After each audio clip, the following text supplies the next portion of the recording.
The Great Hunt, by Robert Jordan. And it shall come to pass that what men made shall be shattered, and the shadow shall lie across the pattern of the age, and the dark one shall once more lay his hand upon the world of man. Women shall weep and men quail as the nations of the earth are rent like rotting cloth. Neither shall anything stand nor abide. Yet one shall be born to face the shadow, born once more as he was born before, and shall be born again time without end. The dragon shall be reborn, and there shall be wailing and gnashing of teeth at his rebirth. In sackcloth and ashes shall he clothe the people, and he shall break the world again by his coming, tearing apart all ties that bind. Like the unfettered dawn shall he blind us and burn us. Yet shall the dragon reborn confront the shadow at the last battle, and his blood shall give us the light. Let tears flow, O ye people of the world. Weep for your salvation. From the Koreathon Cycle, The Prophecies of the Dragon, as translated by Elaine Moresaidin Alshin, Chief Librarian at the Court of Arafel in the year of grace 231 of the New Era, the Third Age. Prologue. In the Shadow. The man who called himself Bors, at least in this place, sneered at the low murmuring that rolled around the vaulted chamber like the soft gabble of geese.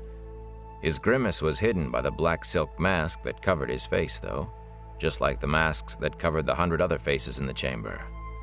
100 black masks and 100 pairs of eyes trying to see what lay behind them. If one did not look too closely, the room could have been in a palace, with its tall marble fireplaces and its golden lamps hanging from the domed ceiling, its colorful tapestries and intricately patterned mosaic floor. If one did not look too closely. The fireplaces were cold, for one thing. Flames danced on logs as thick as a man's leg, but gave no heat. The walls behind the tapestries, the ceiling high above the lamps, were undressed stone, almost black. There were no windows and only 2 doorways, one at either end of the room. It was as if someone had intended to give the semblance of a palace reception chamber, but had not cared enough to bother with more than the outline and a few touches for detail. Where the chamber was, the man who called himself Bors did not know, nor did he think any of the others knew. He did not like to think about where it might be. It was enough that he had been summoned. He did not like to think about that either, but for such a summons, even he came.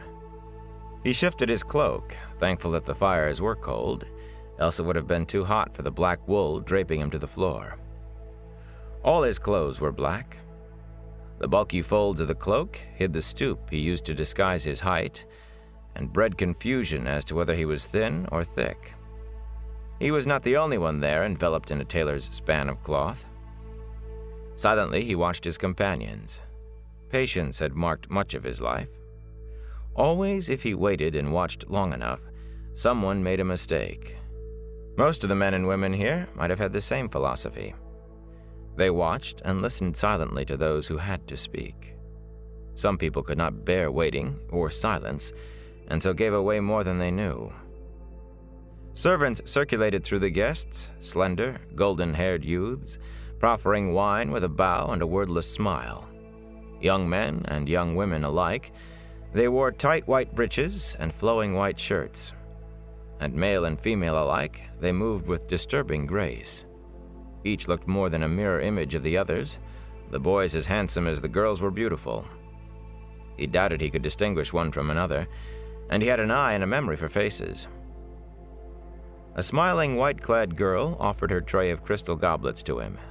He took one with no intention of drinking. It might appear untrusting, or worse, and either could be deadly here, if he refused altogether, but anything could be slipped into a drink. Surely some among his companions would have no objections to seeing the number of their rivals for power dwindle, whomever the unlucky ones happened to be. Idly he wondered whether the servants would have to be disposed of after this meeting. Servants hear everything. As the serving girl straightened from her bow, his eye caught hers above that sweet smile. Blank eyes, empty eyes, a doll's eyes. Eyes more dead than death. He shivered as she moved gracefully away and raised the goblet to his lips before he caught himself. It was not what had been done to the girl that chilled him.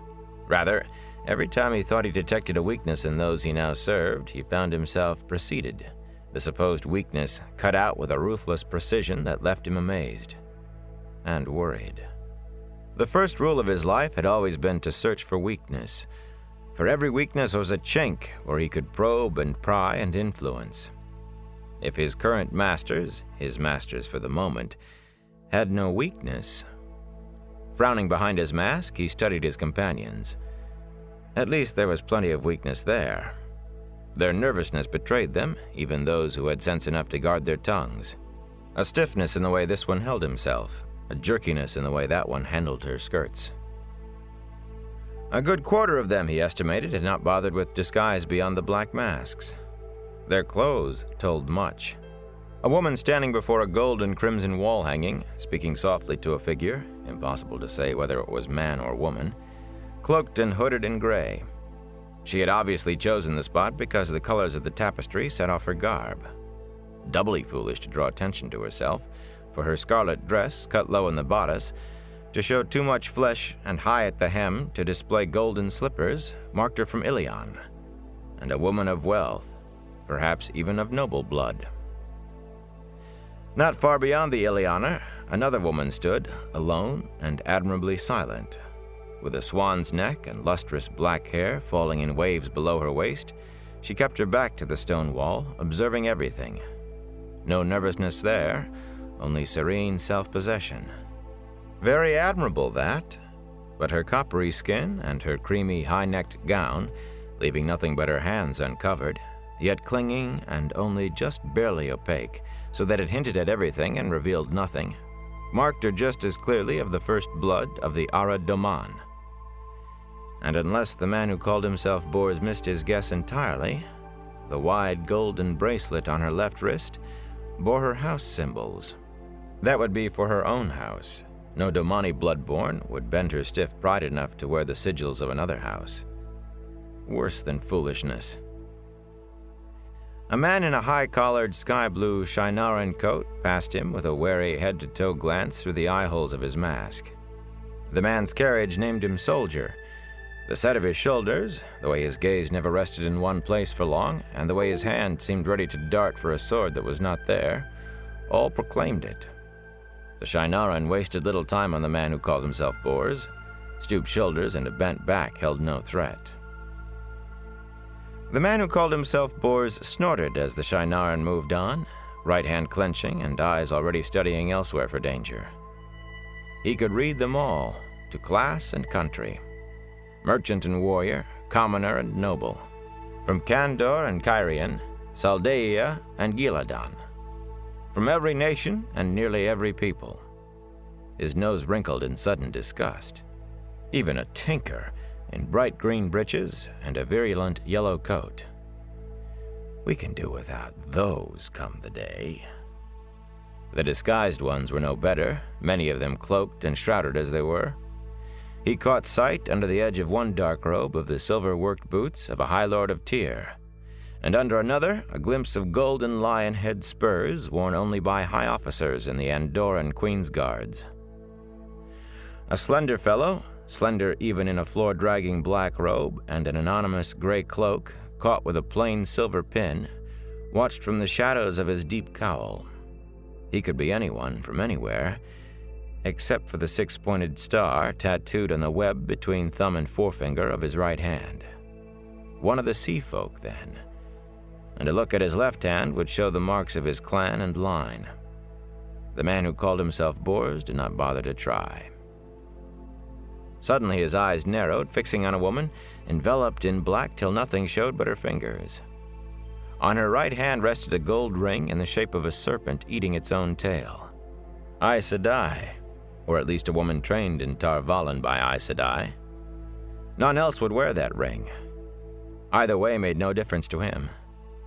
He looked away before she could notice his watching, and almost immediately he spotted another woman swathed from head to toe in black and wearing a great serpent ring. The two witches gave no sign that they knew each other. In the White Tower they sat like spiders in the middle of a web, pulling the strings that made kings and queens dance, meddling. Curse them all to death eternal. He realized that he was grinding his teeth. If numbers must dwindle, and they must before the day, there were some who would be missed even less than tinkers. A chime sounded, a single shivering note that came from everywhere at once and cut off all other sounds like a knife. The tall doors at the far end of the chamber swung open, and two Trollocs stepped into the room, spikes decorating the black mail that hung to their knees. Everyone shied back, even the man who called himself Bors. Head and shoulders taller than the tallest man there, they were a stomach-turning blend of man and animal, human faces twisted and altered. One had a heavy, pointed beak where his mouth and nose should have been, and feathers covered his head instead of hair. The other walked on hooves, his face pushed out in a hairy muzzle, and goat horns stuck up above his ears. Ignoring the humans, the Trollocs turned back toward the door and bowed, servile and cringing. The feathers on the one lifted in a tight crest. A Myrddraal stepped between them, and they fell to their knees. It was garbed in black that made the Trollocs' mail and the humans' masks seem bright, garments that hung still without a ripple as it moved with a viper's glance. The man who called himself Bors felt his lips drawing back over his teeth, half snarl and half, he was ashamed to admit even to himself, fear. It had its face uncovered, its pasty, pale face, a man's face, but eyeless as an egg, like a maggot in a grave. The smooth white face swiveled, regarding them all one by one, it seemed. A visible shiver ran through them under that eyeless look. Thin, bloodless lips quirked in what might almost have been a smile, as one by one the masked ones tried to press back into the crowd, milling to avoid that gaze. The Myrddraal's look shaped them into a semicircle facing the door. The one who called himself Bors swallowed. There will come a day, Half-Man, when the great Lord of the Dark comes again.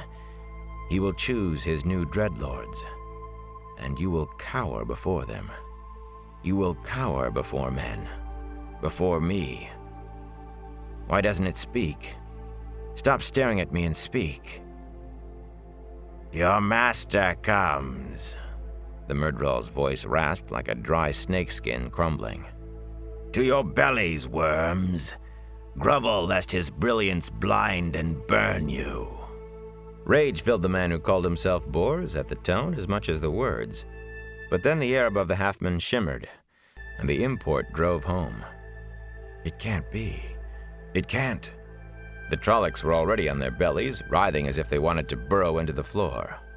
Without waiting to see if anyone else moved, the man who called himself Bors dropped face down, grunting as he bruised himself on the stone. Words sprang to his lips like a charm against danger. They were a charm, though a thin reed against what he feared. And he heard 100 other voices, breathy with fear, speaking the same against the floor. The great Lord of the Dark is my master, and most heartily do I serve him to the last shred of my very soul. In the back of his mind, a voice chattered with fear. The Dark One and all the Forsaken are bound. Shivering, he forced it to silence. He had abandoned that voice long since. Lo, my master is Death's master. Asking nothing do I serve against the day of his coming, yet do I serve in the sure and certain hope of life everlasting.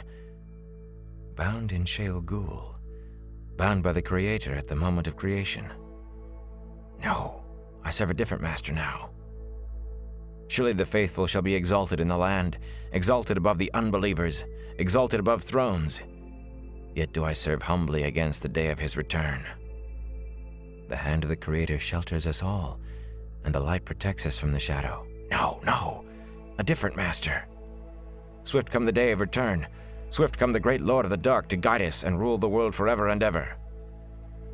The man who called himself Bors finished the creed, panting, as if he had run 10 miles.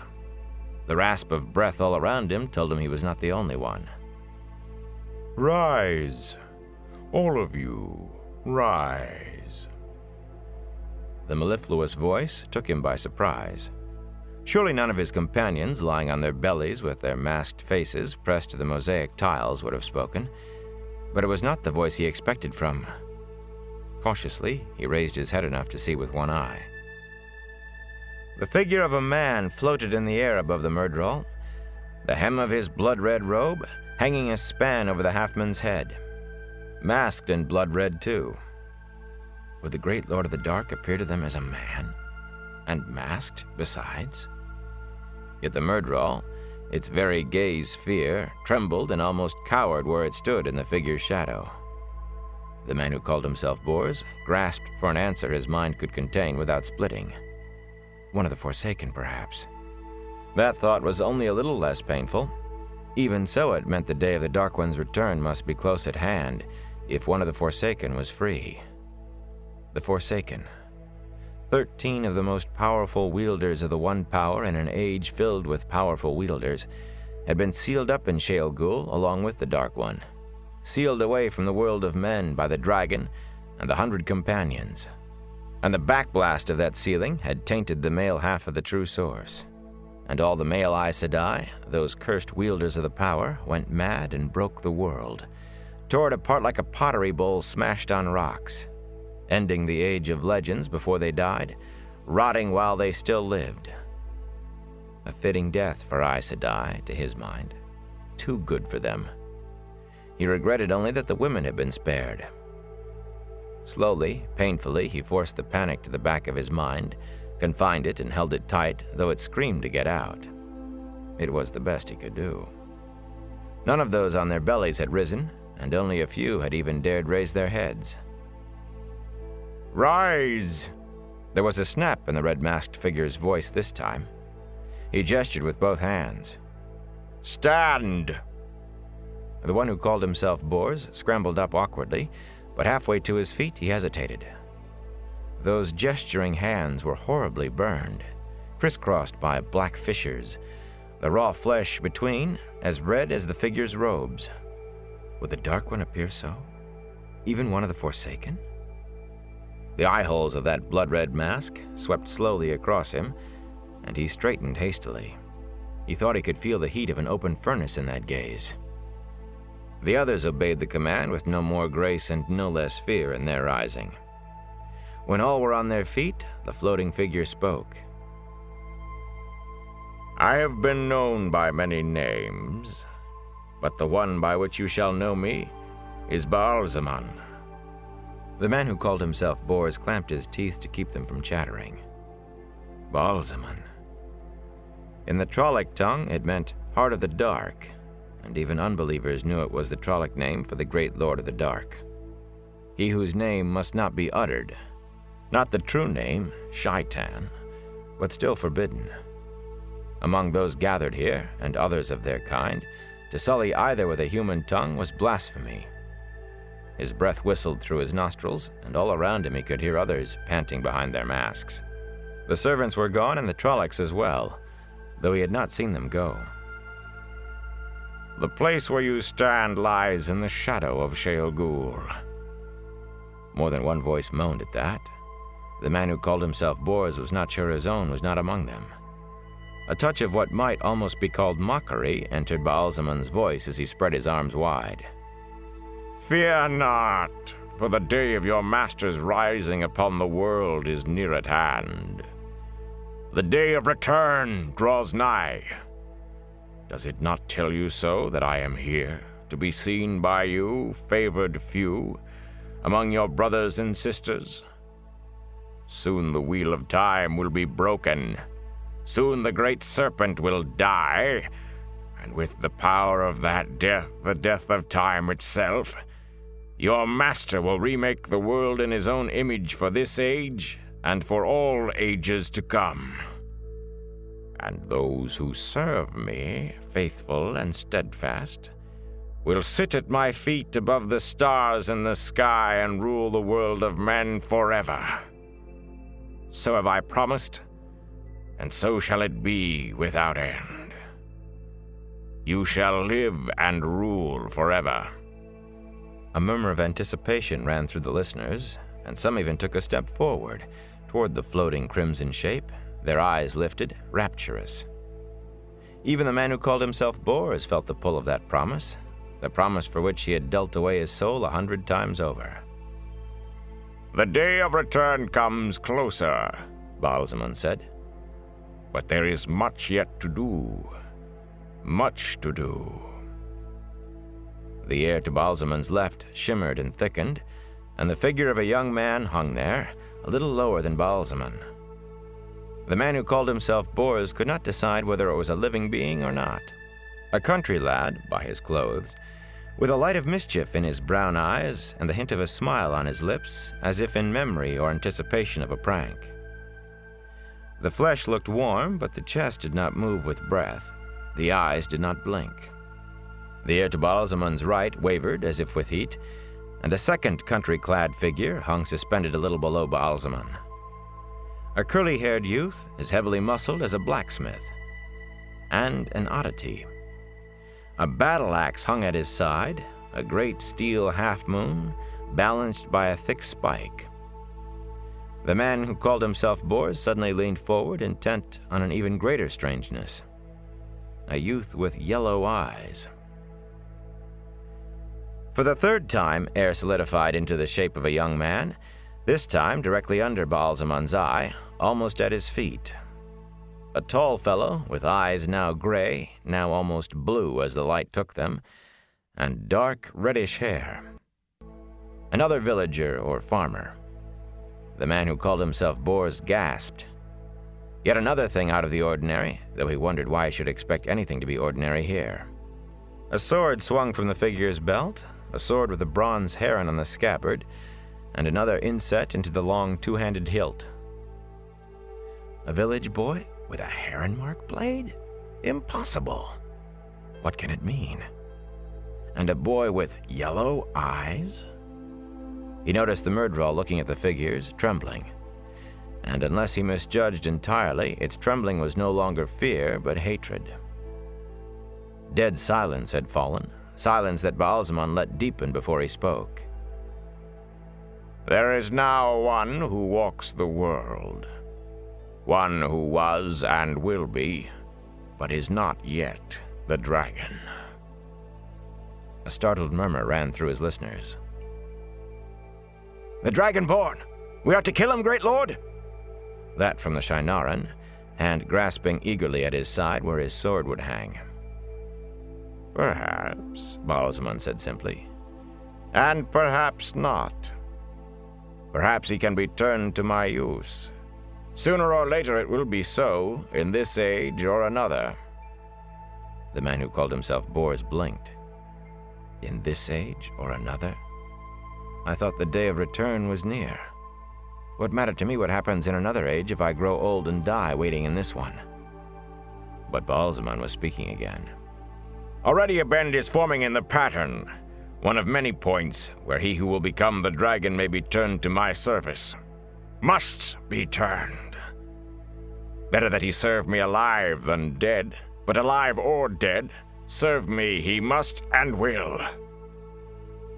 These three you must know, for each is a thread in the pattern I mean to weave.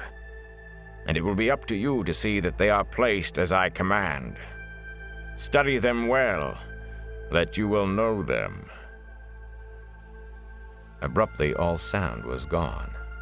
The man who called himself Bors shifted uneasily, and saw others doing the same. All but the Ilianer woman, he realized.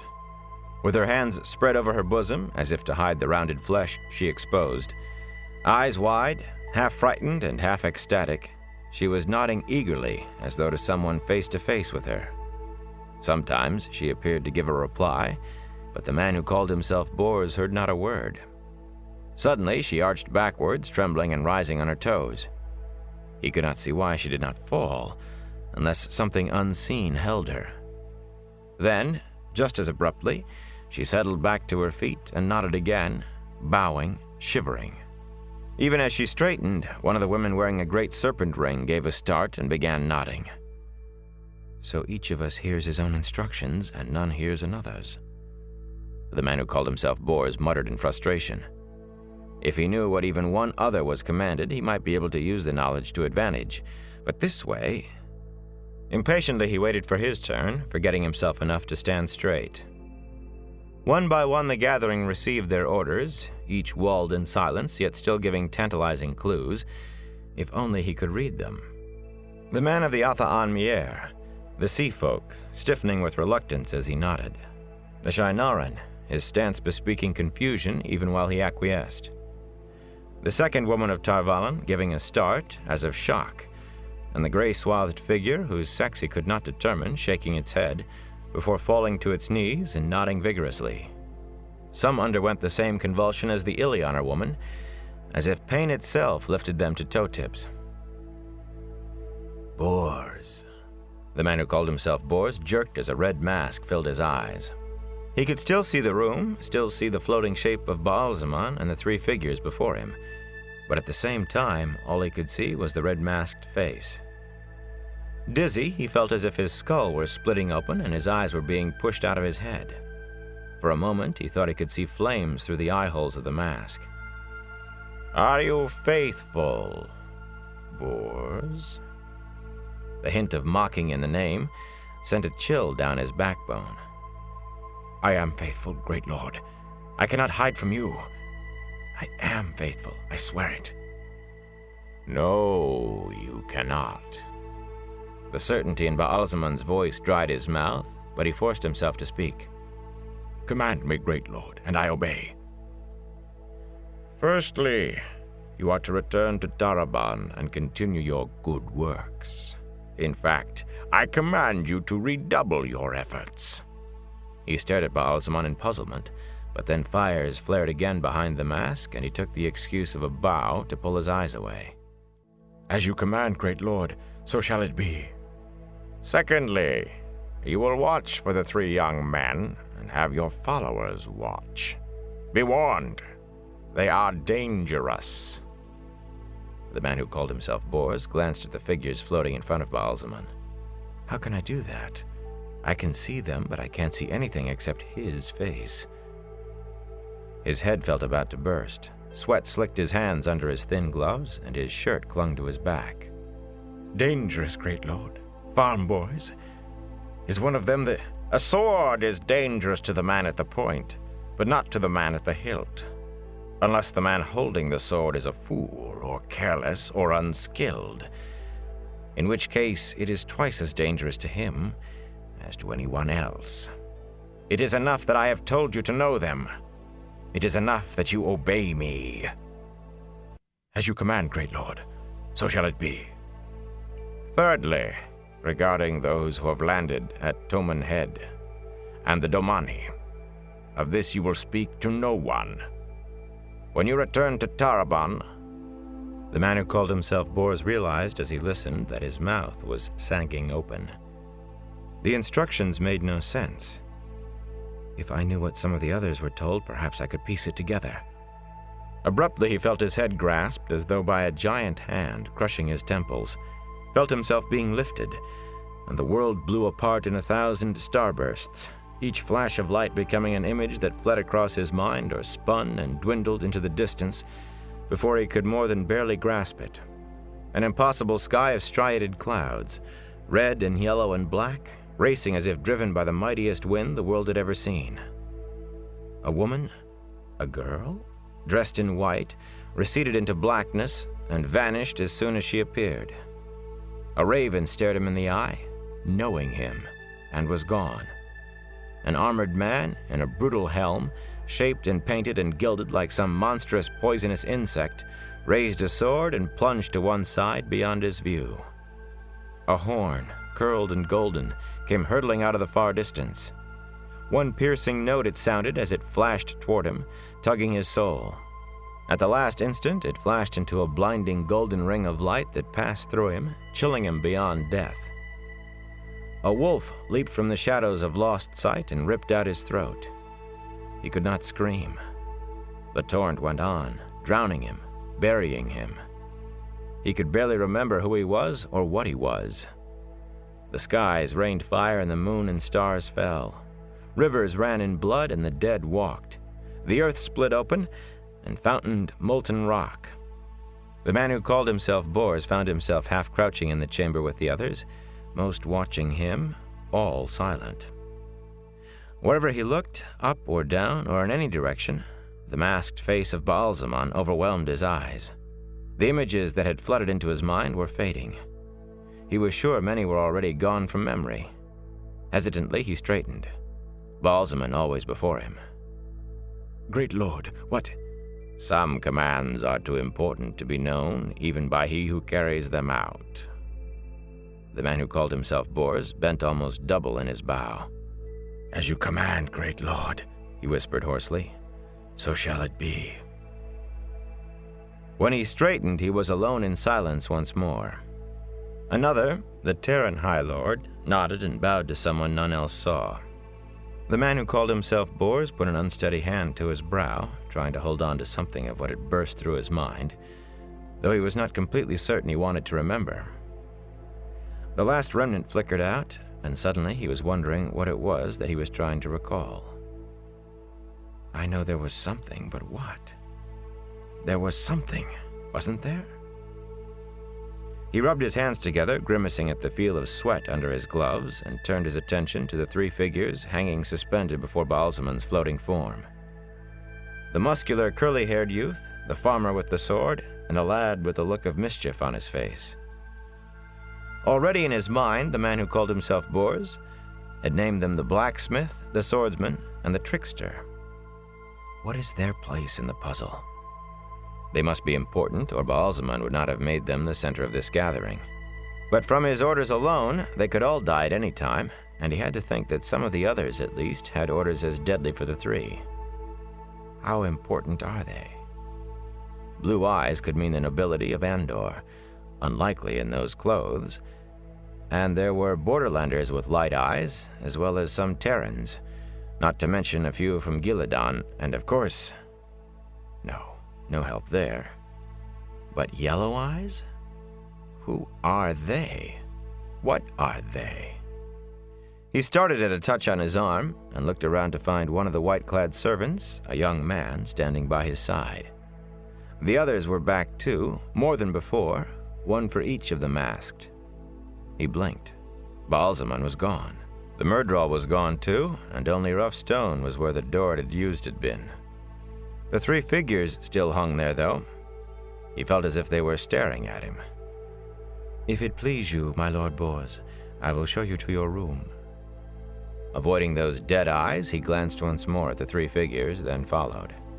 Uneasily, he wondered how the youth had known what name to use. It was not until the strange carved doors closed behind him, and they had walked a dozen paces, that he realized he was alone in the corridor with the servant. His brows drew down suspiciously behind his mask, but before he could open his mouth, the servant spoke. The others are also being shown to their rooms, my lord. If you please, my lord. Time is short, and our master is impatient. The man who called himself Bors ground his teeth, both at the lack of information and at the implication of sameness between himself and the servant, but he followed in silence. Only a fool ranted at a servant, and worse, remembering the fellow's eyes, he was not sure it would do any good. And how did he know what I was going to ask? The servant smiled. The man who called himself Bors did not feel at all comfortable until he was back in the room where he had waited on first arriving, and then not much. Even finding the seals on his saddlebags untouched was small comfort. The servant stood in the hallway, not entering. You may change to your own garments if you wish, my lord. None will see you depart here, nor arrive at your destination. But it may be best to arrive already properly clothed. Someone will come soon to show you the way. Untouched by any visible hand, the door swung shut. The man who called himself Bors shivered in spite of himself. Hastily, he undid the seals and buckles of his saddlebags and pulled out his usual cloak. In the back of his mind, a small voice wondered if the promised power, even the immortality, was worth another meeting like this, but he laughed it down immediately. For that much power, I would praise the great Lord of the Dark under the Dome of Truth. Remembering the commands given him by Baalzamon, he fingered the golden flaring sun worked on the breast of the white cloak, and the red shepherd's crook behind the sun, symbol of his office in the world of men, and he almost laughed. There was work, great work, to be done in Taraban, and on Almouth Plain. Chapter 1. The Flame of Tarvalon. The wheel of time turns, and ages come and pass, leaving memories that become legend, then fade to myth and are long forgot when that age comes again. In one age, called the Third Age by some, an age yet to come, an age long past, a wind rose in the mountains of doom. The wind was not the beginning. There are neither beginnings nor endings to the turning of the wheel of time. But it was a beginning. Born among black, knife-edged peaks, where death roamed the high passes, yet hid from things still more dangerous, the wind blew south across the tangled forest of the Great Blight, a forest tainted and twisted by the touch of the Dark One. The sickly, sweet smell of corruption faded by the time the wind crossed that invisible line men called the border of Shinar, where spring flowers hung thick in the trees. It should have been summer by now, but spring had been late in coming, and the land had run wild to catch up. New-come pale green bristled on every bush, and red new growth tipped every tree branch. The wind rippled farmers' fields like verdant ponds, solid with crops that almost seemed to creep upward visibly. The smell of death was all but gone long before the wind reached the stone-walled town of Fal Dara on its hills, and whipped around a tower of the fortress in the very center of the town, a tower atop which two men seemed to dance. Hard-walled and high, Fal Dara both keep and town, never taken, never betrayed. The wind moaned across wood-shingled rooftops, around tall stone chimneys and taller towers, moaned like a dirge. Stripped to the waist, Randolph Thor shivered at the wind's cold caress, and his fingers flexed on the long hilt of the practice sword he held. The hot sun had slicked his chest, and his dark reddish hair clung to his head in a sweat-curled mat. A faint odor in the swirl of air made his nose twitch, but he did not connect the smell with the image of an old grave, fresh opened, that flashed through his head. He was barely aware of odor or image at all. He strove to keep his mind empty, but the other man sharing the tower top with him kept intruding on the emptiness. 10 paces across, the tower top was, encircled by a chest-high, crenellated wall. Big enough, and more, not to feel crowded, except when shared with a warder. Young as he was, Rand was taller than most men, but Lan stood just as tall and more heavily muscled, if not quite so broad in the shoulders. A narrow band of braided leather held the warder's long hair back from his face, a face that seemed made from stony planes and angles, a face unlined as if to belie the tinge of gray at his temples. Despite the heat and exertion, only a light coat of sweat glistened on his chest and arms. Rand searched Lan's icy blue eyes, hunting for some hint of what the other man intended. The warder never seemed to blink, and the practice sword in his hands moved surely and smoothly as he flowed from one stance to another. With a bundle of thin, loosely bound staves in place of a blade, the practice sword would make a loud crack when it struck anything, and leave a welt where it hit flesh. Rand knew all too well. 3 thin red lines stung on his ribs, and another burned his shoulder. It had taken all his efforts not to wear more decorations. Lan bore not a mark. As he had been taught, Rand formed a single flame in his mind and concentrated on it, trying to feed all emotion and passion into it, to form a void within himself, with even thought outside. Emptiness came. As was too often the case of late, it was not a perfect emptiness. The flame still remained, or some sense of light sending ripples through the stillness. But it was enough, barely. The cool peace of the void crept over him, and he was one with the practice sword, with the smooth stones under his boots, even with Lan. All was one, and he moved without thought in a rhythm that matched the warder's, step for step and move for move. The wind rose again, bringing the ringing of bells from the town. Somebody still celebrating that spring has finally come. The extraneous thought fluttered through the void on waves of light, disturbing the emptiness, and as if the warder could read Rand's mind, the practice sword whirled in Lan's hands. For a long minute, the swift clack-clack-clack of bundled laths meeting filled the tower top. Rand made no effort to reach the other man. It was all he could do to keep the warder's strikes from reaching him. Turning Lan's blows at the last possible moment, he was forced back. Lan's expression never changed. The practice sword seemed alive in his hands. Abruptly, the warder's swinging slash changed in mid-motion to a thrust. Caught by surprise, Rand stepped back, already wincing with the blow he knew he could not stop this time. The wind howled across the tower and trapped him. It was as if the air had suddenly gelled, holding him in a cocoon, pushing him forward. Time and motion slowed. Horrified, he watched Lan's practice sword drift toward his chest. There was nothing slow or soft about the impact. His ribs creaked as if he had been struck with a hammer. He grunted, but the wind would not allow him to give way. It still carried him forward instead. The laths of Lan's practice sword flexed and bent, ever so slowly it seemed to Rand, then shattered, sharp points oozing toward his heart, jagged laths piercing his skin. Pain lanced through his body. His whole skin felt slashed. He burned as though the sun had flared to crisp him like bacon in a pan. With a shout, he threw himself stumbling back, falling against the stone wall. Hand trembling, he touched the gashes on his chest and raised bloody fingers before his gray eyes in disbelief. "And what was that fool move, sheepherder?" Lan grated. "You know better by now. Or should, unless you have forgotten everything I've tried to teach you. How badly are you?" He cut off as Rand looked up at him. "The wind." Rand's mouth was dry. It pushed me. It was solid as a wall." The warder stared at him in silence, then offered a hand. Rand took it and let himself be pulled to his feet. "Strange things can happen this close to the Blight," Lan said finally, but for all the flatness of the words, he sounded troubled. That in itself was strange. Warders, those half-legendary warriors who served the Aes Sedai, seldom showed emotion, and Lan showed little even for a warder. He tossed the shattered lath sword aside and leaned against the wall, where their real swords lay, out of the way of their practice. "Not like that," Rand protested. He joined the other man, squatting with his back against the stone. That way the top of the wall was higher than his head, protection of a kind from the wind. If it was a wind.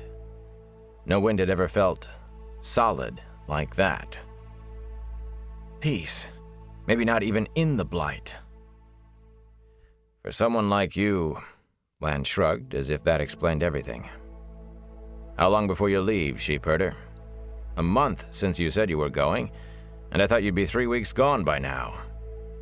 Rand stared up at him in surprise. He's acting like nothing happened. Frowning, he set down the practice sword and lifted his real sword to his knees, fingers running along the long leather-wrapped hilt inset with a bronze heron. Another bronze heron stood on the scabbard, and yet another was scribed in the sheathed blade. It was still a little strange to him that he had a sword. Any sword, much less one with a blade master's mark. He was a farmer from the Two Rivers, so far away now. Maybe far away forever now. He was a shepherd like his father. I was a shepherd. What am I now? And his father had given him a heron-marked sword. Tam is my father, no matter what anybody says. He wished his own thoughts did not sound as if he was trying to convince himself. Again, Lan seemed to read his mind. In the Borderlands, sheepherder, if a man has the raising of a child, that child is his, and none can say different. Scowling, Rand ignored the warder's words. It was no one's business but his own. I want to learn how to use this. I need to. It had caused him problems, carrying a heron-marked sword. Not everybody knew what it meant, or even noticed it. But even so, a heron-marked blade, especially in the hands of a youth barely old enough to be called a man, still attracted the wrong sort of attention. I've been able to bluff sometimes, when I could not run, and I've been lucky besides. But what happens when I can't run, and I can't bluff, and my luck runs out? You could sell it, Lan said carefully. That blade is rare, even among heron-marked swords. It would fetch a pretty price. No! It was an idea he had thought of more than once, but he rejected it now for the same reason he always had, and more fiercely for coming from someone else. As long as I keep it, I have the right to call Tam my father. He gave it to me, and it gives me the right. I thought any Heron-marked blade was rare. Lan gave him a sidelong look. Tam didn't tell you then? He must know. Perhaps he didn't believe. Many do not. He snatched up his own sword, almost the twin of Rand's except for the lack of Heron's, and whipped off the scabbard. The blade, slightly curved and single-edged, glittered silvery in the sunlight. It was the sword of the kings of Malkir. Lan did not speak of it. He did not even like others to speak of it. But Alan Mandragoran was Lord of the Seven Towers, Lord of the Lakes, and uncrowned king of Malkir. The Seven Towers were broken now, and the 1,000 Lakes the lair of unclean things. Malkir lay swallowed by the great blight, and of all the Malkiri lords, only one still lived. Some said Lan had become a warder, bonding himself to an Aes Sedai, so he could seek death in the blight and join the rest of his blood. Rand had indeed seen Lan put himself in harm's way, seemingly without regard for his own safety. But far beyond his own life and safety he held those of Moraine, the Aes Sedai who held his bond. Rand did not think Lan would truly seek death while Moraine lived. Turning his blade in the light, Lan spoke. In the War of the Shadow, the One Power itself was used as a weapon, and weapons were made with the One Power. Some weapons used the One Power, things that could destroy an entire city at one blow, lay waste to the land for leagues.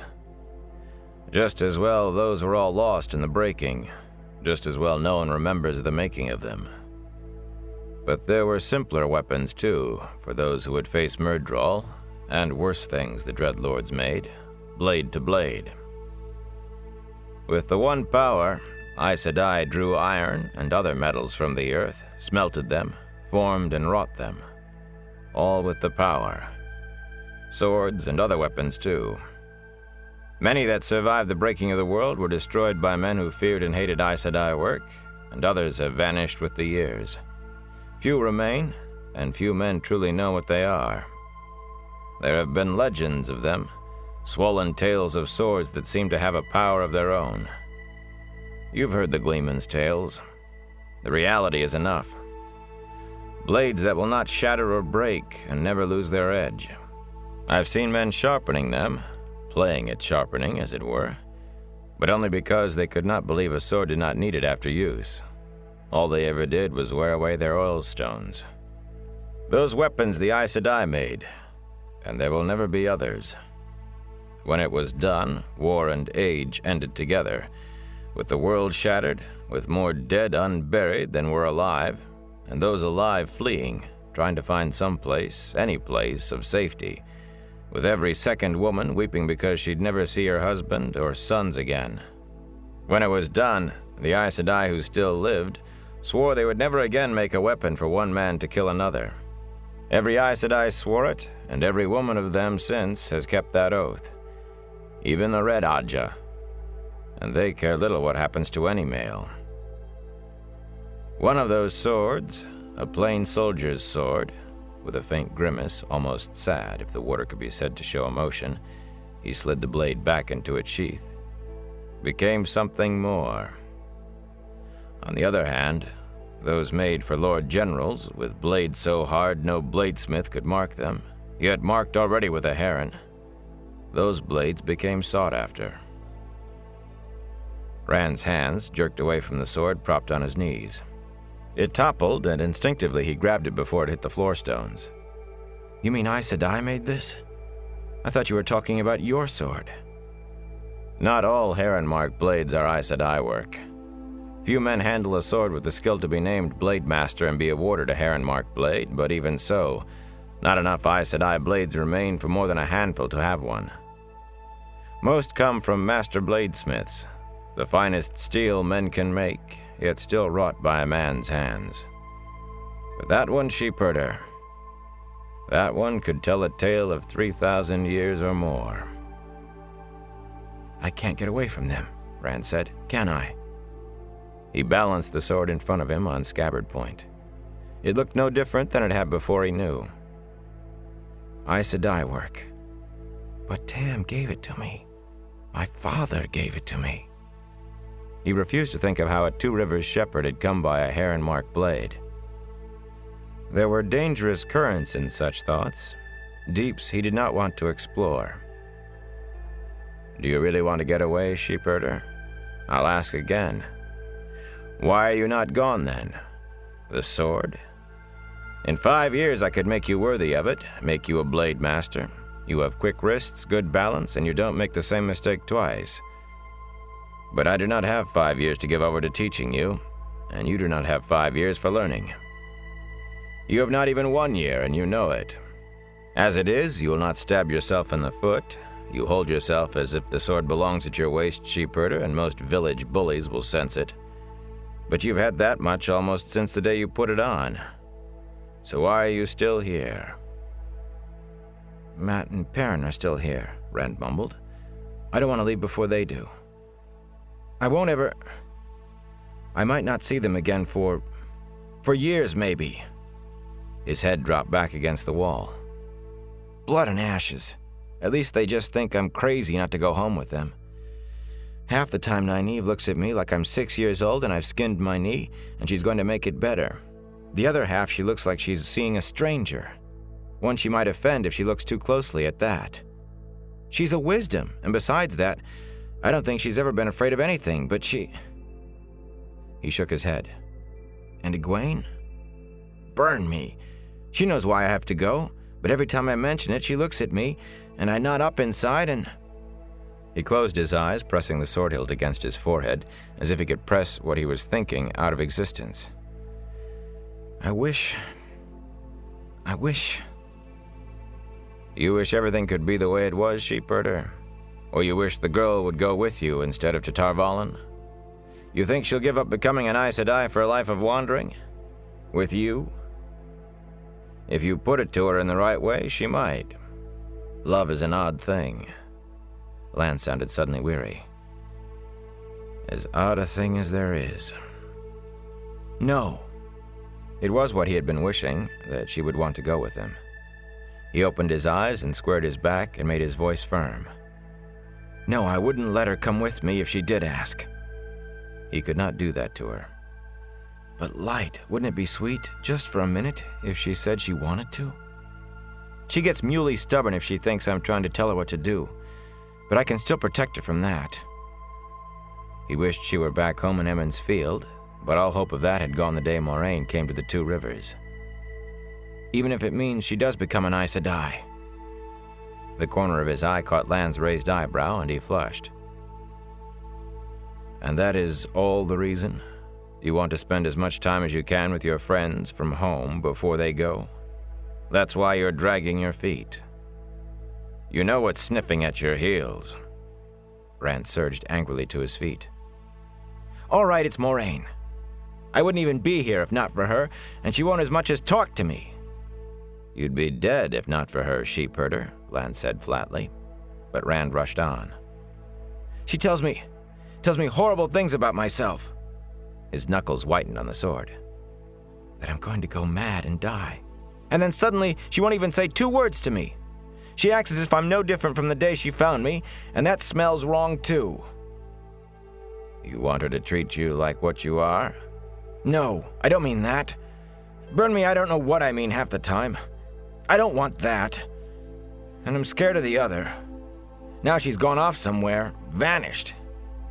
I told you she needs to be alone sometimes. It isn't for you or anyone else to question her actions. Without telling anybody where she was going, or when she'd be back, or even if she would be back. She has to be able to tell me something to help me, Lan. Something, she has to. If she ever comes back. She's back, sheepherder. Last night. But I think she has told you all she can. Be satisfied. You've learned what you can from her. With a shake of his head, Lan's voice became brisk.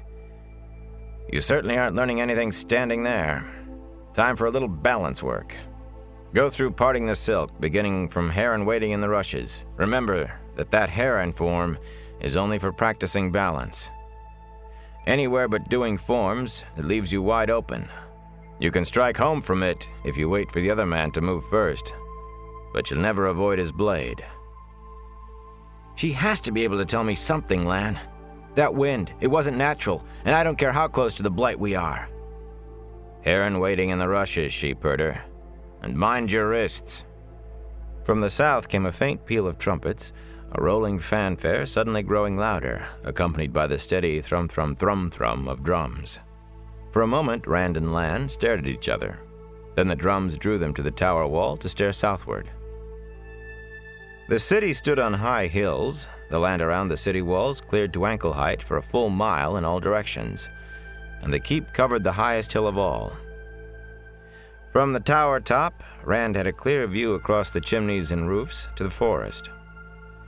The drummers appeared first from the trees, a dozen of them, drums lifting as they stepped to their own beat, mallets whirling. Next came trumpeters, long, shining horns raised, still calling the flourish. At that distance, Rand could not make out the huge square banner whipping in the wind behind them. Lan grunted, though. The warder had eyes like a snow eagle. Rand glanced at him, but the warder said nothing, his eyes intent on the column emerging from the forest. Mounted men in armor rode out of the trees, and women a horseback, too. Then a palanquin borne by horses, one before and one behind, its curtains down, and more men on horseback. Ranks of men afoot, pikes rising above them like a bristle of long thorns, and archers with their bows held slanted across their chests, all stepping to the drums. The trumpets cried again. Like a singing serpent, the column wound its way toward Faldara. The wind flapped the banner, taller than a man, straight out to one side. As big as it was close enough now for Rand to see clearly. A swirl of colors that meant nothing to him, but at the heart of it, a shape like a pure white teardrop. His breath froze in his throat. The flame of Tar Valon. Ingtar's with them. Lan sounded as if his thoughts were elsewhere. Back from his hunting at last. Been gone long enough. I wonder if he had any luck. Aes Sedai, Rand whispered when he finally could. All those women out there. Moiraine was Aes Sedai, yes, but he had traveled with her. And if he did not entirely trust her, at least he knew her. Or thought he did. But she was only one. So many Aes Sedai together and coming like this was something else again. He cleared his throat.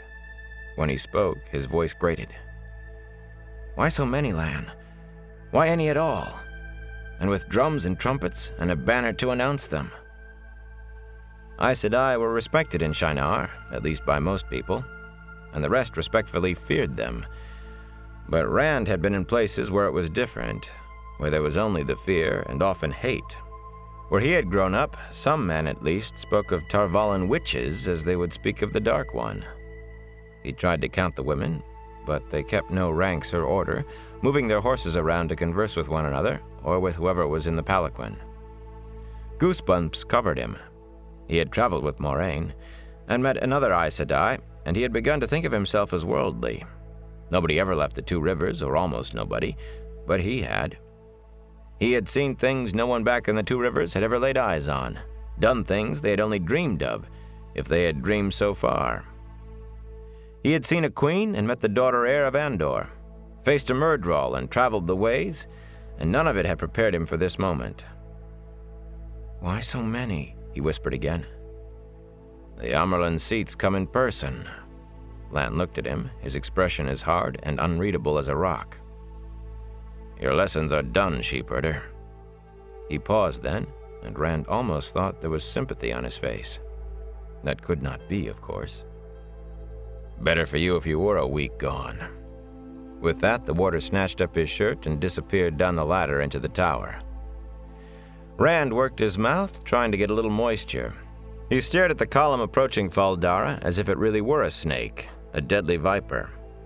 The drums and trumpets sang loud in his ears. The Amyrlin seat who ordered the Aes Sedai. She's come because of me. He could think of no other reason. They knew things, had knowledge that could help him, he was sure. and he did not dare ask any of them. He was afraid they had come to gentle him. And afraid they haven't, too, he admitted reluctantly. Light, I don't know which scares me more. I don't mean to channel the power, he whispered. It was an accident. Light, I don't want anything to do with it. I swear I'll never touch it again, I swear it. With a start, he realized that the Aes Sedai party was entering the city gates.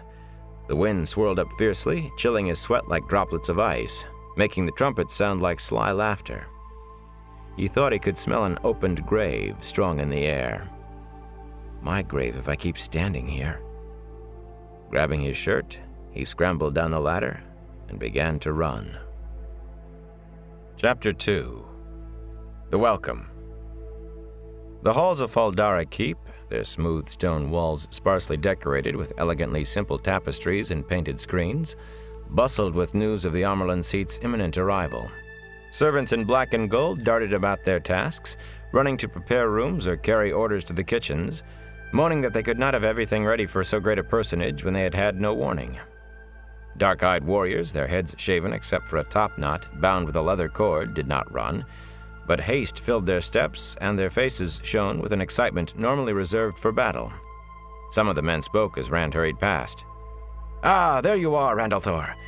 Peace favor your sword. On your way to clean up? You'll want to look your best when you're presented to the Amyrlin Seat.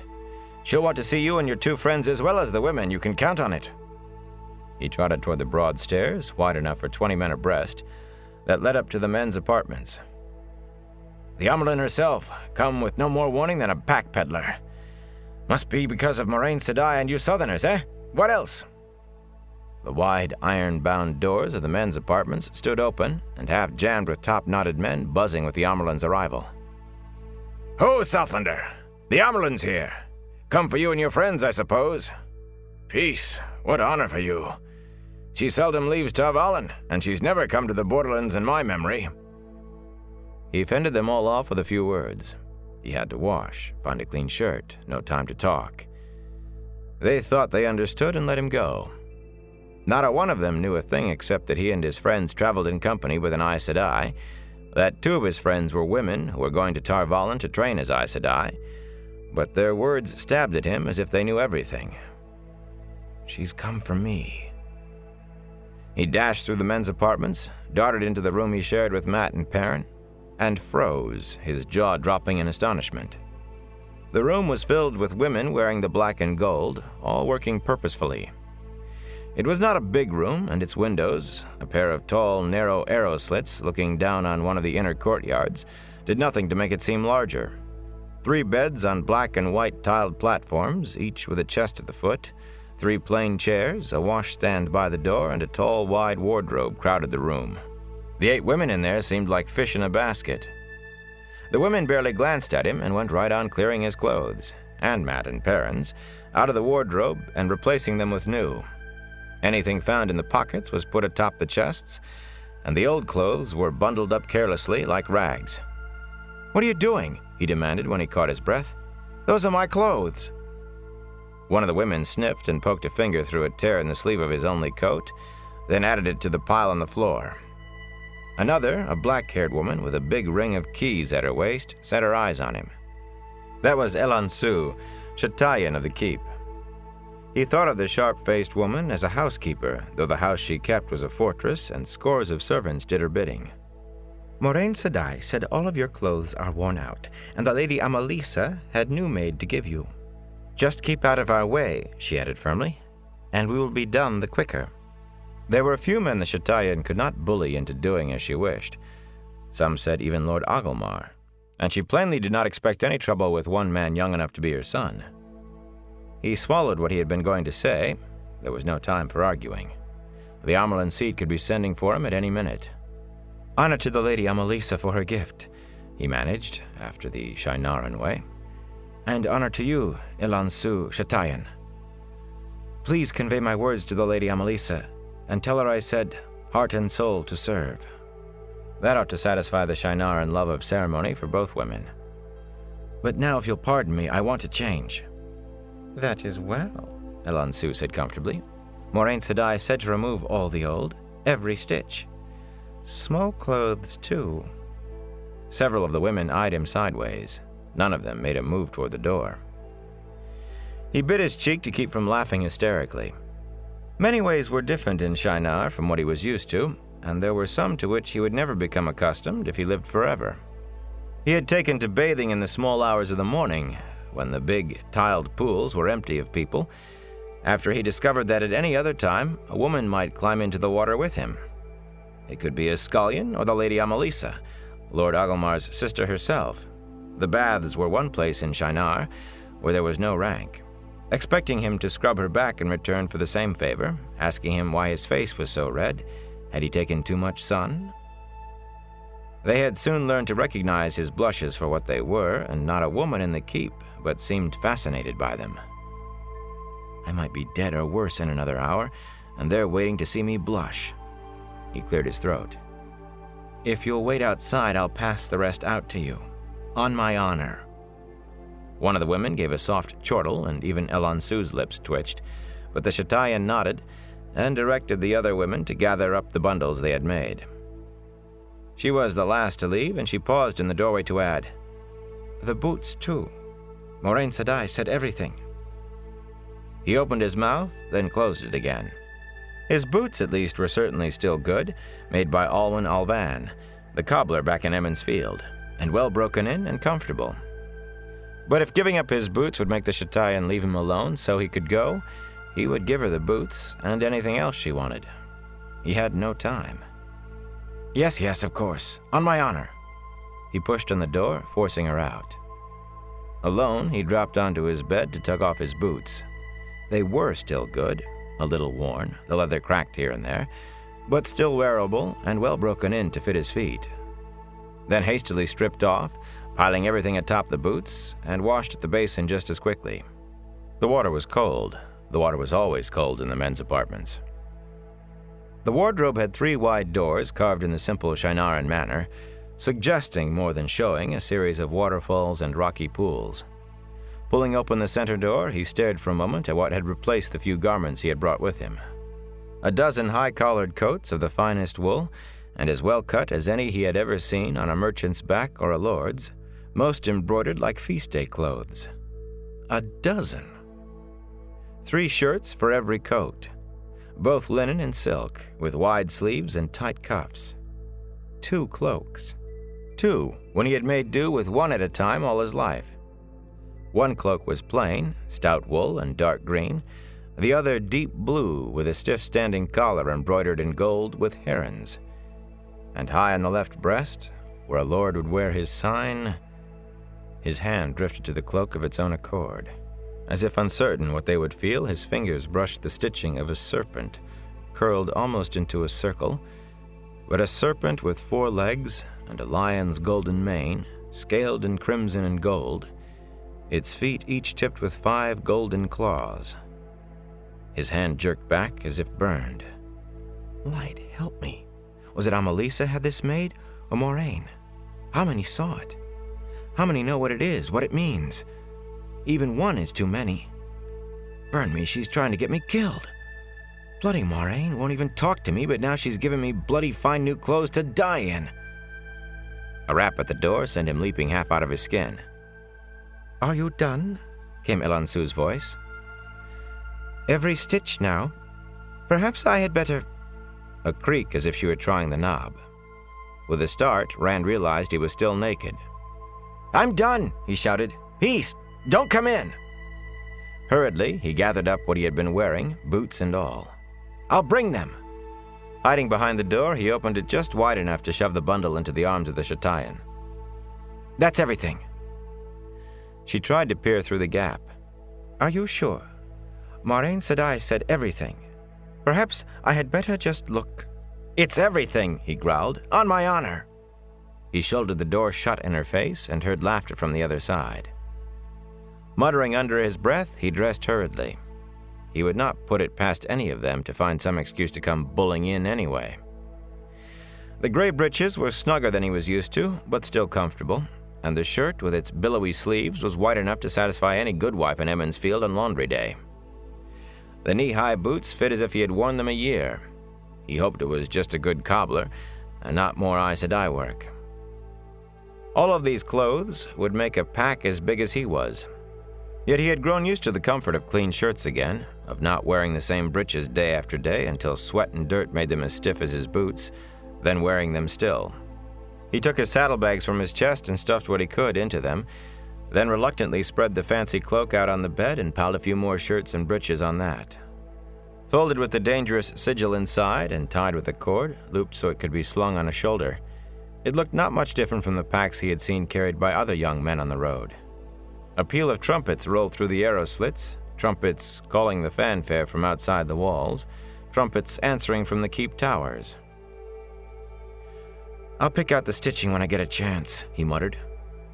He had seen women picking out embroidery when they had made a mistake or changed their mind on the pattern, and it did not look very hard. The rest of the clothes, most of them in fact, he stuffed back into the wardrobe. No need to leave evidence of flight to be found by the first person to poke a head in after he went. Still frowning, he knelt beside his bed. The tiled platforms on which the beds rested were stoves, where a small fire damped down to burn all night could keep the bed warm through the worst night in a Shannara winter. The nights were still cooler than he was used to this time of year, but blankets were enough for warmth now. Pulling open the firebox door, he took out a bundle he could not leave behind. He was glad Elansu had not thought anyone would keep clothes in there. Setting the bundle atop the blankets, he untied one end and partially unfolded it. A gleeman's cloak turned inside out to hide the hundreds of patches that it covered, patches in every size and color imaginable. The cloak itself was sound enough. The patches were a gleeman's badge. Had been a gleeman's badge. Inside nestled two hard leather cases. The larger held a harp, which he never touched. The harp was never meant for a farmer's clumsy fingers, boy. The other, long and slim, contained the gold and silver chased flute he had used to earn his supper and bed more than once since leaving home. Tom Marilyn had taught him to play that flute before the gleeman died. Rand could never touch it without remembering Tom, with his sharp blue eyes and his long white mustaches, shoving the bundled cloak into his hands and shouting for him to run. And then Tom had to run himself, knives appearing magically in his hands as if he were performing, to face the Myrddraal that was coming to kill them. With a shiver, he redid the bundle. "It's all over with." Thinking of the wind on the tower top, he added, "Strange things happen this close to the Blight." He was not sure he believed it, not the way Lan had apparently meant it. In any case, even without the Amyrlin seat, it was past time for him to be gone from Fal Dara. Shrugging into the coat he had kept out, it was a deep, dark green and made him think of the forests at home, Tam's Westwood farm where he had grown up, and the Waterwood where he had learned to swim. He buckled the heron-marked sword to his waist and hung his quiver, bristling with arrows, on the other side. His unstrung bow stood propped in the corner with mats and parens, the stave 2 hands taller than he was. He had made it himself since coming to Fal Dara, and besides him, only Lan and Perrin could draw it. Stuffing his blanket roll and his new cloak through the loops on his bundles, he slung the pair from his left shoulder, tossed his saddlebags atop the cords, and grabbed the bow. "Leave the sword arm free," he thought. "Make them think I'm dangerous. Maybe somebody will." Cracking the door revealed the hall all but empty. One liveried servant dashed by, but he never so much as glanced at Rand. As soon as the man's rapid footfalls faded, Rand slipped out into the corridor. He tried to walk naturally, casually, but with saddlebags on his shoulder and bundles on his back, he knew he looked like what he was, a man setting out on a journey and not meaning to come back. The trumpets called again, sounding fainter here inside the keep. He had a horse, a tall bay stallion, in the north stable, called the Lord's Stable, close by the Sally Gate that Lord Agelmar used when he went riding. Neither the Lord of Fal Dara nor any of his family would be riding today, though, and the stable might be empty except for the stable boys. There were 2 ways to reach the Lord's Stable from Rand's room. One would take him all the way around the keep, behind Lord Agelmar's private garden, then down the far side and through the farrier's smithy, likewise certainly empty now, to the stable yard. Time enough that way for orders to be given for a search to start before he reached his horse. The other was far shorter. First across the outer courtyard, or even now the Amyrlin seat was arriving with another dozen or more Aes Sedai. His skin prickled at the thought. He had had more than enough of Aes Sedai for any sane lifetime. One was too many.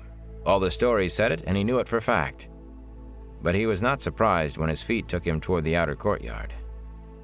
He would never see legendary Tar Valon. He could not afford that risk, now or ever. But he might catch a glimpse of the Amyrlin seat before he left. That would be as much as seeing a queen. There can't be anything dangerous in just looking from a distance. I'll keep moving and be gone before she ever knows I was there. He opened a heavy iron-strapped door onto the outer courtyard and stepped out into silence. People forested the guard walk atop every wall. Top-knotted soldiers and liveried servants, and menials still in their muck, all pressed together cheek by jowl, with children sitting on shoulders to look over their elders' heads or squeezing in to peer around waists and knees. Every archer's balcony was packed like a barrel of apples, and faces even showed in the narrow arrow slits in the walls. A thick mass of people bordered the courtyard like another wall. And all of them watched and waited in silence. He pushed his way along the wall, in front of the smithies and Fletcher's stalls that lined the court. Fal Dara was a fortress, not a palace, despite its size and grim grandeur, and everything about it served that end, apologizing quietly to the people he jostled. Some looked around with a frown, and a few gave a second stare to his saddlebags and bundles, but none broke the silence. Most did not even bother to look at who had bumped past them. He could easily see over the heads of most of them, enough to make out clearly what was going on in the courtyard. Just inside the main gate, a line of men stood beside their horses, 16 of them. No two wore the same kind of armor or carried the same sort of sword, and none looked like Lan, but Rand did not doubt they were warders. Round faces, square faces, long faces, narrow faces, they all had the look as if they saw things other men did not see, heard things other men did not hear. Standing at their ease, they looked as deadly as a pack of wolves. Only one other thing about them was alike. One and all, they wore the color-shifting cloak he had first seen on Lan, the cloak that often seemed to fade into whatever was behind it. It did not make for easy watching or a still stomach, so many men in those cloaks. A dozen paces in front of the warders, a row of women stood by their horses' heads, the cowls of their cloaks thrown back. He could count them now, 14. 14 Aes Sedai. They must be. Tall and short, slender and plump, dark and fair, hair cut short or long, hanging loose down their backs or braided. Their clothes were as different as the warders were, in as many cuts and colors as there were women. Yet they too had a sameness, one that was only obvious when they stood together like this. To a woman they seemed ageless. From this distance he would have called them all young, but closer he knew they would be like Moiraine. Young-seeming, yet not. Smooth-skinned, but with faces too mature for youth. Eyes too knowing. Closer? Fool? I'm too close already. Burn me, I should have gone the long way. He pressed on toward his goal, another iron-bound door at the far end of the court, but he could not stop looking. Calmly, the Aes Sedai ignored the onlookers and kept their attention on the curtained palanquin, now in the center of the courtyard. The horses bearing it held as still as if ostlers stood at their harness. But there was only one tall woman beside the palanquin, her face an Aes Sedai's face, and she paid no mind to the horses. The staff she held upright before her with both hands was as tall as she, the gilded flame capping it standing above her eyes. Lord Agelmar faced the palanquin from the far end of the court, bluff and square and face unreadable. His high-collared coat of dark blue bore the 3 running red foxes of the House of Jagad, as well as the stooping black hawk of Shinar. Beside him stood Ronan, age-withered but still tall. 3 foxes carved from red avatine topped the tall staff the Shambayan bore. Ronan was Elansu's equal in ordering the keep, Shambayan and Chatayan, but Elansu left little for him except ceremonies and acting as Lord Agelmar's secretary. Both men's top-knots were snow white. All of them, the warders, the Aes Sedai, the Lord of Fal Dara, and his Shambayan, stood as still as stone. The watching crowd seemed to hold its breath. Despite himself, Rand slowed. Suddenly Ronan rapped his staff loudly 3 times in the broad paving stones, calling into the silence, "Who comes here? Who comes here? Who comes here?" The woman beside the palanquin tapped her staff 3 times in reply. "The Watcher of the Seals, the Flame of Tar Valon, the Amyrlin Seat." "Why should we watch?" Ronan demanded. "For the hope of humankind," the tall woman replied. "Against what do we guard?" "The shadow at noon."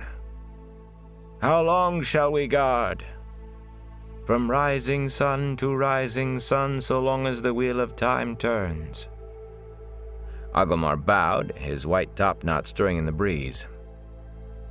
"Fal Dara offers bread and salt and welcome.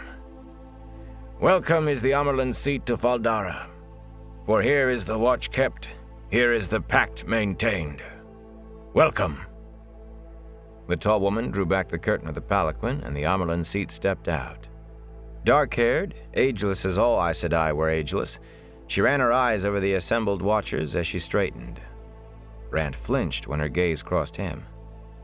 He felt as if he had been touched, but her eyes passed on and came to rest on Lord Agelmar. A liveried servant knelt at her side with folded towels, steam still rising, on a silver tray. Formally, she wiped her hands and patted her face with a damp cloth.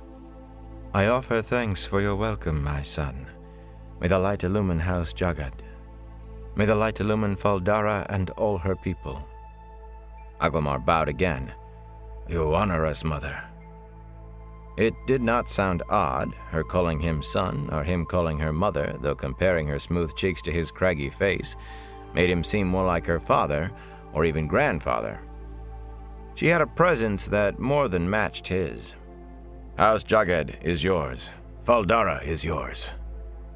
Cheers rose on every side, crashing against the walls of the keep like breaking waves. Shivering, Rand hurried toward the door to safety, careless of whom he bumped into now. "Just your bloody imagination. She doesn't even know who you are. Not yet." Blood and ashes if she did. He did not want to think of what would have happened if she knew who he was, what he was. What would happen when she finally found out? He wondered if she had had anything to do with the wind atop the tower. Aes Sedai could do things like that. When he pushed through that door and slammed it shut behind him, muting the roar of welcome that still shook the courtyard, he heaved a relieved sigh. The halls here were as empty as the others had been, and he all but ran. Out across a smaller courtyard with a fountain splashing in the center, down yet another corridor, and out into the flagstone stableyard. The Lord's stable itself, built into the wall of the keep, stood tall and long, with big windows here inside the walls, and horses kept on 2 floors. The smithy across the courtyard stood silent, the farrier and his helpers gone to see the welcome. Tima, the leathery-faced head groom, met him at the wide doors with a deep bow, touching his forehead and then his heart. "Spirit and heart to serve you, my lord. How may Tima serve, my lord?" No warrior's topknot here. Tima's hair sat on his head like an inverted gray bowl. Rand sighed. "For the 100th time, Tima, I am not a lord." "As my lord wishes." The groom's bow was even lower this time. It was his name that caused the problem, and a similarity. Rand al'Thor, Lan Mandragoran. For Lan, according to the custom of Malkir, the royal Al named him king, though he never used it himself. For Rand, Al was just a part of his name, though he had heard that once, long ago, before the 2 Rivers was called the 2 Rivers, it had meant son of. Some of the servants in Fal Dara Keep, though, had taken it to mean he was a king too, or at least a prince. All of his argument to the contrary had only managed to demote him to lord. At least he thought it had. He had never seen quite so much bowing and scraping, even with Lord Agelmar. "I need red saddled, Tima." He knew better than to offer to do it himself. Tima would not let Rand soil his hands. "I thought I'd spend a few days seeing the country around the town." Once he was on the big bay stallion's back, a few days would see him at the River Eranin, or across the border into Arafel. "They'll never find me then." The groom bent himself almost double and stayed bent. "Forgive, my lord," he whispered hoarsely. "Forgive. But Tima cannot obey." Flushing with embarrassment, Rand took an anxious look around. There was no one else in sight, then grabbed the man's shoulder and pulled him upright. He might not be able to stop Tima and a few others from acting like this, but he could try to stop anyone else from seeing it. "Why not, Tima? Tima, look at me, please. Why not?" "It is commanded, my lord," Tima said, still whispering. He kept dropping his eyes, not afraid, but ashamed that he could not do what Rand asked. Shienarans took shame the way other people took being branded a thief. "No horse may leave this stable until the order is changed. Nor any stable in the keep, my lord." Rand had his mouth open to tell the man it was all right, but instead he licked his lips. "No horse from any stable?" "Yes, my lord. The order came down only a short time ago. Only moments." Tima's voice picked up strength. "All the gates are closed as well, my lord. None may enter or leave without permission. Not even the city patrol, so Tima has been told." Rand swallowed hard, but it did not lessen the feeling of fingers clutching his windpipe. "The order, Tima. It came from Lord Agomar?" "Of course, my lord. Who else? Lord Agomar did not speak the command to Tima, of course, nor even to the man who did speak it to Tima, but, my lord, who else could give such a command in Fal Dara?" Who else? Rand jumped as the biggest bell in the keep bell tower let out a sonorous peal. The other bells joined in, then bells from the town. "If Tima may be bold," the groom called above the reverberations, "my lord must be very happy." Rand had to shout back to be heard. "Happy? Why?" "The welcome is finished, my lord." Tima's gesture took in the bell tower. "The Amerlin seat will be sending for my lord and my lord's friends to come to her now." Rand broke into a run. He just had time to see the surprise on Tima's face, and then he was gone. He did not care what Tima thought. She will be sending for me now. Chapter 3. Friends and Enemies. Rand did not run far, only as far as the Sally gate around the corner from the stable. He slowed to a walk before he got there, trying to appear casual and unhurried. The arched gate was closed tight. It was barely big enough for two men to ride through abreast, but like all the gates in the outer wall, it was covered with broad strips of black iron and locked shut with a thick bar. Two guards stood before the gate in plain conical helmets and plate and mail armor with long swords on their backs. Their golden surcoats bore the black hawk on the chest. He knew one of them slightly, Ragan. The scar from a Trolloc arrow made a white triangle against Ragan's dark cheek behind the bars of his face guard. The puckered skin dimpled with a grin when he saw Rand. "Peace favor you, Rand al'Thor." Ragan almost shouted to be heard over the bells. "Do you intend to hit rabbits over the head, or do you still insist that club is a bow?" The other guard shifted to stand more in front of the gate. "Peace favor you, Ragan," Rand said, stopping in front of them. It was an effort to keep his voice calm. "You know it's a bow. You've seen me shoot it." "No good from a horse," the other guard said sourly. Rand recognized him now, with his deep-set, almost black eyes that never seemed to blink. They peered from his helmet like twin caves inside another cave. He supposed there could be worse luck for him than Masema guarding the gate, but he was not sure how, short of a red Aes Sedai. "It's too long," Masema added. "I can shoot 3 arrows with a horse bow while you loose 1 with that monster." Rand forced a grin, as if he thought it was a joke. Masema had never made a joke in his hearing, nor laughed at one. Most of the men at Fal Dara accepted Rand. He trained with Lan, and Lord Agomar had him at table. And most important of all, he had arrived at Fal Dara in company with Moraine, an Aes Sedai. Some seemed unable to forget his being an outlander, though, barely saying 2 words to him, and then only if they had to. Masema was the worst of those.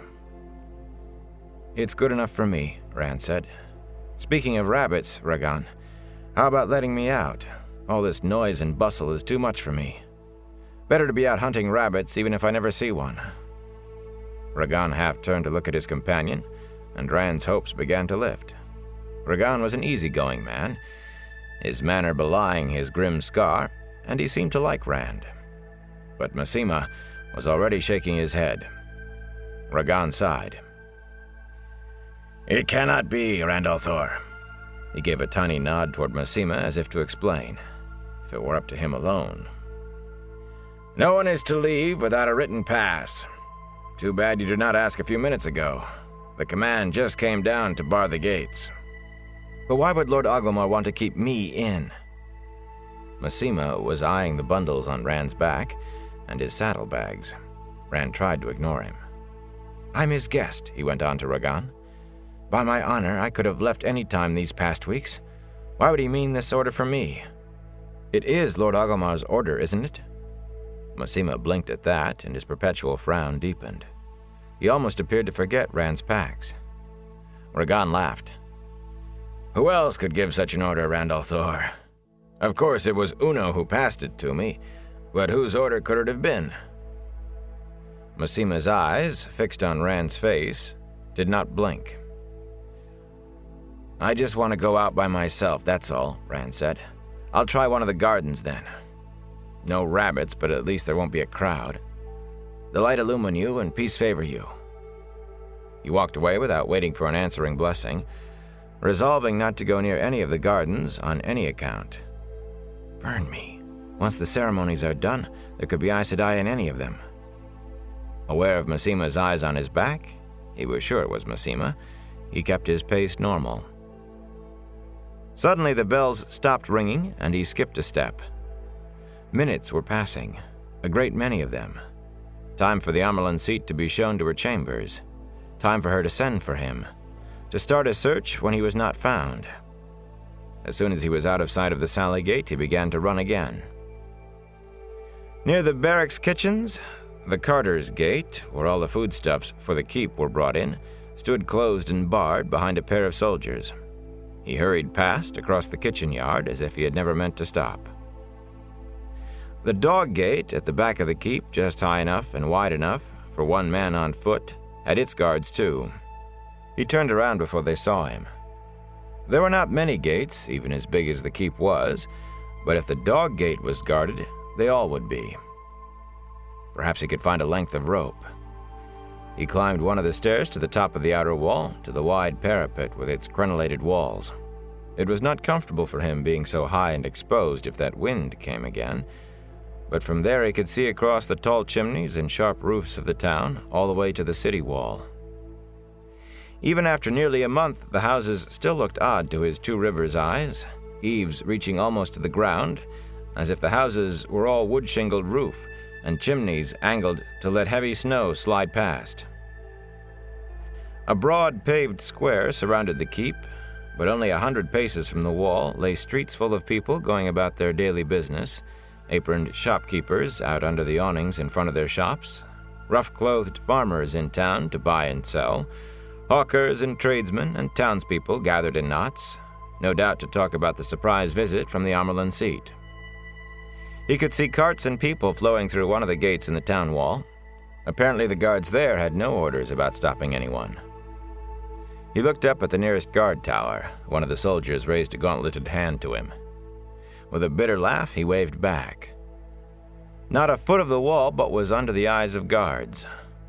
Leaning through an embrasure, he peered down past the slots in the stone for setting hoardings, down the sheer expanse of stone to the dry moat far below. 20 paces wide and 10 deep, faced with stone polished slippery smooth. A low wall slanted to give no hiding place, surrounded it to keep anyone from falling in by accident, and its bottom was a forest of razor-sharp spikes. Even with a rope to climb down and no guards watching, he could not cross that. What served to keep Trollocs out in the last extreme served just as well to keep him in. Suddenly he felt weary to the bone, drained. The Amyrlin Seat was there, and there was no way out. No way out, and the Amyrlin Seat there. If she knew he was there, if she had sent the wind that had seized him, then she was already hunting him, hunting with an Aes Sedai's powers. Rabbits had more chance against his bow. He refused to give up, though. There were those who said Two Rivers folk could teach stones and give lessons to mules. When there was nothing else left, Two Rivers people hung on to their stubbornness. Leaving the wall, he wandered through the keep. He paid no mind to where he went, so long as it was nowhere he would be expected. Not anywhere near his room, nor any of the stables, nor any gate. Masema might risk Uno's tongue to report him trying to leave, nor garden. All he could think of was keeping away from any Aes Sedai. Even Moraine. She knew about him. Despite that, she had done nothing against him. So far as you know. What if she's changed her mind? Maybe she sent for the Amyrlin seat. For a moment, feeling lost, he leaned against the corridor wall, the stone hard under his shoulder. Eyes blank, he stared at a distant nothing and saw things he did not want to see. Gentled. Would it be so bad to have it all over? Really over? He closed his eyes, but he could still see himself huddling like a rabbit with nowhere left to run, and Aes Sedai closing around him like ravens. They almost always die soon after, men who've been gentled. They stop wanting to live. He remembered Tom Merlin's words too well to face that. With a brisk shake, he hurried on down the hall. No need to stay in one place until he was found. How long till they find you anyway? You're like a sheep in a pen. How long? He touched the sword hilt at his side. No, not a sheep. Not for Aes Sedai or anybody else. He felt a little foolish, but determined. People were returning to their tasks. A din of voices and clattering pots filled the kitchen that lay nearest the great hall, where the Amyrlin seat and her party would feast that night. Cooks and scullions and potboys all but ran at their work. The spit dogs trotted in their wicker wheels to turn the spitted meats. He made his way quickly through the heat and steam, through the smells of spices and cooking. No one spared him a second glance. They were all too busy. The back halls, where the servants lived in small apartments, were stirring like a kicked ant heap as men and women scurried to don their best livery. Children did their playing in corners, out of the way. Boys waved wooden swords, and girls played with carved dolls, some announcing that hers was the Amyrlin seat. Most of the doors stood open, doorways blocked only by beaded curtains. Normally that meant whoever lived there was open to visitors, but today it simply meant the residents were in a hurry. Even those who bowed to him did so with hardly a pause. Would any of them hear, when they went to serve, that he was being sought, and speak of seeing him? Speak to an Aes Sedai and tell her where to find him? The eyes that he passed suddenly appeared to be studying him slyly, and to be weighing and considering behind his back. Even the children took on sharper looks in his mind's eye. He knew it was just his imagination. He was sure it was. It had to be. But when the servants' apartments were behind him, he felt as if he had escaped before a trap could spring shut. Some places in the keep were empty of people, the folk who normally worked there released for the sudden holiday. The armorer's forge, with all the fires banked, the anvils silent. Silent, cold, lifeless. Yet somehow not empty. His skin prickled, and he spun on his heel. No one there.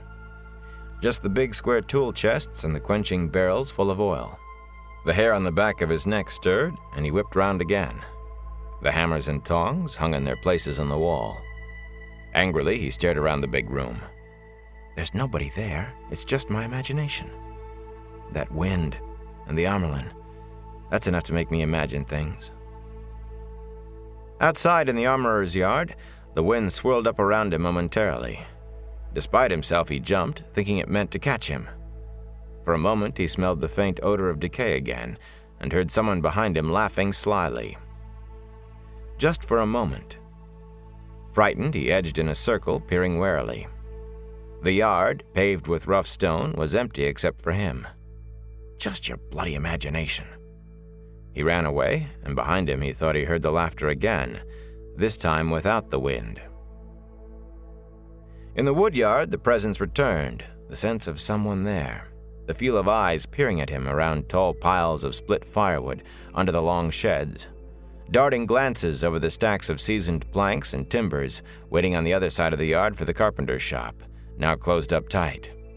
He refused to look around, refused to think of how one set of eyes could move from place to place so fast, could cross the open yard from the firewood shed to the lumber shed without even a flicker of movement that he could see. He was sure it was one set of eyes. Imagination. Or maybe I'm going crazy already. He shivered. Not yet. Light, please, not yet. Stiff-backed, he stalked across the woodyard, and the unseen watcher followed. Down deep corridors lit only by a few rush torches, in the storerooms filled with sacks of dried peas or beans, crowded with slatted racks heaped with wrinkled turnips and beets, or stacked with barrels of wine and casks of salted beef and kegs of ale, the eyes were always there, sometimes following him, sometimes waiting when he entered. He never heard a footstep but his own, never heard a door creak except when he opened and closed it. But the eyes were there. Light, I am going crazy. Then he opened another storeroom door, and human voices, human laughter drifted out to fill him with relief. There would be no unseen eye here. He went in. Half the room was stacked to the ceiling with sacks of grain. In the other half, a thick semicircle of men knelt in front of one of the bare walls. They all seemed to wear the leather jerkins and bowl-cut hair of menials. No warrior's top-knots, no livery. No one who might betray him accidentally. What about on purpose? The rattle of dice came through their soft murmurs, and somebody let out a raucous laugh at the throw. Loyal was watching them dice, rubbing his chin thoughtfully with a finger thicker than a big man's thumb, his head almost reaching the rafters nearly 2 spans up. None of the dicers gave him a glance. Ogier were not exactly common in the Borderlands, or anywhere else, but they were known and accepted here, and Loyal had been in Faldara long enough to excite little comment. The Ogier's dark, stiff-collared tunic was buttoned up to his neck and flared below the waist over his high boots, and one of the big pockets bulged and sagged with the weight of something. Books, if Rand knew him. Even watching men gamble, Loyal would not be far from a book. In spite of everything, Rand found himself grinning. Loyal often had that effect on him. The Ogier knew so much about some things, so little about others, and he seemed to want to know everything. Yet Rand could remember the first time he ever saw Loyal, with his tufted ears and his eyebrows that dangled like long mustaches and his nose almost as wide as his face. Saw him and thought he was facing a Trolloc. It still shamed him. Ogier and Trollocs. Myrddraal and things from the dark corners of midnight tales. Things out of stories and legends. That was how he had thought of them before he left Emond's Field. But since leaving home, he had seen too many stories walking in the flesh ever to be so sure again. Aes Sedai and unseen watchers, and a wind that caught and held. His smile faded. All the stories are real, he said softly. Loyal's ears twitched, and his head turned toward Rand. When he saw who it was, the Ogier's face split in a grin, and he came over. "Ah, there you are." His voice was a deep bumblebee rumble. "I did not see you at the welcome. That was something I had not seen before. 2 things. The Shienaran welcome and the Amaran seat. She looks tired, don't you think? It cannot be easy being Amerlin. Worse than being an elder, I suppose." He paused with a thoughtful look, but only for a breath. "Tell me, Rand, do you play at dice too? They play a simpler game here with only 3 dice. We use 4 in the steading. They won't let me play, you know. They just say glory to the builders and will not bet against me. I don't think that's fair, do you? The dice they use are rather small." He frowned at one of his hands, big enough to cover a human head. "But I still think." Rand grabbed his arm and cut him off. The builders. Loyal. Ogier built Faldara, didn't they? Do you know any way out except by the gates? A crawl hole, a drain pipe, anything at all? If it's big enough for a man to wiggle through. Out of the wind would be good too. Loyal gave a pained grimace, the ends of his eyebrows almost brushing his cheeks. Rand, Ogier built Mothul Dadaranel, but that city was destroyed in the Trolloc Wars. This, he touched the stone wall lightly with broad fingertips, was built by men. I can sketch a plan of Mothul Dadaranel. I saw the maps once in an old book in Stering Shangtai. But of Faldara, I know no more than you. It is well built, though, isn't it? Stark, but well made. Rand slumped against the wall, squeezing his eyes shut. I need a way out, he whispered. The gates are barred and they won't let anyone pass. But I need a way out. But why, Rand? Loyal said slowly. No one here will hurt you. Are you all right? Rand? Suddenly his voice rose. Mat, Perrin, I think Rand is sick. Rand opened his eyes to see his friends straightening up out of the knot of dicers. Mat Cawthon, long-limbed as a stork, wearing a half-smile as if he saw something funny that no one else saw. Shaggy-haired Perrin Aybara, with heavy shoulders and thick arms from his work as a blacksmith's apprentice.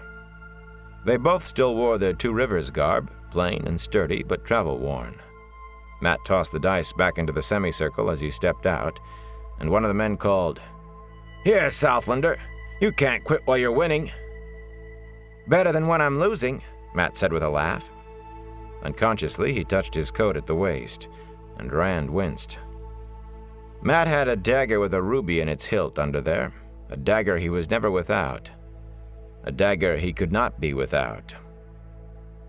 It was a tainted blade from the dead city of Shadar Logoth, tainted and twisted by an evil almost as bad as the Dark One, the evil that had killed Shadar Logoth 2,000 years before, yet still lived among the abandoned ruins.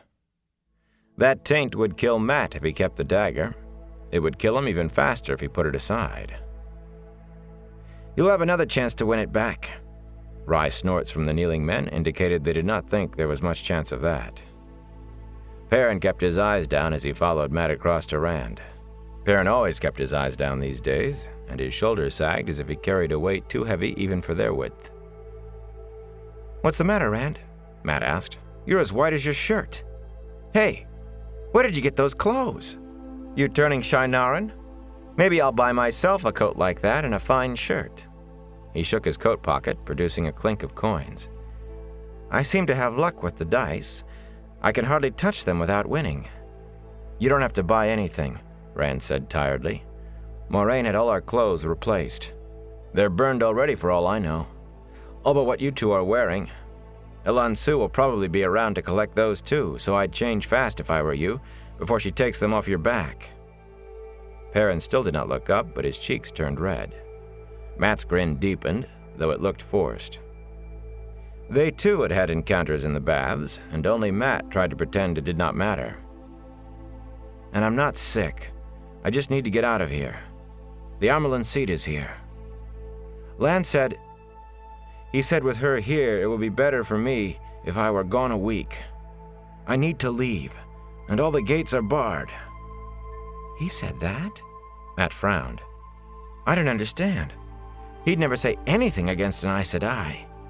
Why now? Look, Rand, I don't like Aes Sedai any more than you do, but they aren't going to do anything to us. He lowered his voice to say that, and looked over his shoulder to see if any of the gamblers was listening.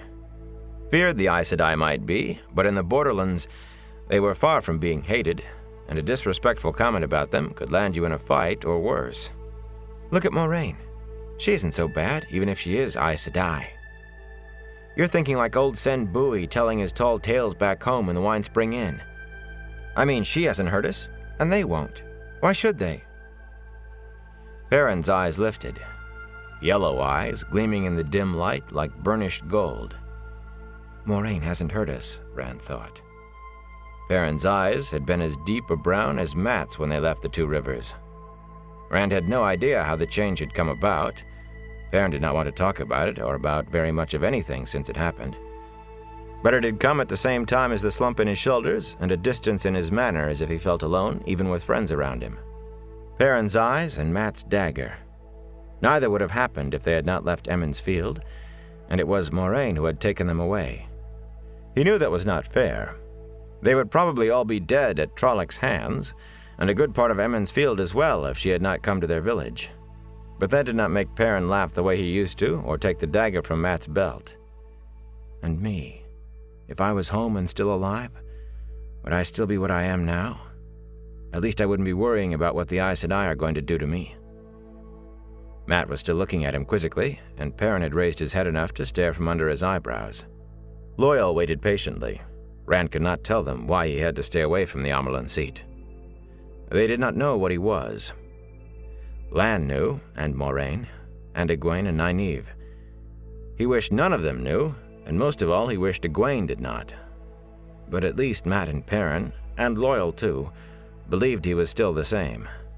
He thought he would rather die than let them know, than see the hesitation and worry he sometimes caught in Egwene's eyes and Nynaeve's, even when they were trying their best. "Somebody's watching me," he said finally, "following me. Only there's nobody there." Perrin's head jerked up, and Mat licked his lips and whispered, "A Fade?" "Of course not," Loial snorted. "How could one of the Eyeless enter Fal Dara, town or keep? By law, no one may hide his face inside the town walls, and the lamplighters are charged with keeping the streets lit at night so there isn't a shadow for a Myrddraal to hide in. It could not happen."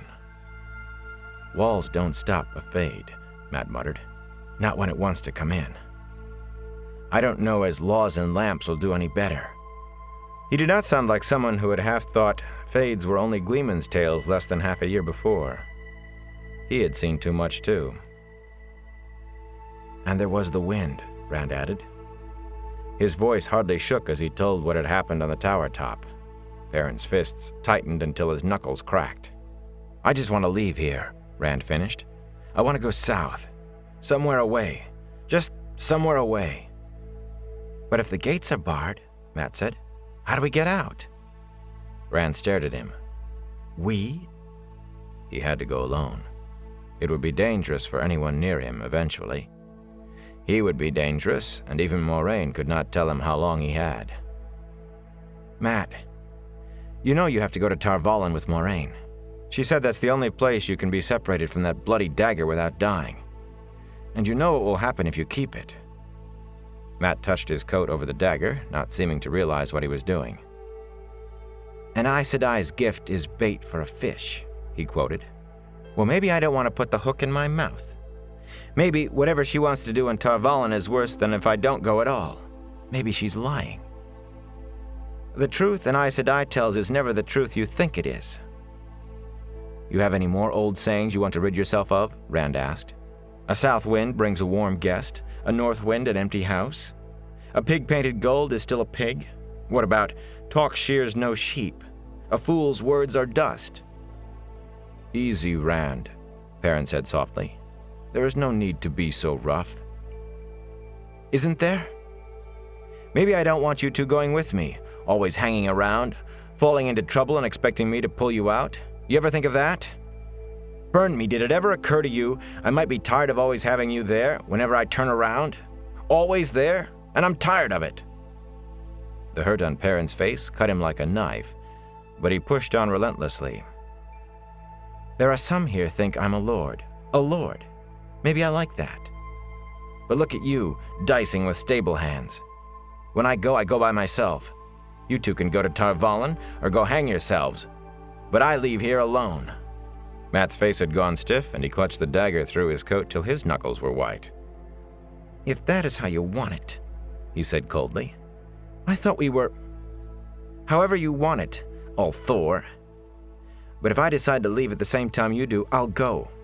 And you can stand clear of me." "Nobody is going anywhere," Perrin said, "if the gates are barred." He was staring at the floor again. Laughter rolled from the gamblers against the wall as someone lost. "Go or stay," Loial said. "Together or apart, it doesn't matter. You are all three ta'veren. Even I can see it, and I don't have that talent, just by what happens around you.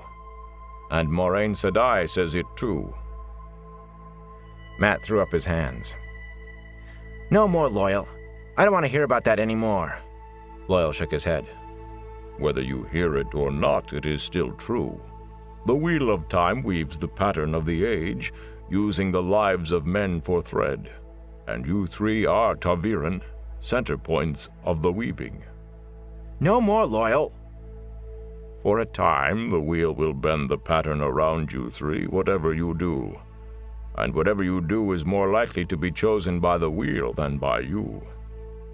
ta'veren pull history along behind them and shape the pattern just by being, but the wheel weaves ta'veren on a tighter line than other men. Wherever you go and whatever you do, until the wheel chooses otherwise, you will... No more, Matt shouted. The men dicing looked around, and he glared at them until they bent back to their game. I am sorry, Matt, Loyal rumbled. I know I talk too much, but I did not mean... I'm not staying here, Matt told the rafters, with a big-mouthed Ogier and a fool whose head is too big for a hat. You coming, Perrin? Perrin sighed, and glanced at Rand, then nodded. Rand watched them go with a stick caught in his throat. I must go alone. Light help me, I have to. Loyal was staring after them too, eyebrows drooping worriedly. Rand, I really didn't mean to. Rand made his voice harsh. What are you waiting for? Go on with them. I don't see why you're still here. You are no use to me if you don't know a way out. Go on. Go find your trees and your precious groves if they haven't all been cut down, and good riddance to them if they have. Loyal's eyes, as big as cups, looked surprised and hurt at first, but slowly they tightened into what almost might be anger. Rand did not think it could be. Some of the old stories claimed Ogier were fierce, though they never said how exactly, but Rand had never met anyone as gentle as Loyal. If you wish it so, Rand al'Thor, Loyal said stiffly. He gave a rigid bow and stalked away after Matt and Perrin. Rand slumped against the stacked sacks of grain. Well, a voice in his head taunted. You did it, didn't you? I had to, he told it. I will be dangerous just to be around. Blood and ashes. I'm going to go mad and... No, I won't. I will not use the power, and then I won't go mad, and... But I can't risk it. I can't, don't you see? But the voice only laughed at him. The gamblers were looking at him, he realized. All of them, still kneeling against the wall, had turned to stare at him. Shienarans of any class were almost always polite and correct, even to blood enemies, and Ogier were never any enemies of Shienar. Shock filled the gamblers' eyes. Their faces were blank, but their eyes said what he had done was wrong. Part of him thought they were right, and that drove their silent accusation deep.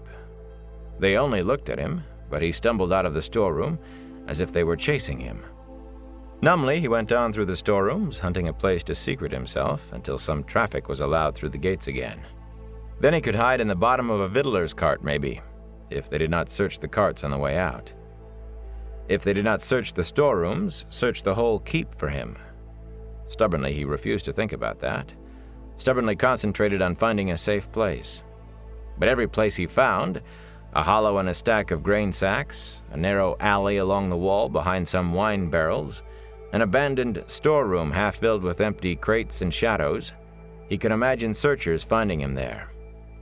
He could imagine that unseen watcher, whoever it was, or whatever, finding him there too. So he hunted on, thirsty and dusty and with cobwebs in his hair.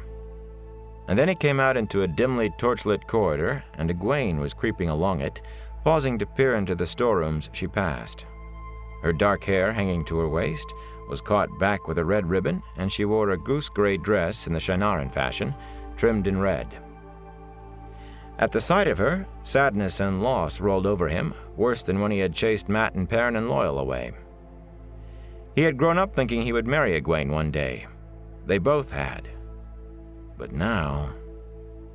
She jumped when he popped out right in front of her, and her breath caught loudly, but what she said was, "So there you are! Matt and Perrin told me what you did, and Loyal. I know what you're trying to do, Rand, and it is plain foolish."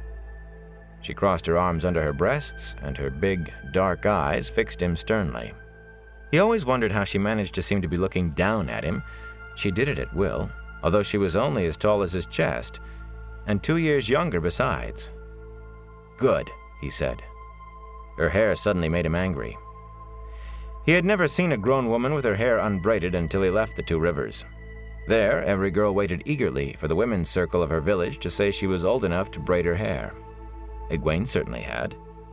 And here she was with her hair loose except for a ribbon. "I want to go home and can't, and she can't wait to forget Emond's Field." "You go away and leave me alone too. You don't want to keep company with a shepherd anymore. There are plenty of Aes Sedai here for you to moon around now. And don't tell any of them you saw me.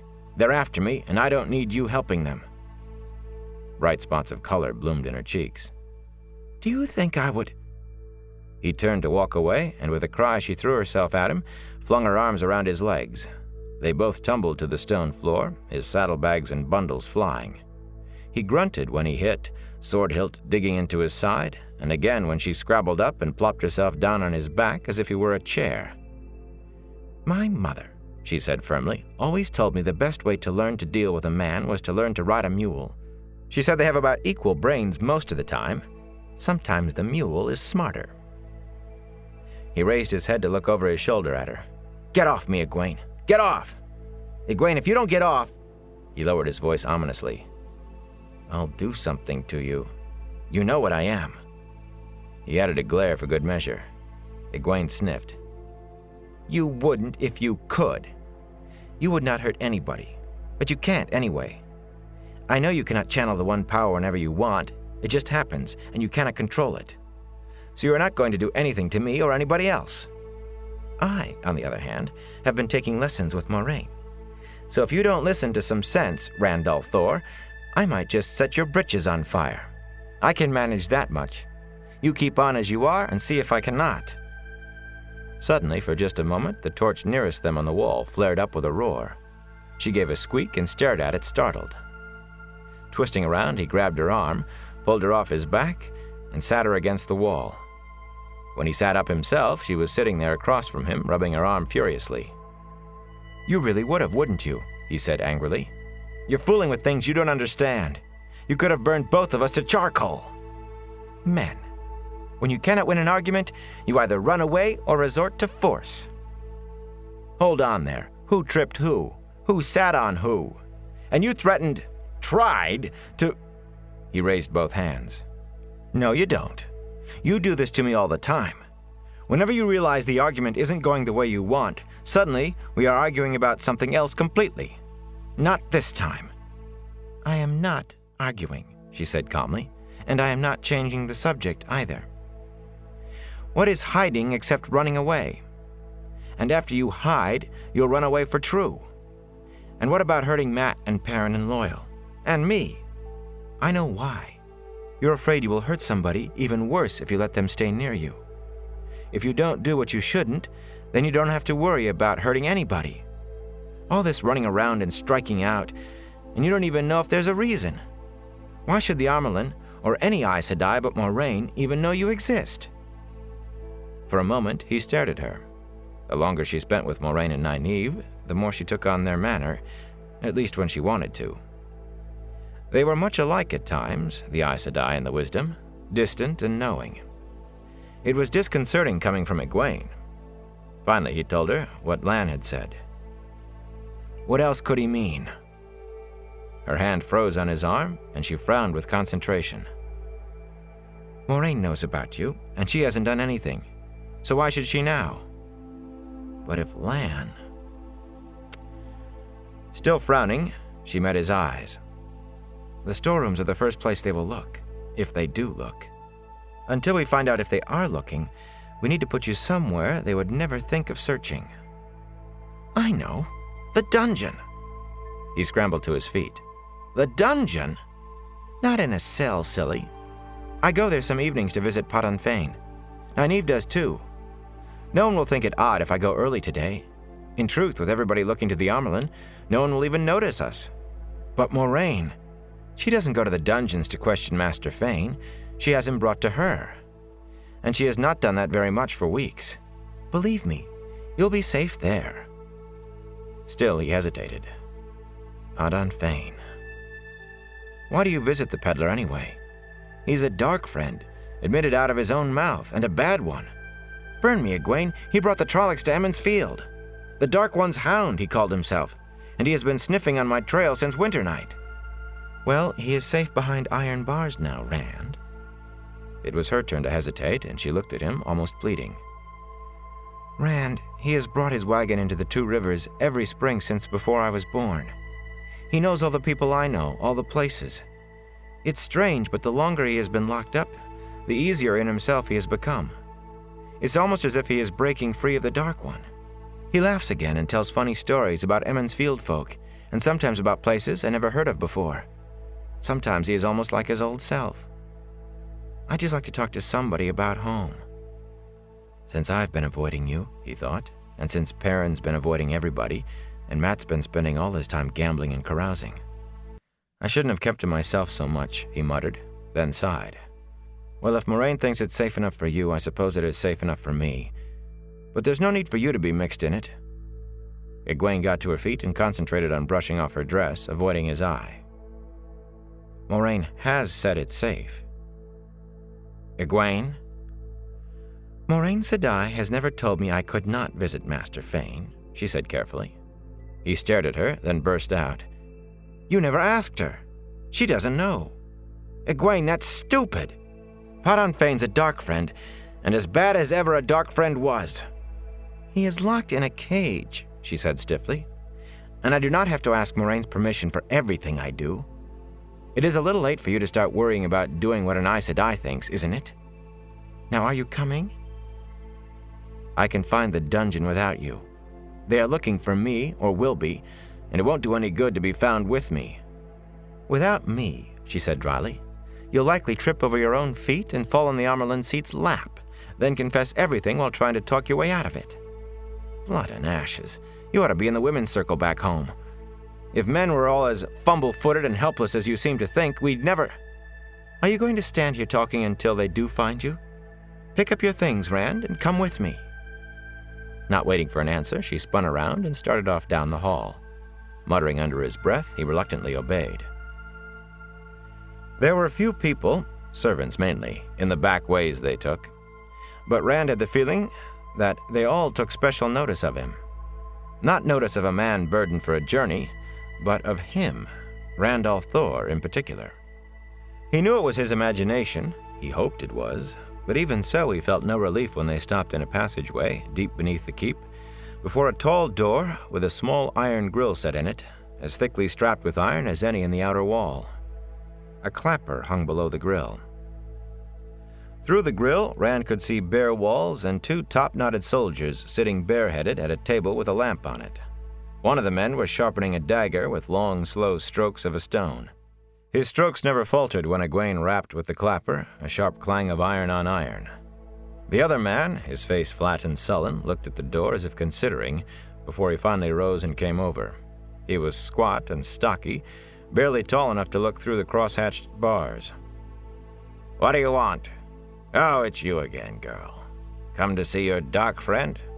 Who's that? He made no move to open the door. He's a friend of mine, Changu. He wants to see Master Fain, too. The man studied Rand, his upper lip quivering back to bare teeth. Rand did not think it was supposed to be a smile. Well, Changu said finally. Well, tall, aren't you? Tall, and fancy dressed for your kind. Somebody catch you young on the eastern marches and tame you?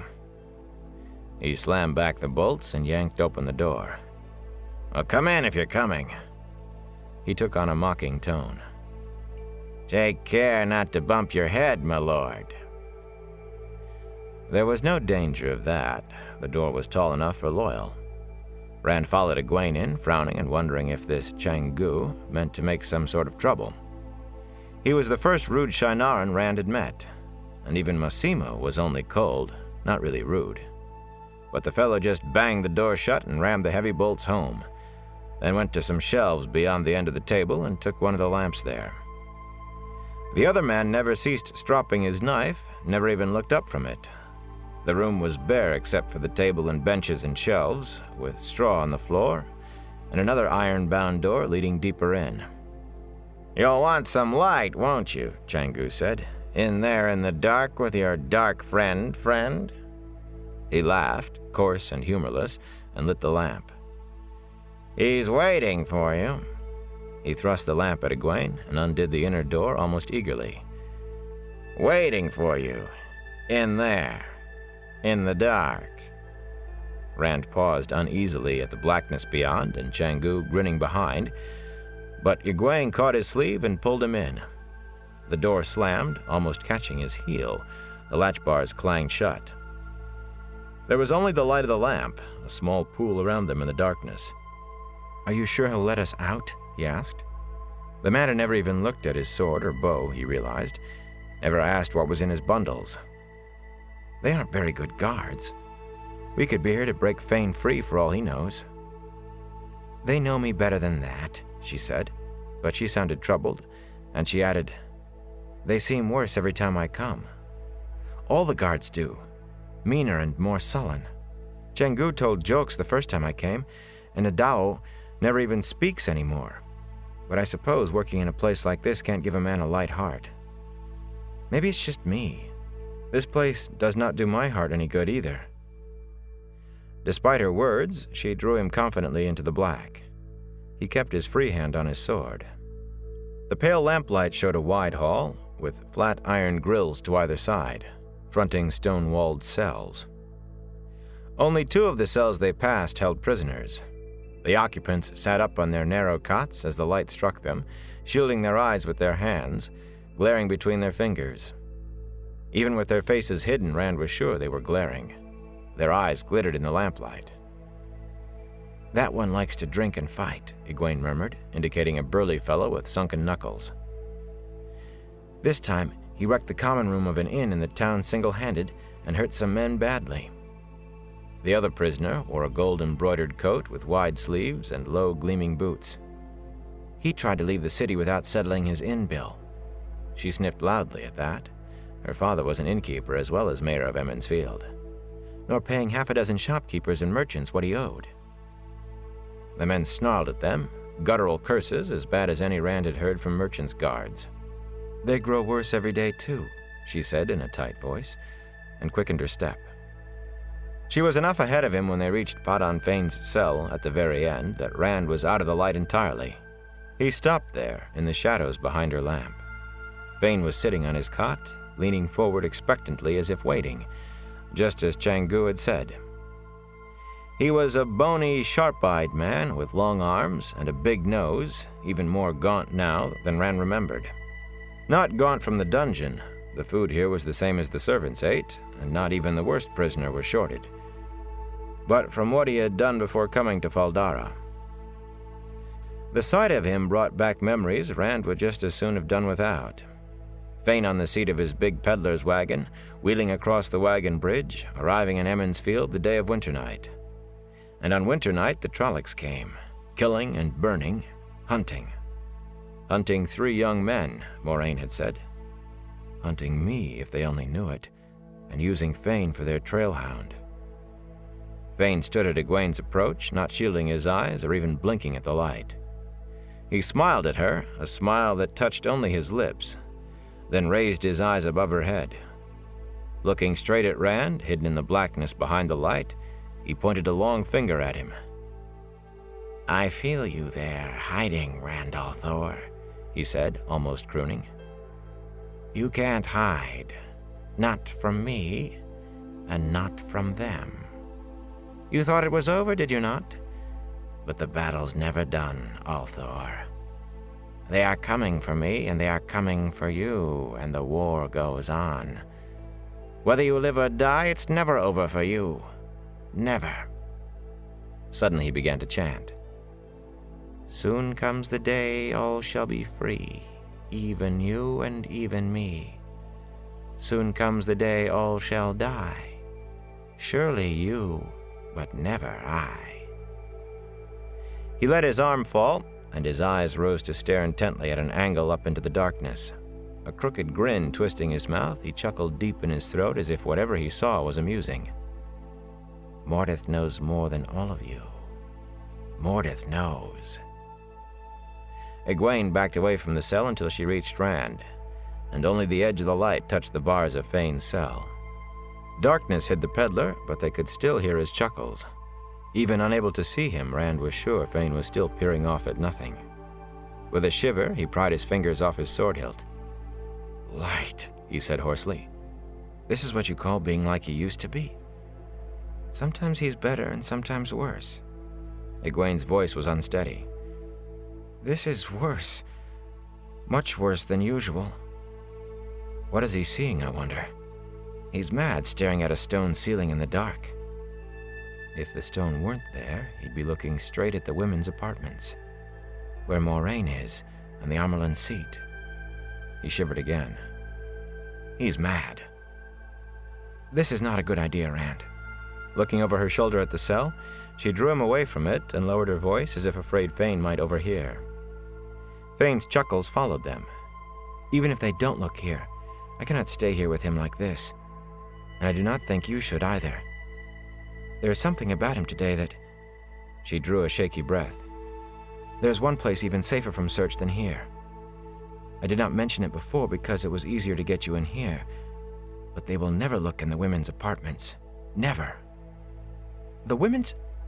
Egwene, Fane may be mad, but you are madder. You can't hide from hornets in a hornet's nest. What better place? What is the one part of the keep no man will enter without a woman's invitation, not even Lord Agomar? What is the one place no one would ever think to look for a man? What is the one place in the keep sure to be full of Aes Sedai? It is crazy, Egwene." Poking at his bundles, she spoke as if it were all decided. "You must wrap your sword and bow in your cloak, and then it will look as if you're carrying things for me. It should not be too hard to find you a jerkin and a shirt that isn't so pretty. You will have to stoop, though. I told you I won't do it. Since you're acting stubborn as a mule, you should take right to playing my beast of burden. Unless you would really rather stay down here with him." Fane's laughing whisper came through the black shadows. "The battle's never done, Althor. Mordeth knows." "I'd have a better chance jumping off the wall," Rand muttered. But he unslung his bundles and set about wrapping sword and bow and quiver, as she had suggested. In the darkness, Fane laughed. "It's never over, Althor. Never." Chapter 4. Summoned. Alone in her rooms in the women's apartments, Moiraine adjusted the shawl embroidered with curling ivy and grapevines on her shoulders and studied the effect in the tall frame mirror standing in a corner. Her large, dark eyes could appear as sharp as a hawk's when she was angry. They seemed to pierce the silvered glass now.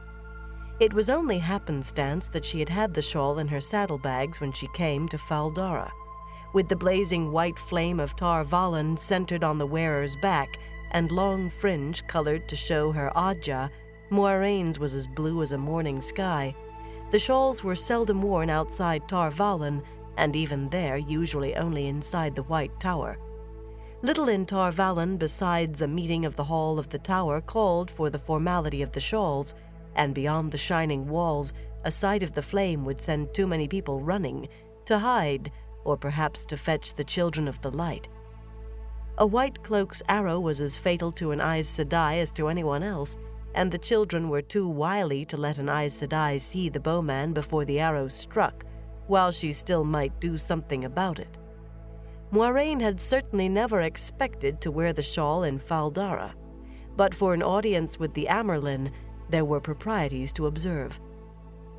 She was slender and not at all tall, and smooth-cheeked Aes Sedai agelessness often made her appear younger than she was, but Moiraine had a commanding grace and calm presence that could dominate any gathering. A manner ingrained growing up in the royal palace of Cairhien had been heightened, not submerged, by still more years as an Aes Sedai. She knew she might need every bit of it today. yet much of the calm was on the surface today. There must be trouble, or she would not have come herself, she thought for at least the 10th time. But beyond that lay 1,000 questions more. What trouble, and who did she choose to accompany her? Why here? Why now? It cannot be allowed to go wrong now. The great serpent ring on her right hand caught the light dully as she touched the delicate golden chain fastened in her dark hair, which hung in waves to her shoulders. A small, clear blue stone dangled from the chain in the middle of her forehead. Many in the White Tower knew of the tricks she could do using that stone as a focus. It was only a polished bit of blue crystal, just something a young girl had used in her first learning, with no one to guide her. That girl had remembered tales of Angreal and even more powerful Sa'angreal, those fabled remnants of the Age of Legends that allowed Aes Sedai to channel more of the one power than any could safely handle unaided. Remembered and thought some such focus was required to channel it all. Her sisters in the White Tower knew a few of her tricks and suspected others, including some that did not exist, some that had shocked her when she learned of them. The things she did with the stone were simple and small, if occasionally useful, the kind a child would imagine. But if the wrong women had accompanied the Amyrlin, the crystal might put them off balance because of the tales. She started down the hallway with Anaya chatting at her side. Liandrin stood for a moment staring at the door as if wondering what Moiraine was hiding, then hurried to join the others. She bracketed Moiraine, walking as stiffly as a guard. Anaya merely walked, keeping company. Their slippered footsteps fell softly on thick-woven carpets with simple patterns.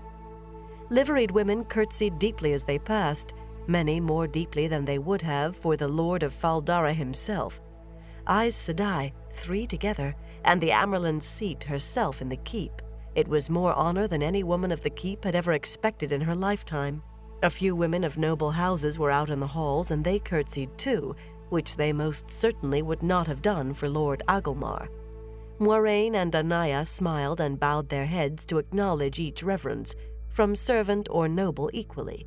Liandrin ignored them all. There were only women here, of course, no men. No Shienaran male above the age of 10 would enter the women's rooms without permission or invitation, although a few small boys ran and played in the halls here. They knelt on one knee, awkwardly, when their sisters dropped deep curtsies. Now and then Anaya smiled and ruffled a small head as she passed. "This time, Moiraine," Anaya said, "you have been gone from Tar Valon too long, much too long. Tar Valon misses you, your sisters miss you, and you are needed in the White Tower." "Some of us must work in the world," Moiraine said gently. "I will leave the hall of the tower to you, Anaya. Yet in Tar Valon, you hear more of what occurs in the world than I. Too often I outrun what happens where I was yesterday. What news have you?" 3 more false dragons, Liandrin bit the words off. "In Saldaea, Morandi, and Tyr, false dragons ravage the land, the while you blues smile and talk of nothing, and try to hold on to the past." Anaya raised an eyebrow, and Liandrin snapped her mouth shut with a sharp sniff. 3, Moiraine mused softly. For an instant her eyes gleamed, but she masked it quickly.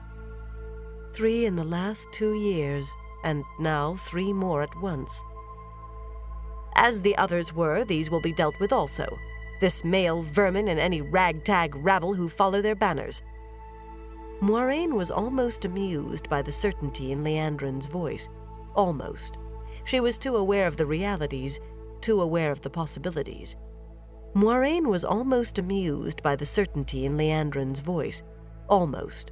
She was too aware of the realities, too aware of the possibilities. "Have a few months been enough for you to forget, sister? The last false dragon all but tore Gildan apart before his army, ragtag, rabble or not, was defeated. Yes, Loghain is in Tar Valon by now, gentled and safe, I suppose, but some of our sisters died to overpower him. Even one sister dead is more loss than we can bear, but Gildan's losses were much worse. The 2 before Loghain could not channel, yet even so the people of Kandor and Arad Doman remember them well.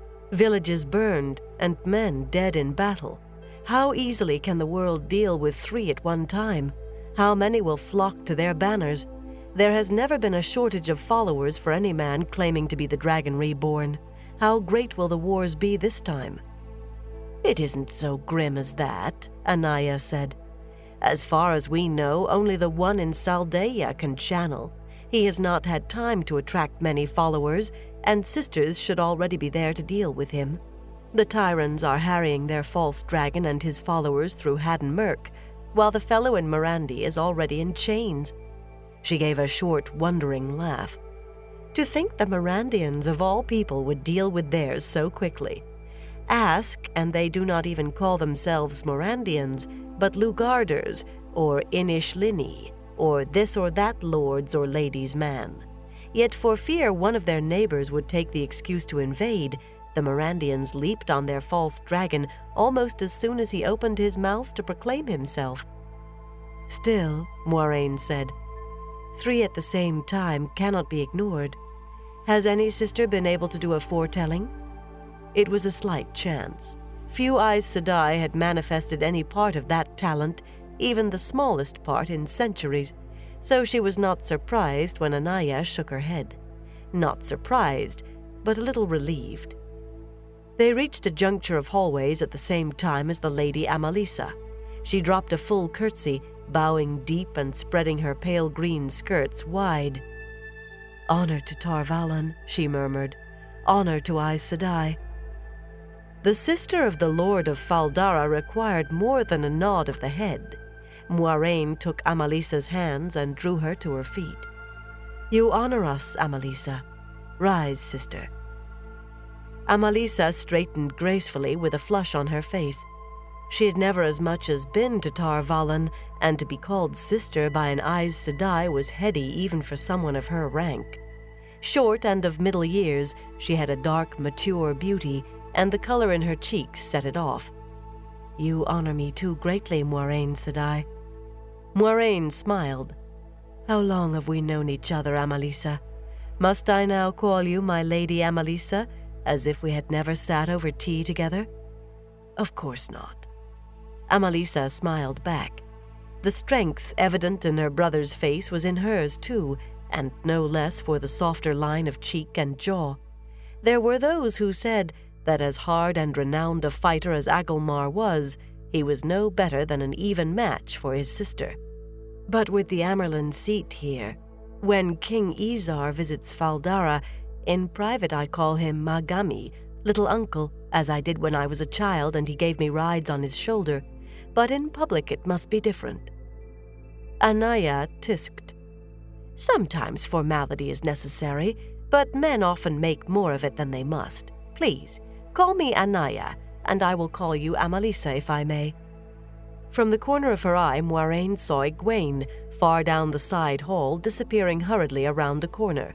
A stooped shape in a leather jerkin, head down and arms loaded with bundles, shambled at her heels. Moiraine permitted herself a small smile, quickly masked. If the girl shows as much initiative in Tar Valon, she thought wryly, she will sit in the Amerlin seat one day, if she can learn to control that initiative, if there is an Amerlin seat left on which to sit. When she turned her attention back to the others, Liandrin was speaking. "And I would welcome the chance to learn more of your land." She wore a smile, open and almost girlish, and her voice was friendly. Moiraine schooled her face to stillness as Amalisa extended an invitation to join her and her ladies in her private garden, and Liandrin accepted warmly.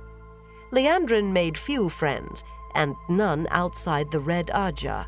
Certainly never outside the Aes Sedai. She would sooner make friends with a man or a Trolloc. Moiraine was not sure Liandrin saw much difference between men and Trollocs. She was not sure any of the Red Ajah did. Anaya explained that just now they must attend the Amerlin seat. "Of course," Amalisa said. "The light illumine her and the Creator shelter her. But later then." She stood straight and bowed her head as they left her. Moiraine studied Liandrin as they walked, never looking at her directly. The honey-haired Aes Sedai was staring straight ahead, rosebud lips pursed thoughtfully. She appeared to have forgotten Moiraine and Anaya both. What is she up to? Anaya seemed not to have noticed anything out of the ordinary, but then she always managed to accept people both as they were and as they wanted to be. It constantly amazed Moiraine that Anaya dealt as well as she did in the White Tower, but those who were devious always seemed to take her openness and honesty, her acceptance of everyone, as cunning devices. They were always caught completely off balance when she turned out to mean what she said and say what she meant. Too, she had a way of seeing to the heart of things and of accepting what she saw. Now she blithely resumed speaking of the news. The word from Andor is both good and bad. The street riots in Caemlyn died down with the coming of spring, but there is still talk, too much talk, blaming the Queen, and Tar Valon as well, for the long winter. Morghese holds her throne less securely than she did last year, but she holds it still, and will so long as Gareth Bryn is Captain General of the Queen's Guards. And the Lady Elaine, the daughter heir, and her brother, the Lord Gawain, have come safely to Tar Valon for their training. There was some fear in the White Tower that the custom would be broken. "Not while Morghese has breath in her body," Moiraine said. Liandrin gave a little start, as if she had just awakened. "Pray that she continues to have breath. The daughter heir's party was followed to the River Erinnen by the Children of the Light, to the very bridges of Tar Valon. More still camp outside Caemlyn for the chance of mischief, and inside Caemlyn still are those who listen." "Perhaps it is time Morghese learned a little caution," Anaya sighed. "The world is becoming more dangerous every day, even for a queen, perhaps especially for a queen. She was ever headstrong. I remember when she came to Tar Valon as a girl. She did not have the ability to become a full sister, and it rankled in her. Sometimes I think she pushes her daughter because of that, whatever the girl chooses." Moiraine sniffed disdainfully. Elaine was born with the spark in her. It was not a matter of choosing. Morghese would not risk letting the girl die from lack of training if all the White Cloaks in Amadisia were camped outside Caemlyn.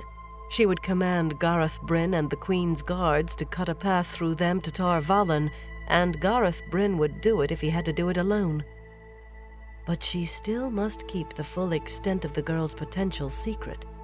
Would the people of Andor knowingly accept Elaine on the Lion Throne after Morghese if they knew? Not just a queen trained in Tar Valon according to custom, but a full Aes Sedai? In all of recorded history, there had been only a handful of queens with the right to be called Aes Sedai, and the few who let it be known had all lived to regret it. She felt a touch of sadness, but too much was afoot to spare aid or even worry for one land and one throne. "What else, Anaya?" "You must know that the Great Hunt of the Horn has been called in Ilion the first time in 400 years. The Ilianers say the last battle is coming." Anaya gave a little shiver, as well she might, but went on without a pause.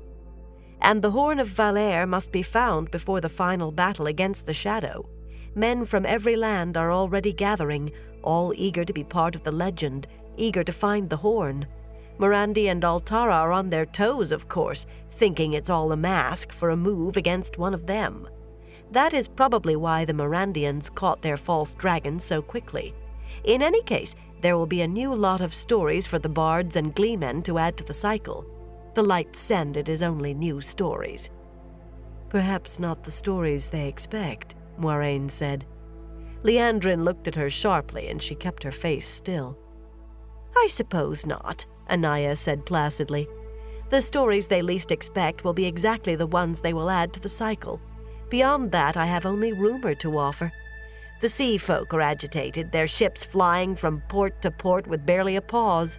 Sisters from the islands say the Corrimor, their chosen one, is coming, but they won't say more. You know how close-mouthed the Atha an Mier are with outsiders about the Corrimor, and in this our sisters seem to think more as sea folk than Aes Sedai. The Aiel appear to be stirring too, but no one knows why. No one ever knows with the Aiel. At least there is no evidence they mean to cross the spine of the world again, thank the light." She sighed and shook her head. "What would I not give for even one sister from among the Aiel? Just one. We know too little of them." Moiraine laughed. "Sometimes I think you belong in the Brown Ajah, Anaya." "Almouth Plain," Liandrin said, and looked surprised that she had spoken. "Now that truly is rumor, sister," Anaya said. "A few whispers heard as we were leaving Tar Valon. There may be fighting on Almouth Plain and perhaps Tomon Head as well. I say maybe. The whispers were faint. Rumors of rumors. We left before we could hear more." "It would have to be Tarabon and Arad Doman," Moiraine said and shook her head. "They have squabbled over Almouth Plain for nearly 300 years, but it has never come to open blows." She looked at Liandrin. Aes Sedai were supposed to throw off all their old loyalties to lands and rulers, but few did so completely. It was hard not to care for the land of your birth. Why would they now— "Enough of idle talk," the honey-haired woman broke in angrily. "For you, Moiraine, the Amyrlin waits." She took 3 quick strides ahead of the others and threw open one of a pair of tall doors. "For you, the Amyrlin will have no idle talk." Unconsciously touching the pouch at her waist, Moiraine went past Liandrin through the doorway with a nod, as if the other woman were holding the door for her. She did not even smile at the white flash of anger on Liandrin's face. What is the wretched girl up to? Brightly colored carpets covered the anteroom floor in layers, and the room was pleasantly furnished with chairs and cushioned benches and small tables, the wood simply worked or just polished. Brocaded curtains sided the tall arrow slits to make them seem more like windows. No fires burned in the fireplaces. The day was warm, and the Shienaran chill would not come until nightfall. Fewer than half a dozen of the Aes Sedai who had accompanied the Amyrlin were there. Varen Mathwin and Serafel of the Brown Ajah did not look up at Moiraine's entrance. Serafel was intently reading an old book with a worn, faded leather cover, handling its tattered pages carefully, while plump Varen, sitting cross-legged beneath an arrow slit, held a small blossom up to the light and made notes and sketches in a precise hand in a book balanced on her knee. She had an open ink pot on the floor beside her and a small pile of flowers on her lap. The Brown sisters concerned themselves with little beside seeking knowledge. Moiraine sometimes wondered if they were really aware of what was going on in the world, or even immediately around them. The 3 other women already in the room turned, but they made no effort to approach Moiraine, only looked at her. One, a slender woman of the Yellow Ajah, she did not know.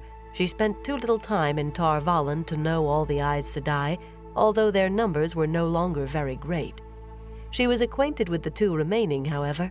Carlinia was as pale of skin and cold of manner as the white fringe on her shawl, the exact opposite in every way of dark, fiery Alana Mosvani of the Green. But they both stood and stared at her without speaking, without expression. Alana sharply snugged her shawl around her, but Carlinia made no move at all. The slender yellow sister turned away with an air of regret. "The light illumine you all, sisters," Moiraine said. No one answered. She was not sure Serafel or Varen had even heard. Where are the others? There was no need for them all to be there. Most would be resting in their rooms, freshing from the journey, but she was on edge now, all the questions she could not ask running through her head. None of it showed on her face. The inner door opened and Lyanna appeared without her gilt-flamed staff. The keeper of the Chronicles was as tall as most men, willowy and graceful, still beautiful, with coppery skin and short dark hair. She wore a blue stole a hand wide instead of a shawl, for she sat in the hall of the tower, though as keeper, not to represent her Ajah. "There you are," she said briskly to Moiraine and gestured to the door behind her. "Come, sister, the Amyrlin seat is waiting." She spoke naturally in a clipped, quick way that never changed, whether she was angry or joyful or excited. As Moiraine followed Lyanna in, she wondered what emotion the keeper was feeling now. Lyanna pulled the door to behind them. It banged shut with something of the sound of a cell door closing. The Amyrlin seat herself sat behind a broad table in the middle of the carpet, and on the table rested a flattened cube of gold, the size of a travel chest, and ornately worked with silver. The table was heavily built, its legs stout, but it seemed to squat under a weight 2 strong men would have had trouble lifting. At the sight of the golden cube, Moiraine had difficulty keeping her face unruffled. The last she had seen of it, it had been safely locked in Agelmar's strong room. On learning of the Amyrlin Seat's arrival, she had meant to tell her of it herself. That it was already in the Amyrlin's possession was a trifle, but a worrisome trifle. Events could be outpacing her. She swept a deep curtsy and said formally, "As you called me, Mother, so have I come." The Amyrlin extended her hand, and Moiraine kissed her great serpent ring, no different from that of any other Aes Sedai. Rising, she made her tone more conversational, but not too much so. She was aware of the keeper standing behind her, beside the door. "I hope you had a pleasant journey, Mother." The Amyrlin had been born in Tyr of a simple fisherman's family, not a noble house, and her name was Siuan Sanche, though very few had used that name or even thought of it in the 10 years since she had been raised from the hall of the tower. She was the Amyrlin Seat, that was the whole of it. The broad stole on her shoulders was striped in the colors of the 7 Ajahs. The Amyrlin was of all Ajahs and of none.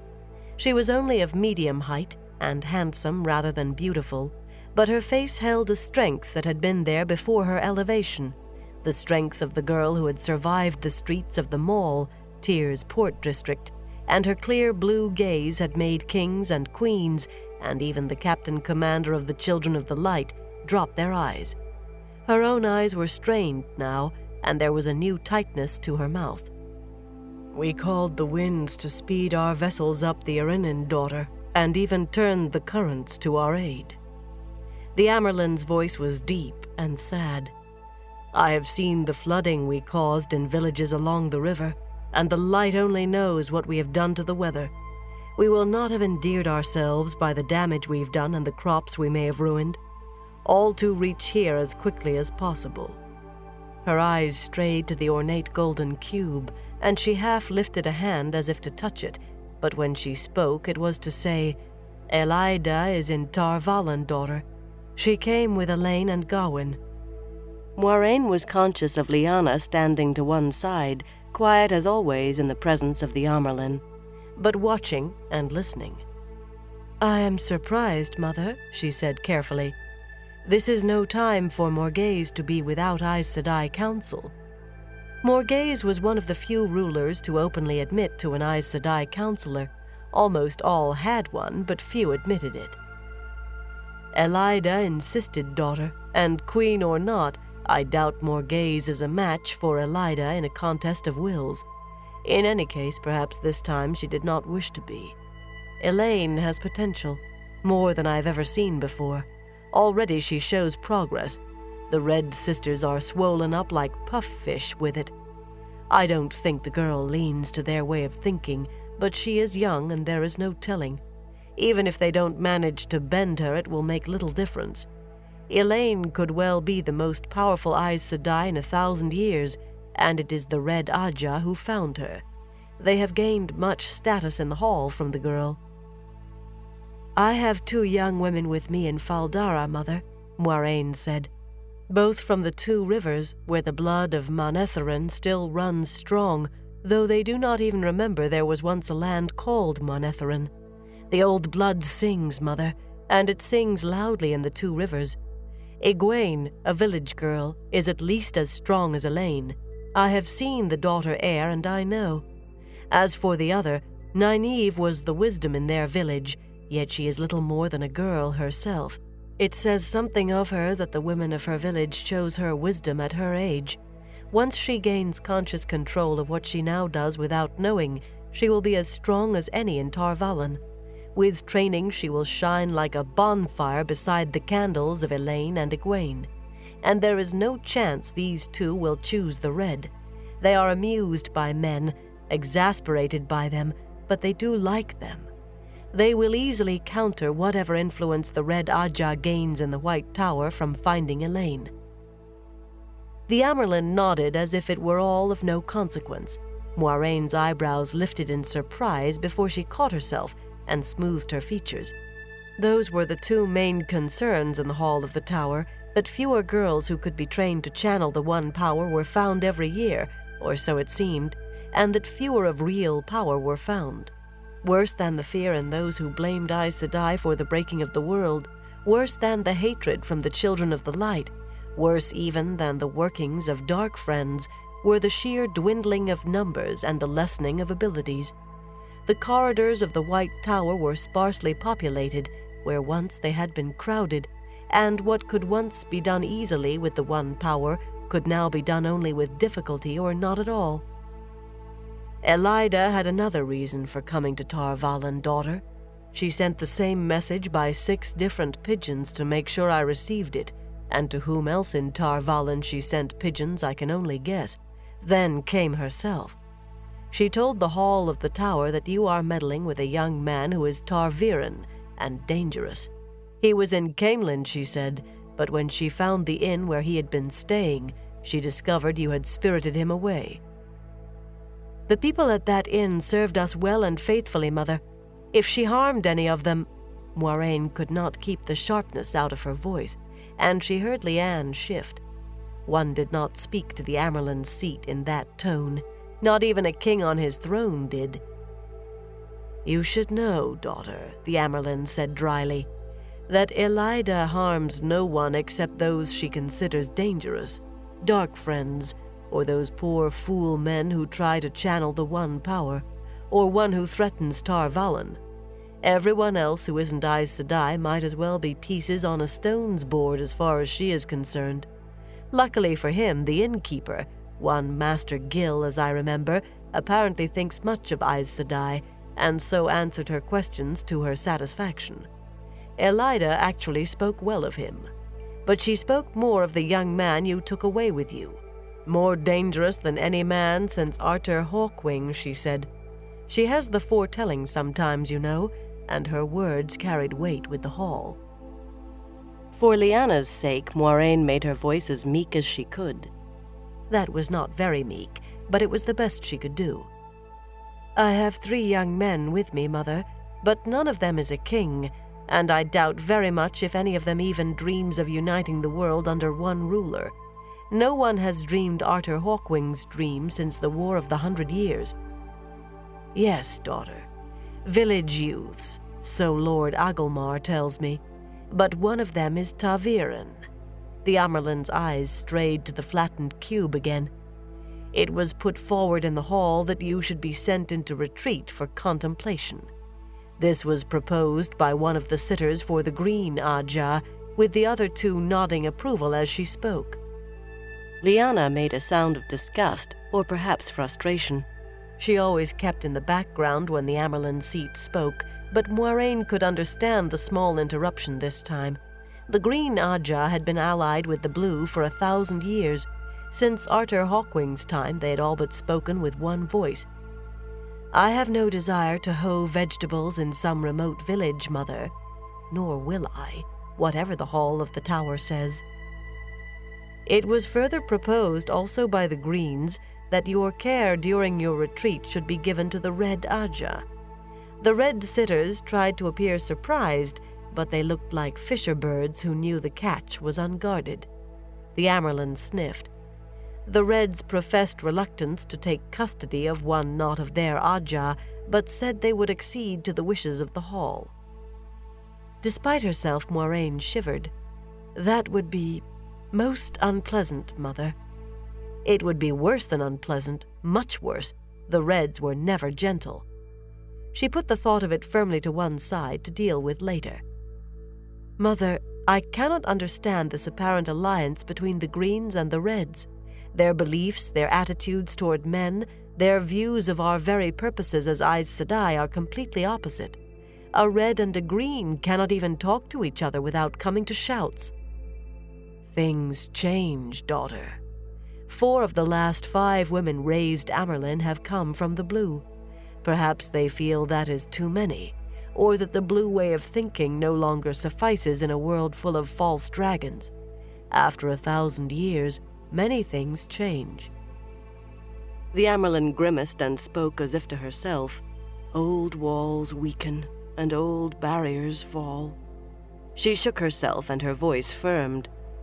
There was yet another proposal, one that still smells like week old fish on the jetty. Since Lyanna is of the Blue Aja and I came from the Blue, it was put forward that sending 2 Sisters of the Blue with me on this journey would give the Blue 4 representatives. Proposed in the hall, to my face, as if they were discussing repairing the drains. 2 of the White Sisters stood against me and 2 green. The Yellow muttered among themselves, then would not speak for or against. 1 more saying nay, and your sisters Anaya and Maigan would not be here. There was even some talk, open talk, that I should not leave the White Tower at all. Moiraine felt a greater shock than on hearing that the Red Aja wanted her in their hands. Whatever Aja she came from, the Keeper of the Chronicles spoke only for the Amyrlin, and the Amyrlin spoke for all Aes Sedai and all Ajas.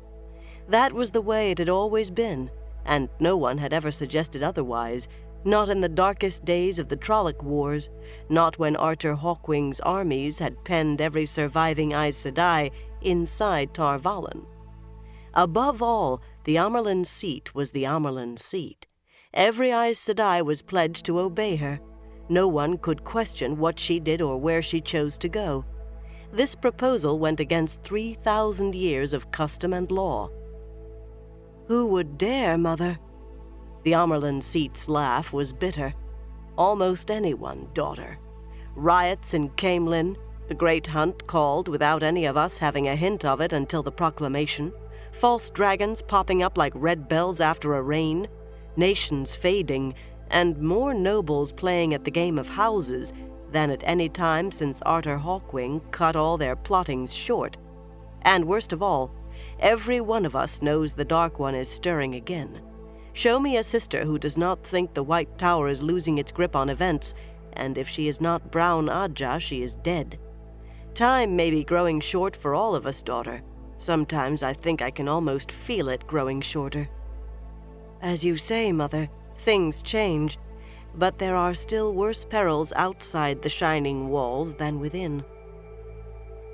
For a long moment the Amyrlin met Moiraine's gaze, then nodded slowly. Leave us, Lyanna. I would talk to my daughter Moiraine alone. There was only a moment's hesitation before Lyanna said, As you wish, Mother. Moiraine could feel her surprise.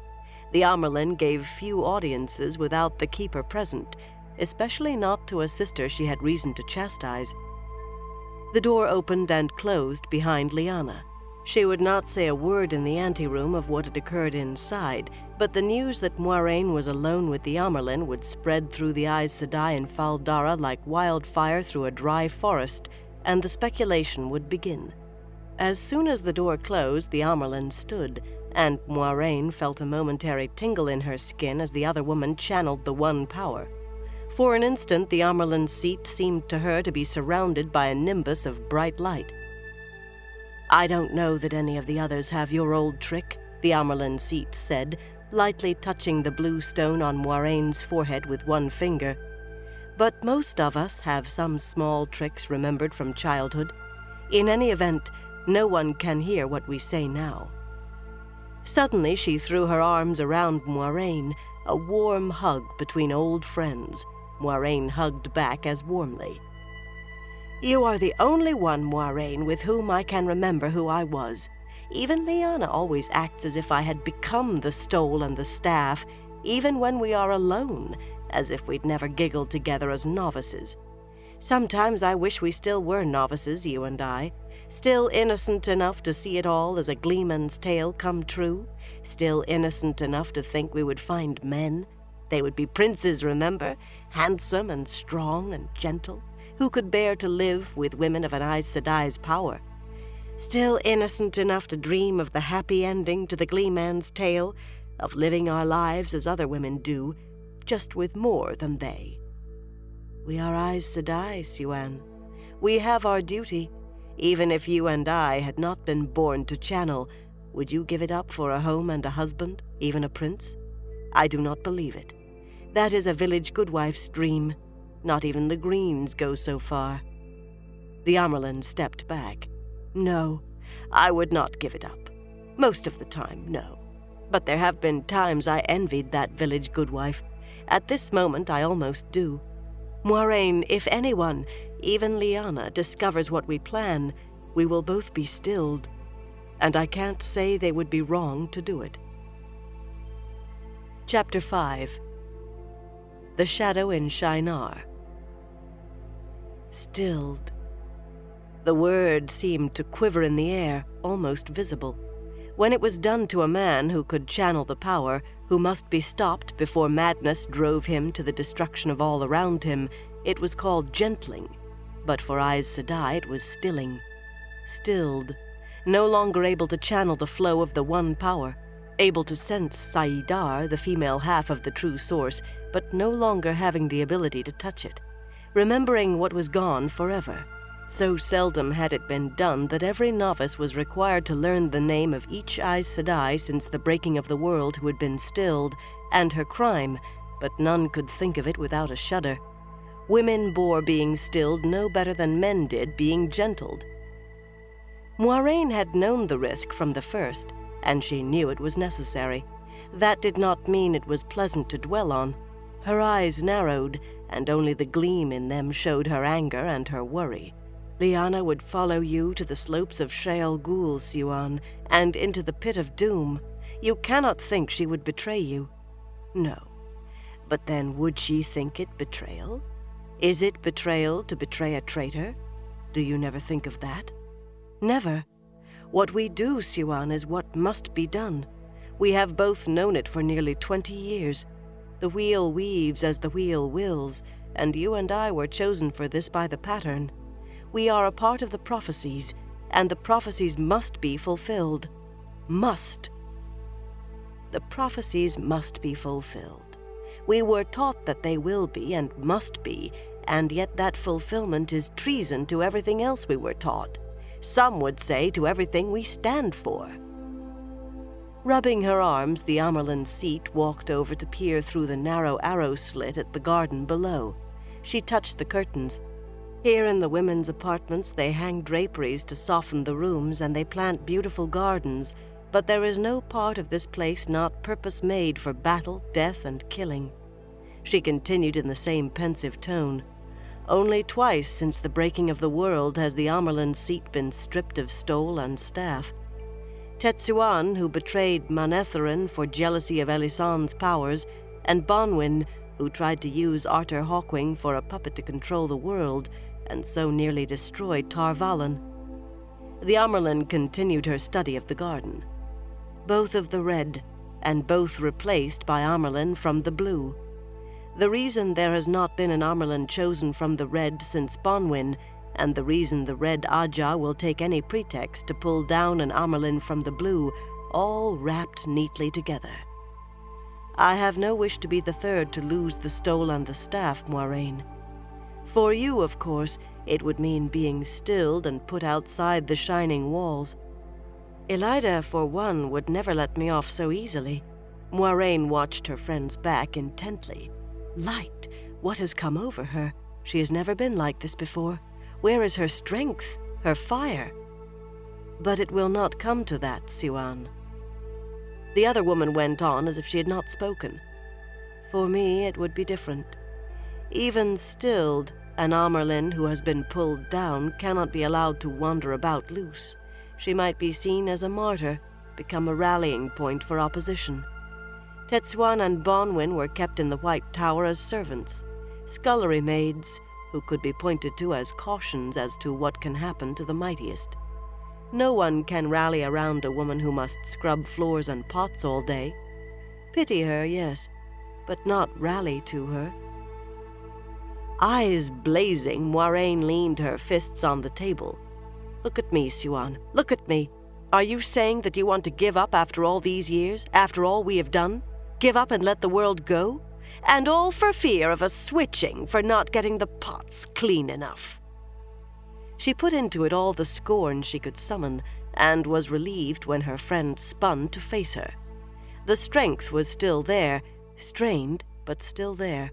Those clear blue eyes were as hot with anger as her own. I remember which of the two of us squealed the loudest when we were switched as novices. You had lived a soft life in Cairhien, Moiraine, not like working a fishing boat." Abruptly, Siuan slapped the table with a loud crack. "No, I am not suggesting giving up, but neither do I propose to watch everything slide out of our hands while I can do nothing. Most of my troubles with the Hall stem from you. Even the Greens wonder why I haven't called you to the tower and taught you a little discipline. Half the sisters with me think you should be handed over to the Reds, and if that happens, you will wish you were a novice again, with nothing worse to look forward to than a switching. Light, if any of them remember we were friends as novices, I'd be there beside you. We had a plan, Moiraine. Locate the boy and bring him to Tar Valon, where we could hide him, keep him safe and guide him. Since you left the tower, I have had only 2 messages from you. 2! I feel as if I'm trying to sail the fingers of the dragon in the dark. 1 message to say you were entering the 2 rivers, going to this village, this Emond's Field. Soon, I thought. He's found, and she'll have him in hand soon. Then word from Cainlan to say you were coming to Shinar, to Fal Dara, not Tar Valon. Fal Dara, with the Blight almost close enough to touch.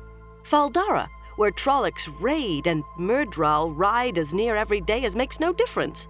Nearly 20 years of planning and searching, and you toss all our plans practically in the Dark One's face. Are you mad? Now that she had stirred life in the other woman, Moiraine returned to outward calm herself. Calm, but firm insistence, too. The pattern pays no heed to human plans, Siuan. With all our scheming, we forgot what we were dealing with. ta'Veren. Elida is wrong. Artur Pendrag Tonreal was never this strongly ta'Veren. The wheel will weave the pattern around this young man as it wills, whatever our plans. The anger left Amyrlin's face, replaced by white-faced shock. It sounds as if you are saying we might as well give up. Do you now suggest standing aside and watching the world burn? No, Siuan, never standing aside. Yet the world will burn, Siuan, one way or another, whatever we do. You could never see that. But we must now realize that our plans are precarious things. We have even less control than we thought, perhaps only a fingernail's grip. The winds of destiny are blowing, Siuan, and we must ride them where they take us. The Amyrlin shivered as if she felt those winds icy on the back of her neck. Her hands went to the flattened cube of gold, blunt, capable fingers finding precise points in the complex designs. Cunningly balanced, the top lifted back to reveal a curled, golden horn nestled within a space designed to hold it. She lifted the instrument and traced the flowing silver script in the old tongue inlaid around the flaring mouth. "The grave is no bar to my call," she translated, so softly she seemed to be speaking to herself.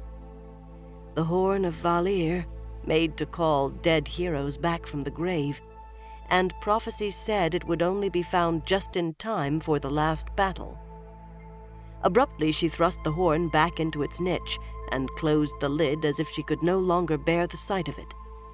Agelmar pushed it into my hands as soon as the welcome was done. He said he was afraid to go into his own strong room any longer with it there. The temptation was too great, he said, to sound the horn himself and lead the host that answered its call north through the Blight to level Shaiol Ghul itself and put an end to the Dark One. He burned with the ecstasy of glory, and it was that, he said, that told him it was not to be him, must not be him. He could not wait to be rid of it, yet he wanted it still. Moiraine nodded. Agelmar was familiar with the prophecy of the horn. Most who fought the Dark One were. "Let whosoever sounds me think not of glory, but only of salvation." Salvation? The Amyrlin laughed bitterly. From the look in Agelmar's eyes, he didn't know whether he was giving away salvation or rejecting the condemnation of his own soul. He only knew he had to be rid of it before it burned him up. He has tried to keep it secret, but he says there are rumors in the keep already. I do not feel his temptation, yet the horn still makes my skin crawl. He will have to take it back into his strong room until I leave. I could not sleep with it even in the next room. She rubbed frown lines from her forehead and sighed. And it was not to be found until just before the last battle. Can it be that close? I hoped we would have more time. The Kareathon cycle. Yes, Moiraine, you do not have to remind me. I've lived with the prophecies of the dragon as long as you. The Amyrlin shook her head. Never more than one false dragon in a generation since the breaking, and now 3 loose in the world at one time, and 3 more in the past 2 years. The pattern demands a dragon because the pattern weaves toward Tarmon Gai'dan. Sometimes doubt fills me, Moiraine. She said it musingly, as if wondering at it, and went on in the same tone. What if Loghain was the one? He could channel before the Reds brought him to the White Tower and we gentled him. So can Mazrim Taim, the man in Saldaea. What if it is him? There are sisters in Saldaea already. He may be taken by now. What if we have been wrong since the start? What happens if the dragon reborn is gentled before the last battle even begins? Even prophecy can fail if the one prophesied is slain or gentled, and then we face the Dark One naked to the storm. Neither of them is the one, Siuan. The pattern does not demand a dragon, but the one true dragon. Until he proclaims himself, the pattern will continue to throw up false dragons, but after that there will be no others. If Loghain or the other were the one, there would be no others. For he shall come like the breaking dawn, and shatter the world again with his coming and make it anew. Either we go naked in the storm or cling to a protection that will scourge us. The light help us all. The Amyrlin shook herself as if to throw off her own words. Her face was set, as though bracing for a blow. You could never hide what you were thinking from me as you do from everyone else, Moiraine. You have more to tell me, and nothing good. For answer, Moiraine took the leather pouch from her belt and upended it, spilling the contents on the table. It appeared to be only a heap of fragmented pottery, shiny black and white. The Amyrlin's seat touched one bit curiously, and her breath caught. Quaindiar. Heartstone, Moiraine agreed. The making of Quaindiar had been lost at the breaking of the world, but what had been made of Heartstone had survived the cataclysm. Even those objects swallowed by the earth or sunk in the sea had survived. They must have. No known force could break Quaindiar once it was complete. Even the one power directed against Heartstone only made it stronger, except that some power had broken this. The Amyrlin hastily assembled the pieces. What they formed was a disk the size of a man's hand, half blacker than pitch and half whiter than snow, the colors meeting along a sinuous line, unfaded by age. The ancient symbol of Aes Sedai, before the world was broken, when men and women wielded the power together. Half of it was now called the Flame of Tar Valon. The other half was scrawled on doors, the Dragon's Fang, to accuse those within of evil. Only 7 like it had been made. Everything ever made of Heartstone was recorded in the White Tower, and those 7 were remembered above all. Siuan Sanche stared at it as she would have at a viper on her pillow. One of the seals on the Dark One's prison, she said finally, reluctantly. It was those 7 seals over which the Amyrlin seat was supposed to be watcher. The secret hidden from the world, if the world ever thought of it, was that no Amyrlin seat had known where any of the seals were since the Trolloc Wars. We know the Dark One is stirring, Siuan. We know his prison cannot stay sealed forever. Human work can never match the Creator's. We knew he has touched the world again, even if thank the light only indirectly. Dark friends multiply, and what we called evil but 10 years ago seems almost caprice compared with what now is done every day.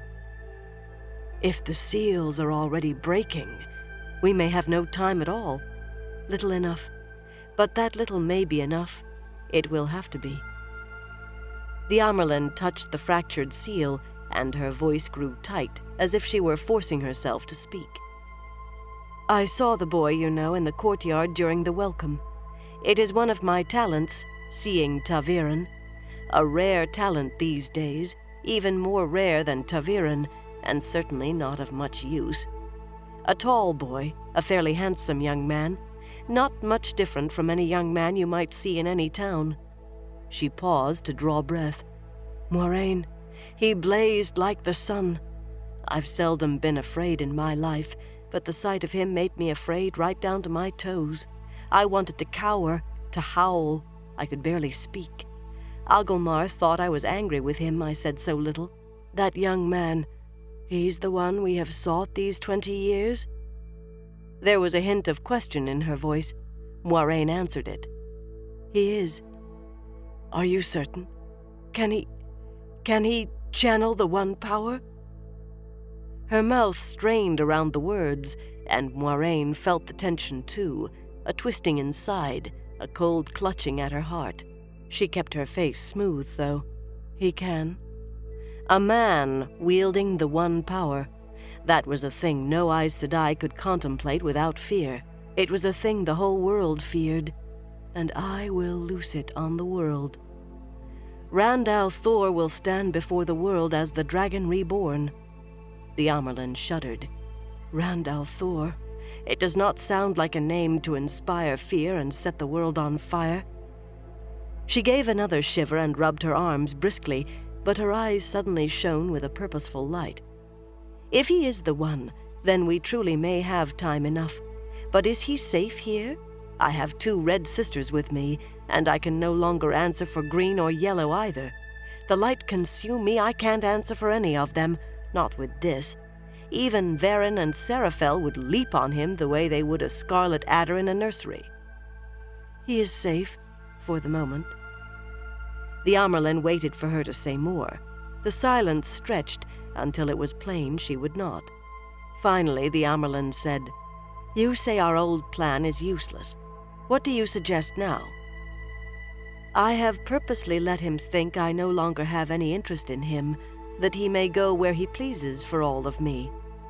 She raised her hands as the Amyrlin opened her mouth. It was necessary, Siuan.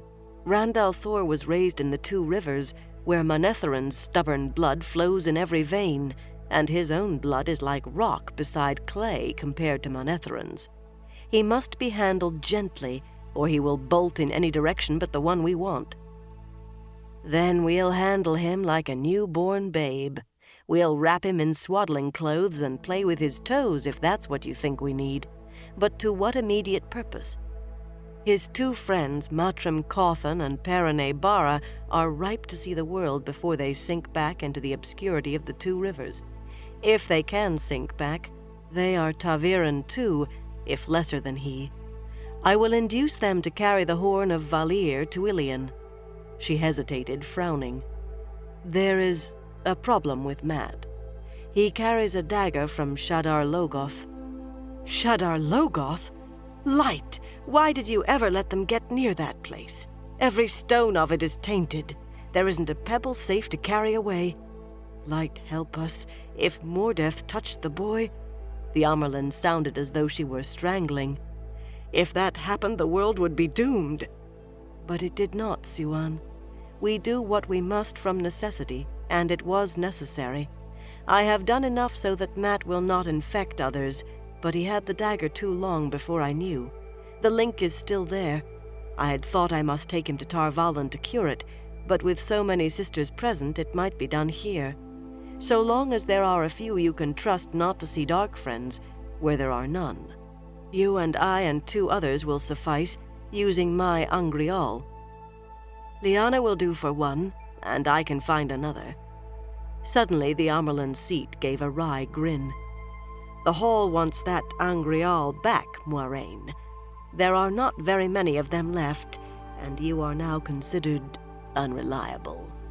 Moiraine smiled, but it did not touch her eyes. They will think worse of me before I am done. Mat will leap at the chance to be so big a part of the legend of the Horn, and Perrin should not be hard to convince. He needs something to take his mind off his own troubles. Rand knows what he is, some of it at least, a little, and he is afraid of it naturally. He wants to go off somewhere alone, where he cannot hurt anyone. He says he will never wield the power again, but he fears not being able to stop it. As well he might. Easier to give up drinking water. Exactly. And he wants to be free from Aes Sedai. Moiraine gave a small, mirthless smile. Offered the chance to leave Aes Sedai behind and still stay with his friends a while longer, he should be as eager as Mat. But how is he leaving Aes Sedai behind? Surely you must travel with him. We can't lose him now, Moiraine. I cannot travel with him. It is a long way from Fal Dara to Ilion, but he has traveled almost as far already. He must be let off the leash for a time. There is no help for it. I have had all of their old clothes burned. There's been too much opportunity for some shred of what they were wearing to have fallen into the wrong hands. I will cleanse them before they leave. They will not even realize it has been done. There will be no chance they can be tracked that way, and the only other threat of that kind is locked away here in the dungeon. The Amyrlin, midway in nodding approval, gave her a questioning look, but she did not pause. They will travel as safely as I can manage, Siuan, and when Rand needs me in Ilion, I will be there, and I will see that it is he who presents the horn to the Council of Nine and the assemblage. I will see to everything in Ilion. Siuan, the Illianers would follow the dragon or Baal Zaman himself if he came bearing the horn of Valir, and so will the greater part of those gathered for the hunt. The true dragon reborn will not need to gather a following before nations move against him. He will begin with a nation around him and an army at his back. The Amyrlin dropped back into her chair, but immediately leaned forward. She seemed caught between weariness and hope. But will he proclaim himself? If he's afraid, the Light knows he should be Moiraine, but men who name themselves as the dragon want the power. If he does not, I have the means to see him named dragon whether he wills it or not, and even if I somehow fail, the pattern itself will see him named dragon whether he wills it or not. Remember, he is ta'veren, Siuan. He has no more control over his fate than a candlewick has over the flame. The Amyrlin sighed. It's risky, Moiraine. Risky. But my father used to say, "Girl, if you won't take a chance, you'll never win a copper." We have plans to make. Sit down. This won't be done quickly. I will send for wine and cheese. Moiraine shook her head. We have been closeted alone too long already. If any did try listening and found your warding, they will be wondering already. It is not worth the risk. We can contrive another meeting tomorrow. Besides, my dearest friend, I cannot tell you everything, and I cannot risk letting you know I am holding anything back. I suppose you are right, but first thing in the morning. There's so much I have to know. The morning, Moiraine agreed. The Amyrlin rose, and they hugged again. In the morning I will tell you everything you need to know.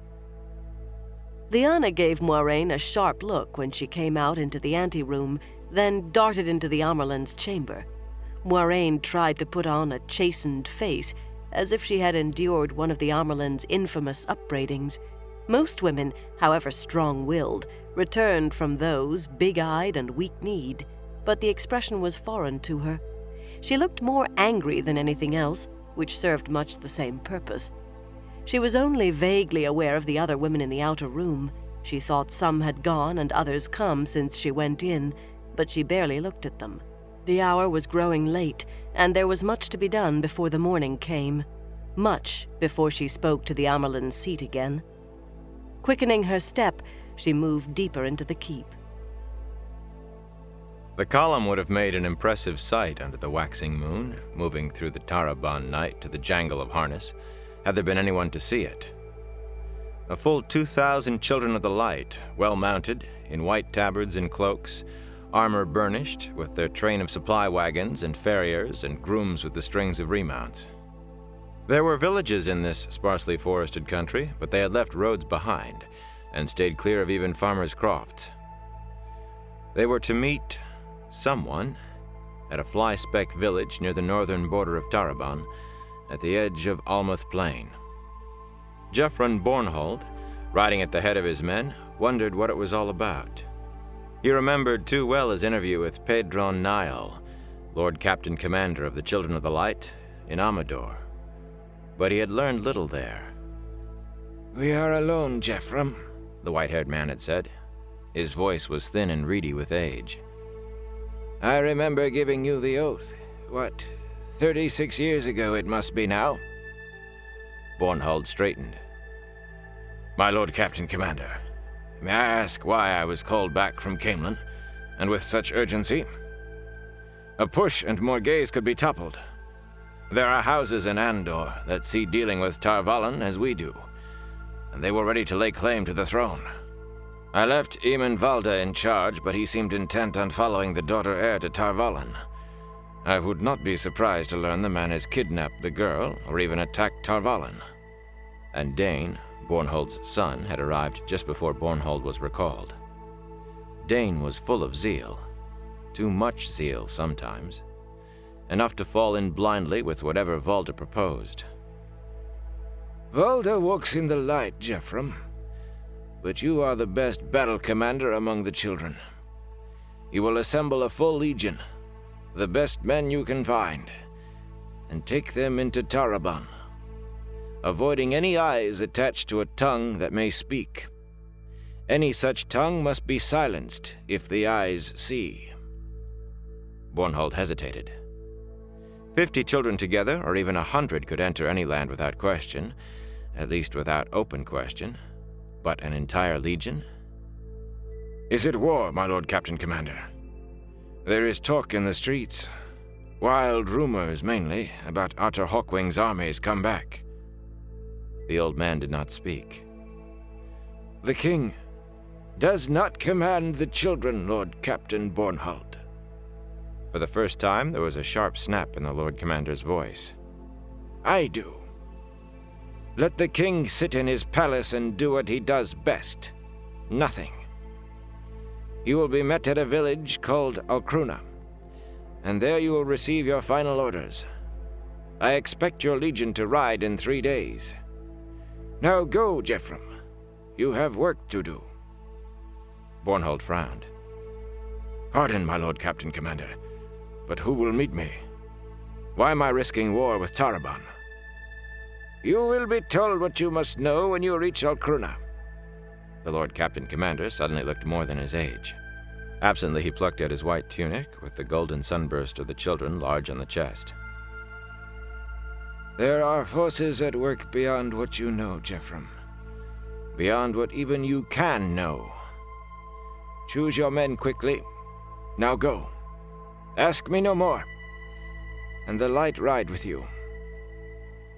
Now Bornhold straightened in his saddle, working a knot out of his back. "I am getting old," he thought. A day and a night in the saddle, with 2 pauses to water the horses, and he felt every gray hair on his head. He would not even have noticed a few years ago. "At least I have not killed any innocents." He could be as hard on Dark Friends as any man sworn to the light. Dark Friends must be destroyed before they pulled the whole world under the shadow. But he wanted to be sure they were Dark Friends first. It had been difficult avoiding Tarabonar eyes with so many men, even in the backcountry, but he had managed it. No tongues had needed to be silenced. The scouts he sent out came riding back, and behind them came more men in white cloaks, some carrying torches to ruin the night vision of everyone at the head of the column. With a muttered curse, Bornhold ordered a halt while he studied those who came to meet him. Their cloaks bore the same golden sunburst on the breast as his, the same as every child of the light, and their leader even had golden knots of rank below it, equivalent to Bornhold's. But behind their sunbursts were red shepherd's crooks, questioners. With hot irons and pincers and dripping water, the questioners pulled confession and repentance from Dark Friends. But there were those who said they decided guilt before they ever began. Jeffram Bornhold was one who said it. "I have been sent here to meet questioners?" "We have been waiting for you, Lord Captain Bornhold," the leader said in a harsh voice. He was a tall, hook-nosed man with the gleam of certainty in his eyes that every questioner had. "You could have made better time. I am Einar Saren, second to Jakim Karadin, who commands the Hand of the Light in Tarabon." The Hand of the Light, the hand that dug out truth, so they said. They did not like the name questioners. There is a bridge at the village. Have your men move across. We will talk in the inn. It is surprisingly comfortable. I was told by the Lord Captain Commander himself to avoid all eyes. The village has been pacified. Now move your men. I command now. I have orders with the Lord Captain Commander's seal, if you doubt. Bornhold suppressed the growl that rose in his throat. Pacified. He wondered if the bodies had been piled outside the village or if they had been thrown into the river. It would be like the questioners, cold enough to kill an entire village for secrecy, and stupid enough to throw the bodies into the river to float downstream and trumpet their deed from Alcruna to Tanchico. What I doubt is why I am in Taraban with 2,000 men, questioner. Saren's face tightened, but his voice remained harsh and demanding. It is simple, Lord Captain. There are towns and villages across Almuth Plain with none in authority above a mayor or a town council. It is past time they were brought to the light. There will be many dark friends in such places. Bornhold's horse stamped. Are you saying, Saren, that I've brought an entire legion across most of Taraban in secrecy to root a few dark friends out of some grubby villages? You are here to do as you are told, Bornhold. To do the work of the light. Are you sliding from the light? Saren's smile was a grimace. If battle is what you seek, you may have your chance. The strangers have a great force on Toman Head. More than Taraban and Arad Doman together may be able to hold, even if they can stop their own bickering long enough to work together. If the strangers break through, you will have all the fighting you can handle. The Tarabaners claim the strangers are monsters, creatures of the Dark One. Some say they have Aes Sedai to fight for them. If they are dark friends, these strangers, they will have to be dealt with too, in their turn. For a moment, Bornhold stopped breathing. Then the rumors are true. Artur Hawkwing's armies have returned. Strangers, Saren said flatly. He sounded as if he regretted having mentioned them. Strangers and probably dark friends from wherever they came. That is all we know and all you need to know. They do not concern you now. We are wasting time. Move your men across the river, Bornhold. I will give you your orders in the village. He whirled his horse and galloped back the way he had come, his torchbearers riding at his heels. Bornhold closed his eyes to hasten the return of his night sight. We are being used like stones on a board. Fire! He opened his eyes as his second appeared at his side, stiffening in his saddle before the Lord Captain. The gaunt-faced man had almost the questioner's light in his eyes, but he was a good soldier despite. There is a bridge ahead. Move the legion across the river and make camp. I will join you as soon as I can.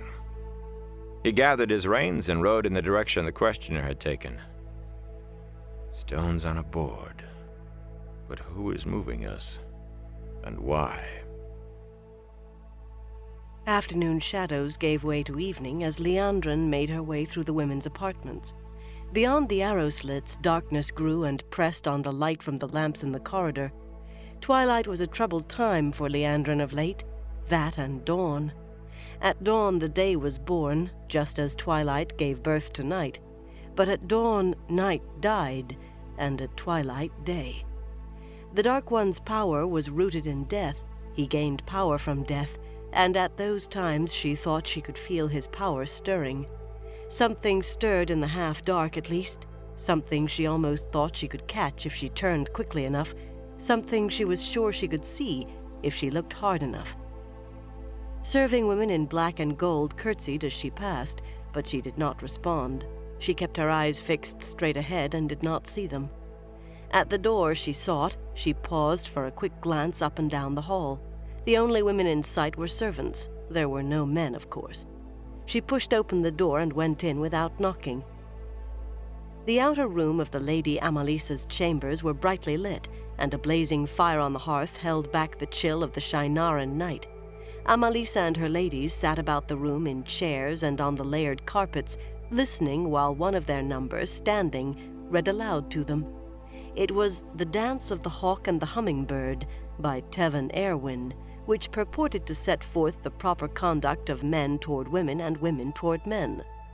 Liandrin's mouth tightened. She certainly had not read it, but she had heard as much as she needed about it. Amalisa and her ladies greeted each pronouncement with gales of laughter, falling against each other and drumming their heels on the carpets like girls. The reader was the first to become aware of Liandrin's presence. She cut off with a surprised widening of her eyes. The others turned to see what she was staring at, and silence replaced laughter. All but Amalisa scrambled to their feet, hastily smoothing hair and skirts. The Lady Amalisa rose gracefully with a smile. "You honor us with your presence, Liandrin. This is a most pleasant surprise. I did not expect you until tomorrow. I thought you would want to rest after your long journey." Liandrin cut her off sharply, addressing the air. "I will speak to the Lady Amalisa alone. All of you will leave. Now." There was a moment of shocked silence. Then the other women made their goodbyes to Amalisa. One by one they curtsied to Liandrin, but she did not acknowledge them.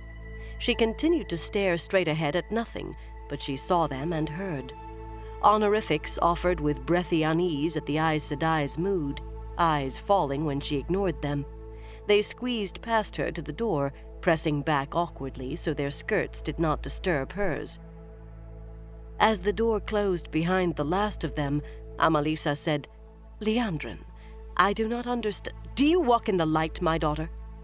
There would be none of that foolishness of calling her sister here. The other woman was older by some years, but the ancient forms would be observed. However long they had been forgotten, it was time they were remembered. As soon as the question was out of her mouth, though, Liandrin realized she had made a mistake. It was a question guaranteed to cause doubt and anxiety coming from an Aes Sedai, but Amalisa's back stiffened and her face hardened. "That is an insult, Liandrin Sedai. I am Shienaran, of a noble house and the blood of soldiers. My line has fought the Shadow since before there was a Shienar, 3,000 years without fail or a day's weakness." Liandrin shifted her point of attack, but she did not retreat.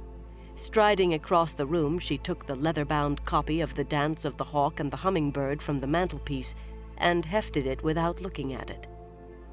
"In Shienar above other lands, my daughter, the light must be precious, and the shadow feared." Casually she threw the book into the fire. Flames leaped as if it were a log of fat wood, thundering as they licked up the chimney. In the same instant, every lamp in the room flared, hissing, so fiercely did they burn, flooding the chamber with light.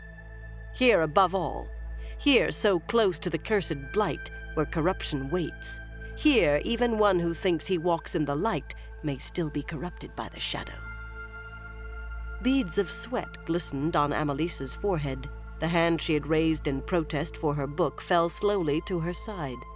Her features still held firm, but Liandrin saw her swallow and her feet shift. "I do not understand, Liandrin Sedai. Is it the book? It is only foolishness." There was a faint quaver in her voice. "Good." Glass lamp mantles cracked as flames leaped higher and hotter, lighting the room as bright as unsheltered noon. Amalisa stood stiff as a post, her face tight as she tried not to squint. "It is you who are foolish, my daughter. I care nothing for books. Here men enter the blight and walk in its taint, in the very shadow. Why wonder you that that taint may seep into them? Whether or not against their will, still it may seep. Why think you the Amyrlin seat herself has come?" "No," it was a gasp. "Of the red am I, my daughter," Liandrin said relentlessly. "I hunt all men corrupted." "I don't understand." "Not only those foul ones who try the one power. All men corrupted. High and low do I hunt." "I don't." Amalisa licked her lips unsteadily and made a visible effort to gather herself. "I do not understand, Liandrin Sedai. Please." "High even before low." "No." As if some invisible support had vanished, Amalisa fell to her knees and her head dropped. "Please, Liandrin Sedai, say you do not mean Agilmar. It cannot be him." In that moment of doubt and confusion, Liandrin struck. She did not move, but lashed out with the one power. Amalisa gasped and gave a jerk, as if she had been pricked with a needle, and Liandrin's petulant mouth perked in a smile. This was her own special trick from childhood, the first learned of her abilities. It had been forbidden to her as soon as the Mistress of Novices discovered it, but to Liandrin that only meant one more thing she needed to conceal from those who were jealous of her. She strode forward and pulled Amalisa's chin up. The metal that had stiffened her was still there, but it was baser metal now, malleable to the right pressures. Tears trickled from the corners of Amalisa's eyes, glistening on her cheeks. Liandrin let the fires die back to normal. There was no longer any need for such. She softened her words, but her voice was as unyielding as steel. "Daughter, no one wants to see you and Agelmar thrown to the people as dark friends. I will help you, but you must help." "Help you?" Amalisa put her hands to her temples. She looked confused. "Please, Liandrin Sedai, I don't understand. It is all so... It's all... It was not a perfect ability. Liandrin could not force anyone to do what she wanted, though she had tried. Oh, how she had tried. But she could open them wide to her arguments, make them want to believe her, want more than anything to be convinced of her rightness. Obey, daughter. Obey and answer my questions truthfully, and I promise that no one will speak of you and Agelmar as dark friends. You will not be dragged naked through the streets to be flogged from the city if the people do not tear you to pieces first. I will not let this happen. You understand?" "Yes, Liandrin Sedai, yes. I will do as you say and answer you truly." Liandrin straightened, looking down at the other woman. The Lady Amalisa stayed as she was, kneeling, her face as open as a child waiting to be comforted and helped by someone wiser and stronger. There was a rightness about it to Liandrin. She had never understood why a simple bow or curtsy was sufficient for Aes Sedai when men and women knelt to kings and queens. What queen has within her my power? Her mouth twisted angrily, and Amalisa shivered. "Be easy in yourself, my daughter. I have come to help you, not to punish. Only those who deserve it will be punished. Truth only speak to me." "I will, Liandrin Sedai. I will. I swear it by my house and honor." "Moiraine came to Fal Dara with a dark friend." Amalisa was too frightened to show surprise. "Oh no, Liandrin Sedai, no. That man came later. He is in the dungeons now." "Later, you say? But it is true that she speaks often with him? She is often in company with this dark friend? Alone?" "Sometimes, Liandrin Sedai. Only sometimes. She wishes to find out why he came here. Moiraine Sedai is..." Liandrin held up her hand sharply, and Amalisa swallowed whatever else she had been going to say. "By 3 young men Moiraine was accompanied. This I know. Where are they? I have been to their rooms, and they are not to be found." I do not know, Liandrin Sedai. They seem nice boys. Surely you don't think they are dark friends?" "Not dark friends, no. Worse. By far more dangerous than dark friends, my daughter. The entire world is in danger from them. They must be found. You will command your servants to search the keep, and your ladies, and yourself, every crack and cranny. To this you will see personally. Personally!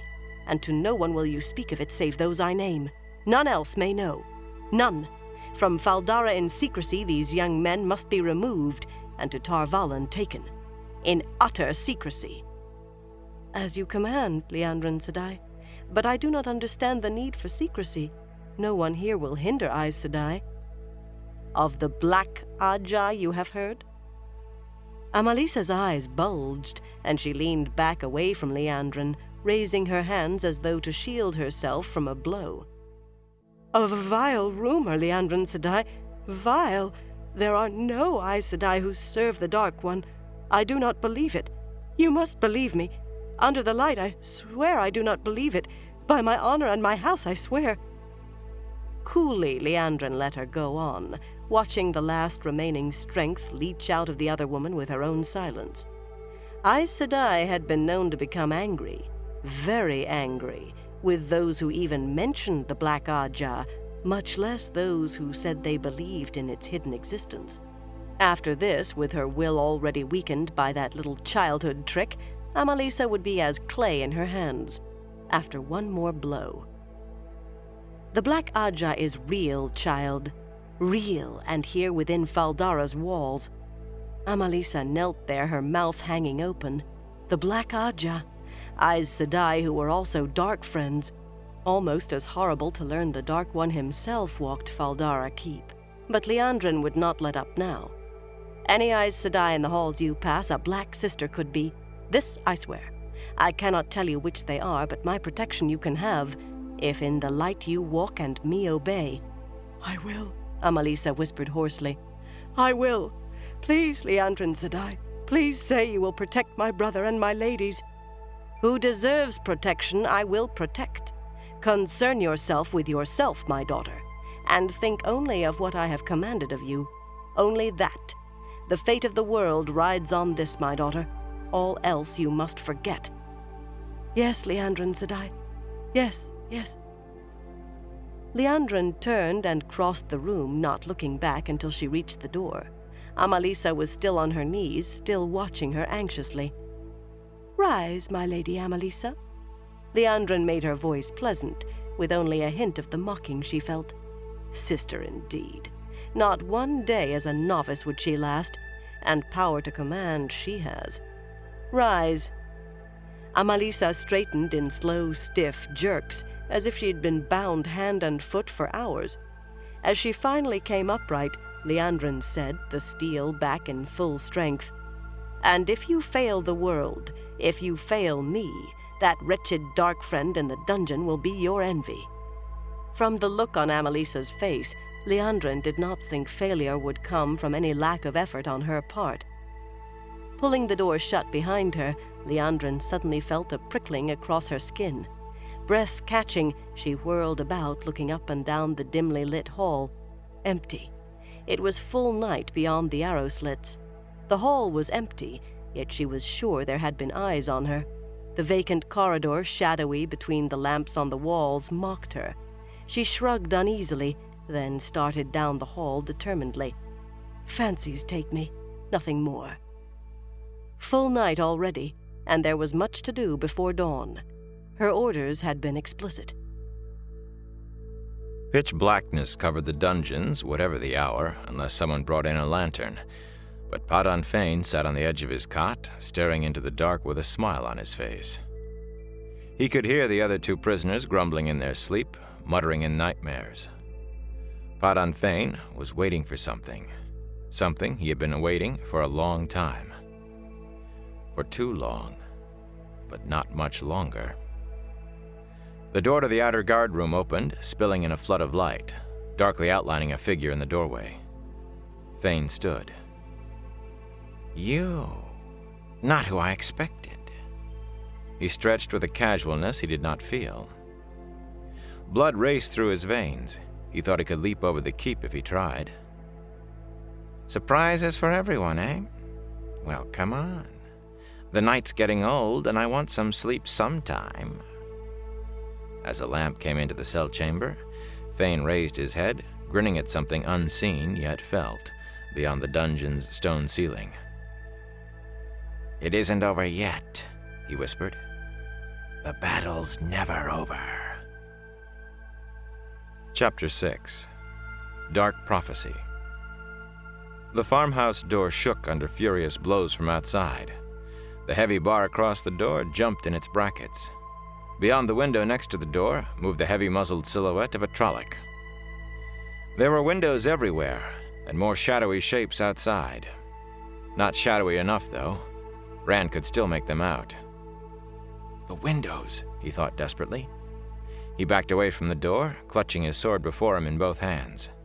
Even if the door holds, they can break in the windows. Why aren't they trying the windows?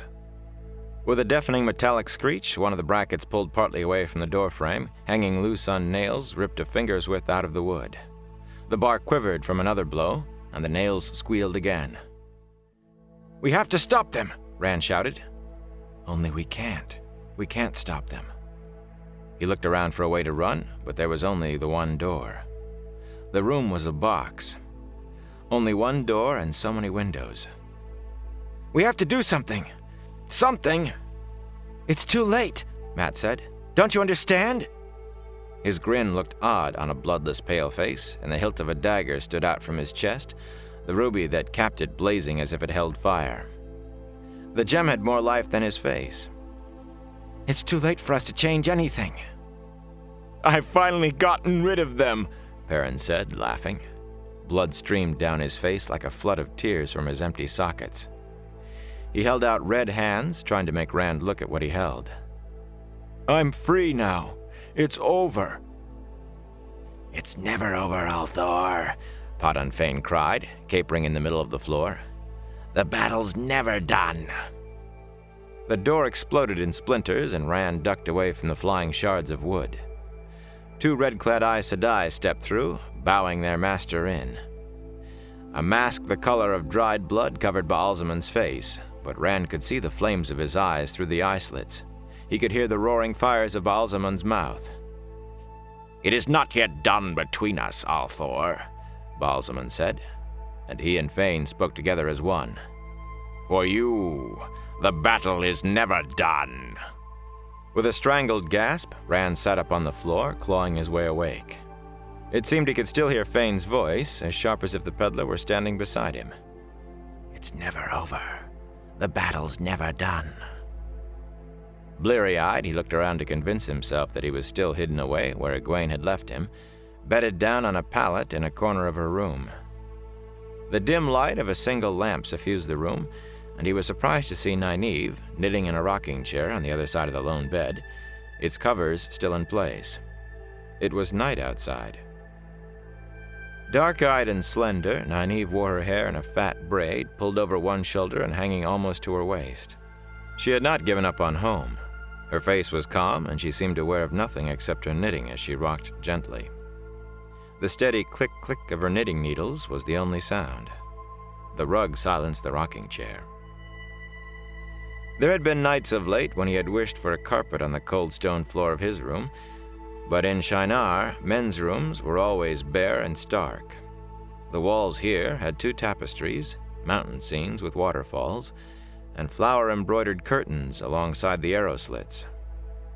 Cut flowers, white morning stars, stood in a flat, round vase on the table by the bed, and more knotted and glazed white sconces on the walls. A tall mirror stood in a corner, and another hung over the washstand, with its blue-striped pitcher and bowl. He wondered why Egwene needed 2 mirrors. There was none in his room, and he did not miss it. There was only 1 lamp lit, but 4 more stood around the room, which was nearly as large as the one he shared with Mat and Perrin. Egwene had it alone. Without looking up, Nynaeve said, "If you sleep in the afternoon, you can't expect to sleep at night." He frowned, though she could not see it. At least, he thought she could not. She was only a few years older than he, but being wisdom added 50 years of authority. "I needed a place to hide and I was tired," he said, then quickly added, "I didn't just come here. Egwene invited me into the women's apartments." Nynaeve lowered her knitting and gave him an amused smile. She was a pretty woman. That was something he would never have noticed back home. One just did not think of a wisdom that way. "The light helped me, Rand. You are becoming more Shinaran every day. Invited into the women's apartments, indeed." She sniffed. "Any day now you'll start talking about your honor and asking peace to favor your sword." He colored and hoped she did not notice in the dim light. She eyed his sword, its hilt sticking out of the long bundle beside him on the floor. He knew she did not approve of the sword, of any sword, but she said nothing about it for once. "Egwene told me why you need a place to hide. Don't worry, we'll keep you hidden from the Amyrlin, or from any other Aes Sedai, if that is what you want." She met his eyes and jerked hers away, but not before he saw her uneasiness. Her doubt. "That's right, I can channel the power. A man wielding the one power. You ought to be helping the Aes Sedai hunt me down and gentle me." Scowling, he straightened a leather jerkin Egwene had found for him and twisted around so he could lean back against the wall. As soon as I can, I will hide in a cart or sneak out. You won't have to hide me long." Nynaeve did not say anything. She fixed on her knitting, making an angry sound when she dropped a stitch. "Where is Egwene?" She let the knitting fall onto her lap. "I don't know why I am even trying tonight. I can't keep track of my stitches for some reason. She has gone down to see Padan Fain. She thinks seeing faces he knows might help him. Mine certainly did not. She ought to stay away from him. He's dangerous."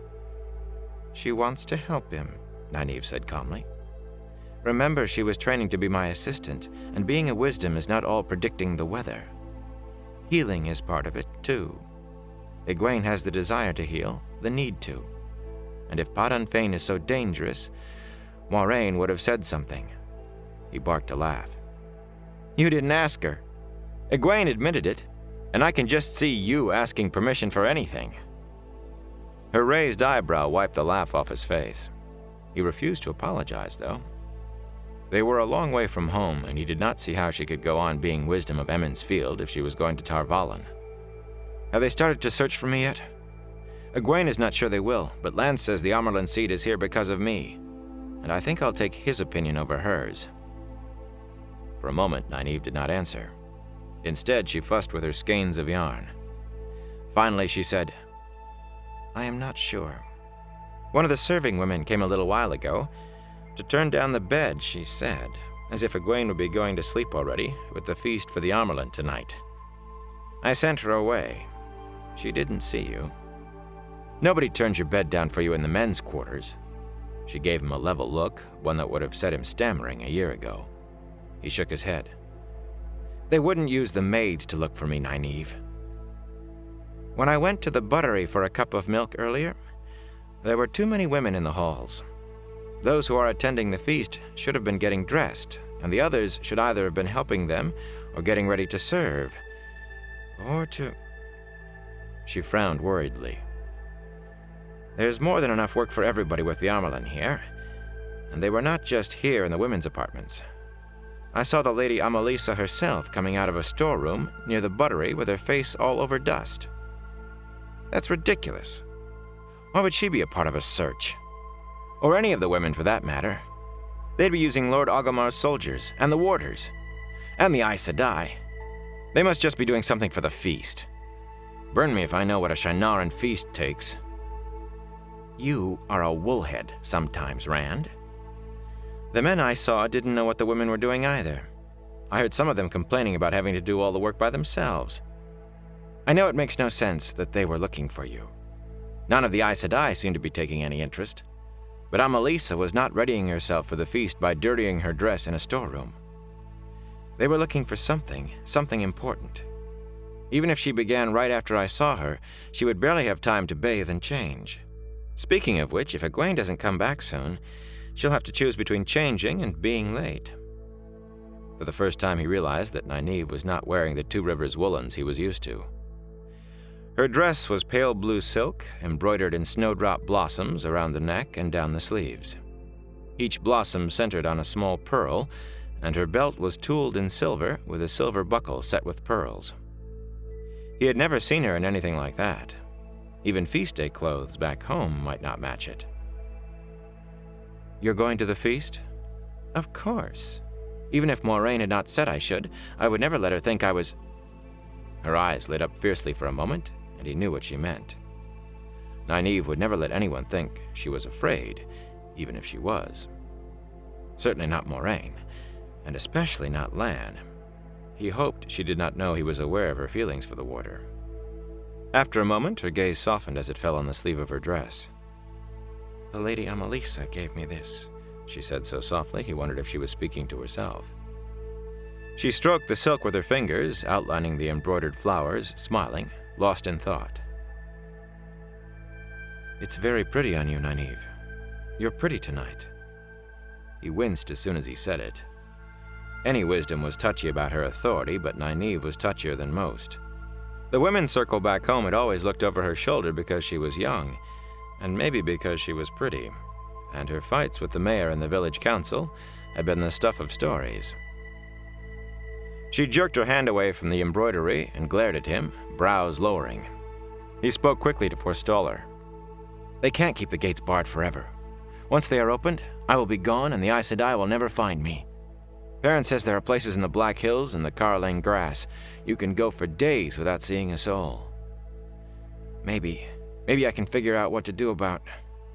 He shrugged uncomfortably. There was no need to say it, not to her. "And if I can't, there'll be no one to hurt." Nynaeve was silent for a moment.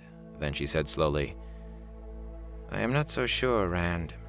I can't say you look like more than another village boy to me, but Moiraine insists you are ta'veren, and I don't think she believes the wheel is finished with you. The Dark One seems..." "Shaitan is dead," he said harshly, and abruptly the room seemed to lurch. He grabbed his head as waves of dizziness sloshed through him. "You fool! You pure, blind, idiotic fool! Naming the Dark One? Bringing his attention down on you? Don't you have enough trouble?" "He's dead," Rand muttered, rubbing his head. He swallowed. The dizziness was already fading. All right. Ba'alzamon if you want, but he's dead. I saw him die, saw him burn. And I wasn't watching you when the Dark One's eye fell on you just now? Don't tell me you felt nothing, or I'll box your ears. I saw your face." "He's dead," Rand insisted. The unseen watcher flashed through his head and the wind on the tower top. He shivered. "Strange things happen this close to the Blight." "You are a fool, Rand al'Thor." She shook a fist at him. "I would box your ears for you if I thought it would knock any sense..." The rest of her words were swallowed as bells crashed out, ringing all over the keep. He bounded to his feet. "That's an alarm. They're searching." "Name the Dark One, and his evil comes down on you." Nynaeve stood more slowly, shaking her head uneasily. "No, I don't think so. If they are searching for you, all the bells do is warn you. No, if it's an alarm, it is not for you." "Then what?" He hurried to the nearest arrow slit and peered out. Lights darted through the night-cloaked keep like fireflies, lamps and torches dashing here and there. Some went to the outer walls and towers, but most of those that he could see milled through the garden below and the one courtyard he could just glimpse part of. Whatever had caused the alarm was inside the keep. The bells fell silent, unmasking the shouts of men, but he could not make out what they were calling. "If it isn't for me..." "Egwene!" he said suddenly. "If he's still alive, if there's any evil, it's supposed to come to me." Nynaeve turned from looking through another arrow slit. "What?" "Egwene!"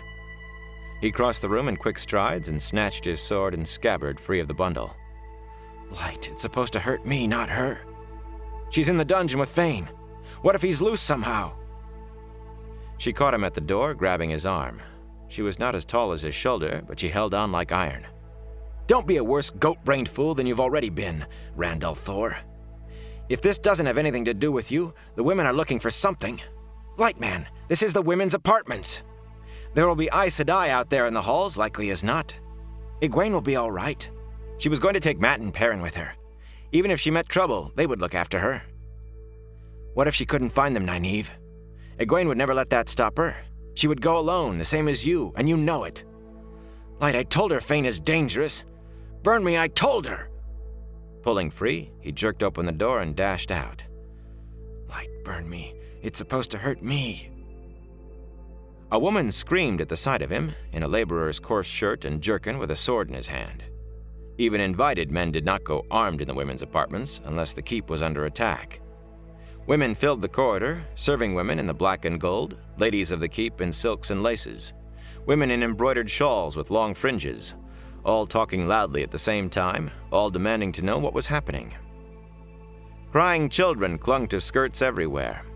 He plunged through them, dodging where he could, muttering apologies to those he shouldered aside, trying to ignore their startled stares. One of the women in a shawl turned to go back into her room, and he saw the back of her shawl, saw the gleaming white teardrop in the middle of her back.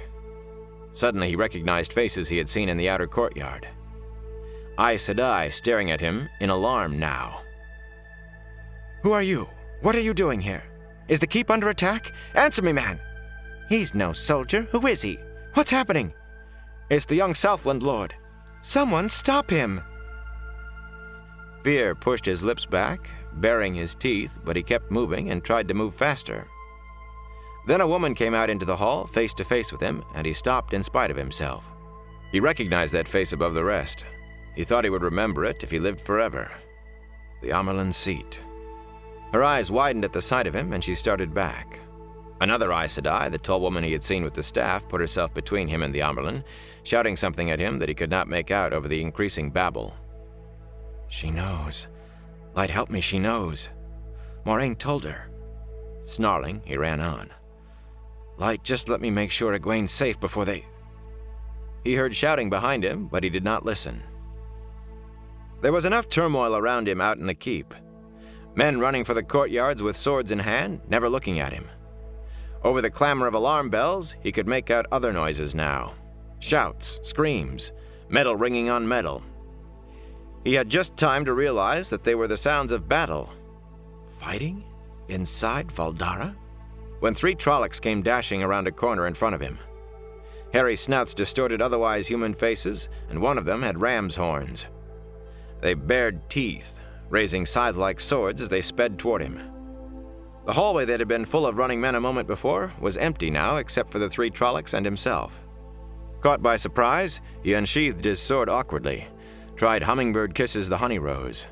Shaken at finding Trollocs in the heart of Fal Dara Keep, he did the form so badly, Lan would have stalked off in disgust. A bare-snouted Trolloc evaded it easily, bumping the other 2 off stride for just an instant. Suddenly, there were a dozen Shienarans rushing past him at the Trollocs, men half-dressed in finery for the feast, but swords at the ready. The bare-snouted Trolloc snarled as it died, and its companions ran, pursued by shouting men waving steel. Shouts and screams filled the air from everywhere. Egwene! Rand turned deeper into the keep, running down halls empty of life, though now and again a dead Trolloc lay on the floor, or a dead man. Then he came to a crossing of corridors, and to his left was the tail end of a fight. 6 top-knotted men lay bleeding and still, and a 7th was dying.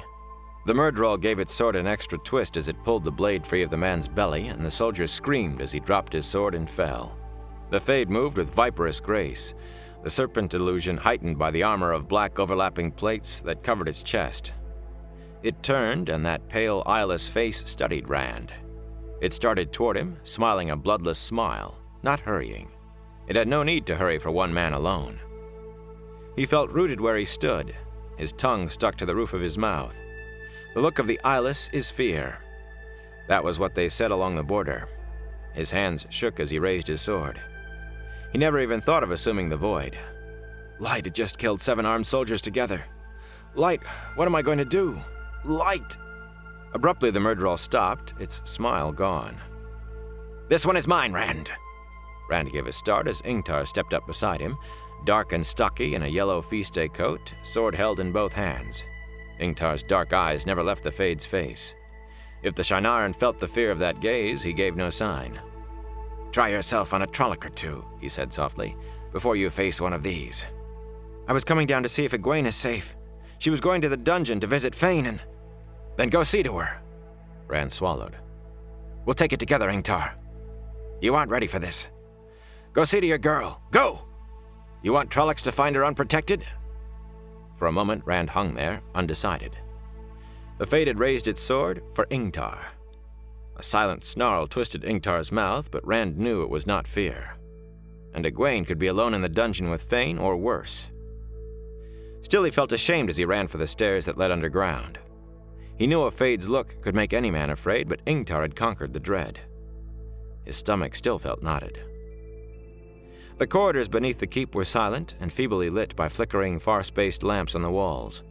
He slowed as he came closer to the dungeons, creeping as silently as he could on his toes. The grate of his boots on the bare stone seemed to fill his ears. The door to the dungeons stood cracked open a handbreadth. It should have been closed and bolted. Staring at the door, he tried to swallow and could not. He opened his mouth to call out, then shut it again quickly. If Egwene was in there and in trouble, shouting would only warn whoever was endangering her. Or whatever. Taking a deep breath, he set himself. In one motion, he pushed the door wide open with the scabbard in his left hand and threw himself into the dungeon, tucking his shoulder under to roll through the straw covering the floor and come to his feet, spinning this way and that too quickly to get a clear picture of the room, looking desperately for anyone who might attack him, looking for Egwene. There was no one there. His eyes fell on the table, and he stopped dead, breath and even thought freezing. On either side of the still-burning lamp, as if to make a centerpiece, sat the heads of the guards in 2 pools of blood. Their eyes stared at him, wide with fear, and their mouths gaped in a last scream no one could hear. Rand gagged and doubled over. His stomach heaved again and again as he vomited into the straw. Finally, he managed to pull himself erect, scrubbing his mouth with his sleeve. His throat felt scraped raw. Slowly, he became aware of the rest of the room, only half seen and not taken in during his hasty search for an attacker. Bloody lumps of flesh lay scattered through the straw. There was nothing he could recognize as human except the 2 heads. Some of the pieces looked chewed. So that's what happened to the rest of their bodies. He was surprised at the calmness of his thoughts, almost as if he had achieved the void without trying. It was the shock, he knew vaguely. He did not recognize either of the heads. The guards had been changed since he was there earlier. He was glad for that. Knowing who they were, even Chang'u, would have made it worse. Blood covered the walls, too, but in scrawled letters, single words and whole sentences splashed on every which way. Some were harsh and angular, in a language he did not know, though he recognized Trolloc script. Others he could read, and wished he could not. Blasphemies and obscenities bad enough to make a stable hand or a merchant's guard go pale. Egwene! Calmness vanished. Shoving his scabbard through his belt, he snatched the lamp from the table, hardly noticing when the heads toppled over. Egwene! Where are you? He started toward the inner door, took 2 steps, and stopped, staring. The words on the door, dark and glistening wetly in the light of his lamp, were plain enough. We will meet again on Toman Head. It is never over, al'Thor. His sword dropped from a hand suddenly numb. Never taking his eyes off the door, he bent to pick it up. Instead, he grabbed a handful of straw and began scrubbing furiously at the words on the door. Panting, he scrubbed until it was all one bloody smear, but he could not stop. What do you do? At the sharp voice behind him, he whirled, stooping to seize his sword. A woman stood in the outer doorway, back stiff with outrage. Her hair was like pale gold in a dozen or more braids, but her eyes were dark and sharp on his face. She looked not much older than he, and pretty in a sulky way, but there was a tightness to her mouth he did not like. Then he saw the shawl she had wrapped tightly around her, with its long red fringe. Aes Sedai, and light help me, she's Red Ajah. I was just... It's filthy stuff, vile. Everything must be left exactly as it is for us to examine. Touch nothing. She took a step forward, peering at him, and he took one back. Yes, as I thought. One of those with Moiraine. What do you have to do with this? Her gesture took in the heads on the table and the bloody scrawl on the walls. For a minute he goggled at her. Me? Nothing. I came down here to find... Egwene! He turned to open the inner door and the Aes Sedai shouted, No! You will answer me! Suddenly it was all he could do to stand up, to keep holding the lamp and his sword. Icy cold squeezed at him from all sides. He felt his head caught in a frozen vice. He could barely breathe for the pressure on his chest. Answer me, boy. Tell me your name. Involuntarily, he grunted, trying to answer against the chill that seemed to be pressing his face back into his skull, constricting his chest like frozen iron bands. He clenched his jaws to keep the sound in. Painfully, he rolled his eyes to glare at her through a blur of tears. The light burn you, Aes Sedai. I won't say a word. The shadow take you. Answer me, boy. Now! Frozen needles pierced his brain with agony, grated into his bones. The void formed inside him before he even realized he had thought of it. But it could not hold out the pain. Dimly, he sensed light and warmth somewhere in the distance. It flickered queasily, but the light was warm, and he was cold. Distant beyond knowing, but somehow just within reach. Light so cold, I have to reach. What? She's killing me. I have to reach it, or she'll kill me. Desperately, he stretched toward the light. What is going on here? Abruptly, the cold and the pressure and the needles vanished. His knees sagged, but he forced them stiff. He would not fall to his knees. He would not give her the satisfaction. The void was gone, too, as suddenly as it had come. She was trying to kill me. Panting, he raised his head. Moraine stood in the doorway. I asked, what is going on here, Liandrin? She said. I found this boy here, the Red Aes Sedai replied calmly. The guards are murdered, and here he is. One of yours. And what are you doing here, Moraine? The battle is above, not here. I could ask the same of you, Liandrin. Moraine looked around the room with only a slight tightening of her mouth for the charnel. Why are you here? Rand turned away from them awkwardly, shoved back the bolts on the inner door, and pulled it open. Egwene came down here, he announced for anyone who cared, and went in, holding his lamp high. His knees kept wanting to give way. He was not sure how he stayed on his feet, only that he had to find Egwene. Egwene! A hollow gurgle and a thrashing sound came from his right, and he thrust the lamp that way. The prisoner in the fancy coat was sagging against the iron grill of his cell, his belt looped around the bars, and then around his neck. As Rand looked, he gave one last kick, scraping across the straw-covered floor, and was still, tongue and eyes bulging out of a face gone almost black. His knees almost touched the floor. He could have stood any time he wanted to. Shivering, Rand peered into the next cell. The big man, with the sunken knuckles, huddled in the back of his cell, eyes as wide as they could open. At the sight of Rand, he screamed and twisted around, clawing frantically at the stone wall. I won't hurt you, Rand called. The man kept on screaming and digging. His hands were bloody, and his scrabblings streaked across dark, congealed smears. This was not his first attempt to dig through the stone with his bare hands. Rand turned away, relieved that his stomach was already empty, but there was nothing he could do for either of them. Egwene! His light finally reached the end of the cells.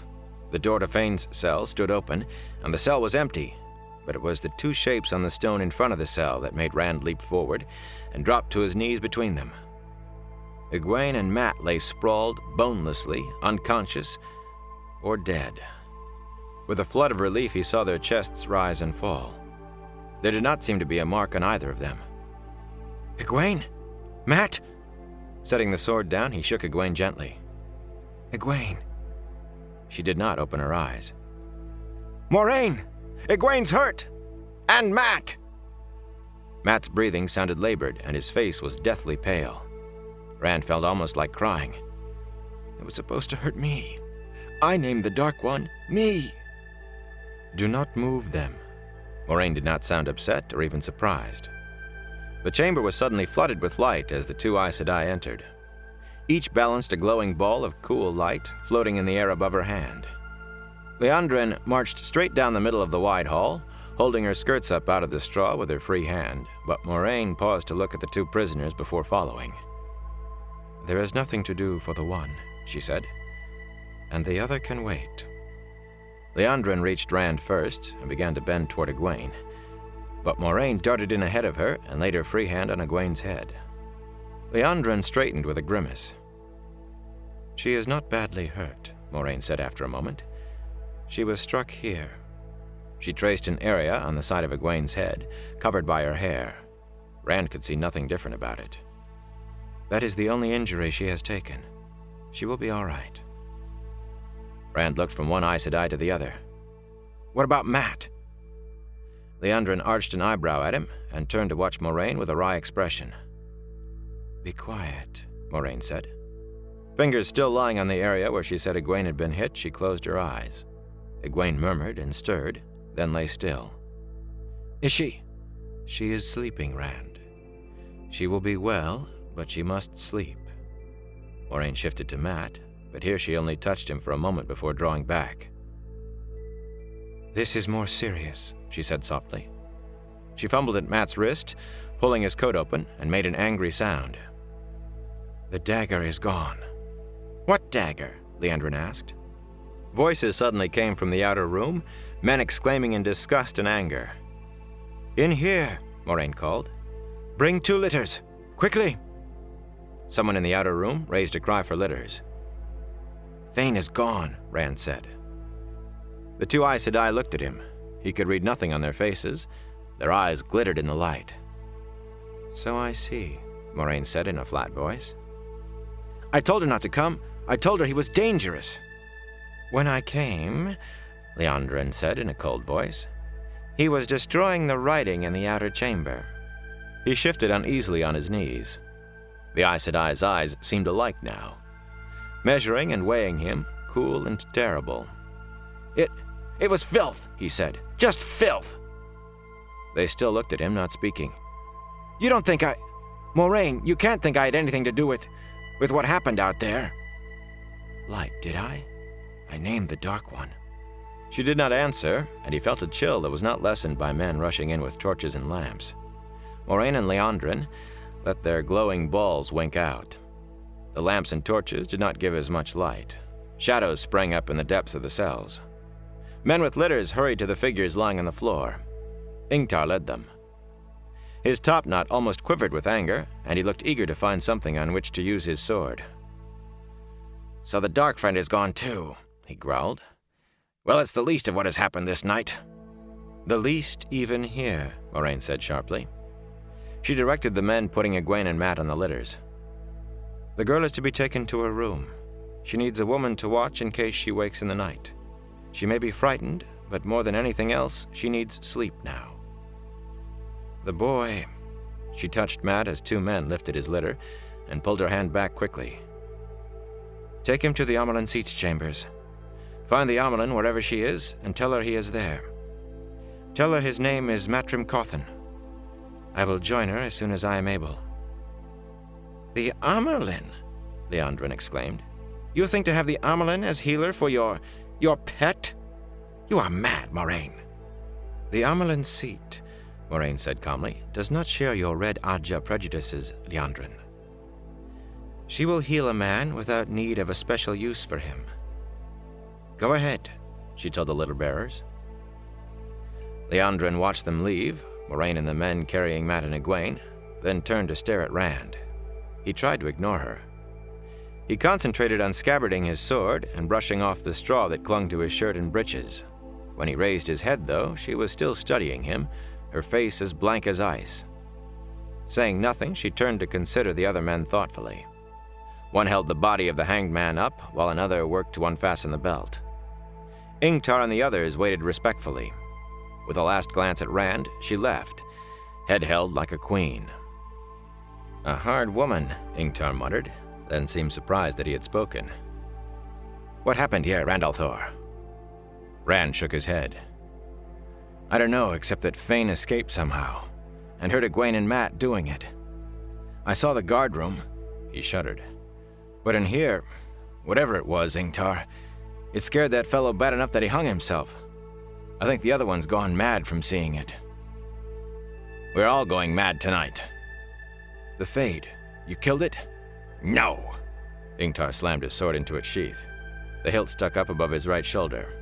He seemed angry and ashamed at the same time. "It's out of the keep by now, along with the rest of what we could not kill." "At least you're alive, Ingtar. That Fade killed 7 men." "Alive? Is that so important?" Suddenly Ingtar's face was no longer angry, but tired and full of pain. "We had it in our hands. In our hands, and we lost it, Rand. Lost it!" He sounded as if he could not believe what he was saying. "Lost what?" Rand asked. "The horn. The Horn of Valere. It's gone, chest and all." "But it was in the strong room." "The strong room was looted," Ingtar said wearily. "They did not take much, except for the horn. What they could stuff in their pockets. I wish they had taken everything else and left that. Ronan is dead, and the watchman he had guarding the strong room." His voice became quiet. "When I was a boy, Ronan held Jahan Tower with 20 men against 1,000 Trollocs. He did not go down easily, though. The old man had blood on his dagger. No man can ask more than that." He was silent for a moment. "They came in through the dog gate and left the same way. We put an end to 50 or more, but too many escaped. Trollocs! We've never before had Trollocs inside the keep, never! How could they get in through the dog gate, Ingtar? One man could stop 100 there. And all the gates were barred." He shifted uneasily, remembering why. "The guards would not have opened it to let anybody in." "Their throats were cut," Ingtar said. "Both good men, and yet they were butchered like pigs. It was done from inside. Someone killed them, then opened the gate. Someone who could get close to them without suspicion. Someone they knew." Rand looked at the empty cell where Padan Fain had been. "But that means... yes, there are dark friends inside Fal Dara. Or were. We will soon know if that's the case. Khajiin is checking now to see if anyone is missing. Peace. Treachery in Fal Dara Keep." Scowling, he looked around the dungeon at the men waiting for him. They all had swords, worn over feast day clothes, and some had helmets. "We aren't doing any good here. Out, everyone!" Rand joined the withdrawal. Ingtar tapped Rand's jerkin. "What is this? Have you decided to become a stableman?" "It's a long story," Rand said. "Too long to tell here. Maybe some other time. Maybe never if I'm lucky. Maybe I can escape in all this confusion. No, I can't. Not until I know Egwene's all right, and Mat. Light, what will happen to him without the dagger? I suppose Lord Agelmar's doubled the guard on all the gates." "Tripled," Ingtar said in tones of satisfaction. "No one will pass those gates from inside or out. As soon as Lord Agelmar heard what had happened, he ordered that no one was to be allowed to leave the keep without his personal permission." As soon as he heard. "Ingtar, what about before? What about the earlier order keeping everyone in?" "Earlier order? What earlier order? Rand, the keep was not closed until Lord Agelmar heard of this. Someone told you wrong." Rand shook his head slowly. Neither Ragan nor Tima would have made up something like that. And even if the Amerlin Seat had given the order, Ingtar would have to know of it. So who? And how? He glanced sideways at Ingtar, wondering if the Shienaran was lying. "You really are going mad if you suspect Ingtar." They were in the dungeon guard room now. The severed heads and the pieces of the guards had been removed, though there were still red smears on the table and damp patches in the straw to show where they had been. 2 Aes Sedai were there, placid-looking women with brown-fringed shawls studying the words scrawled on the walls, careless of what their skirts dragged through in the straw. Each had an inkpot in a writing case hung at her belt and was making notes in a small book with a pen. They never even glanced at the men trooping through. "Look here, Varen," one of them said, pointing to a section of stone covered with lines of Trolloc script. "This looks interesting." The other hurried over, picking up reddish stains on her skirt. "Yes, I see. A much better hand than the rest. Not a Trolloc. Very interesting." She began writing in her book, looking up every so often to read the angular letters on the wall. Rand hurried out. Even if they had not been Aes Sedai, he would not have wanted to remain in the same room with anyone who thought reading Trolloc script written in human blood was interesting. Ingtar and his men stalked on ahead, intent on their duties. Rand dawdled, wondering where he could go now. Getting back into the women's apartments would not be easy without Egwene to help. Light, let her be all right. Moiraine said she'd be all right. Lan found him before he reached the first stairs leading up. "You can go back to your room if you want, sheepherder. Moiraine had your things fetched from Egwene's room and taken to yours." "How did she know?" "Moiraine knows a great many things, sheepherder. You should understand that by now.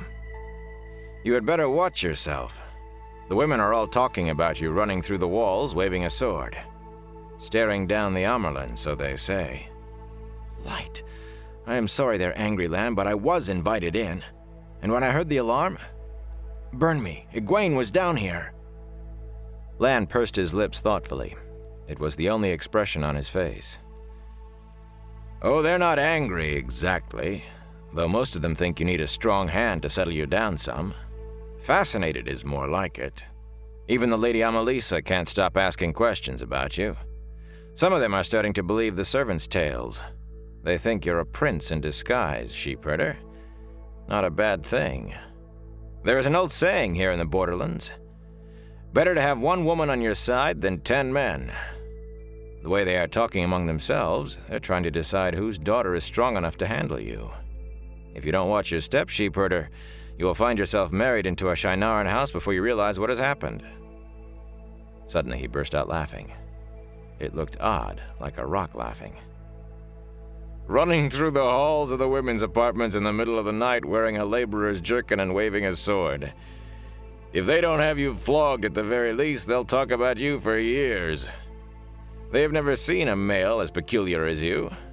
Whatever wife they chose for you, she'd probably have you the head of your own house in 10 years, and have you thinking you had done it yourself besides. It is too bad you have to leave. Rand had been gaping at the warder, but now he growled. I have been trying. The gates were guarded and no one can leave. I tried while it was still daylight. I couldn't even take Red out of the stable. No matter now. Moraine sent me to tell you. You can leave any time you want to, even right now. Moraine had Aglamar exempt you from the order. Why now and not earlier? Why couldn't I leave before? Was she the one who had the gates barred then? Ingtar said he knew nothing about any order to keep people in before tonight. Rand thought the warder looked troubled, but all he said was, when someone gives you a horse, sheepherder, don't complain that it isn't as fast as you'd like. What about Egwene and Mat? Are they really all right? I can't leave until I know they're all right. The girl is fine. She'll wake in the morning and probably not even remember what happened. Blows to the head are like that. What about Mat? The choice is up to you, sheepherder. You can leave now, or tomorrow, or next week. It's up to you. He walked away, leaving Rand standing there in the corridor deep under Faldara Keep. Chapter 7. Blood Calls Blood. As the litter-carrying Mat left the Amerlin seat's chambers, Moiraine carefully rewrapped the Angreal, a small, age-darkened ivory carving of a woman in flowing robes, in a square of silk, and put it back into her pouch. Working together with the other Aes Sedai, merging their abilities, channeling the flow of the one power to a single task, was tiring work under the best conditions, even with the aid of an Angreal. And working through the night without sleep was not the best conditions. And the work they had done on the boy had not been easy. Lyanna directed the litter-bearers out with sharp gestures and a few crisp words. The two men kept ducking their heads, nervous at being around so many Aes Sedai at once, and one of them the Amerlin herself, never mind that the Aes Sedai had been using the power. They had waited in the corridor, squatting against the wall while the work was done, and they were anxious to be gone from the women's apartments. Mat lay with his eyes closed and his face pale, but his chest rose and fell in the even rhythm of a deep sleep. How will this affect matters? Moiraine wondered. He is not necessary with the horn gone, and yet... The door closed behind Lyanna and the litter-bearers, and the Amerlin drew an unsteady breath. A nasty business, that. Nasty. Her face was smooth, but she rubbed her hands together as if she wanted to wash them. But quite interesting, Varen said. She had been the fourth Aes Sedai the Amerlin had chosen for the work. It is too bad we do not have the dagger so the healing could be complete. For all we did tonight, he will not live long. Months, perhaps, at best. The three Aes Sedai were alone in the Amerlin's chambers. Beyond the arrow slits, dawn pearled the sky. But he will have those months now, Moiraine said sharply. And if it can be retrieved, the link can still be broken. If it can be retrieved, yes, of course. It can still be broken, Varen agreed. She was a plump, square-faced woman, and even with the Aes Sedai gift of agelessness, there was a touch of gray in her brown hair. That was her only sign of age, but for an Aes Sedai it meant she was very old indeed. Her voice held steady, though, matching her smooth cheeks. "He has been linked to the dagger a long time, however, as a thing like that must be reckoned, and he will be linked longer yet, whether it is found or not. He may already be changed beyond the reach of full healing, even if no longer enough to contaminate others. Such a small thing, that dagger," she mused, "but it will corrupt whoever carries it long enough. He who carries it will in turn corrupt those who come in contact with him, and they will corrupt still others, and the hatred and suspicion that destroyed Shadar Logoth, every man and woman's hand turned against every other, will be loose in the world again. I wonder how many people it can taint in, say, a year. It should be possible to calculate a reasonable approximation." Moiraine gave the brown sister a wry look. "Another danger confronts us, and she sounds as if it is a puzzle in a book.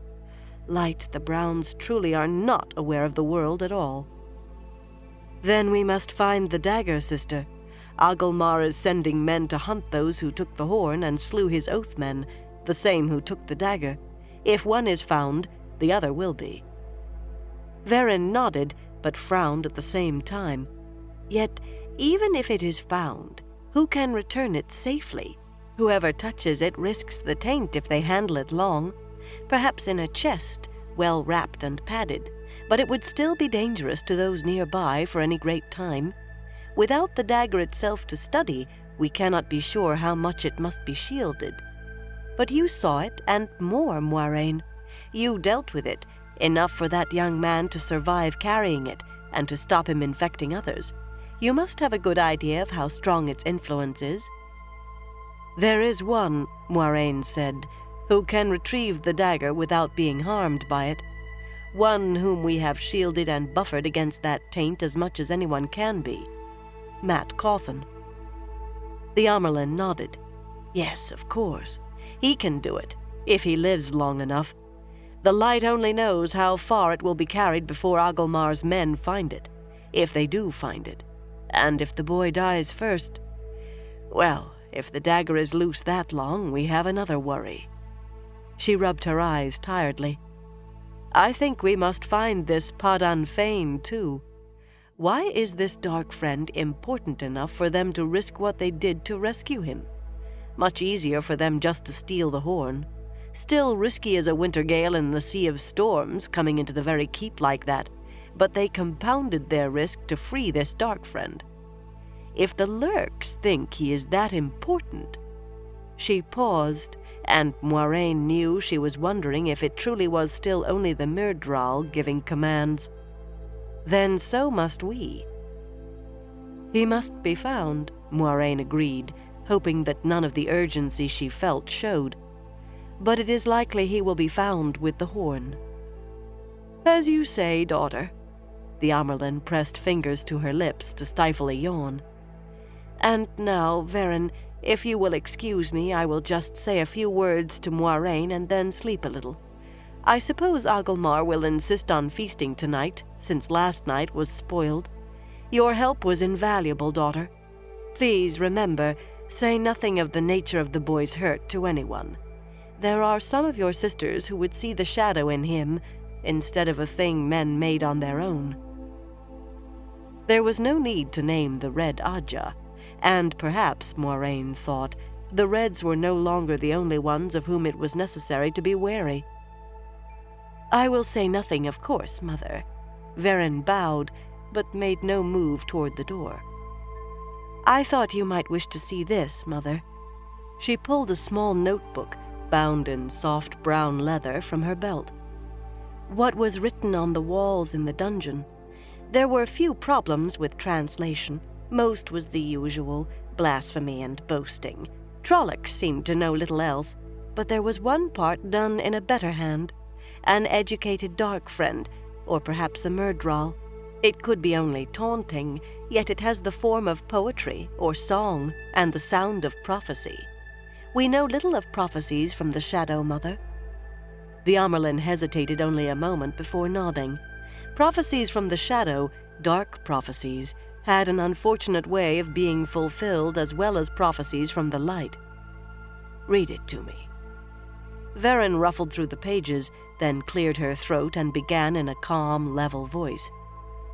"Daughter of the night, she walks again. The ancient war she yet fights. Her new lover she seeks, who shall serve her and die, yet serve still. Who shall stand against her coming? The shining walls shall kneel. Blood feeds blood. Blood calls blood. Blood is and blood was and blood shall ever be. The man who channels stands alone. He gives his friends for sacrifice. 2 roads before him, one to death beyond dying, one to life eternal. Which will he choose? Which will he choose? What hand shelters? What hand slays? Blood feeds blood. Blood calls blood. Blood is and blood was and blood shall ever be. Luke came to the mountains of doom. Isam waited in the high passes. The hunt is now begun. The shadow's hounds now course and kill. One did live and one did die, but both are. The time of change has come. Blood feeds blood. Blood calls blood. Blood is and blood was and blood shall ever be. The watchers wait on Toman's head. The seed of the hammer burns the ancient tree. Death shall sow and summer burn before the great Lord comes. Death shall reap and bodies fail before the great Lord comes. Again the seed slays ancient wrong before the great Lord comes. Now the great Lord comes. Now the great Lord comes. Blood feeds blood. Blood calls blood. Blood is and blood was and blood shall ever be. Now the great Lord comes. There was a long silence when she finished. Finally the Amerlin said, "Who else has seen this, daughter? Who knows of it?" "Only Seraphel, mother. As soon as we had copied it down, I had men scrub the walls. They didn't question. They were eager to be rid of it." The Amerlin nodded. "Good. Too many in the borderlands can puzzle out Trolloc script. No need to give them something else to worry over. They have enough." "What do you make of it?" Moiraine asked Varen in a careful voice. "Is it prophecy, do you think?" Varen tilted her head, peering at her notes in thought. "Possibly. It has the form of some of the few dark prophecies we know, and parts of it are clear enough. It could still be only a taunt, though." She rested a finger on one line. "Daughter of the night, she walks again. That can only mean Lanfear is loose again, or someone wants us to think she is." "That would be something to worry us, daughter," the Amerlin seat said, "if it were true. But the Forsaken are still bound." She glanced at Moiraine, looking troubled for an instant before she schooled her features. "Even if the seals are weakening, the Forsaken are still bound. Lanfear, in the old tongue, Daughter of the Night. Nowhere was her real name recorded, but that was the name she had taken for herself, unlike most of the Forsaken who had been named by those they betrayed. Some said she had really been the most powerful of the Forsaken, next to Ishamael, the betrayer of hope, but had kept her powers hidden. Too little was left from that time for any scholar to say for certain. With all the false dragons that are appearing, it is not surprising someone would try to bring Lanfear into it. Moiraine's voice was as unruffled as her face, but inside herself she roiled. Only one thing for certain was known of Lanfear beside the name. Before she went over to the Shadow, before Luz Theron Telamon met Ilyena, Lanfear had been his lover. A complication we do not need. The Amerlin seat frowned as if she had had the same thought, but Varen nodded as if it were all just words. "Other names are clear too, Mother. Lord Luke, of course, was brother to Tigraine, then the daughter-heir of Andor, and he vanished in the Blight. Who Isam is, or what he has to do with Luke, I do not know, however." "We will find out what we need to know in time," Moiraine said smoothly. "There is no proof as yet that this is prophecy." She knew the name.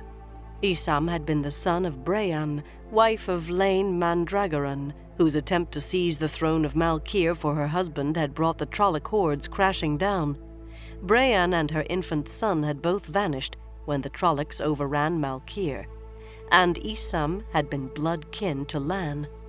Or is blood kin. I must keep this from him until I know how he will react, until we are away from the Blight. If he thought Isam were alive... The Watchers wait on Toman Head, Varen went on.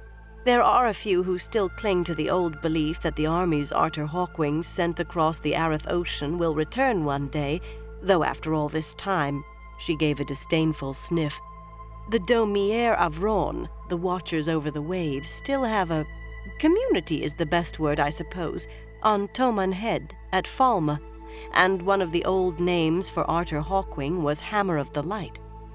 Are you suggesting, daughter, the Amerlin seat said, that Arthur Hawkwing's armies, or rather their descendants, might actually return after 1,000 years? There are rumors of war on Almuth Plain and Toman Head, Moiraine said slowly, and Hawkwing sent 2 of his sons as well as armies. If they did survive in whatever lands they found, there could well be many descendants of Hawkwing, or none. The Amerlin gave Moiraine a guarded look, obviously wishing they were alone, so she could demand to know what Moiraine was up to. Moiraine made a soothing gesture, and her old friend grimaced at her. Varen, with her nose still buried in her notes, noticed none of it. I don't know, Mother. I doubt it, though. We know nothing at all of those lands Arthur Hawkwing set out to conquer. It's too bad the sea folk refused to cross the Areth Ocean. They say the islands of the dead lie on the other side. I wish I knew what they meant by that, but that accursed sea folk close-mouthedness. She sighed, still not raising her head. All we have is one reference to lands under the shadow, beyond the setting sun, beyond the Areth Ocean where the armies of night reign. Nothing there to tell us if the armies Hawkwing sent were enough by themselves to defeat these armies of the night, or even to survive Hawkwing's death. Once the War of the 100 Years started, everyone was too intent on carving out their own part of Hawkwing's empire to spare a thought for his armies across the sea. It seems to me, Mother, that if their descendants still lived, and if they ever intended to return, they would not have waited so long. Then you believe it is not prophecy, daughter? Now, the ancient tree, Varen said, immersed in her own thoughts. There have always been rumors, no more than that while the nation of Almuth still lived, they had a branch of Avendasora, perhaps even a living sapling. And the banner of Almuth was blue for the sky above, black for the earth below, with the spreading tree of life to join them. Of course, Taraboners call themselves the Tree of Man, and claim to be descended from rulers and nobles in the Age of Legends. And Domani claim descent from those who made the Tree of Life in the Age of Legends. There are other possibilities, but you will note, Mother, that at least 3 center around Almuth Plain and Toman Head. The Amerlin's voice became deceptively gentle. Will you make up your mind, daughter? If Arthur Hawkwing's seed is not returning, then this is not prophecy, and it doesn't matter a rotted fish head what ancient tree is meant. I can only give you what I know, Mother, Varen said, looking up from her notes, and leave the decision in your hands. I believe the last of Arthur Hawkwing's foreign armies died long ago, but because I believe it does not make it so. The time of change, of course, refers to the end of an age, and the great lord... The Amerlin slapped the tabletop like a thunderclap. I know very well who the great lord is, daughter. I think you had better go now. She took a deep breath and took hold of herself visibly. Go, Varen. I do not want to become angry with you. I do not want to forget who it was had the cooks leave sweet cakes out at night when I was a novice. Mother, Moiraine said, there is nothing in this to suggest prophecy. Anyone with a little wit and a little knowledge could put together as much, and no one has ever said Myrddraal do not have a sly wit. And of course, Varen said calmly, the man who channels must be one of the 3 young men traveling with you, Moiraine. Moiraine stared in shock. Not aware of the world? I am a fool. Before she realized what she was doing, she had reached out to the pulsing glow she always felt there waiting, to the true source. The one power surged along her veins, charging her with energy, muting the sheen of the power from the Amyrlin seat as she did the same. Moiraine had never before even thought of wielding the power against another Aes Sedai. We live in perilous times, and the world hangs in the balance, and what must be done must be done. It must. Oh, Verin, why did you have to put your nose in where it does not belong? Verin closed her book and slipped it back behind her belt, then looked from one woman to the other. She could not but be aware of the nimbus surrounding each of them, the light that came from touching the true source. Only someone trained in channeling herself could see the glow, but there was no chance of any Aes Sedai missing it in another woman. A hint of satisfaction settled on Verin's face, but no sign that she realized she had hurled a lightning bolt. She only looked as if she had found another piece that fit in a puzzle. Yes, I thought it must be so. Moiraine could not do this alone, and who better to help than her girlhood friend who used to sneak down with her to snitch sweet cakes? She blinked. Forgive me, Mother. I should not have said that. Verin. Verin. The Amyrlin shook her head wonderingly. You accuse your sister and me of... I won't even say it. And you are worried that you've spoken too familiarly to the Amyrlin seat? You bore a hole in the boat and worry that it's raining. Think what you are suggesting, daughter. It is too late for that, Siuan, Moiraine thought. If we had not panicked and reached for the source, perhaps then... But she is sure now.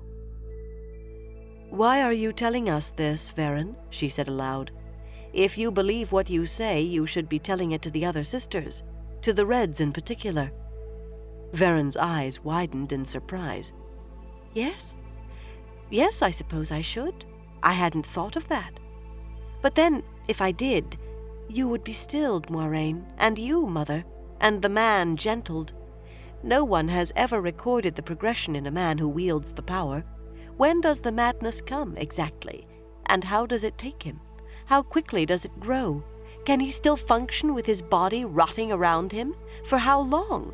Unless he is gentled, what will happen to the young man, whichever he is, will happen whether or not I am there to put down the answers. If he is watched and guided, we should be able to keep some record with reasonable safety, for a time at least. And, too, there is the Karaethon cycle. She calmly returned their startled looks. I assume, Mother, that he is the Dragon Reborn. I cannot believe you would do this, leave walking free a man who can channel, unless he was the dragon. She thinks only of the knowledge, Moiraine thought wonderingly. The culmination of the direst prophecy the world knows, perhaps the end of the world, and she cares only about the knowledge. But she is still dangerous for that. Who else knows of this? The Amyrlin's voice was faint, but still sharp. Seraphel, I suppose. Who else, Verin? No one, Mother. Seraphel is not really interested in anything that someone hasn't already set down in a book, preferably as long ago as possible. She thinks there are enough old books and manuscripts and fragments scattered about, lost or forgotten, to equal 10 times what we have gathered in Tar Valon. She feels certain there is enough of the old knowledge still there to be found for... Enough, sister, Moiraine said. She loosed her hold on the true source, and after a moment felt the Amyrlin do the same. It was always a loss to feel the power draining away, like blood and life pouring from an open wound. A part of her wanted to hold on, but unlike some of her sisters, she made it a point of self-discipline not to grow too fond of the feeling. Sit down, Verin, and tell us what you know and how you found it out. Leave out nothing. As Verin took a chair, with a look to the Amyrlin for permission to sit in her presence, Moiraine watched her sadly. It is unlikely, Verin began, that anyone who hasn't studied the old records thoroughly would notice anything except that you were behaving oddly. Forgive me, Mother. It was nearly 20 years ago, with Tar Valon besieged, that I had my first clue, and that was only... Light help me, Verin, how I loved you for those sweet cakes, and for your bosom to weep on. But I will do what I must do. I will. I must. Perrin peered around the corner at the retreating back of the Aes Sedai. She smelled of lavender soap, though most would not have scented it even close up. End of Disc 4. Disc 5. Perrin peered around the corner at the retreating back of the Aes Sedai. She smelled of lavender soap, though most would not have scented it even close up. As soon as she turned out of sight, he hurried for the infirmary door. He had already tried to see Mat once, and that Aes Sedai, Lyanna he had heard somebody call her, had nearly snapped his head off without even looking around to see who he was.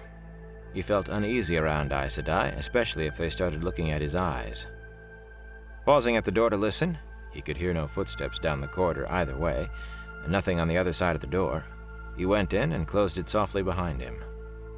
The infirmary was a long room with white walls, and the entrances to archers' balconies at either end let in lots of light. Mat was in one of the narrow beds that lined the walls. After last night, Perrin had expected most of the beds to have men in them, but in a moment he realized the keep was full of Aes Sedai. The only thing an Aes Sedai could not cure by healing was death. To him, the room smelled of sickness anyway. Perrin grimaced when he thought of that. Mat lay still, eyes closed, hands unmoving atop his blankets. He looked exhausted. Not sick, really, but as if he had worked 3 days in the fields and only now laid down to rest. He smelled wrong, though. It was nothing Perrin could put a name to, just wrong. Perrin sat down carefully on the bed next to Mat's. He always did things carefully. He was bigger than most people, and had been bigger than the other boys as long as he could remember. He had had to be careful so he would not hurt someone accidentally or break things. Now it was second nature to him. He liked to think things through, too, and sometimes talk them over with somebody. With Rand thinking he's a lord, I can't talk to him, and Mat certainly isn't going to have much to say. He had gone into one of the gardens the night before to think things through. The memory still made him a little ashamed. If he had not gone, he would have been in his room to go with Egwene and Mat, and maybe he could have kept them from being hurt. More likely, he knew, he would be in one of those beds like Mat, or dead, but that did not change the way he felt. Still, he had gone to the garden, and it was nothing to do with the Trolloc attack that was worrying him now. Serving women had found him sitting there in the dark, and one of the Lady Amalisa's attendants, the Lady Tamora. As soon as they came upon him, Tamora sent one of the others running, and he had heard her say, "Find Liandrin Sedai, quickly." They had stood there watching him as if they had thought he might vanish in a puff of smoke like a gleeman. That had been when the first alarm bell rang and everybody in the keep started running. Liandrin, he muttered now. Red Ajah. About all they do is hunt for men who channel. You don't think she believes I'm one of those, do you? Mat did not answer, of course. Perrin rubbed his nose ruefully. Now I'm talking to myself. I don't need that on top of everything else. Mat's eyelids fluttered. Who? Perrin? What happened? His eyes did not open all the way, and his voice sounded as if he were still mostly asleep. Don't you remember, Mat? Remember? Mat sleepily raised a hand toward his face, and then let it fall again with a sigh. His eyes began to drift shut. Remember, Egwene asked me, go down, see Fain. He laughed, and it turned into a yawn. She didn't ask. Told me. Don't know what happened after. He smacked his lips and resumed the deep, even breathing of sleep. Perrin leaped to his feet as his ears caught the sound of approaching footsteps, but there was nowhere to go.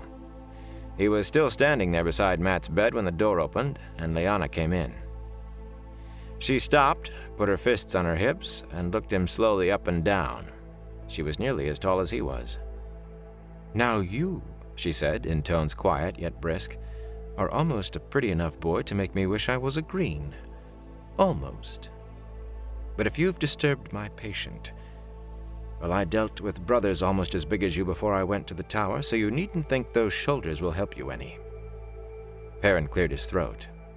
Half the time he did not understand what women meant when they said things. Not like Rand. He always knows what to say to the girls. He realized he was scowling and wiped it away. He did not want to think about Rand, but he certainly did not want to upset an Aes Sedai, especially one who was beginning to tap her foot impatiently. I didn't disturb him. He's still sleeping, see? So he is. A good thing for you. Now, what are you doing in here? I remember chasing you out once. You needn't think I don't. I only wanted to know how he is." She hesitated. "He is sleeping is how he is, and in a few hours he will get out of that bed and you'll think there was never anything wrong with him." The pause made his hackles rise. She was lying, somehow. Aes Sedai never lied, but they did not always tell the truth either. He was not certain what was going on. Liandrin looking for him, Lyanna lying to him. But he thought it was time he got away from Aes Sedai. There was nothing he could do for Mat. "Thank you," he said. "I'd better let him sleep then. Excuse me." He tried to slide around her to the door, but suddenly her hand shot out and grabbed his face, tilting it down so she could peer into his eyes. Something seemed to pass through him, a warm ripple that started at the top of his head and went to his feet, then came back again. He pulled his head out of her hands. "You're as healthy as a young wild animal," she said, pursing her lips. "But if you were born with those eyes, I am a white cloak." "They're the only eyes I ever had," he growled. He felt a little abashed, speaking to an Aes Sedai in that tone, but he was as surprised as she when he took her gently by the arms and lifted her to one side, setting her down again out of his way. As they stared at each other, he wondered if his eyes were as wide with shock as hers. "Excuse me," he said again, and all but ran. My eyes, my light cursed eyes. The morning sunlight caught his eyes, and they glinted like burnished gold.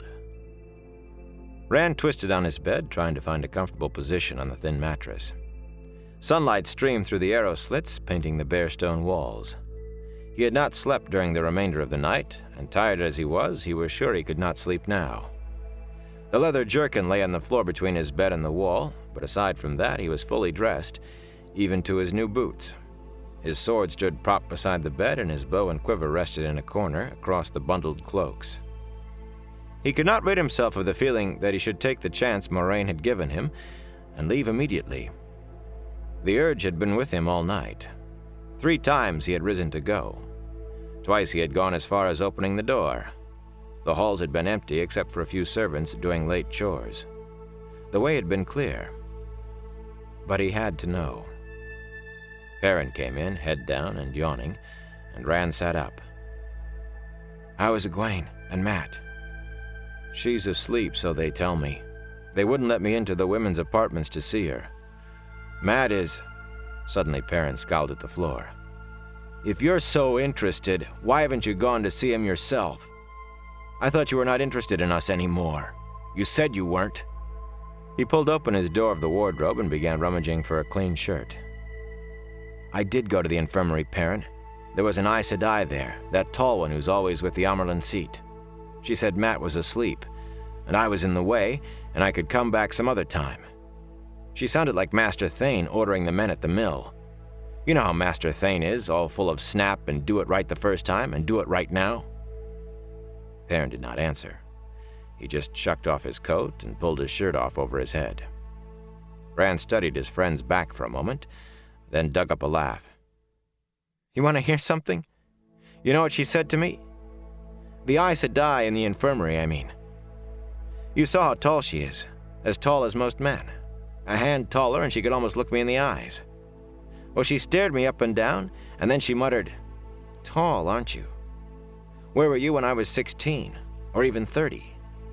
And then she laughed as if it was all a joke. What do you think of that? Perrin finished tugging on a clean shirt and gave him a sidelong look. With his burly shoulders and thick curls, he made Rand think of a hurt bear.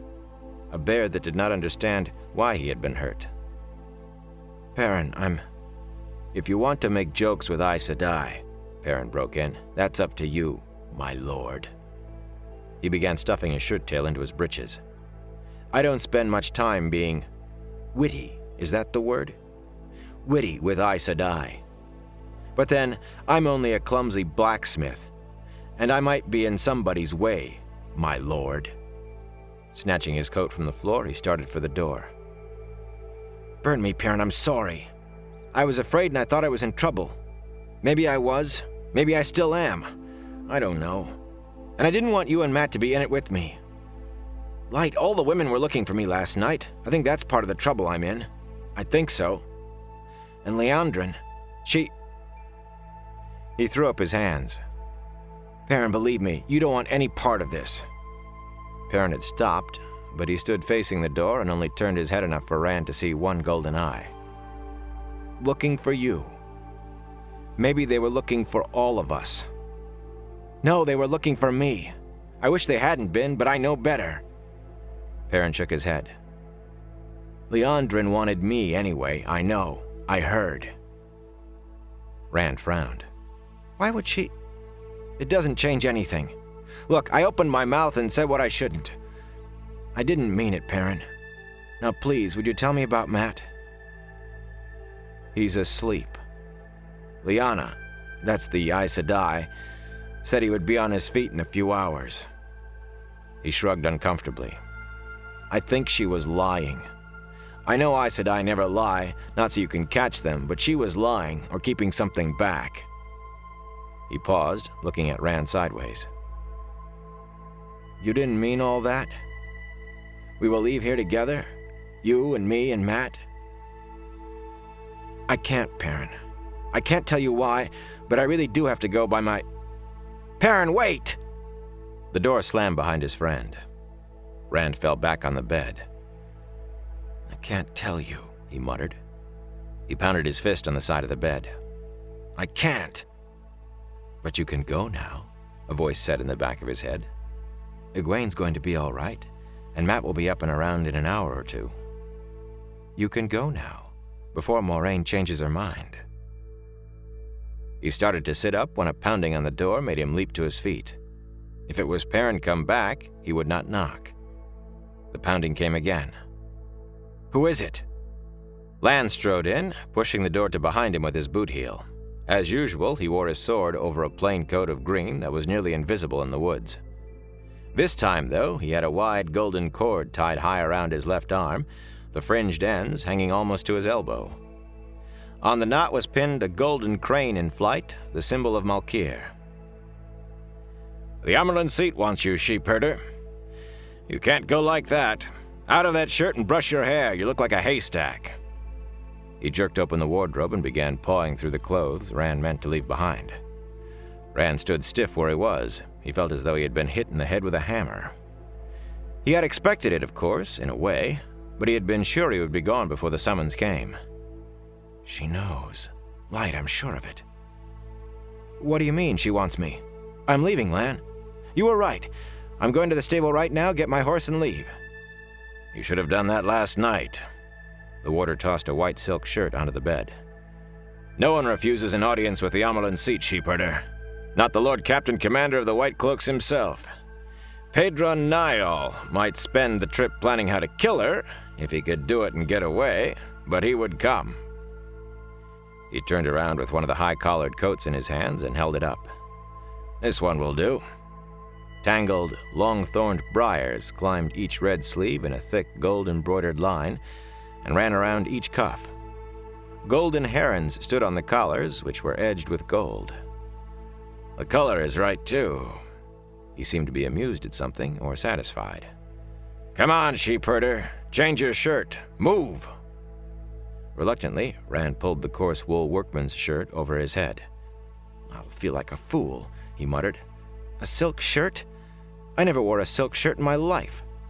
And I never wore so fancy a coat, either, even on a feast day. Light, if Perrin sees me in that. Burn me, after all that fool talk about being a lord, if he sees me in that, he'll never listen to reason. You can't go before the Amerlin seat dressed like a groom fresh out of the stable, sheepherder. Let me see your boots. They'll do. Well, get on with it. Get on with it. You don't keep the Amerlin waiting. Wear your sword. My sword? The silk shirt over his head muffled Rand's yelp. He yanked it the rest of the way on. In the women's apartments?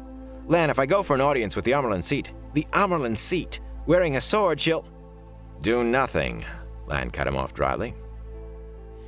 If the Amerlin is afraid of you, and it's smarter for you to think she isn't because I don't know anything that could frighten that woman, it won't be for a sword. Now remember, you kneel when you go before her. One knee only, mind, he added sharply. You're not some merchant caught giving short weight. Maybe you had better practice it. I know how I think. I saw the Queen's guards knelt to Queen Morghese. The ghost of a smile touched the warder's lips. Yes, you'd do it just as they did. That will give them something to think about. Rand frowned. Why are you telling me this, Lan? You're a warder. You're acting as if you are on my side. I am on your side, sheepherder. A little. Enough to help you a bit. The warder's face was stone, and sympathetic words sounded strange in that rough voice. What training you've had I gave you, and I'll not have you groveling and sniveling. The wheel weaves us all into the pattern as it wills. You have less freedom about it than most, but by the light you can still face it on your feet. You remember who the Amerlin seat is, sheepherder, and you show her proper respect, but you do what I tell you, and you look her in the eye. Well, don't stand there gaping. Tuck in your shirt. Rand shut his mouth and tucked in his shirt. Remember who she is? Burn me what I wouldn't give to forget who she is. Lan kept up a running flow of instructions while Rand shrugged into the red coat and buckled on his sword. What to say and to whom, and what not to say. What to do and what not. How to move, even.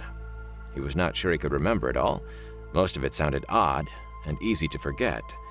And he was sure whatever he forgot would be just the thing to make the Aes Sedai angry with him. If they aren't already. If Moiraine told the Amerlin seat, who else did she tell? Lan, why can't I just leave the way I planned? By the time she knew I was not coming, I'd be a league outside the walls and galloping. And she'd have trackers after you before you had gone too. What the Amerlin wants, sheepherder, she gets. He adjusted Rand's sword belt so the heavy buckle was centered. What I do is the best I can for you, believe it. But why all this? What does it mean? Why do I put my hand over my heart if the Amerlin seat stands up? Why refuse anything but water? Not that I want to eat a meal with her. Then dribble some on the floor and say, "The land thirsts." And if she asks how old I am, why tell her how long it is since I was given the sword? I don't understand half of what you've told me. 3 drops, sheepherder. Don't pour it. You sprinkle 3 drops only. You can understand later so long as you remember now. Think of it as upholding custom. The Amerlin will do with you as she must. If you believe you can avoid it, then you believe you can fly to the moon like Len. You can't escape, but maybe you can hold your own for a while, and perhaps you can keep your pride at least. The light burned me. I am probably wasting my time, but I've nothing better to do. Hold still. From his pocket, the warder produced a long length of wide-fringed golden cord and tied it around Rand's left arm in a complicated knot. On the knot he fastened a red enameled pin, an eagle with its wings spread. I had that made to give you, and now is as good a time as any. That will make them think. There was no doubt about it now. The warder was smiling. Rand looked down at the pin worriedly. Kaldazar, the Red Eagle of Manetheren. A thorn to the Dark One's foot, he murmured, and a bramble to his hand. He looked at the warder. Manetheren's long dead and forgotten, Lan. It's just a name in a book now. There is only the 2 rivers. Whatever else I am, I'm a shepherd and a farmer, that's all. Well, the sword that could not be broken was shattered in the end, sheepherder, but it fought the shadow to the last. There was one rule above all others for being a man. Whatever comes, face it on your feet. Now, are you ready? The Amelin seat waits. With a cold knot on the pit of his belly, Rand followed the warder into the hall. Chapter 8. The Dragon Reborn. Rand walked stiff-legged and nervous at first beside the warder. Face it on your feet. It was easy for Lan to say. He had not been summoned by the Amelin seat. He was not wondering if he would be gentled before the day was done, or worse. Rand felt as if he had something caught in his throat. He could not swallow, and he wanted to badly. The corridors bustled with people, servants going about their morning chores, warriors wearing swords over lounging robes. A few young boys carrying small practice swords stayed near their elders, imitating the way they walked. No sign remained of the fighting, but an air of alertness clung even to the children. Grown men looked like cats waiting for a pack of rats. Ingtar gave Rand and Lan a peculiar look, almost troubled, opening his mouth, then saying nothing as they passed him. Kajin, tall and lean and sallow, pumped his fists over his head and shouted, "Taishar, Malkir! Taishar, Manetheren!" True blood of Malkir, true blood of Manetheren. Rand jumped. Light. Why did he say that? Don't be a fool, he told himself. They all know about Manetheren here. They know every old story, if it has fighting in it. Burn me, I have to take a rein on myself. Lan raised his fists in reply. Taishar Shinar! If he made a run for it, could he lose himself in the crowd long enough to reach his horse? If she sends trackers after me? With every step, he grew more tense. As they approached the women's apartments, Lan suddenly snapped. Cat crosses the courtyard. Startled, Rand instinctively assumed the walking stance, as he had been taught. Back straight, but every muscle loose, as if he hung from a wire at the top of his head. It was a relaxed, almost arrogant saunter. Relaxed on the outside, he certainly did not feel it inside. He had no time to wonder what he was doing. They rounded the last corridor and stepped with each other. The women at the entrance to the women's apartments looked up calmly as they came closer. Some sat behind slanted tables, checking large ledgers and sometimes making an entry. Others were knitting or working with needle and embroidery hoop. Ladies in silks kept this watch, as well as women in livery. The arched doors stood open, unguarded except for the women. No more was needed. No Shinaran man would enter uninvited, but any Shinaran man stood ready to defend that door if needed, and he would be aghast at the need. Rand's stomach churned, harsh and acid.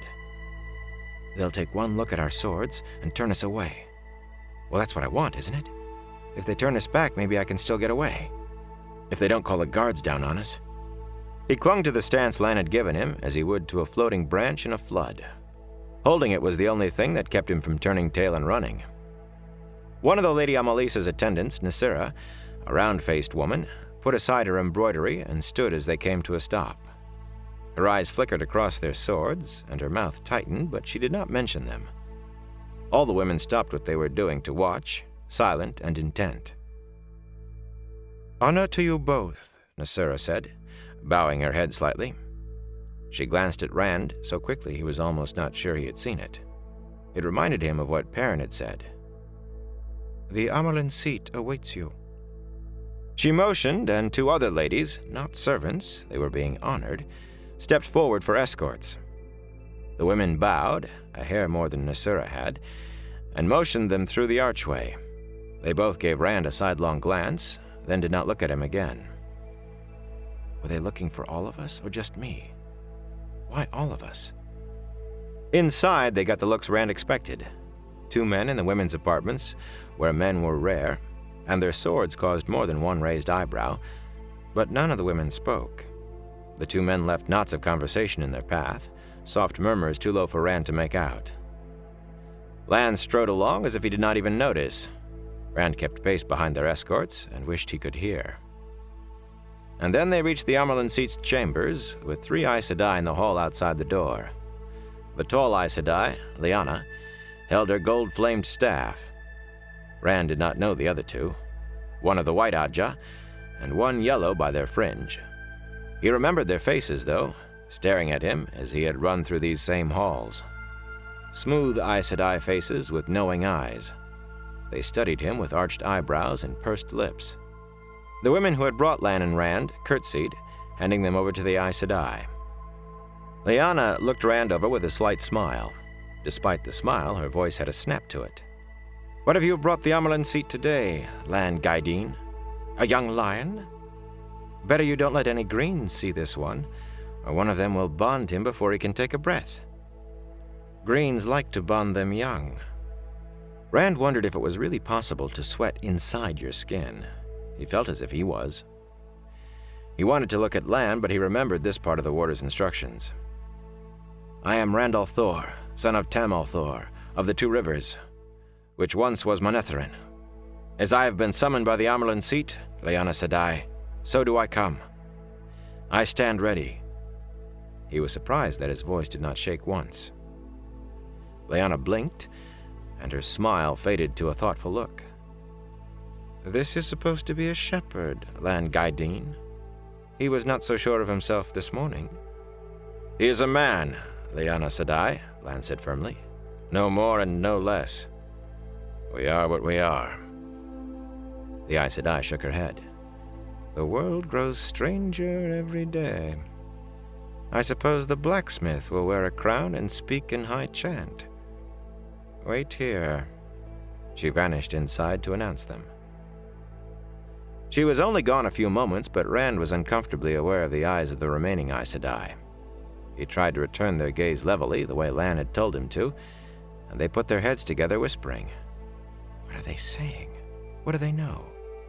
Light, are they going to gentle me? Was that what Lan meant about facing whatever comes? Lyanna returned, motioning Rand to go in. When Lan started to follow, she thrust her staff across his chest, stopping him. "Not you, Lan Gaidin. Moiraine Sedai has a task for you. Your lion cub will be safe enough by himself." The door swung shut behind Rand, but not before he heard Lan's voice, fierce and strong, but low for his ear alone. "Taishar, Manetheren." Moiraine sat to one side of the room, and one of the brown Aes Sedai he had seen in the dungeon sat to the other. But it was the woman in the tall chair behind the wide table who held his eyes. The curtains had been partially drawn over the arrow slits, but the gaps let in enough light behind her to make her face hard to see clearly. He still recognized her, though. The Amyrlin seat. Quickly he dropped to one knee, left hand on sword hilt, right fist pressed to the patterned rug, and bowed his head. "As you have summoned me, Mother, so have I come. I stand ready." He lifted his head in time to see her eyebrows rise. "Do you now, boy?"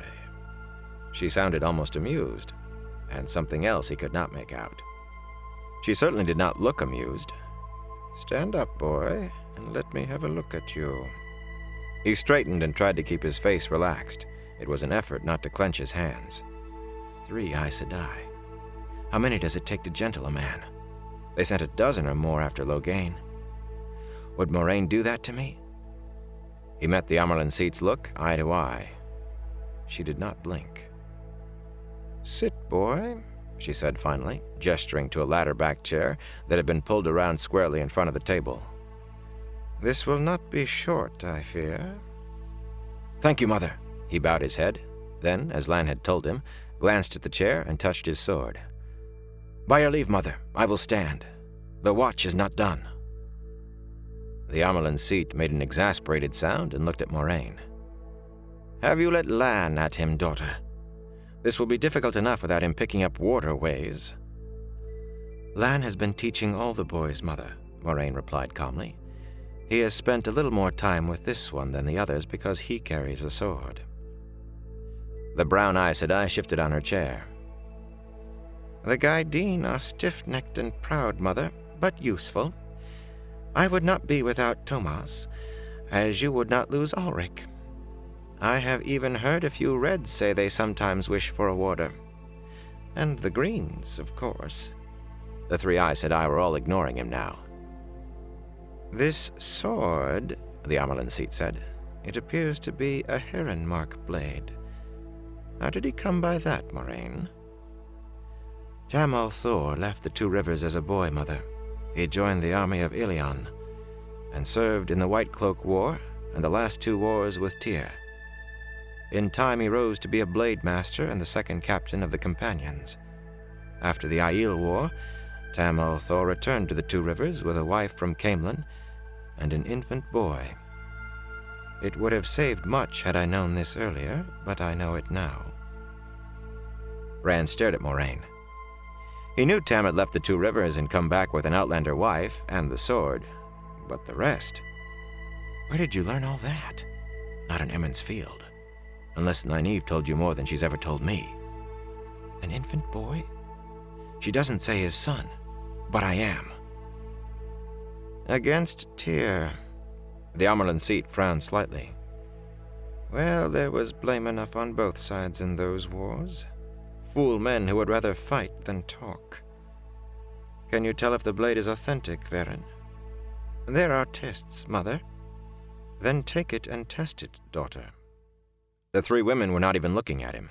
Rand stepped back, gripping the hilt hard. My father gave this sword to me, he said angrily. Nobody is taking it from me. It was only then that he realized Varen had not moved from her chair. He looked at them in confusion, trying to recover his equilibrium. So, the Amerlin seat said, you have some fire in you besides whatever Lan put in. Good. You will need it.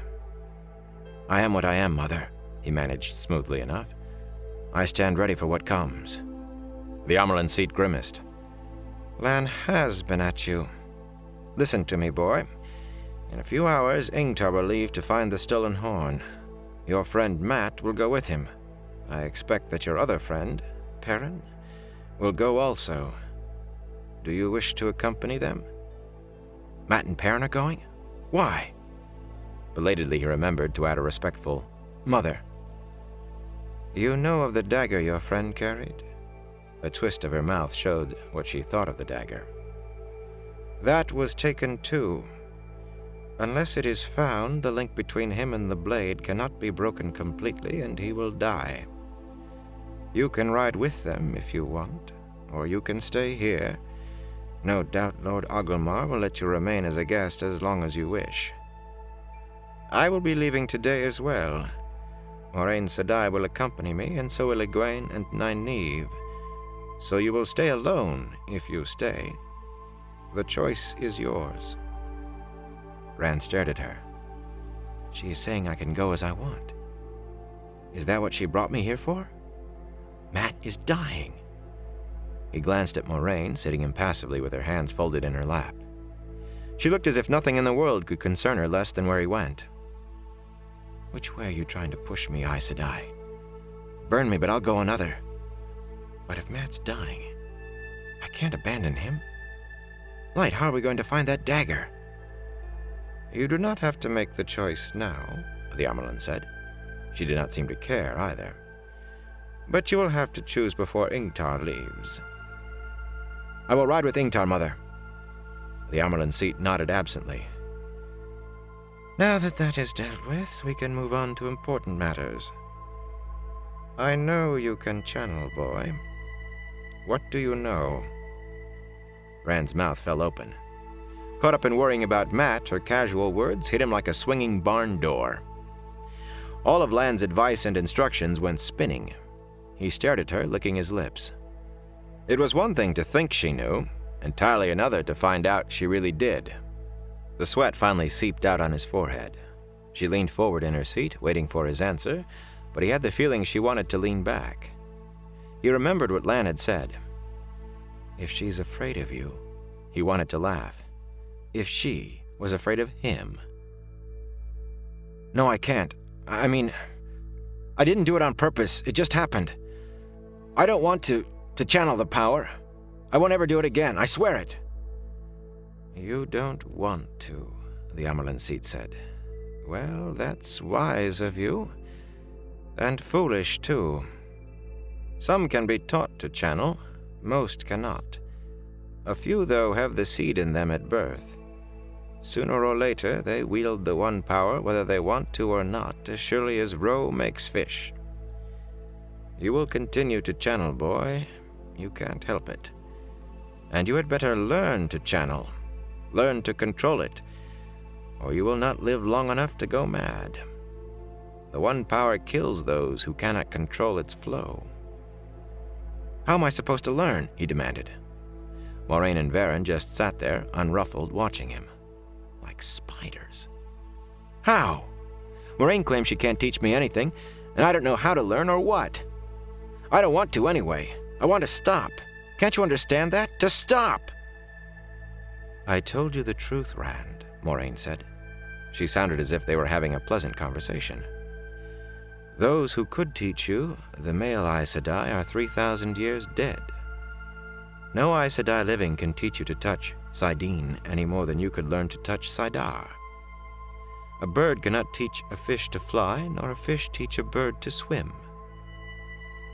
I have always thought that was a bad saying, Varen said suddenly. There are birds that dive and swim, and in the Sea of Storms are fish that fly, with long fins that stretch out as wide as your outstretched arms, and beaks like swords that can pierce. Her words trailed off, and she became flustered. Moraine and the Amerlin seat were staring at her without expression. Rand took the interruption to try to regain some control of himself. As Tam had taught him long ago, he formed a single flame in his mind and fed his fears into it, seeking emptiness, the stillness of the void. The flame seemed to grow until it enveloped everything, until it was too large to contain or imagine any longer. With that, it was gone, leaving in its place a sense of peace. At its edges, emotions still flickered, fear and anger like black blotches, but the void held. Thought skimmed across its surface like pebbles across ice. The Aes Sedai's attention was only off him for a moment, but when they turned back, his face was calm. "Why are you talking to me like this, Mother?" he asked. "You should be gentling me." The Amerlin seat frowned and turned to Moraine. "Did Lan teach him this?" "No, Mother. He had that from Tam al'Thor." "Why?" Rand demanded again. The Amerlin seat looked him straight in the eye and said, "Because you are the dragon reborn." The void rocked. The world rocked. Everything seemed to spin around him. He concentrated on nothing, and the emptiness returned. The world steadied. "No, Mother. I can channel the light, help me, but I am not Rowland Darksbane, nor Gwer Amalassan, nor Urien Stonebow. You can gentle me or kill me, or let me go. But I will not be a tame false dragon on a Tar Valon leash." He heard Varen gasp, and the Amerlin's eyes widened, a gaze as hard as blue rock. It did not affect him. It slid off the void within. "Where did you hear those names?" the Amerlin demanded. "Who told you Tar Valon pulls the lines on any false dragon?" "A friend, Mother," he said. "A gleeman. His name was Thom Merrilin. He's dead now." Moraine made a sound, and he glanced at her. She claimed Thom was not dead, but she had never offered any proof, and he could not see how any man could survive grappling hand-to-hand with a Fade. The thought was extraneous, and it faded away. There was only the void and the oneness now. "You are not a false dragon," the Amerlin said firmly. "You are the true dragon reborn." "I am a shepherd from the Two Rivers, Mother." "Daughter, tell him the story. A true story, boy. Listen well." Moraine began speaking. Rand kept his eyes on the Amerlin's face, but he heard. "Nearly 20 years ago, the Aiel crossed the spine of the world, the Dragon Wall, the only time they have ever done so. They ravaged through Cairhien, destroyed every army sent against them, burned the city of Cairhien itself, and fought all the way to Tar Valon. It was winter and snowing, but cold or heat mean little to an Aiel. The final battle, the last that counted, was fought outside the Shining Walls in the shadow of Dragonmount. In 3 days and nights of fighting, the Aiel were turned back. Or rather, they turned back, for they had done what they came to do, which was to kill King Laman of Cairhien for his sin against the tree. It is then that my story begins, and yours. They came over the Dragon Wall like a flood, all the way to the Shining Walls. Rand waited for the memories to fade, but it was Tam's voice he heard, Tam sick and raving, pulling up secrets from his past. The voice clung outside the void, clamoring to get in. I was one of the accepted then, Moraine said, as was our mother, the Amaran Seat. We were soon to be raised to sisterhood, and that night we stood attendance on the then Amerlin. Her keeper of the chronicles, Gitara Moroso, was there. Every other full sister in Tar Valon was out healing as many wounded as she could find, even the Reds. It was dawn. The fire on the hearth could not keep the cold out. The snow had finally stopped, and in the Amerlin's chambers in the White Tower, we could smell the smoke of outlying villages burned in the fighting. Battles are always hot, even in the snow. Had to get away from the stink of death. Tam's delirious voice clawed at the empty calm inside Rand. The void trembled and shrank, steadied, then wavered again. The Amerlin's eyes bored at him. He felt sweat on his face again. It was all a fever dream, he said. He was sick. He raised his voice. My name is Rand al'Thor. I am a shepherd. My father is Tam al'Thor, and my mother was... Moraine had paused for him, but now her unchanging voice cut him off, soft and relentless. The Cariathon cycle, the prophecies of the dragon, says that the dragon will be reborn on the slopes of Dragonmount, where he died during the breaking of the world. Gitara Sedai had the foretelling sometimes. She was old, her hair as white as the snow outside. But when she had the foretelling, it was strong. The morning light through the windows was strengthening as I handed her a cup of tea. The Amerlin Seat asked me what news there was from the field of battle. And Gitara Sedai started up out of her chair, her arms and legs rigid, trembling, her face as if she looked into the pit of doom at Sheol Ghul, and she cried out, He is born again. I feel him. The dragon takes his first breath on the slope of Dragonmount. He is coming. He is coming. Light help us. Light help the world. He lies in the snow and cries like the thunder. He burns like the sun. And she fell forward into my arms, dead. Slope of the mountain. Heard a baby cry. Gave birth there alone before she died. Child blue with the cold. Rand tried to force Tam's voice away. The void grew smaller. A fever dream, he gasped. I couldn't leave a child. I was born in the Two Rivers. Always knew you wanted children, Kari. He pulled his eyes away from the Amerlin's gaze. He tried to force the void to hold. He knew that was not the way, but it was collapsing in him. Yes, lass. Rand is a good name. I am Rand al'Thor. His legs trembled. And so we knew the dragon was reborn, Moraine went on. The Amerlin swore us to secrecy, we two, for she knew not all the sisters would see the rebirth as it must be seen. She set us to searching. There were many fatherless children after that battle, too many. But we found a story that one man had found an infant on the mountain. That was all. A man and an infant boy. So we searched on. For years we searched, finding other clues, poring over the prophecies. He will be of the ancient blood and raised by the old blood. That was one. There were others. But there are many places where the old blood, descended from the age of legends, remains strong. Then in the Two Rivers, where the old blood of Manetheren seethes still like a river in flood, in Emond's Field, I found 3 boys whose name days were within weeks of the battle at Dragonmount, and one of them can channel.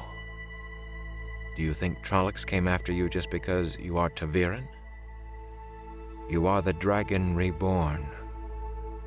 Rand's knees gave way. He dropped to a squat, hands slapping the rug to catch himself from falling on his face. The void was gone, the stillness shattered. He raised his head, and they were looking at him, the 3 Aes Sedai. Their faces were serene, smooth as unruffled ponds, but their eyes did not blink. My father is Tam al'Thor, and I was born... They stared at him unmoving. They're lying. I am not what they say. Some way, somehow, they're lying, trying to use me. I will not be used by you.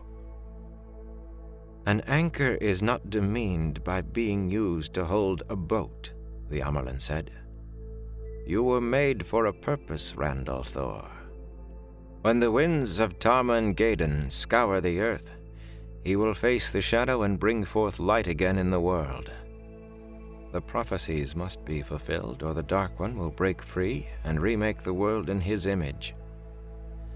The last battle is coming, and you were born to unite mankind and lead them against the Dark One.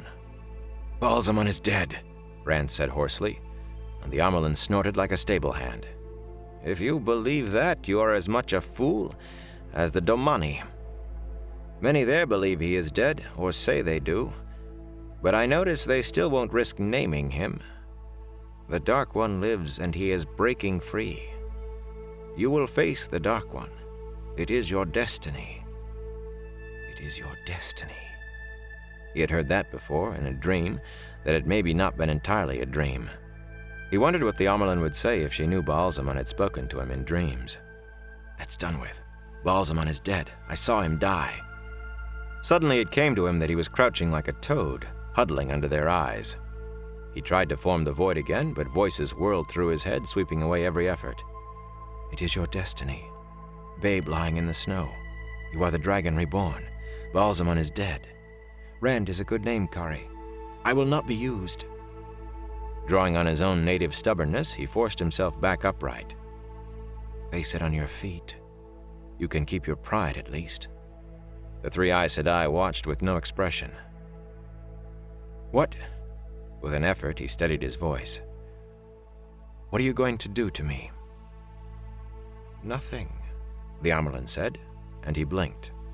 It was not the answer he had expected, the one he had feared. You say you want to accompany your friend with Ingtar, and you may. I have not marked you out in any way. Some of the sisters may know you are Taviran, but no more. Only we three know who you truly are. Your friend Perrin will be brought to me as you were, and I will visit your other friend in the infirmary. You may go as you will, without fear that we will set the Red Sisters on you. Who you truly are. Anger flared up in him, hot and corrosive. He forced it to stay inside, hidden. Why? The prophecies must be fulfilled. We let you walk free, knowing what you are, because otherwise the world we know will die, and the Dark One will cover the earth with fire and death. Mark me, not all Aes Sedai feel the same. There are some here in Faldara who would strike you down if they knew 1/10 of what you are, and feel no more remorse than for gutting a fish. But then there are men who've no doubt laughed with you, who would do the same if they knew. Have a care, Randall Thor, Dragon Reborn. He looked at each of them in turn. Your prophecies are no part of me. They returned his gaze so calmly it was hard to believe they were trying to convince him he was the most hated, the most feared man in the history of the world. He had gone right through fear and come out the other side in some place cold. Anger was all that kept him warm. They could gentle him or burn him to a crisp where he stood, and he no longer cared. A part of Lan's instructions came back to him. Left hand on the hilt, he twisted the sword behind him, catching the scabbard in his right, then bowed, arms straight. By your leave, Mother. May I depart this place? I give you leave to go, my son. Straightening, he stood there a moment longer. I will not be used, he told them. There was a long silence as he turned and left. The silence stretched on in the room after Rand left until it was broken by a long breath from the Amyrlin. I cannot make myself like what we just did, she said. It was necessary, but did it work, daughters? Moiraine shook her head, just the slightest movement. I do not know, but it was necessary, and is. Necessary, Varen agreed. She touched her forehead, then peered at the dampness on her fingers. He is strong, and as stubborn as you said, Moiraine. Much stronger than I expected. We may have to gentle him after all before... Her eyes widened. "But we cannot, can we? The prophecies. The light forgive us for what we are loosing on the world." "The prophecies," Moiraine said, nodding. "Afterwards we will do as we must, as we do now." "As we must," the Amyrlin said. "Yes, but when he learns to channel, the light help us all." The silence returned. There was a storm coming. Nynaeve felt it. A big storm, worse than she had ever seen. She could listen to the wind and hear what the weather would be. All wisdoms claimed to be able to do that, though many could not. Nynaeve had felt more comfortable with the ability before learning it was a manifestation of the power. Any woman who could listen to the wind could channel, though most were probably, as she had been, unaware of what she was doing, getting it only in fits and starts. This time, though, something was wrong. Outside, the morning sun was a golden ball in a clear blue sky, and birds sang in the gardens, but that was not it. There would have been nothing to listening to the wind if she could not foretell the weather before the signs were visible. There was something wrong with the feeling this time, something not quite the way it usually was. The storm felt distant, too far off for her to feel at all. Yet it felt as if the sky above should have been pouring down rain and snow and hail all at the same time, with winds howling to shake the stones of the keep. And she could feel the good weather, too, lasting for days yet, but that was muted under the other. A bluefinch perched in an arrow slit, like a mockery of her weather sense, peering into the hallway. When it saw her, it vanished in a flash of blue and white feathers. She stared at the spot where the bird had been. There is a storm, and there isn't. It means something, but what? Far down the hall, full of women and small children, she saw Rand striding away, his escort of women half running to keep up. Nynaeve nodded firmly.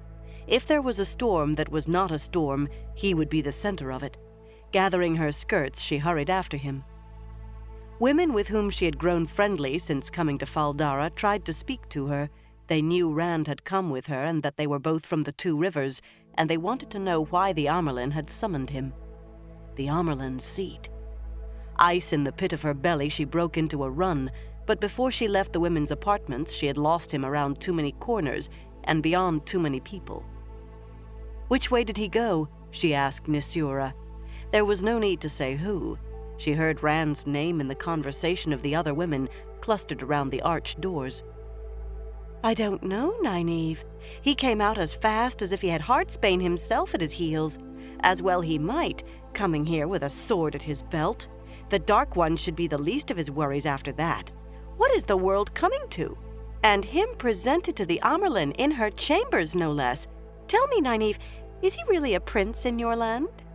The other women stopped talking and leaned closer to listen. Nynaeve was not sure what she answered, something that made them let her go on. She hurried away from the women's apartments, head swiveling at every crossing corridor to look for him, fists clenched. "Light, what have they done to him? I should have gotten him away from Moiraine somehow, the light blind her. I'm his wisdom." "Are you?" a small voice taunted. "You've abandoned Emond's Field to fend for itself. Can you still call yourself their wisdom?" "I did not abandon them," she told herself fiercely. "I brought Mavra Malin up from Devon Ride to look after matters till I get back. She can deal well enough with the mayor and the village council, and she gets on well with the women's circle." "Mavra will have to get back to her own village. No village can do without its wisdom for long."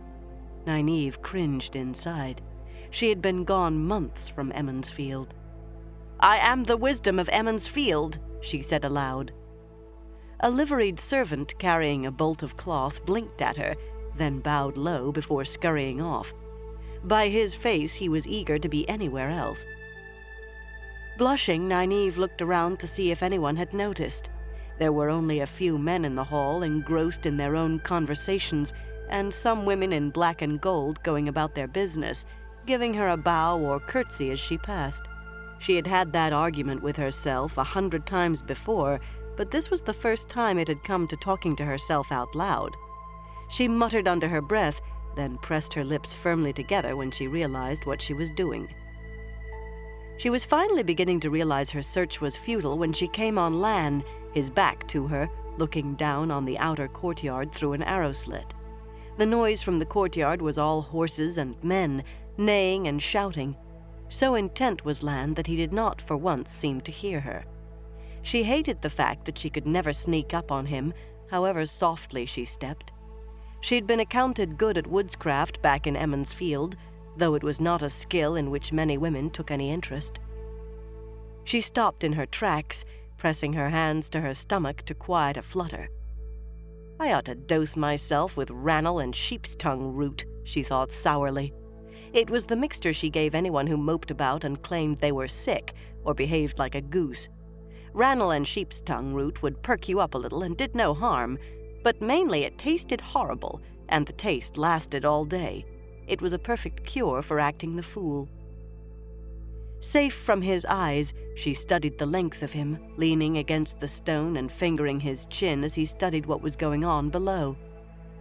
He's too tall, for one thing, and old enough to be my father for another. A man with a face like that would have to be cruel. No, he's not that. Never that. And he was a king. His land was destroyed while he was a child, and he would not claim a crown, but he was a king for that. What would a king want with a village woman? He's a warder, too, bonded to Moiraine. She has his loyalty to death and ties closer than any lover, and she has him. She has everything I want, the light burn her. He turned from the arrow slit, and she whirled to go. Nynaeve. His voice caught and held her like a noose. I wanted to speak to you alone.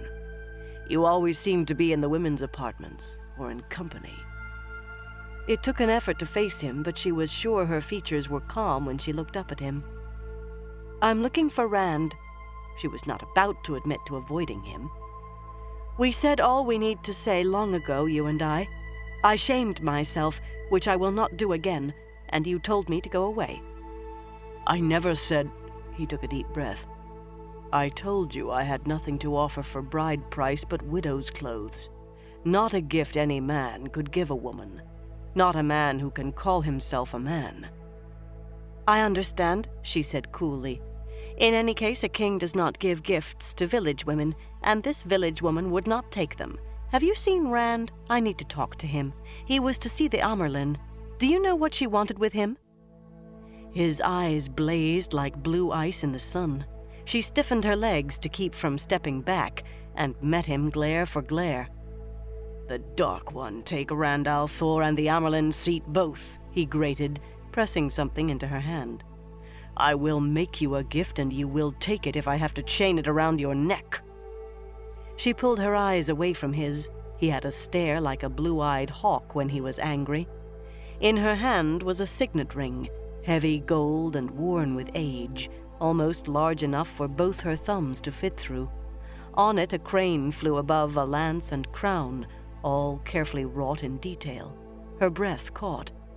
The ring of Malkieri kings. Forgetting to glare, she lifted her face. I cannot take this, Lan. He shrugged in an offhand way. It is nothing. Old and useless now. But there are those who would know it when they saw it. Show that and you will have guest right, and help if you need it, from any lord in the borderlands. Show it to a warder and he will give aid, or carry a message to me. Send it to me, or a message marked with it, and I will come to you without delay and without fail. This I swear. Her vision blurred at the edges. If I cry now, I will kill myself. I can't. I do not want a gift from you, Allan Mandragoran. Here, take it. He fended off her attempts to give the ring back to him. His hand enveloped hers, gentle but firm as a shackle.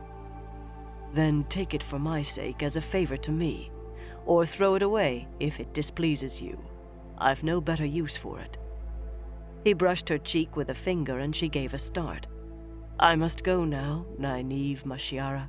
The Amyrlin wishes to leave before midday, and there is much yet to be done. Perhaps we will have time to talk on the journey to Tar Valon. He turned and was gone, striding down the hall. Nynaeve touched her cheek. She could still feel where he had touched her. Mashiara. Beloved of heart and soul, it meant, but a love lost, too. Lost beyond regaining. Fool woman. Stop acting like a girl with her hair still not braided. It's no use letting him make you feel... Clutching the ring tightly, she turned around and jumped when she found herself face to face with Moiraine. "How long have you been there?" she demanded. "Not long enough to hear anything I should not have," the Aes Sedai replied smoothly. "We will be leaving soon. I heard that. You must see to your packing." Leaving? It had not penetrated when Lan said it. "I will have to say goodbye to the boys," she muttered, then gave Moiraine a sharp look. "What have you done to Rand? He was taken to the Amyrlin. Why? Did you tell her about... She could not say it. He was from her own village, and she was just enough older than he to have looked after him a time or two when he was little, but she could not even think about what he had become without her stomach twisting. "The Amyrlin will be seeing all three, Nynaeve. ta'veren are not so common that she would miss the chance to see three together in one place. Perhaps she will give them a few words of encouragement, since they are riding with Ingtar to hunt those who stole the horn. They will be leaving about the time we do, so you had better hurry with any farewells." Nynaeve dashed to the nearest arrow slit and peered down at the outer courtyard. Horses were everywhere, pack animals and saddle horses, and men hurrying about them, calling to each other. The only clear space was where the Amyrlin's palanquin stood, its paired horses waiting patiently without any attendants. Some of the warders were out there looking over their mounts, and on the other side of the courtyard, Ingtar stood with a knot of Shienarans around him in armor. Sometimes a warder or one of Ingtar's men crossed the paving stones to exchange a word. "I should have gotten the boys away from you," she said, still looking out. "Egwene, too, if I could do it without killing her. Light. Why did she have to be born with this cursed ability? I should have taken them back home." "They are more than old enough to be off apron strings," Moiraine said dryly. "And you know very well why you could never do that. For one of them, at least. Besides, it would mean leaving Egwene to go to Tar Valon alone. Or have you decided to forego Tar Valon yourself? If your own use of the power is not schooled, you will never be able to use it against me." Nynaeve spun to face the Aes Sedai, her jaw dropping. She could not help it. "I don't know what you are talking about." "Did you think I did not know, child? Well, as you wish it. I take it that you are coming to Tar Valon? Yes, I thought so." Nynaeve wanted to hit her, to knock away the brief smile that flashed across the Aes Sedai's face. Aes Sedai had not been able to wield power openly since the breaking, much less the One Power, but they plotted and manipulated, pulled strings like puppet masters, used thrones and nations like stones on a stones board. She wants to use me too, somehow. If a king or a queen, why not a wisdom? Just the way she's using Rand. I'm no child, Aes Sedai. What are you doing with Rand now? Have you not used him enough? I don't know why you have not had him gentled, now the Amyrlin's here with all those other Aes Sedai, but you must have a reason. It must be some plot you're hatching. If the Amyrlin knew what you were up to, I wager she'd... Moiraine cut her off. What possible interest could the Amyrlin have in a shepherd? Of course, if he were brought to her attention in the wrong way, he might be gentled or even killed. He is what he is, after all. And there is considerable anger about last night. Everyone is looking for whom to blame. The Aes Sedai fell silent and let the silence stretch. Nynaeve stared at her, grinding her teeth. "Yes," Moiraine said finally. "Much better to let a sleeping lion sleep. Best you see to your packing now." She moved off in the direction Lan had gone, seeming to glide across the floor. Grimacing, Nynaeve swung her fist back against the wall. The ring dug at her palm. She opened her hand to look at it. The ring seemed to heat her anger, focus her hate. "I will learn. You think because you know you can escape me, but I will learn better than you think, and I will pull you down for what you've done to Mat and to Perrin, for Rand, the light help him and the Creator shelter him, especially for Rand. Her hand closed around the heavy circlet of gold. And for me. Egwene watched the liveried maid folding her dresses into a leather-covered travel chest, still a little uncomfortable, even after nearly a month's practice, with someone else doing what she could very well have done herself. They were such beautiful dresses, all gifts from the Lady Amalisa, just like the gray silk riding dress she wore, though that was plain except for a few white morning star blossoms worked on the breast. Many of the dresses were much more elaborate. Any one of them would shine at Sunday or at Beltane. She sighed, remembering that she would be in Tar Valon for the next Sunday, not Emond's Field. From the little Moiraine had told her of novice training, almost nothing really. She expected she might not be home for Beltane in the spring or even the Sunday after that. Nynaeve put her head into the room. "Are you ready?" She came the rest of the way in. "You must be down in the courtyard soon." She wore a riding dress, too, in blue silk with red lover's knots on the bosom, another gift from Amalisa. "Nearly, Nynaeve. I'm almost sorry to be going. I don't suppose we'll have many chances in Tar Valon to wear the nice dresses Amalisa gave us." She gave an abrupt laugh. "Still, Wisdom, I won't miss being able to bathe without looking over my shoulder the whole time." "Much better to bathe alone," Nynaeve said briskly. Her face did not change, but after a moment her cheeks colored. Egwene smiled. She's thinking about Lan. It was still odd to think of Nynaeve, the Wisdom, mooning after a man. She did not think it would be wise to put it to Nynaeve in quite that way, but of late sometimes the Wisdom acted as strangely as any girl who had set her heart on a particular man, and one who doesn't have enough sense to be worthy of her at that. She loves him, and I can see he loves her, so why can't he have sense enough to speak up? "I don't think you should call me Wisdom any longer," Nynaeve said suddenly. Egwene blinked. It was not required exactly, and Nynaeve never insisted on it unless she was angry or being formal, but this, why ever not? "You are a woman now." Nynaeve glanced at her unbraided hair, and Egwene resisted the urge to hurriedly twist it into a semblance of a braid. Aes Sedai wore their hair any way they wanted, but wearing hers loose had become a symbol of starting on a new life. "You are a woman," Nynaeve repeated firmly. "We are two women, a long way from Emond's Field, and it will be longer still before we see home again. It will be better if you simply call me Nynaeve." "We will see home again, Nynaeve. We will." "Don't try to comfort the Wisdom girl," Nynaeve said gruffly, but she smiled. There was a knock at the door, but before Egwene could open it, Nisura came in, agitation all over her face. "Egwene, that young man of yours is trying to come into the women's apartments." She sounded scandalized. "And wearing a sword! Just because the Amyrlin let him enter that way, Lord Rand should know better. He is causing an uproar. Egwene, you must speak to him." "Lord Rand," Nynaeve snorted. "That young man is growing too big for his britches. When I get my hands on him, I'll lord him." Egwene put a hand on Nynaeve's arm. "Let me speak to him, Nynaeve. Alone." "Oh, very well." "The best of men are not much better than housebroken." Nynaeve paused and added half to herself, "But then, the best of them are worth the trouble of housebreaking." Egwene shook her head as she followed Nisura into the hall. Even half a year before, Nynaeve would never have added the second part.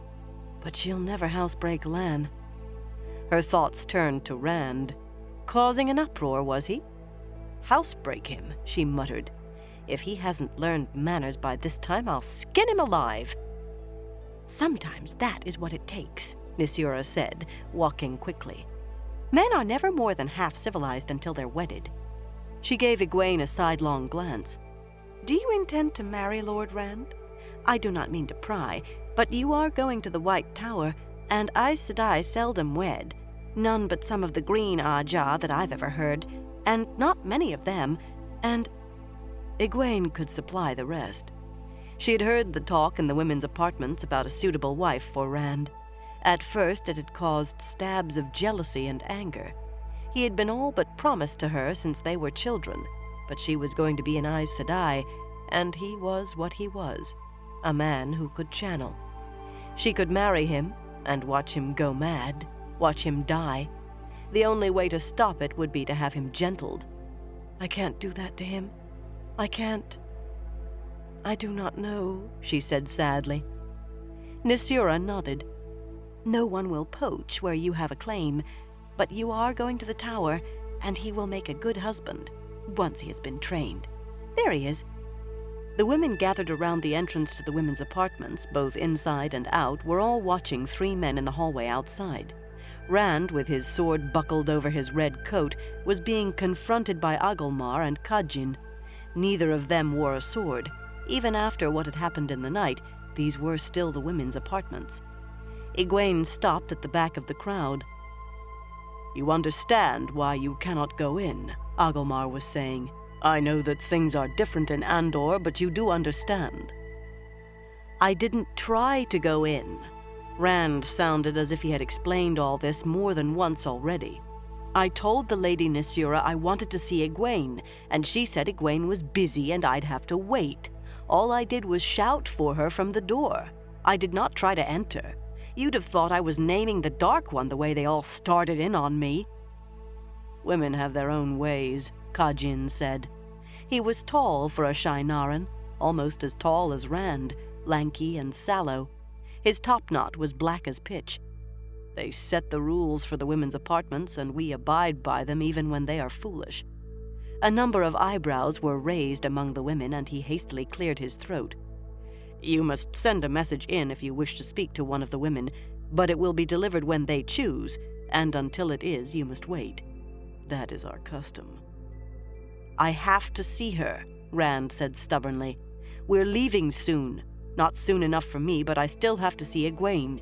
We will get the Horn of Valere and the dagger back, and that will be the end of it. The end of it. But I want to see her before I go."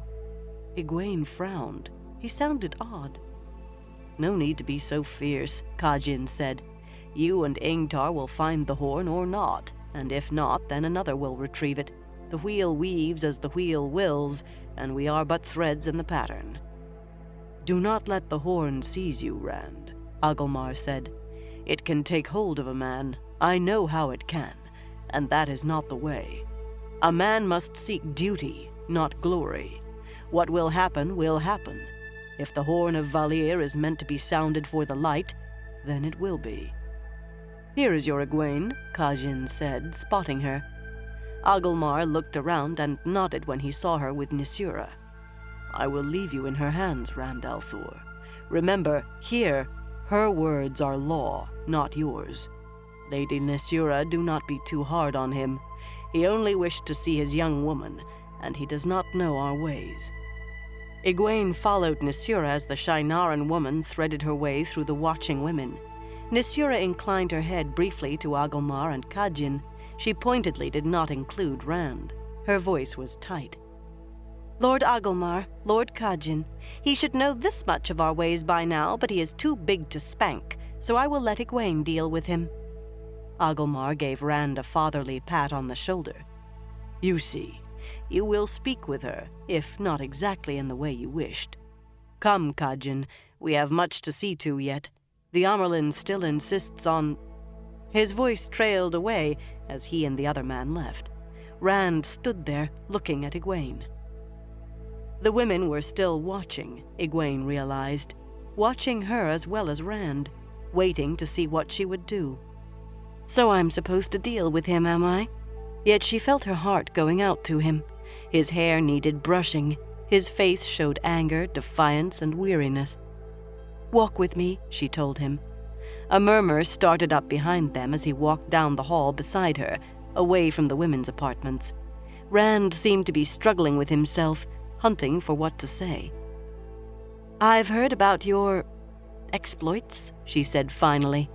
"Running through the women's apartments last night with a sword, wearing a sword to an audience with the Amyrlin seat." He still said nothing, only walked along, frowning at the floor. "She didn't hurt you, did she?" She could not make herself ask if he had been gentled. He looked anything but gentle, but she had no idea what a man looked like afterwards. He gave a jerk. No, she didn't. Egwene, the Amyrlin... He shook his head. She didn't hurt me. She had the feeling he had been going to say something else entirely. Usually she could ferret out whatever he wanted to hide from her, but when he really wanted to be stubborn, she could more easily dig a brick out of a wall with her fingernails. By the set of his jaw, he was at his most stubborn right now. What did she want with you, Rand? Nothing important. ta'veren. She wanted to see ta'veren. His face softened as he looked down at her. What about you, Egwene? Are you all right? Moiraine said you would be, but you were so still. I thought you were dead at first. Well, I'm not, she laughed.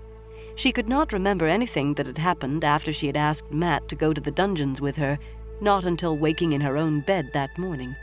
From what she had heard of the night, she was almost glad she could not remember.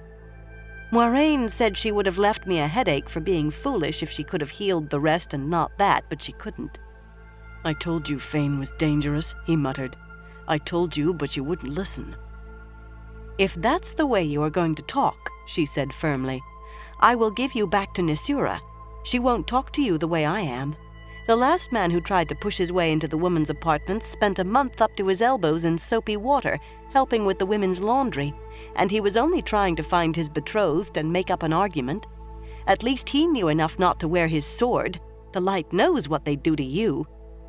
Everybody wants to do something to me, he growled. Everybody wants to use me for something. Well, I won't be used. Once we find the horn and Mat's dagger, I'll never be used again. With an exasperated grunt, she caught his shoulders and made him face her. She glared up at him. If you don't start talking sense, Rand al'Thor, I swear I will box your ears. Now you sound like Nynaeve. He laughed. As he looked down at her, though, his laughter faded. I suppose I'll never see you again. I know you have to go to Tar Valon. I know that. And you'll become an Aes Sedai. I am done with Aes Sedai, Egwene. I won't be a puppet for them. Not for Moiraine or any of them. He looked so lost she wanted to put his head on her shoulder, and so stubborn she really did want to box his ears. Listen to me, you great ox. I am going to be an Aes Sedai, and I'll find a way to help you. I will. The next time you see me, you will likely want to gentle me. She looked around hastily. They were alone in their stretch of the hall. If you don't watch your tongue, I will not be able to help you. Do you want everyone to know? Too many know already, he said. Egwene, I wish things were different, but they aren't. I wish... Take care of yourself, and promise me you won't choose the Red Ajah. Tears blurred her vision as she threw her arms around him. You take care of yourself, she said fiercely into his chest. If you don't, I'll... She thought she heard him murmur, I love you. And then he was firmly unwrapping her arms, gently moving her away from him. He turned and strode away from her, almost running. She jumped when Nisura touched her arm. He looks as if you set him a task he won't enjoy, but you mustn't let him see you cry over it. That negates the purpose. Come, Nynaeve wants you. Scrubbing her cheeks, Egwene followed the other woman. Take care of yourself, you wool-headed lummox. Light, take care of him. Chapter 9. Leave-takings. The outer courtyard was in ordered turmoil when Rand finally reached it with his saddlebags and the bundle containing the harp and flute. The sun climbed toward midday. Men hurried around the horses, tugging at saddle girths and pack harness, voices raised. Others darted with last-minute additions to the pack saddles, or water for the men working, or dashed off to fetch something just remembered. But everyone seemed to know exactly what they were doing and where they were going. The guard walks and archers' balconies were crowded again, and excitement crackled in the morning air. Hooves clattered on the paving stones. One of the pack horses began kicking, and stablemen ran to calm it. The smell of horses hung thick. Rand's cloak tried to flap in the breeze that rippled the swooping hawk banners on the towers, but his bow, slung across his back, held it down. From outside the open gates came the sounds of the Amyrlin's pikemen and archers forming up in the square. They had marched around from a side gate. One of the trumpeters tested his horn. Some of the warders glanced at Rand as he walked across the courtyard. A few raised eyebrows when they saw the heron-marked sword, but none spoke. Half wore the cloaks that were so queasy-making to look at. Mondarb, Lan's stallion, was there, tall and black and fierce-eyed, but the man himself was not, and none of the Aes Sedai, none of the women, were in evidence yet either. Moiraine's white mare, Aldib, stepped daintily beside the stallion.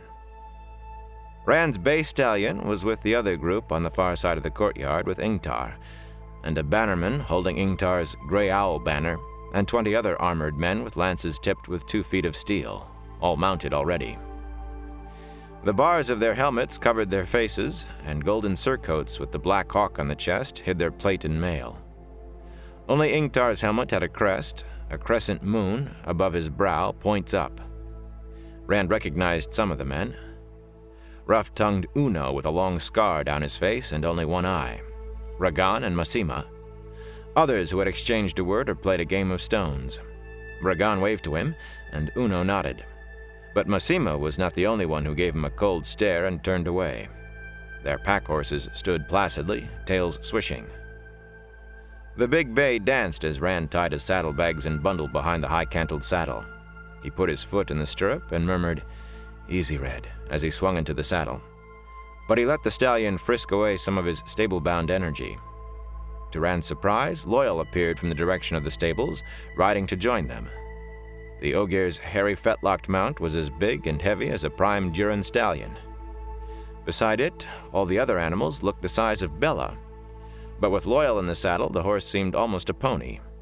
Loyal carried no weapon that Rand could see. He had never heard of any Ogier using a weapon. Their steading were protection enough. And Loyal had his own priorities, his own ideas of what was needed for a journey. The pockets of his long coat had a telltale bulge, and his saddlebag showed the square imprints of books. The Ogier stopped his horse a little way off and looked at Rand, his tufted ears twitching uncertainly. "I didn't know you were coming," Rand said. "I think you would have had enough of traveling with us. This time there's no telling how long it will be, or where we will end up." Loyal's ears lifted a little. "There was no telling when I first met you either. Besides, what held then holds now. I can't let the chance pass to see history actually weave itself around ta'veren. And to help find the horn." Mat and Perrin rode up behind Loyal and paused. Mat looked a little tired around the eyes, but his face wore a bloom of health. "Mat," Rand said, "I'm sorry for what I said. Perrin, I didn't mean it. I was being stupid." Mat only glanced at him, then shook his head and mouthed something to Perrin that Rand could not hear. Mat had only his bow and quiver, but Perrin also wore his axe at his belt, with its big half-moon blade balanced by a thick spike. "Mat? Perrin? Really, I didn't—" They rode on toward Ingtar. "That is not a coat for traveling, Rand," Loyal said. Rand glanced down at the golden thorns climbing his crimson sleeve and grimaced. Small wonder Mat and Perrin still think I'm putting on airs. On returning to his room, he had found everything already packed and sent on. All of the plain coats he had been given were on the pack horses, so the servants said. Every coat left in the wardrobe was at least as ornate as the one he wore. His saddlebags held nothing in the way of clothes but a few shirts, some wool stockings, and a spare pair of breeches. At least he had removed the golden cord from his sleeve, though he had the red eagle pin in his pocket. Lan had meant it for a gift, after all. "I'll change when we stop tonight," he muttered. He took a deep breath. "Loyal, I said things to you I should not have, and I hope you'll forgive me. You have every right to hold them against me, but I hope you won't." Loyal grinned and his ears stood up. He moved his horse closer. "I say things I should not all the time. The elders always said I spoke an hour before I thought." Suddenly Lan was at Rand's stirrup, in his gray-green scaled armor that would make him all but disappear in forest or darkness. "I need to talk to you, sheepherder." He looked at Loyal. "Alone, if you please, Builder." Loyal nodded and moved his big horse away. "I don't know if I should listen to you," Rand told the warder. These fancy clothes and all those things you told me, they didn't help much. When you can't win a big victory, sheepherder, learn to settle for small ones. If you made them think of you as something more than a farm boy who'll be easy to handle, then you won a small victory. Now be quiet and listen. I've only time for one last lesson, the hardest. Sheathing the sword. You spent an hour every morning making me do nothing but draw this bloody sword and put it back in the scabbard. Standing, sitting, lying down. I think I can manage to get it back in the sheath without cutting myself. I said, listen, sheepherder, the warder growled. There will come a time when you must achieve a goal at all costs. It may come in attack or in defense, and the only way will be to allow the sword to be sheathed in your own body. That's crazy, Rand said. Why would I ever... The warder cut him off. You will know when it comes, sheepherder. When the price is worth the gain and there is no other choice left to you. That is called sheathing the sword. Remember it. The Amyrlin appeared, striding across the crowded courtyard with Lyanna and her staff, and Lord Oglomar at her shoulder. Even in the green velvet coat, the Lord of Fal Dara did not look out of place among so many armored men. There was still no sign of the other Aes Sedai. As they went by, Rand caught part of their conversation. But, Mother, Oglomar was protesting, you've had no time to rest from your journey here. Stay at least a few days more.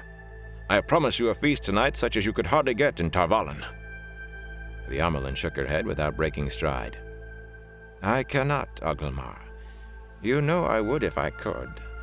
I had never planned to remain so long, and matters urgently require my presence in the White Tower. I should be there now. Mother, it shames me that you come one day and leave the next. I swear to you, there will be no repetition of last night. I have tripled the guard on the city gates as well as the keep. I have tumblers in from the town and a bard coming from Mos Shirara.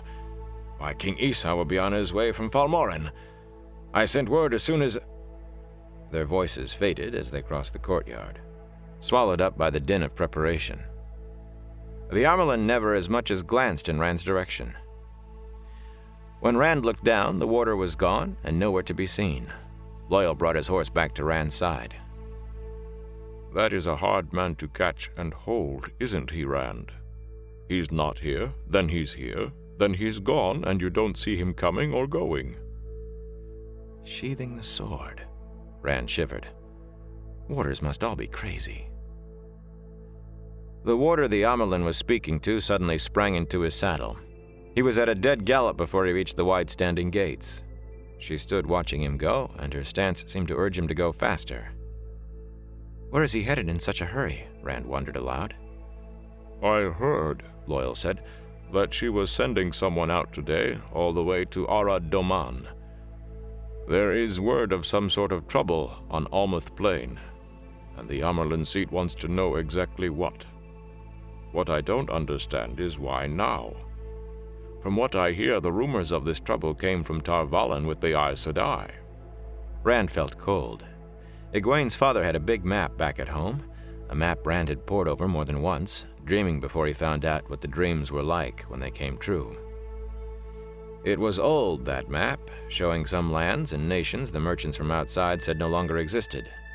But Almoth Plain was marked, butting against Toman Head. We will meet again on Toman Head. It was all the way across the world, he knew, on the Arath Ocean. It has nothing to do with us, he whispered. Nothing to do with me. Loial appeared not to have heard. Rubbing the side of his nose with a finger like a sausage, the Ogier was still peering at the gate where the warder had vanished. If she wanted to know, why not send someone before she left Tar Valon? But you humans are always sudden and excitable, always jumping around and shouting. His ears stiffened with embarrassment. I am sorry, Rand. You see what I mean about speaking before I think. I'm rash and excitable sometimes myself, as you know. Rand laughed. It was a weak laugh, but it felt good to have something to laugh at. Maybe if we lived as long as you Ogier, we'd be more settled. Loial was 90 years old. By Ogier standards, not old enough by 10 years to be outside the steading alone. That he had gone anyway was proof, he maintained, of his rashness. If Loyal was an excitable Ogier, Rand thought most of them must be made of stone. Perhaps so, Loyal mused. But you humans do so much with your lives. We do nothing but huddle in our steading. Planting the groves, and even the building were all done before the long exile ended. It was the groves Loyal held dear, not the cities men remembered the Ogier for building. It was the groves planted to remind Ogier builders of the steading that Loyal had left his home to see. Since we found our way back to the steading, we... His words trailed off as the Amyrlin approached. Ingtar and the other men shifted in their saddles, preparing to dismount and kneel, but she motioned them to stay as they were.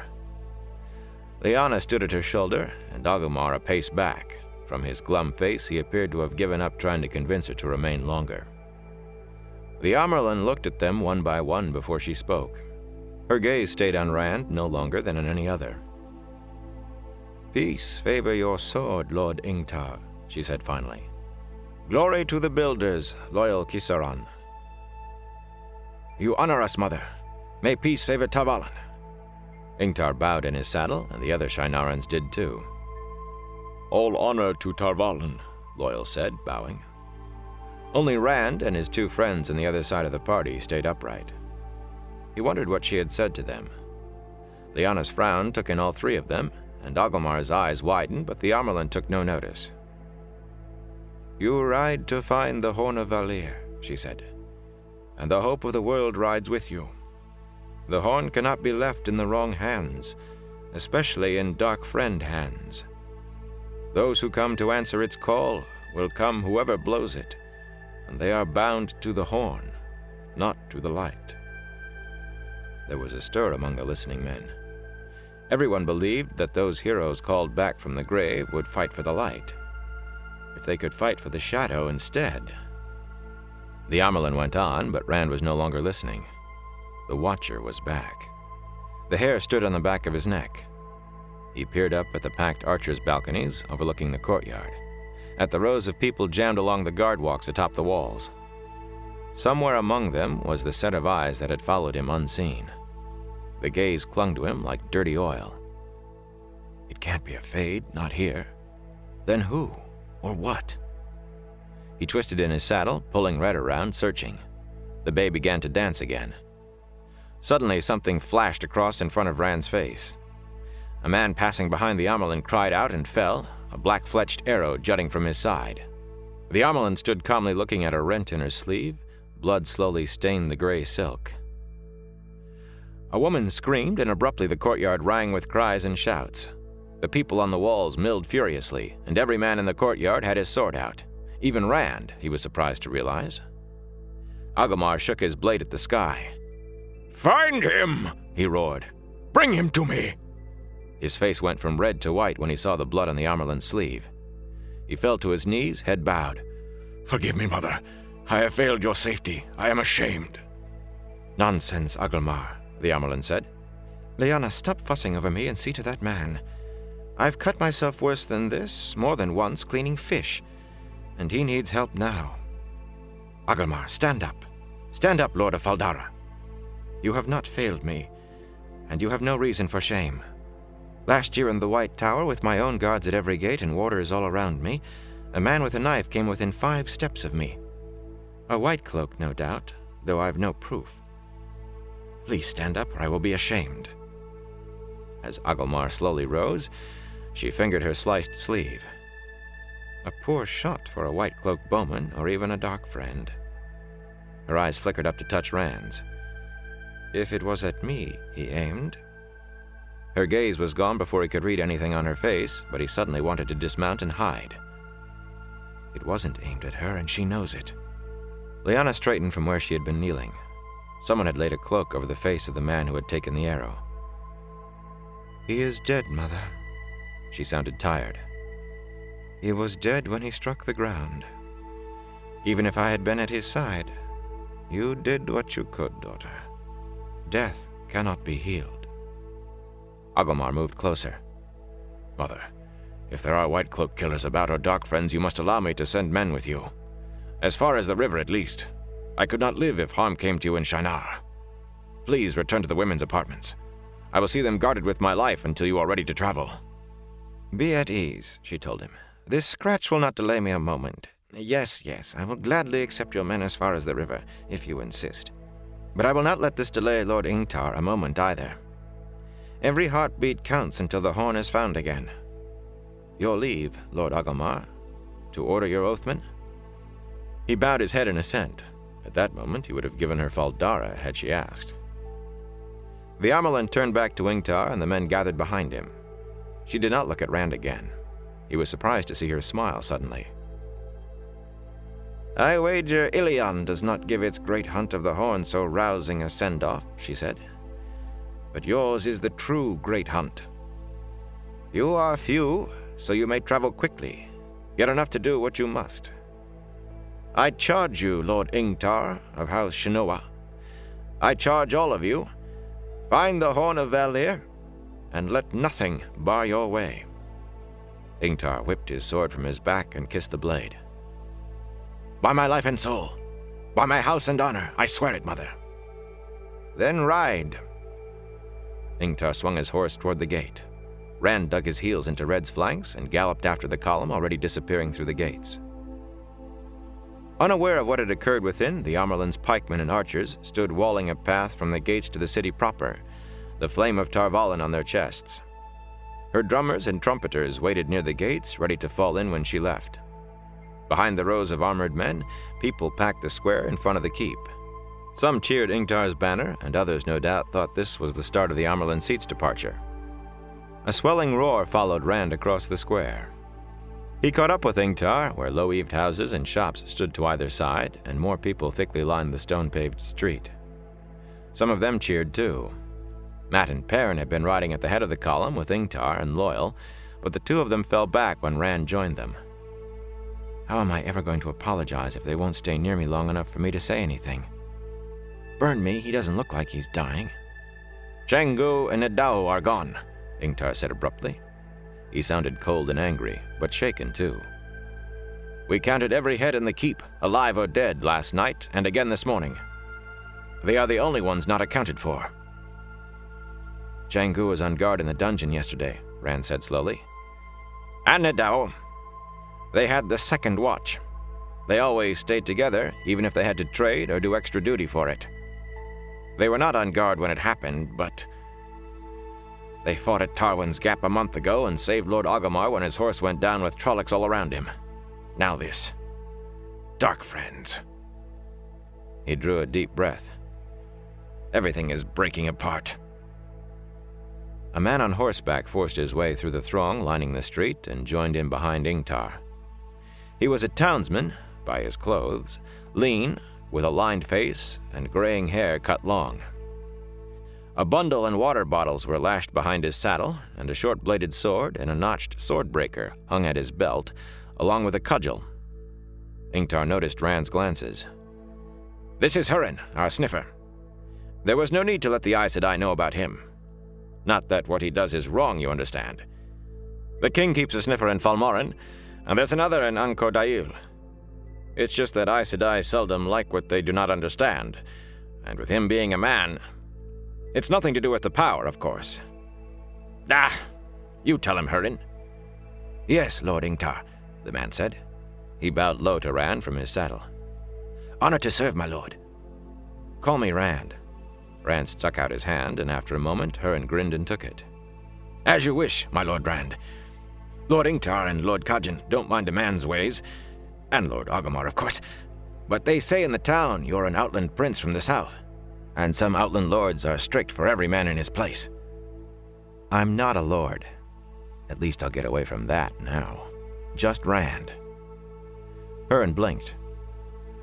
"As you wish, my lord, Rand. I'm a sniffer, you see. Been one 4 years this Sunday. I never heard of such a thing before then, but I hear there's a few others like me. It started slow, catching bad smells where nobody else smelled anything, and it grew. Took a whole year before I realized what it was. I could smell violence, the killing and the hurting. Smell where it happened, Smell the trail of those who did it. Every trail's different, so there's no chance of mixing them up. Lord Ingtar heard of it and took me in his service to serve the king's justice." "You can smell violence?" Rand said. He could not help looking at the man's nose. It was an ordinary nose, not large, not small. "You mean you can really follow somebody who, say, killed another man? By smell?" "I can that, my lord, Rand. It fades with time, but the worse the violence, the longer it lasts. I can smell a battlefield 10 years old, though the trails of the men who were there are gone. Up near the Blight, the trails of the Trollocs almost never fade. Not much to a Trolloc, but killing and hurting. A fight in a tavern, though, with maybe a broken arm, that smell's gone in hours." "I can see where you wouldn't want Aes Sedai to find out." Lord Ingtar was right about the Aes Sedai, the light illumine them. Rand. There was one in Cairhien once, Brown Adja, but I swear I thought she was red before she let me go. She kept me a month trying to find out how I do it. She didn't like not knowing. She kept muttering, "Is it old come again or new?" and staring at me until you would have thought I was using the one power. Almost had me doubting myself. But I haven't gone mad, and I don't do anything. I just smell it. Rand could not help remembering Moraine. Old barriers weaken. There is something of dissolution and change about our time. Old things walk again and new things are born. We may live to see the end of an age. He shivered. "So we'll track those who took the horn with your nose." Ingtar nodded. Hurin grinned proudly and said, "We will that, Rand. I followed a murderer to Cairhien once, and another all the way to Moradon, to bring them back for the king's justice." His grin faded, and he looked troubled. "This is the worst ever, though. Murder smells bad, and the trail of a murderer stinks with it. But this..." His nose wrinkled. "There were men in it last night. Dark friends must be, but you can't tell a dark friend by smell. What I'll follow is the Trollocs and the Halfmen, and something even worse." He trailed off, frowning and muttering to himself, but Rand could hear it. "Something even worse, the light help me." They reached the city gates, and just beyond the walls, Hurin lifted his face to the breeze. His nostrils flared, then he gave a snort of disgust. "That way, my lord Ingtar." He pointed south. Ingtar looked surprised. "Not toward the Blight?" "No, Lord Ingtar." "Pah!" Hurin wiped his mouth on his sleeve. "I can almost taste them. South they went." "She was right then, the Amyrlin Seat," Ingtar said slowly. "A great and wise woman who deserves better than me to serve her. Take the trail, Hurin." Rand turned and peered back through the gates up the street to the keep. He hoped Egwene was all right. Nynaeve will look after her. Maybe it's better this way, like a clean cut, too quick to hurt till after it's done. He rode after Ingtar and the Grey Owl banner south. The wind was making up and cold against his back despite the sun. He thought he heard laughter in it, faint and mocking. The waxing moon lit the humid, night-dark streets of Ilion, which still rang with celebration left over from daylight. In only a few more days, the great hunt of the Horn would be sent forth with pomp and ceremony that tradition claimed dated to the age of legends. The festivities for the hunters had blended into the Feast of Tevin, with its famed contests and prizes for gleemen. The greatest prize of all, as always, would go for the best telling of the great hunt of the Horn. Tonight the gleemen entertained in the palaces and mansions of the city, where the great and mighty disported themselves, and the hunters came from every nation to ride out and find, if not the Horn of Valir itself, at least immortality in song and story. They would have music and dancing, and fans and ices to dispel the year's first real heat.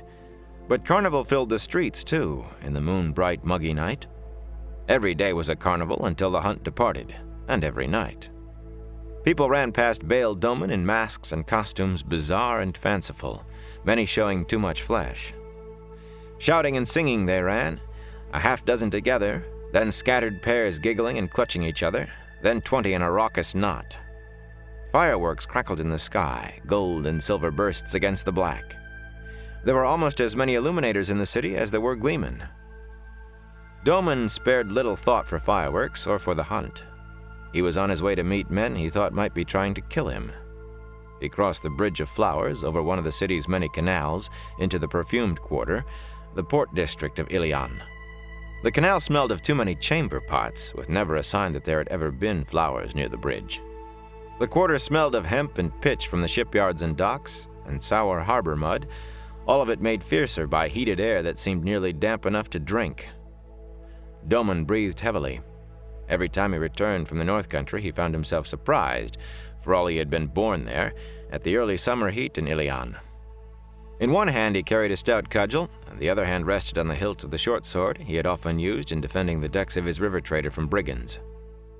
No few footpads stalked these nights of revelry, where the pickings were rich and most were deep in wine. Yet he was a broad, muscular man, and none of those out for a catch of gold thought him rich enough, in his plain-cut coat, to risk his size and his cudgel. The few who caught a clear glimpse of him, when he passed through light spilling from a window, edged back till he was well past. Dark hair that hung to his shoulders and a long beard that left his upper lip bare framed a round face, but that face had never been soft, and now it was set as grimly as if he meant to batter his way through a wall. He had men to meet, and he was not happy about it. More revelers ran past singing off-key, wine mangling their words. The Horner Valier, my aged grandmother, Doman thought glumly. It be my ship I do want to hang on to, and my life fortune prick me. He pushed into an inn, under a sign of a big, white-striped badger dancing on its hind legs, with a man carrying a silver shovel. Easing the Badger, it was called, though not even Nita Sidoro, the innkeeper, knew what the name meant. There had always been an inn of the name in Ilion. The common room, with sawdust on the floor and a musician softly strumming a 12-stringed bittern in one of the sea folks' sad songs, was well lighted and quiet. Nita allowed no commotion in her place, and her nephew, Billy, was big enough to carry a man out with either hand. Sailors, dock workers, and warehousemen came to the Badger for a drink and maybe a little talk, for a game of stones or darts. The room was half full now. Even men who liked quiet had been lured out by carnival. The talk was soft, but Doman caught mentions of the hunt and of the false dragon the Mirandians had taken, and of the one the Tyrans were chasing through Haddon Murk. There seemed to be some question whether it would be preferable to see the false dragon die or the Tyrans. Doman grimaced. False dragons. Fortune prick me. There be no place safe these days. But he had no real care for false dragons, any more than for the hunt. The stout proprietress, with her hair rolled at the back of her head, was wiping a mug, keeping a sharp eye on her establishment. She did not stop what she was doing, or even look at him, really, but her left eyelid drooped, and her eyes slanted toward 3 men at a table in the corner. They were quiet, even for the Badger, almost somber, and their bell-shaped velvet caps and dark coats, embroidered across the chest in bars of silver and scarlet and gold, stood out among the plain dress of the other patrons. Doman sighed and took a table in a corner by himself. Carrienin this time. He took a mug of brown ale from a serving girl and drew a long swallow. When he lowered the mug, the 3 men in striped coats were standing beside his table. He made an unobtrusive gesture to let Nita know that he did not need Billy. Captain Doman. They were all 3 nondescript, but there was an air about the speaker that made Doman take him for their leader. They did not appear to be armed. Despite their fine clothes, they looked as if they did not need to be. There were hard eyes in those so very ordinary faces. Captain Bale Doman, of the Spray. Doman gave a short nod, and the 3 sat down without waiting for an invitation. The same man did the talking, the other 2 just watch, hardly blinking. Guards, Doman thought, for all their fine clothes. Who do he be to have a pair of guards to look over him? Captain Doman, we have a personage who must be brought from Mayenne to Ilion. Spray be a river craft, Doman cut him off. Her draft be shallow, and she has no keel for deep water. It was not exactly true, but close enough for landsmen. At least it'd be a change from Tyr. They'd be getting smarter. The man seemed unperturbed at the interruption. We had heard you were giving up the river trade. Maybe I do, and maybe no. I have no decided. He had, though. He would not go back upriver, back to the borderlands for all the silk shipped in Tyran bottoms. Saldaean furs and ice peppers were not worth it, and it had nothing to do with the false dragon he had heard of there. But he wondered again how anyone knew. He had not spoken of it to anyone, yet the others had known too. You can coast to Mayen easily enough. Surely, Captain, you would be willing to sail along the shoreline for 1,000 gold marks. Despite himself, Doman goggled. It was 4 times the last offer, and that had been enough to make a man's jaw drop. Who do you want me to fetch for that? The first of Mayen herself? Has Tyr finally forced her all the way out, then? You need no names, Captain. The man set a large leather pouch on the table and a sealed parchment. The pouch clinked heavily as he pushed them across the table. The big red wax circle holding the folded parchment shut bore the many-rayed Rising Sun of Kyrian. 200 on account. For 1,000 marks, I think you need no names. Give that, seal unbroken, to the port captain of Mayen, and he will give you 300 more and your passenger. I will hand over the remainder when your passenger is delivered here, so long as you have made no effort to discover that personage's identity. Doman drew a deep breath. Fortune, it'd be worth the voyage if there be never another penny beyond what be in that sack. And 1,000 was more money than he could clear in 3 years. He suspected that if he probed a little more, there would be other hints, just hints, that the voyage involved hidden dealings with Ilion's Council of Nine and the First of Mayen.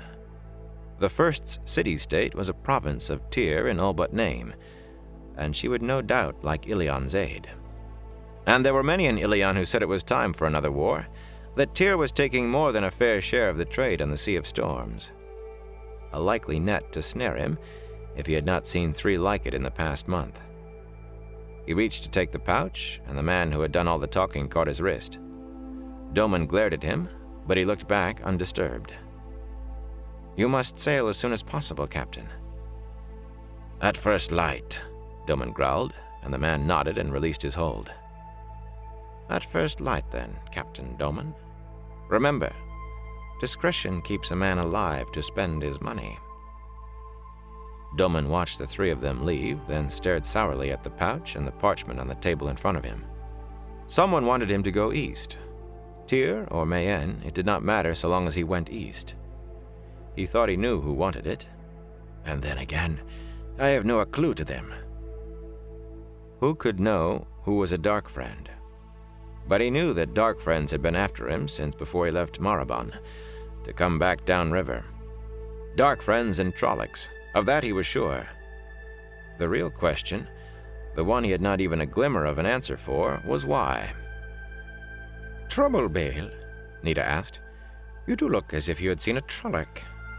She giggled, an improbable sound from a woman her size. Like most people who had never been to the borderlands, Nita did not believe in Trollocs. He had tried telling her the truth of it. She enjoyed his stories and thought they were all lies. She did not believe in snow either. No trouble, Nita. He untied the pouch, dug a coin out without looking, and tossed it to her. Drinks for everyone till that do run out. Then I'll give you another. Nita looked at the coin in surprise. A Tarvalin mark? Do you be trading with the witches now, Bale? No, he said hoarsely. That I do not. She bit the coin, then quickly snugged it away behind her broad belt. Well, it'd be gold for that. And I suspect the witches be no so bad as some make them out anyway. I no say so much to many men. I know a money changer who do handle such. You'll no have to give me another with as few as be here tonight. More ale for you, Bale. He nodded numbly, though his mug was still almost full, and she trundled off. She was a friend and would not speak of what she had seen. He sat staring at the leather pouch. Another mug was brought before he could make himself open it enough to look at the coins inside. He stirred them with a calloused finger. Gold marks glittered up at him in the lamplight, every one of them bearing the damning flame of Tarvalin. Hurriedly, he tied the bag. Dangerous coins. One or two might pass, but so many would say to most people exactly what Nita thought. There were children of the light in the city, and although there was no law in Ilion against dealing with Aes Sedai, he would never make it to a magistrate if the White Cloaks heard of this. These men had made sure he would not simply take the gold and stay in Ilion. While he was sitting there worrying, Yaron Maladan, his brooding stork-like second on Spray, came into the Badger with his brows pulled down to his long nose and stood over the captain's table. "Karn's dead, Captain." Doman stared at him, frowning. 3 others of his men had already been killed, one each time he refused a commission that would take him east. The magistrates had done nothing. The streets were dangerous at night, they said, and sailors a rough and quarrelsome lot.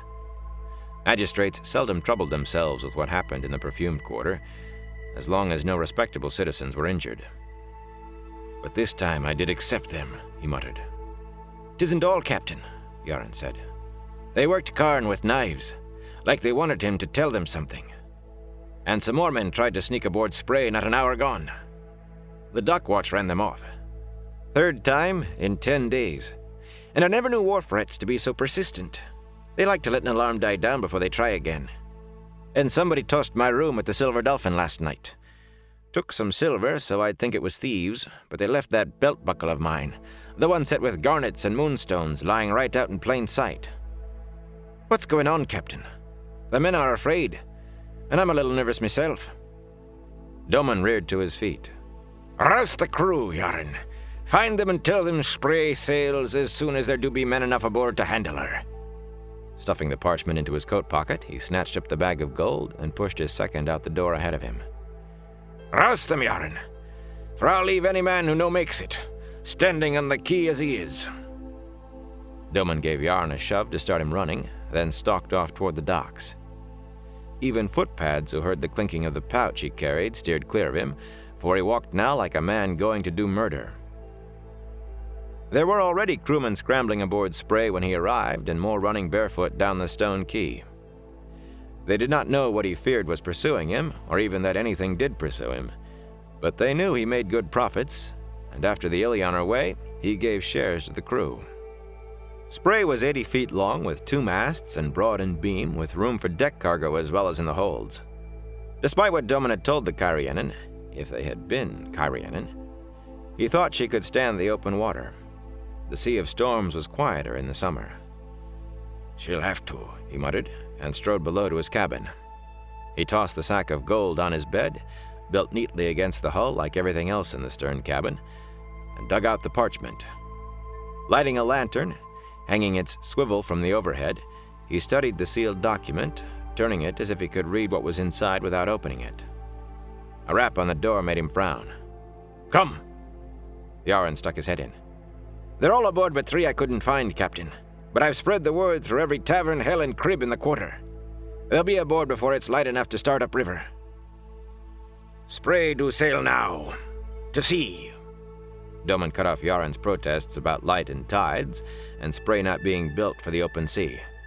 "Now! Spray can clear the bars at dead low tide. You've no forgotten how to sail by the stars, have you? Take her out, Yaron. Take her out now and come back to me when we be beyond the breakwater." His second hesitated. Doman never let a tricky bit of sailing pass without him on deck giving orders, and taking Spray out in the night would be all of that, shallow draft or no. Then nodded and vanished. In moments, the sounds of Yaron shouting orders and bare feet thumping on the decks overhead penetrated Doman's cabin. He ignored them, even when the ship lurched, catching the tide. Finally, he lifted the mantle of the lantern and stuck a knife into the flame. Smoke curled up as oil burned off the blade, but before the metal could turn red, he pushed charts out of the way and pressed the parchment flat on his desk, working the hot steel slowly under the sealing wax. The top fold lifted. It was a simple document, without preamble or salutation, and it made sweat break out on his forehead. "The bearer of this is a dark friend wanted in Cairhien for murders and other foul crimes, least among them theft from our person. We call upon you to seize this man and all things found in his keeping to the smallest. Our representative will come to carry away what he has stolen from us. Let all he possesses, save what we claim, go to you as reward for taking him.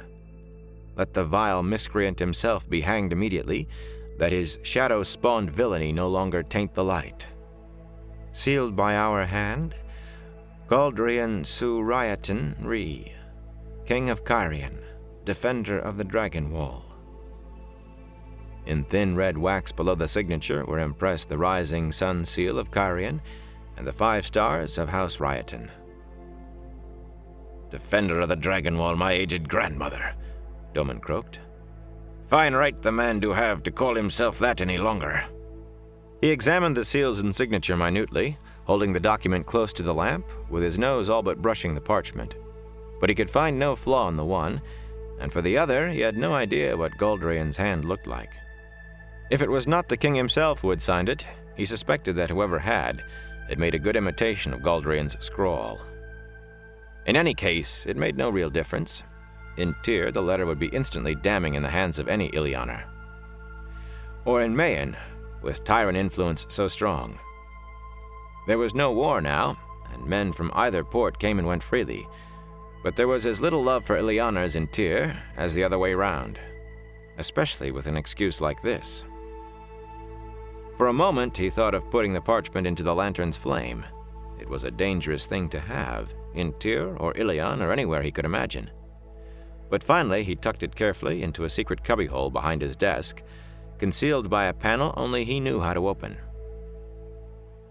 My possessions, eh?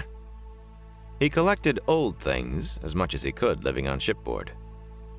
What he could not buy because it was too expensive or too large, he collected by seeing and remembering.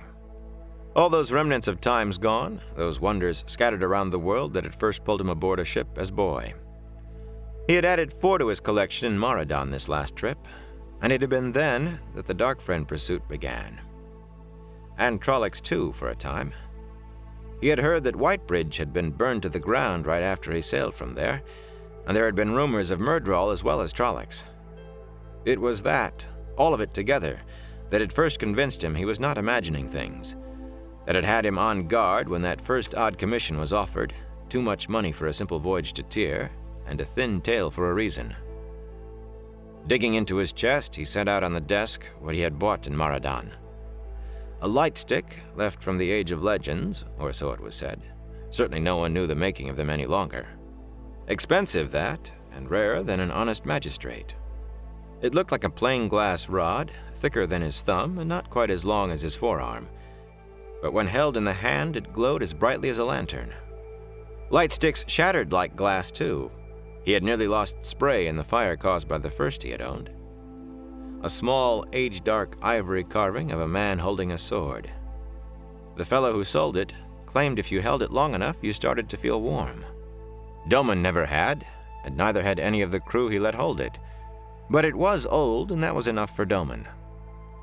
The skull of a cat as big as a lion, and so old it was turned to stone.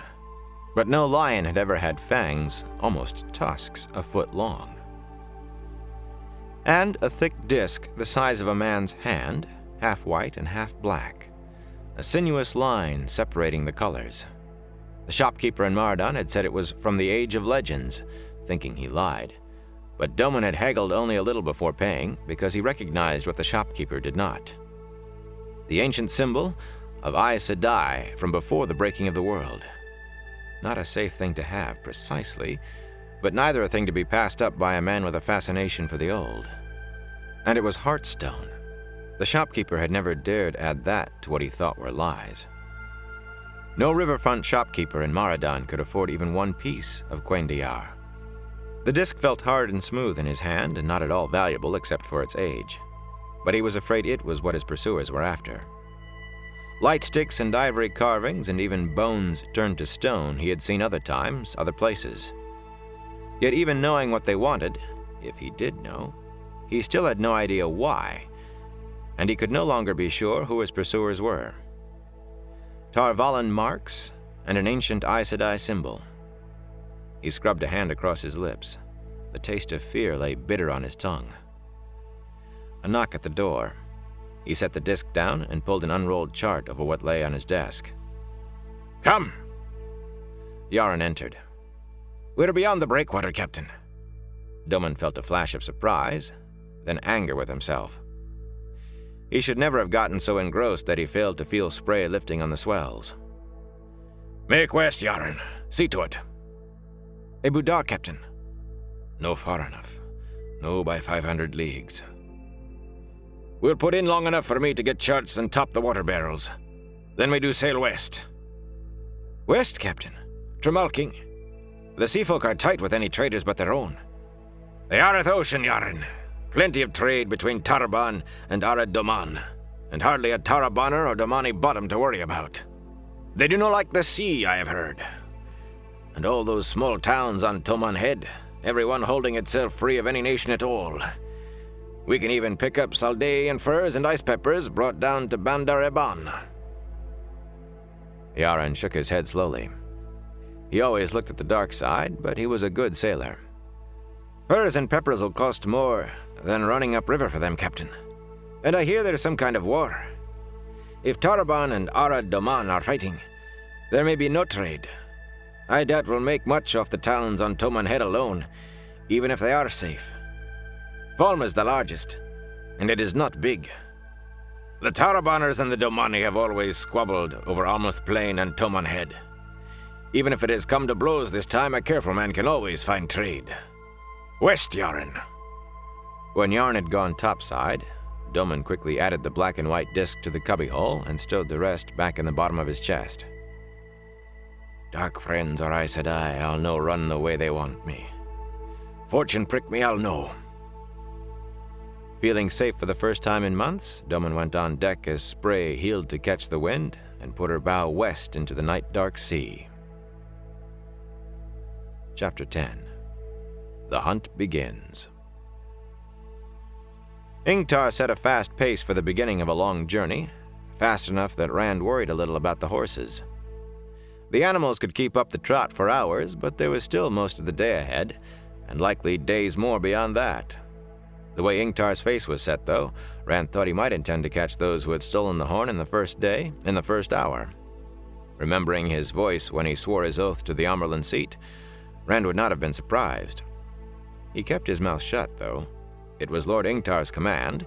As friendly as he had been to Rand, he still would not appreciate a shepherd giving advice.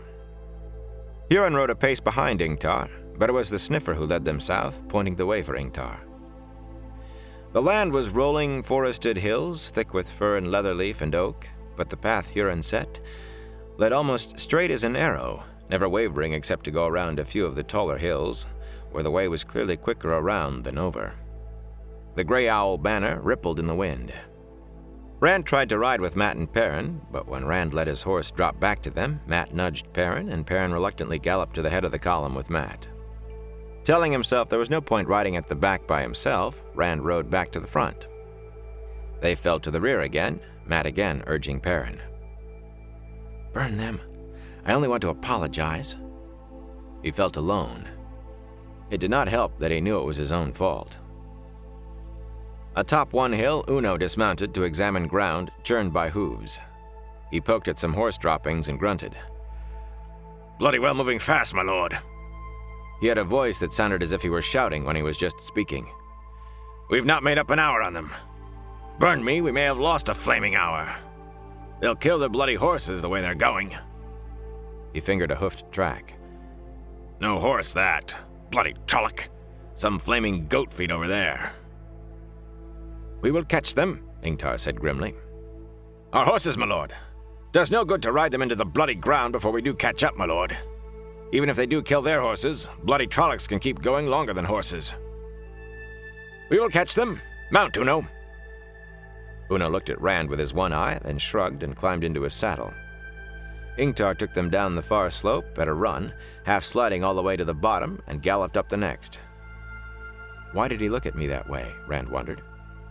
Uno was one of those who had never shown much friendliness toward him. It was not like Massima's open dislike. Uno was not friendly with anyone except a few veterans as grizzled as himself. Surely he doesn't believe that tale about me being a lord. Uno spent his time studying the country ahead, but when he caught Rand looking at him, he gave back stare for stare and never said a word. It did not mean much. He would stare Ingtar in the eye too. That was Uno's way. The path chosen by the Dark Friends, and what else, Rand wondered. Hurin kept muttering about something worse. Who had stolen the horn never came close to any village. Rand saw villages from one hilltop to another, with a mile or more of up and down country between, but there was never one close enough to make out the people in the streets, or close enough for those people to make out a party heading south.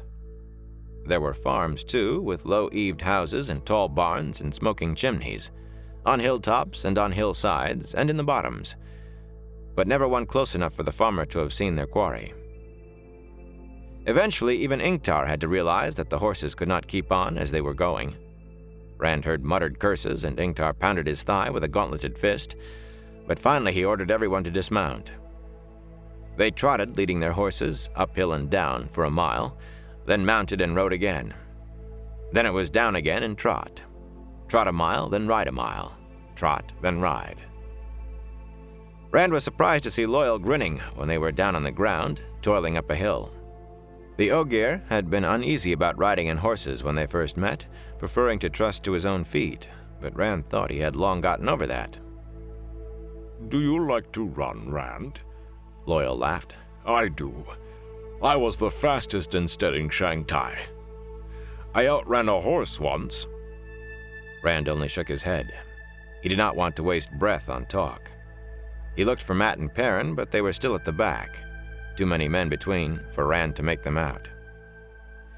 He wondered how the Shienarans could manage this in their armor. Not a one of them slowed or voiced a complaint. Uno did not even look as if he were breaking a sweat, and the bannerman never let the gray owl waver. It was a quick pace, but twilight began to close without any sight of those they hunted except their tracks. At last, reluctantly, Ingtar called a halt to make camp for the night in the forest. The Shienarans went about getting fires started and setting picket lines for the horses with a smooth economy of effort born of long experience. Ingtar posted 6 guards in pairs for the first watch. Rand's first order of business was finding his bundle in the wicker panniers from the pack horses. It was not hard. There were few personal bundles among the supplies. But when he had it open, he let out a shout that brought every man in the camp erect with a sword in hand. Ingtar came running. What is it? Peace, did someone get through? I did not hear the guards. It's these coats, Rand growled, still staring at what he had unpacked. One coat was black, embroidered with silver thread, the other white, worked in gold. Both had herons on the collars, and both were at least as ornate as the scarlet coat he was wearing. The servants told me I had 2 good serviceable coats in here. Look at them! Ingtar sheathed his sword over his shoulder. The other men began to settle back down. Well, they are serviceable. I can't wear these. I can't go around dressed like this all the time. You can wear them. A coat's a coat. I understand Moraine Sedai herself saw to your packing. Maybe I, Sedai, do not exactly understand what a man wears in the field. Ingtar grinned. After we catch these Trollocs, perhaps we'll have a feast. You will be dressed for it at least, even if the rest of us are not. He strolled back to where the cook fires were already burning. Rand had not moved since Ingtar mentioned Moraine. He stared at the coals. What is she doing? Whatever it is, I will not be used. He bundled everything together again and stuffed the bundle back into the pannier. I can always go naked, he thought bitterly. Shienarans took turns at the cooking when they were in the field, and Masema was stirring the kettle when Rand returned to the fires. The smell of a stew made from turnips, onions, and dried meat settled over the camp. Ingtar was served first and then Uno, but everyone else stood in line however they happened to come. Masema slopped a big ladle of stew on Rand's plate. Rand stepped back quickly to keep from getting the overflow on his coat and made room for the next man while sucking a burned thumb. Masema stared at him with a fixed grin that never reached his eyes, until Uno stepped up and cuffed him. We didn't bloody bring enough for you to be spilling it on the flaming ground. The one-eyed man looked at Rand and left. Masema rubbed his ear, but his glare followed Rand. Rand went to join Ingtar and Loial, sitting on the ground under a spreading oak. Ingtar had his helmet off, on the ground beside him, but otherwise he was fully armored.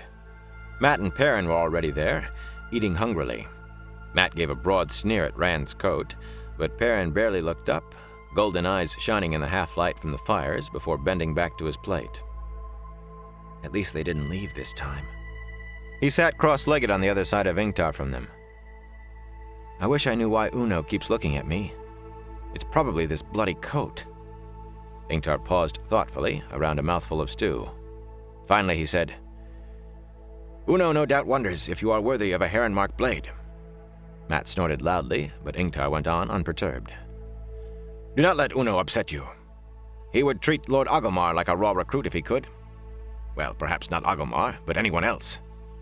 He has a tongue like a file, but he gives good advice. He should. He's been campaigning since before I was born. Listen to his advice, don't mind his tongue, and you will do all right with Uno. I thought he was like Masima. Rand shoveled stew into his mouth. It was too hot, but he gulped it down. They had not eaten since leaving Fuldara, and he had been too worried to eat that morning. His stomach rumbled, reminding him it was past time. He wondered if telling Masima he liked the food would help. Masima acts like he hates me, and I don't understand it. Masima served 3 years in the Eastern Marches, Ingtar said. At Ankur Dayil, against the Aiel. He stirred his stew with his spoon, frowning. I ask no questions, mind. If Landai Shen and Moraine Sedai want to say you are from Andor, from the Two Rivers, then you are. But Masima can't get the look of the Aiel out of his head. And when he sees you, he shrugged. I ask no questions. Rand dropped his spoon in the plate with a sigh. Everybody thinks I'm somebody I'm not. I am from the Two Rivers, Ingtar. I grew Tabak with my father and tended his sheep. That is what I am. A farmer and shepherd from the Two Rivers. He's from the Two Rivers, Matt said scornfully. I grew up with him, though you'd never know it now. You put this Aiel nonsense in his head on top of what's already there, and the light knows what we'll have. An Aiel lord, maybe. No, Loyal said. He has the look. You remember, Rand, I remarked on it once, though I thought it was just because I didn't know you humans well enough then. Remember? Till shade is gone, till water is gone, into the shadow with teeth bared, screaming defiance with the last breath, to spit in Sightblinder's eye on the last day. You remember, Rand? Rand stared at his plate. Wrap a shufa around your head, and you would be the image of an Aielman. That had been Gawain, brother to Elaine, the daughter heir of Andor. Everybody thinks I'm somebody I'm not. What was that? Matt asked. About spitting in the Dark One's eye.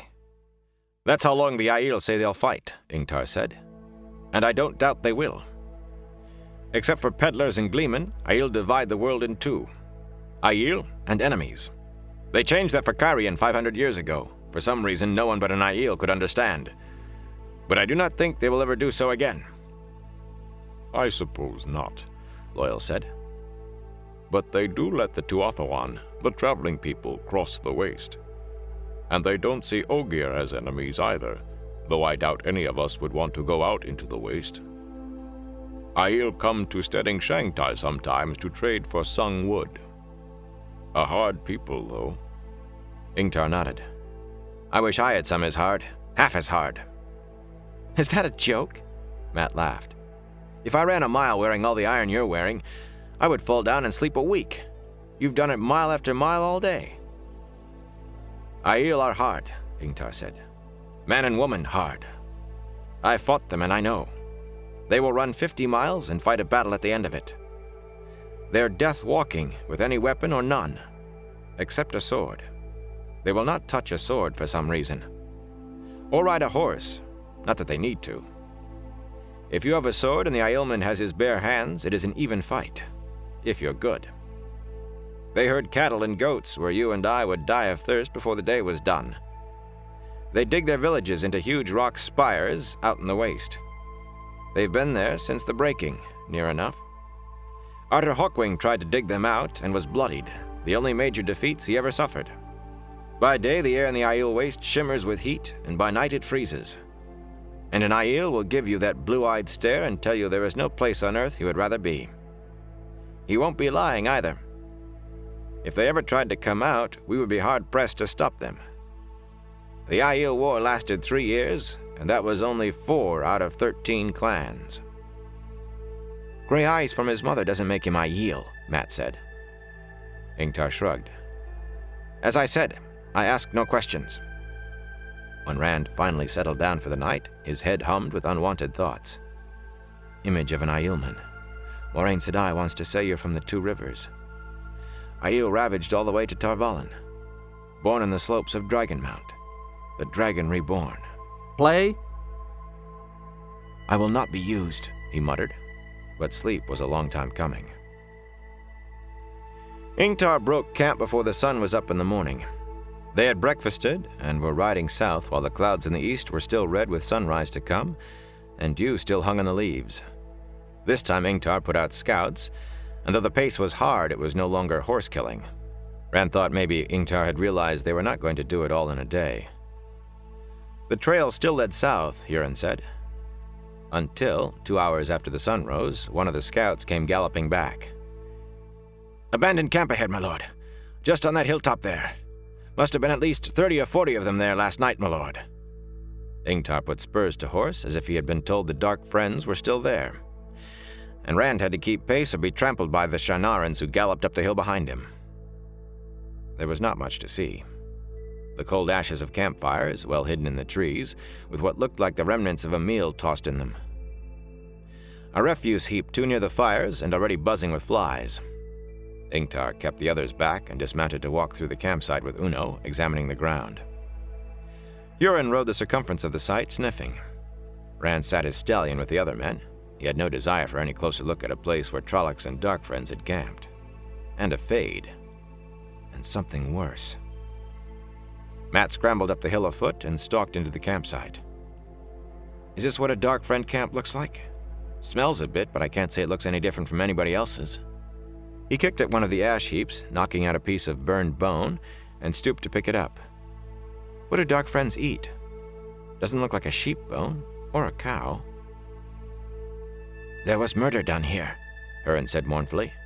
He scrubbed at his nose with a kerchief. Worse than murder. There were Trollocs here, Ingtar said, looking straight at Matt.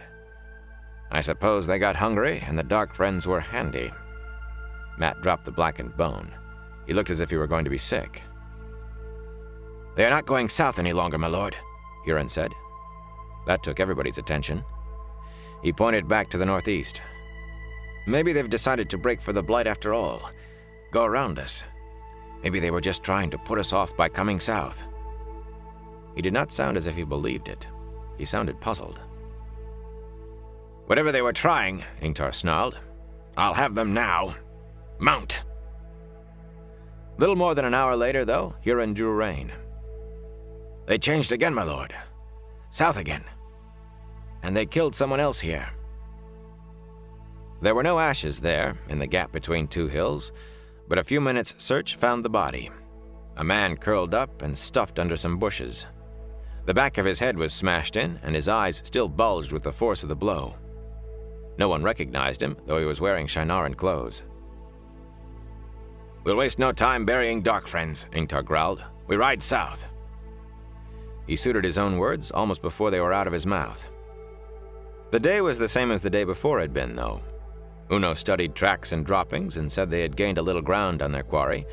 Twilight came with no sight of Trollocs or Dark Friends, and the next morning there was another abandoned camp and another murder done, so Huron said, and another change of direction, this time to the northwest.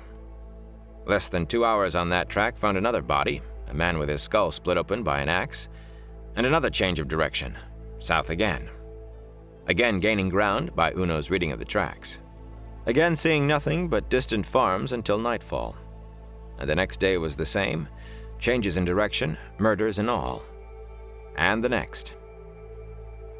Every day, Make fun of you. A little closer behind their prey, but Ingtar fumed.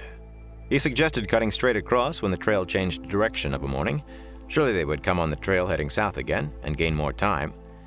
And before anyone could speak, he said it was a bad idea, in case this once the men they hunted did not turn south. He urged everyone to greater speed, to start earlier and ride till full dark. He reminded them of the charge the Amyrlin Seat had given them, to recover the Horn of Valere and let nothing bar their way. He spoke of the glory they would have, their names remembered in story and history, in gleemen's tales and bards' songs, the men who found the horn. He talked as if he could not stop, and he stared down the trail they followed as if his hope of the light lay at the end of it. Even Uno began to look at him askance. And so they came to the river Aranin. It could not properly be called a village at all, to Rand's mind.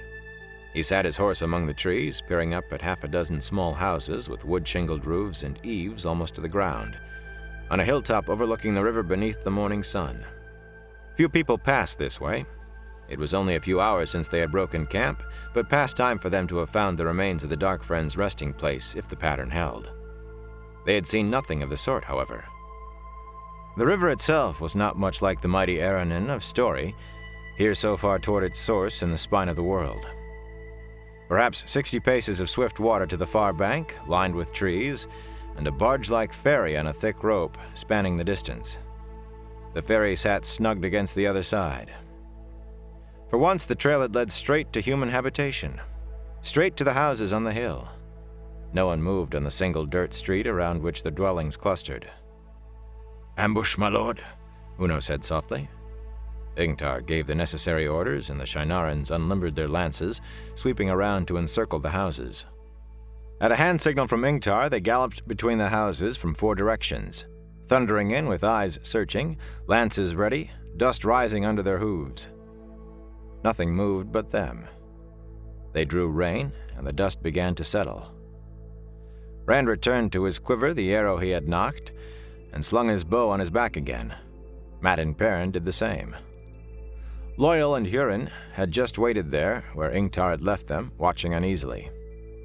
Ingtar waved, and Rand and the others rode up to join the Shinarans. "I don't like the smell of this place," Perrin muttered as they came among the houses. Hurin gave him a look, and he stared back until Hurin dropped his eyes. "It smells wrong." "Bloody Dark Friends and Trollocs went straight through, my lord," Uno said, pointing to a few tracks not chopped to pieces by the Shinarans. "Straight through to the goat-kissing ferry, which they bloody left on the other side. Blood and bloody ashes. We're flaming lucky they didn't cut it adrift." Where are the people? Loyal asked. Doors stood open, curtains flapped at open windows, but no one had come out for all the thunder of hooves. "Search the houses," Ingtar commanded. Men dismounted and ran to comply, but they came back shaking their heads. "They're just gone, my lord," Uno said. "Just bloody gone, burn me. Like they'd picked up and decided to flaming walk away in the middle of the bloody day." He stopped suddenly, pointing urgently to a house behind Ingtar. "There's a woman at that window. How I bloody missed her." He was running for the house before anyone else could move. "Don't frighten her," Ingtar shouted. "Uno, we need information. The light blind you, Uno. Don't frighten her." The one-eyed man disappeared through the open door. Ingtar raised his voice again. "We will not harm you, good lady. We are Lord Agelmar's oathsmen from Faldara. Do not be afraid. We will not harm you." A window at the top of the house flew up, and Uno stuck his head out, staring around wildly. With an oath, he pulled back. Thumps and clatters marked his passage back, as if he were kicking things in frustration. Finally, he appeared from the doorway. "Gone, my lord. But she was there. A woman in a white dress at the window. I saw her. I even thought I saw her inside for a moment. But then she was gone, and—" He took a breath. "The house is empty, my lord." It was a measure of his agitation that he did not curse. "Curtains," Mat muttered. "He's jumping at bloody curtains." Uno gave him a sharp look, then returned to his horse. "Where did they go?" Rand asked Loyal. "Do you think they ran off when the Dark Friends came? And Trollocs and a Myrddraal, and Hurin's something worse? Smart people if they ran as hard as they could." I fear the Dark Friends took them, Rand, Loyal said slowly. He grimaced, almost a snarl with his broad nose like a snout. For the Trollocs. Rand swallowed and wished he had not asked. It was never pleasant to think on how Trollocs fed. "Whatever was done here," Ingtar said, Our dark friends did it. Huron, was there violence here? Killing? Huron! The sniffer gave a start in his saddle and looked around wildly. He had been staring across the river. Violence, my lord. Yes. Killing? No. Or not exactly. He glanced sideways at Perrin. I've never smelled anything exactly like it before, my lord. But there was herding done. Is there any doubt they crossed over? Have they doubled back again? They crossed, my lord. Huron looked uneasily at the far bank. They crossed. What they did on the other side, though... He shrugged. Ingtar nodded. Uno, I want that ferry back on this side. And I want the other side scouted before we cross. Just because there was no ambush here doesn't mean there will not be one when we are split by the river. That ferry does not look big enough to carry us all in one trip. See to it. Uno bowed, and in moments, Ragan and Masima were helping each other out of their armor. Stripped down to breechclouts, with a dagger stuck behind in the small of the back, they trotted to the river on horsemen's bowed legs and waded in, beginning to work their way hand over hand along the thick rope along which the ferry ran. The cable sagged enough in the middle to put them in the river to their waists, and the current was strong, pulling them downstream. Yet in less time than Rand expected, they were hauling themselves over the slatted sides of the ferry. Drawing their daggers, they disappeared into the trees. After what seemed like forever, the two men reappeared and began pulling the ferry slowly across. The barge butted against the bank below the village, and Masima tied it off while Ragan trotted up to where Ingtar waited. His face was pale, the arrow scar on his cheek sharp, and he sounded shaken. The far bank. There is no ambush on the far bank, my lord. But... He bowed deeply, still wet and shivering from his excursion. My lord, you must see for yourself. The big stone oak, 50 paces south from the landing. I cannot say the words. You must see it yourself. Ingtar frowned, looking from Ragan to the other bank. Finally he said, You have done well, Ragan. Both of you have. His voice became more brisk. Find these men something to dry themselves on from the houses, Uno, and see if anybody left water on for tea. Put something hot into them if you can. Then bring the second file and the pack animals over. He turned to Rand. Well, are you ready to see the south bank of the Aranin? He did not wait for an answer, but rode down to the ferry with Huron and half the Lancers. Rand hesitated only a moment before following. Loyal went with him. To his surprise, Perrin rode down ahead of them, looking grim. Some of the Lancers, making gruff jokes, dismounted to haul on the rope and walk the ferry over. Mat waited until the last minute, when one of the Shienarans was untying the ferry before he kicked his horse and crowded aboard. I have to come sooner or later, don't I? He said, breathless, to no one in particular. I have to find it. Rand shook his head. With Mat looking as healthy as he ever had, he'd almost forgotten why he was along. To find the dagger. Let Ingtar have the horn. I just want the dagger for Mat. We will find it, Mat. Mat scowled at him, with a sneering glance for his fine red coat, and turned away. Rand sighed. It will all come out right, Rand, Loyal said quietly. Somehow it will. The current took the ferry as it hauled out from the bank, tugging it against the cable with a sharp creak. The Lancers were odd ferrymen, walking the deck in helmets and armor, with swords on their backs, but they took the ferry out into the river well enough. This is how we left home, Perrin said suddenly. A Tauren ferry. The ferryman's boots clunking on the deck and the water gurgling around the ferry. This is how we left. It will be worse this time. How can it be worse? Rand asked. Perrin did not answer. He searched the far bank, and his golden eyes almost seemed to shine, but not with eagerness. After a minute, Mat asked, How can it be worse? It will be. I can smell it, was all Perrin would say. Huron eyed him nervously, but then Huron seemed to be eyeing everything nervously since they had left Fal Dara. The ferry bumped against the south bank with a hollow thud of stout planks against hard clay, almost under overhanging trees, and the Shienarans who had been hauling on the rope mounted their horses, except for two Ingtar told to take the ferry back over for the others. The rest followed Ingtar up the bank. 50 paces to the big stone oak, Ingtar said as they rode into the trees. He sounded too matter-of-fact. If Ragan could not speak of it. Some of the soldiers eased the swords on their backs and held their lances ready. At first, Rand thought the figures hanging by their arms from the thick gray limbs of the stone oak were scarecrows. Crimson scarecrows. Then he recognized the two faces. Changgu and the other man who had been on guard with him. Nidao. Eyes staring, teeth bared in a rictus of pain. They had lived a long time after it began. Perrin made a sound in his throat, nearly a growl. "As bad as ever I've seen, my lord," Huron said faintly. "As bad as ever I've smelled, excepting the dungeon at Faldara that night." Frantically, Rand sought the void. The flame seemed to get in the way, the queasy light fluttering in time with his convulsive swallows, but he pushed on until he had wrapped himself in emptiness. The queasiness pulsed in the void with him, though. Not outside for once, but inside. No wonder looking at this. The thought skittered across the void like a drop of water on a hot griddle. What happened to them? "Skinned alive," he heard someone behind him say, and the sounds of somebody else retching. He thought it was Matt, but it was all far away from him inside the void. But that nauseous flickering was in there too. He thought he might throw up himself. "Cut them down," Ingtar said harshly. He hesitated a moment, then added, "Bury them. We cannot be sure they were Dark Friends. They could have been taken prisoner. They could have been. Let them know the last embrace of the mother, at least." Men rode forward gingerly with knives.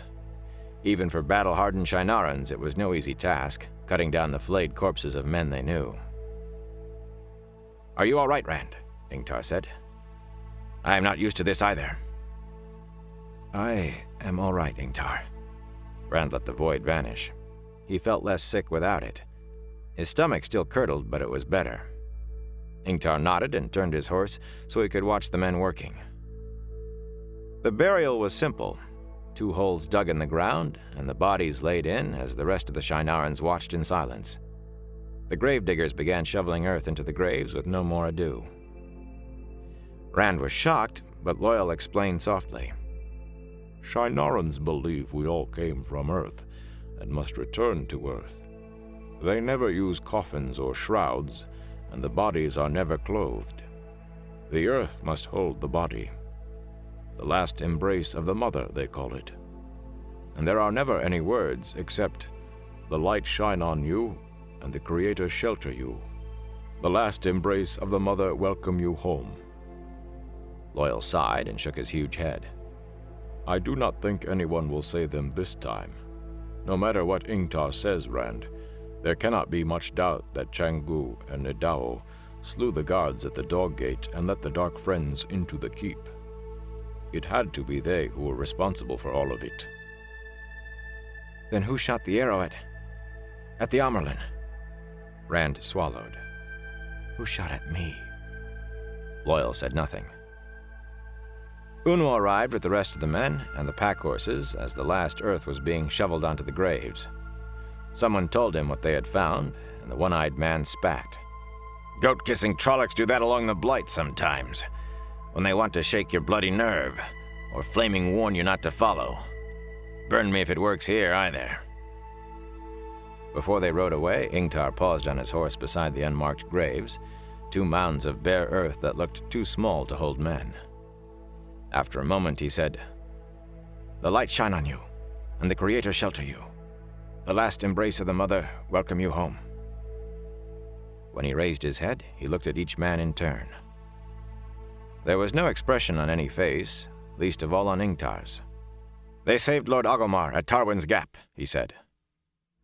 Several of the lancers nodded. Ingtar turned his horse. "Which way, Huron?" "South, my lord." "Take the trail. We hunt." The forest soon gave way to gently rolling flatland, sometimes crossed by a shallow stream that had dug itself a high-banked channel, with never more than a low rise or a squat hill that barely deserved the name. Perfect country for the horses. Ingtar took advantage of it, setting a steady ground-covering pace. Occasionally Rand saw what might have been a farmhouse in the distance, and once what he thought was a village, with smoke rising from chimneys a few miles off and something flashing white in the sun. But the land near them stayed empty of human life. Long swaths of grass dotted with brush and occasional trees, with now and again a small thicket, never more than 100 paces across. Ingtar put out scouts, 2 men riding ahead, in sight only when they topped an occasional rise. He had a silver whistle hanging around his neck to call them back if Huron said the trail had veered, but it did not. South. Always south. "We will reach the field of Taladar in 3 or 4 days at this rate," Ingtar said as they rode. "Artur Hawkwing's greatest single victory, when the half-men led the Trollocs out of the Blight against him. 6 days and nights it lasted, and when it was done, the Trollocs fled back into the Blight and never dared challenge him again. He raised a monument there to his victory, a spire 100 spans high. He would not let them put his own name on it, but rather the names of every man who fell, and a golden sun at the top, symbol that there the light had triumphed over the shadow." "I would like to see that," Loyal said. "I have never heard of this monument." Ingtar was silent for a moment, and when he spoke, his voice was quiet. "It is not there any longer, Builder. When Hawkwing died, the ones who fought over his empire could not bear to leave a monument to a victory of his, even if it did not mention his name. There's nothing left but the mound where it stood. In 3 or 4 days we can see that at least." His tone did not allow much conversation afterwards. With the sun hanging golden overhead, they passed a structure, square and made of plastered brick, less than a mile from their path. It was not tall, no more than 2 stories, still standing anywhere he saw, but it covered a good height of ground. An air of long abandonment hung about it, roofs gone except for a few stretches of dark tile clinging to bits of rafter, most of the once white plaster fallen to bare the dark, weathered brick beneath, walls fallen to show courtyards and decaying chambers inside. Brush and even trees grew in the cracks of what had once been courtyards. "A manor house," Ingtar explained. The little humor he had regained seemed to fade as he looked at the structure. "When Harad Dakar still stood, I expect the manormen farmed this land for a league around. Orchards, maybe. The Hardani loved their orchards."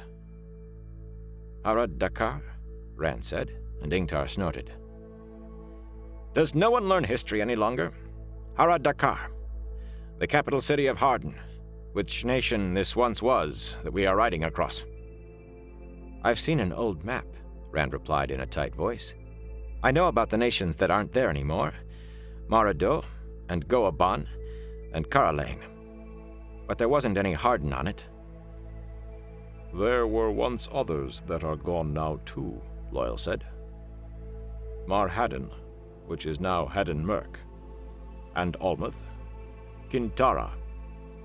The War of the 100 Years cut Artur Hawkwing's empire into many nations, large and small. The small were gobbled up by the large, or else united, like Altara and Murundi. Forced together would be a better word than united, I suppose." "So what happened to them?" Matt demanded. Rand had not noticed Perrin and Matt ride up to join them. They had been at the rear, as far from Randall Thor as they could get, the last he had seen. "They could not hold together," the Ogier replied. "Crops failed or trade failed. People failed. Something failed in each case, and the nation dwindled. Once neighboring countries absorbed the land, when the nations were gone. But they never lasted, those annexations. In time, the land truly was abandoned. Some villages hang on here and there, but mostly they have all gone to wilderness. It is nearly 300 years since Harad Dakar was finally abandoned, but even before that it was a shell, with a king who could not control what happened inside the city walls. Harad Dakar itself is completely gone now, I understand. All the towns and cities of Harden are gone, the stone carted away by farmers and villagers for their own use. Most of the farms and villages made with it are gone too. So I read, and I've seen nothing to change it." "It was quite a quarry, Harad Dakar, for almost 100 years, Ingtar said bitterly. "The people left finally. and then the city was hauled away stone by stone. All faded away, and what is not gone is fading. Everything, everywhere, fading. There is hardly a nation that truly controls the land it claims on a map. And there is hardly a land that claims today on a map what it did even 100 years ago. When the War of the 100 Years ended, a man rode from one nation into another without end, from the Blight to the Sea of Storms.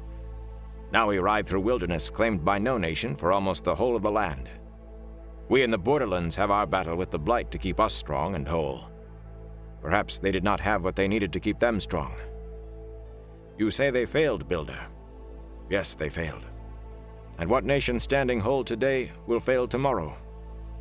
We are being swept away, humankind.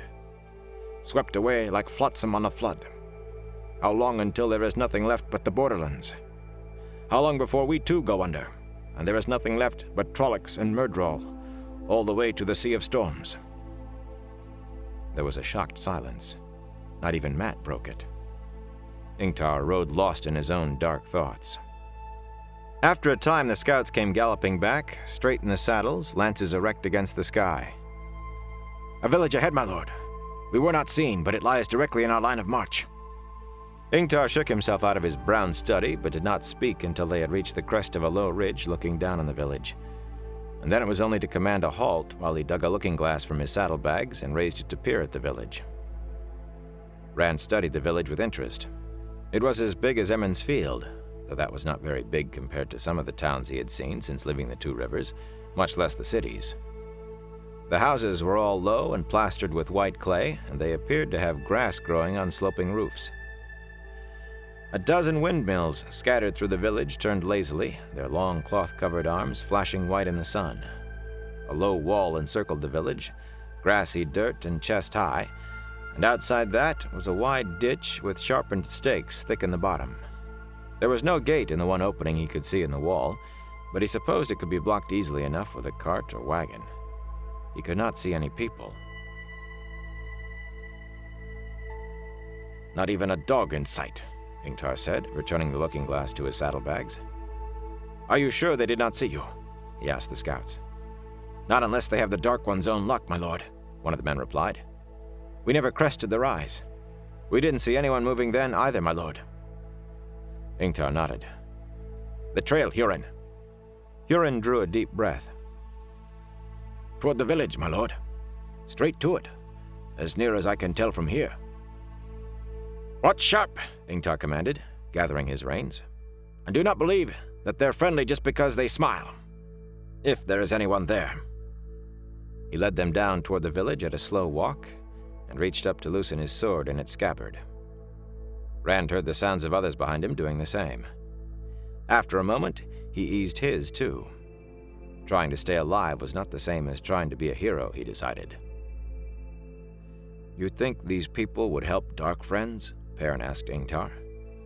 The Shienaran was slow in answering. "They have no great love for Shienarans," he said finally. "They think we should protect them. Us or the Cairhienin.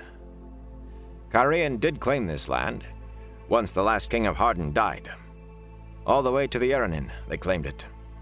They could not hold it, though. They gave up the claim nearly 100 years ago. The few people who still live here don't have to worry about Trollocs this far south.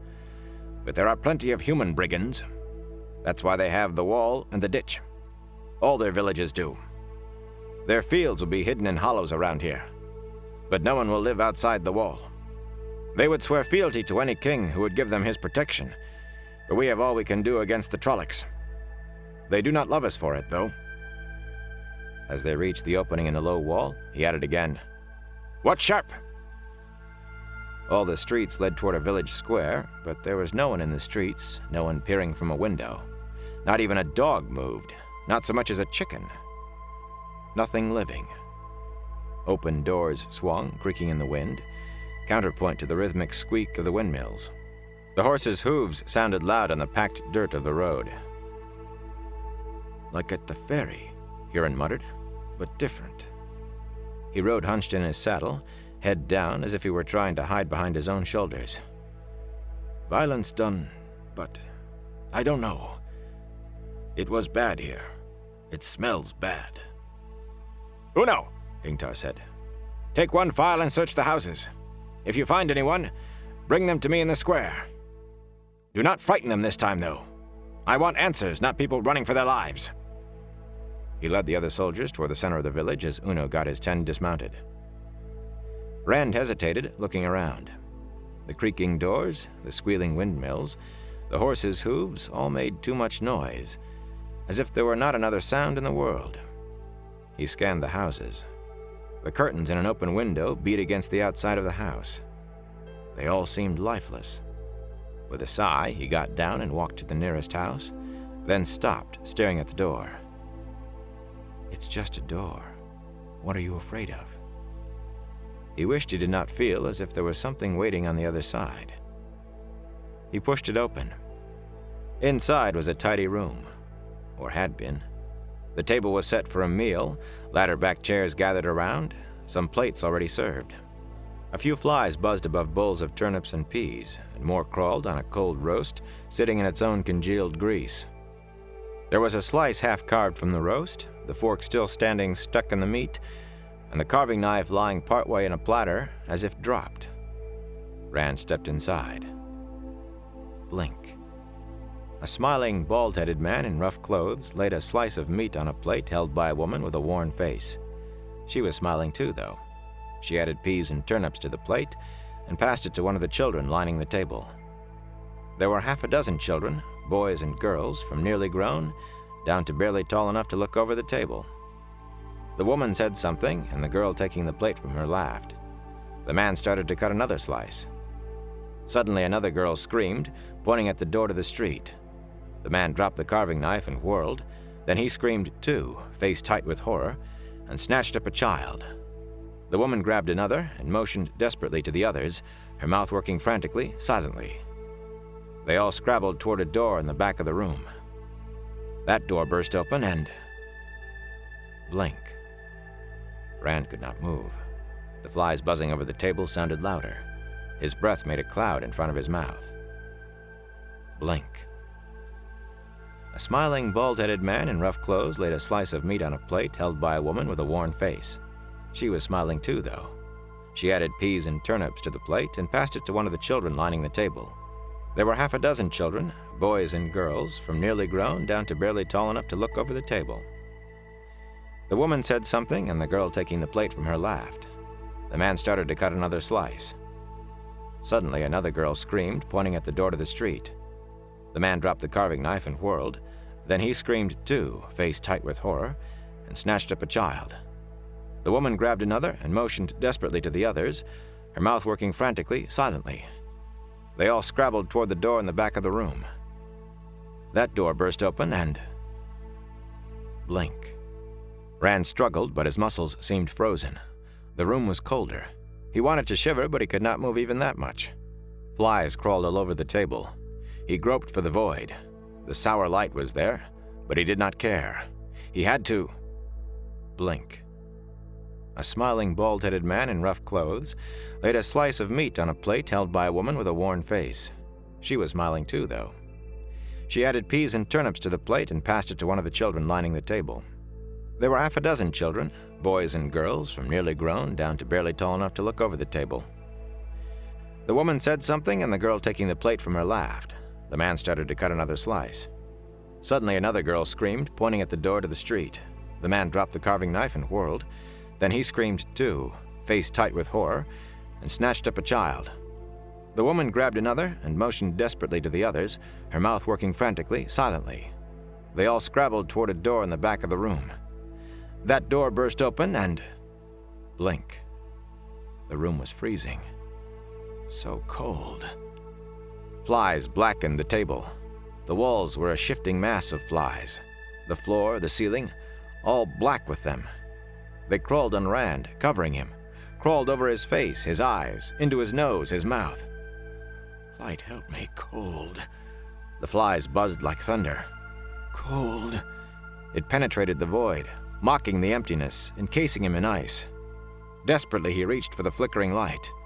His stomach twisted, but the light was warm. Warm. Hot. He was hot. Suddenly, he was tearing at... something. He did not know what or how. Cobwebs made of steel, moonbeams carved from stone. They crumbled at his touch, but he knew he had not touched anything.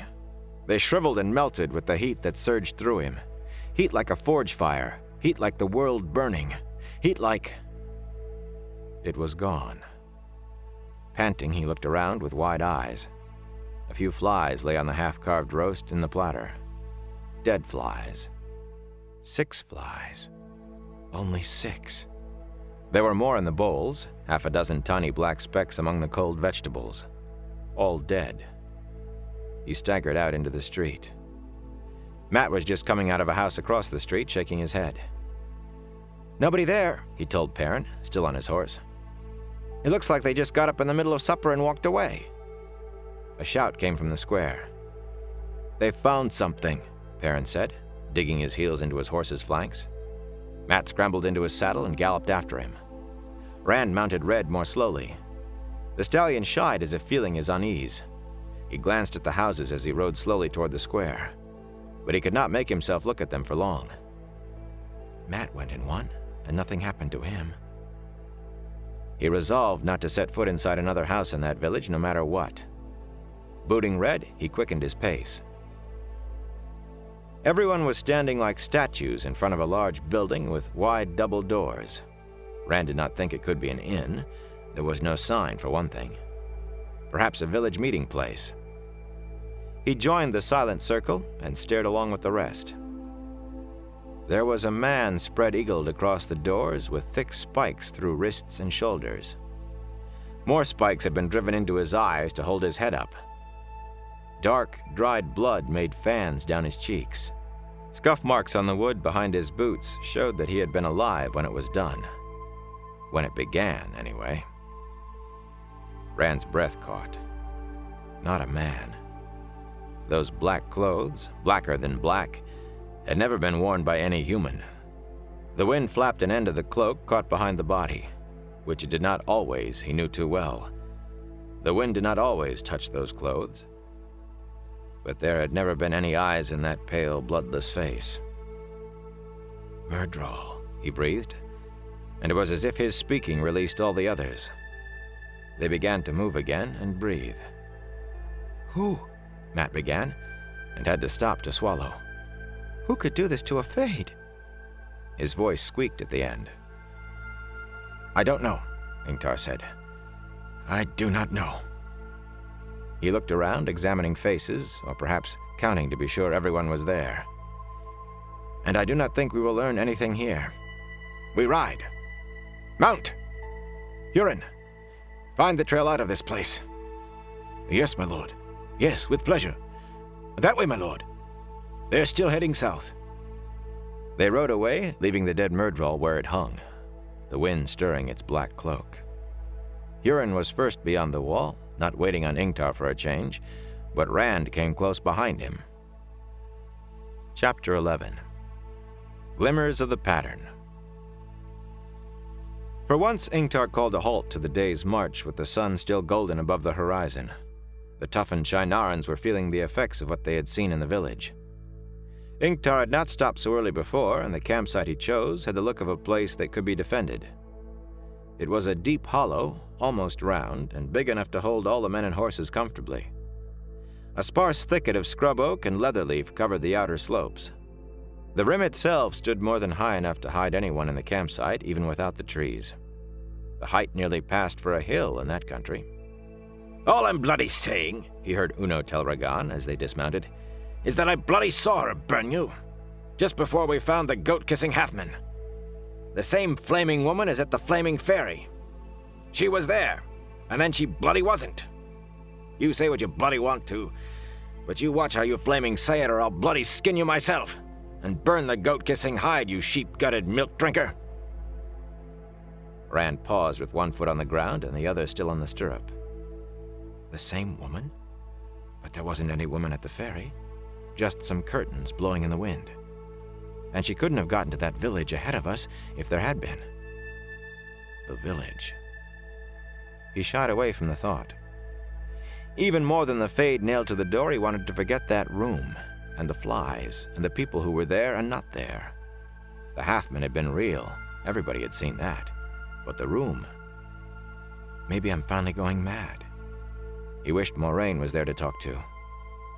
Wishing for an Aes Sedai. You are a fool. You're well out of that, now stay out. But am I out? What happened there?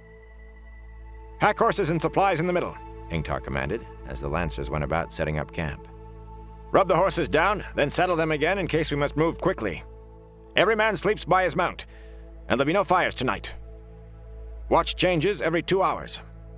Uno, I want scouts out, as far as they can ride and return before dark.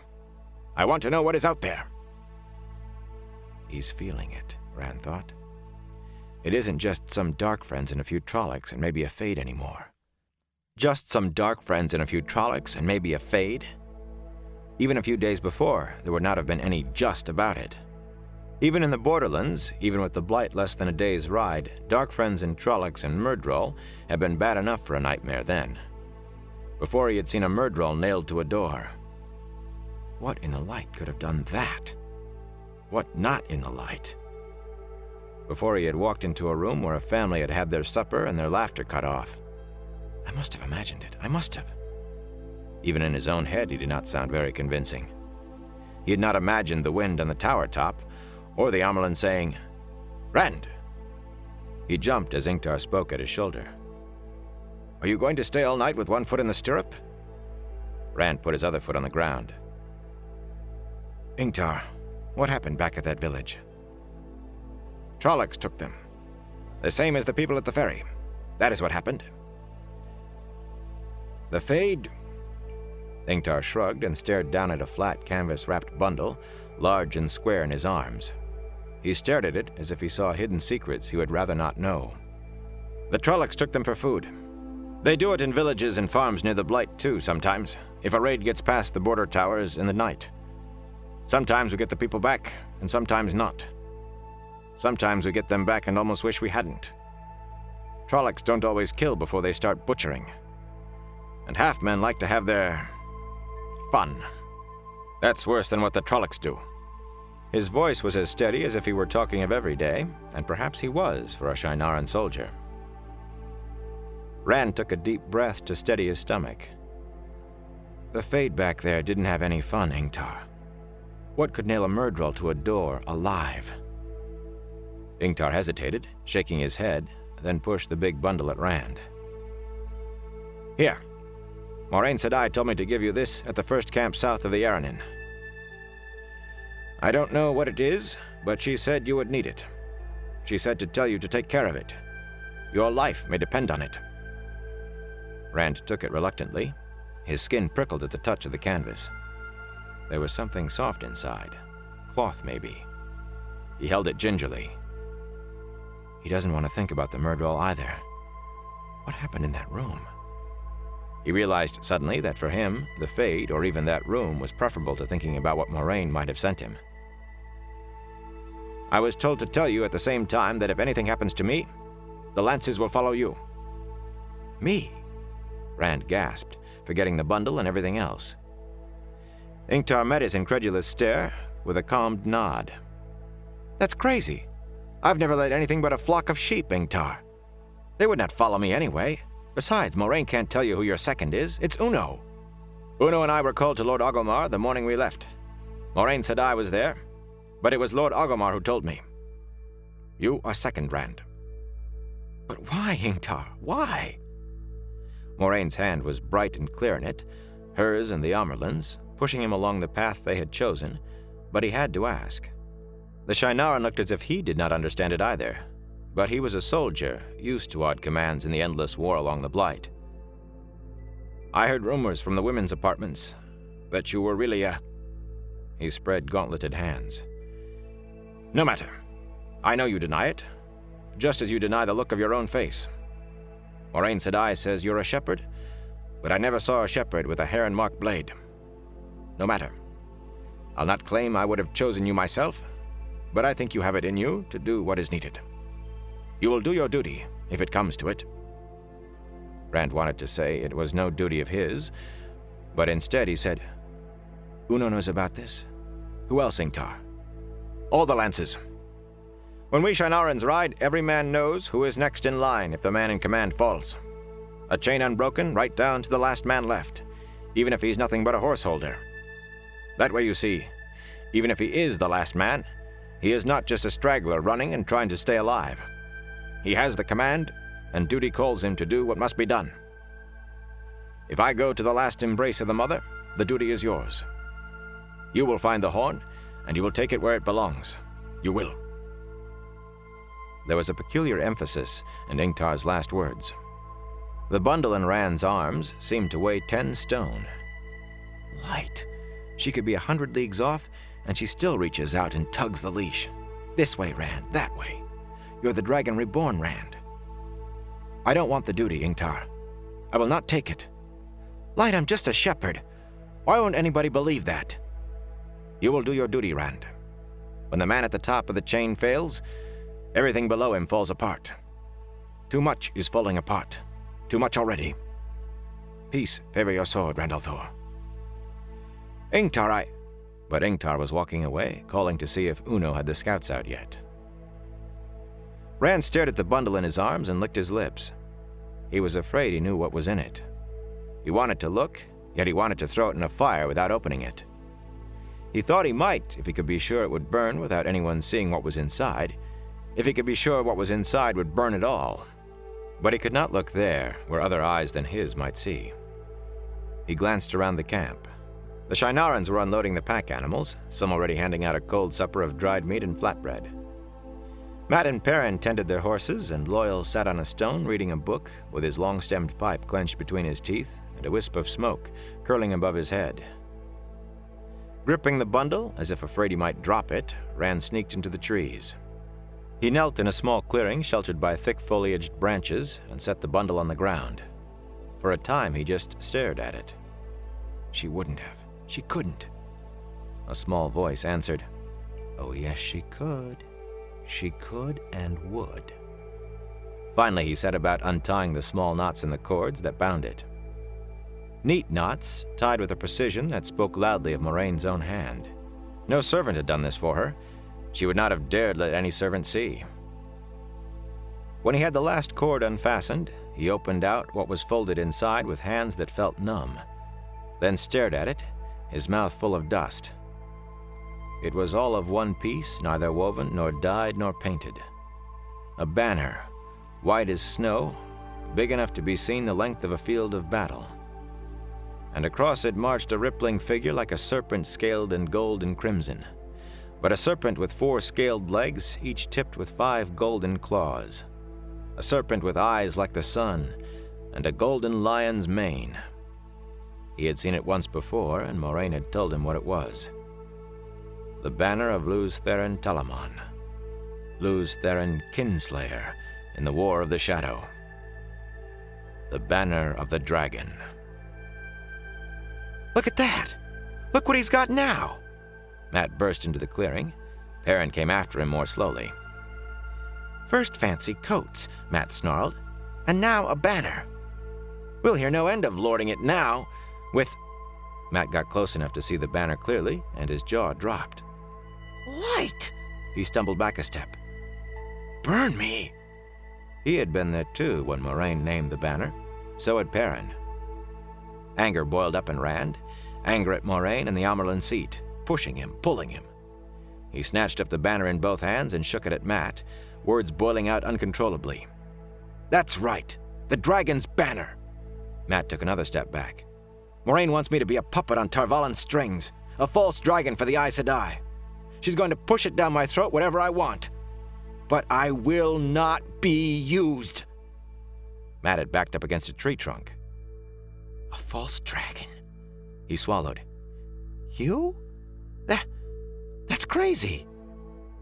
Perrin had not retreated. He squatted down with his thick arms on his knees and studied Rand with those bright golden eyes. In the evening shadows they seemed to shine. "If the Aes Sedai want you for a false dragon..." He paused, frowning, thinking things through. Finally he said quietly, "Rand, can you channel?" Mat gave a strangled gasp. Rand let the banner drop. He hesitated only a moment before nodding wearily. I did not ask for it. I don't want it, but I do not think I know how to stop it. The room with the flies came back unbidden to his mind. I don't think they'll let me stop. Burn me, Matt breathed. Blood and bloody ashes. They'll kill us, you know.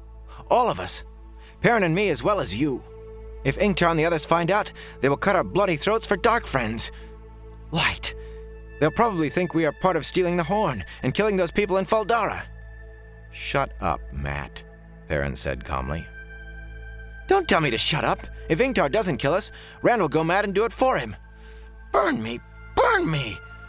Matt slid down the tree to sit on the ground. Why didn't they gentle you? If the Aes Sedai know, why didn't they gentle you? I never heard of them letting a man who can wield the power just walk away. They don't all know, Matt sighed.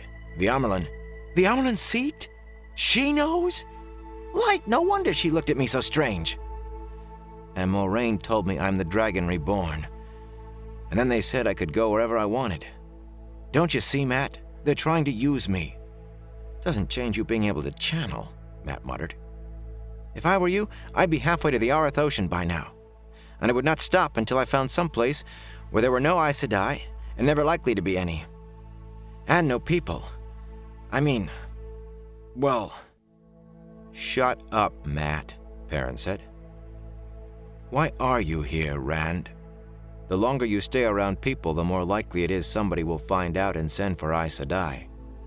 Aes Sedai who won't tell you to go on about your business. He paused, scratching his head over that. And Matt's right about Ingtar. I don't doubt he would name you Darkfriend and kill you. Kill all of us, maybe. He seems to like you, but he'd still do it, I think. A false dragon? So would the others. Masema wouldn't need that much excuse for you. So why aren't you gone? Rand shrugged. I was going, but first the Amyrlin came. And then the horn was stolen, and the dagger, and Moraine said Matt was dying, and... Light, I thought I could stay with you until we found the dagger, at least. I thought I could help with that. Maybe I was wrong. You came because of the dagger, Matt said quietly. He rubbed his nose and grimaced. I never thought of that. I never thought you wanted to...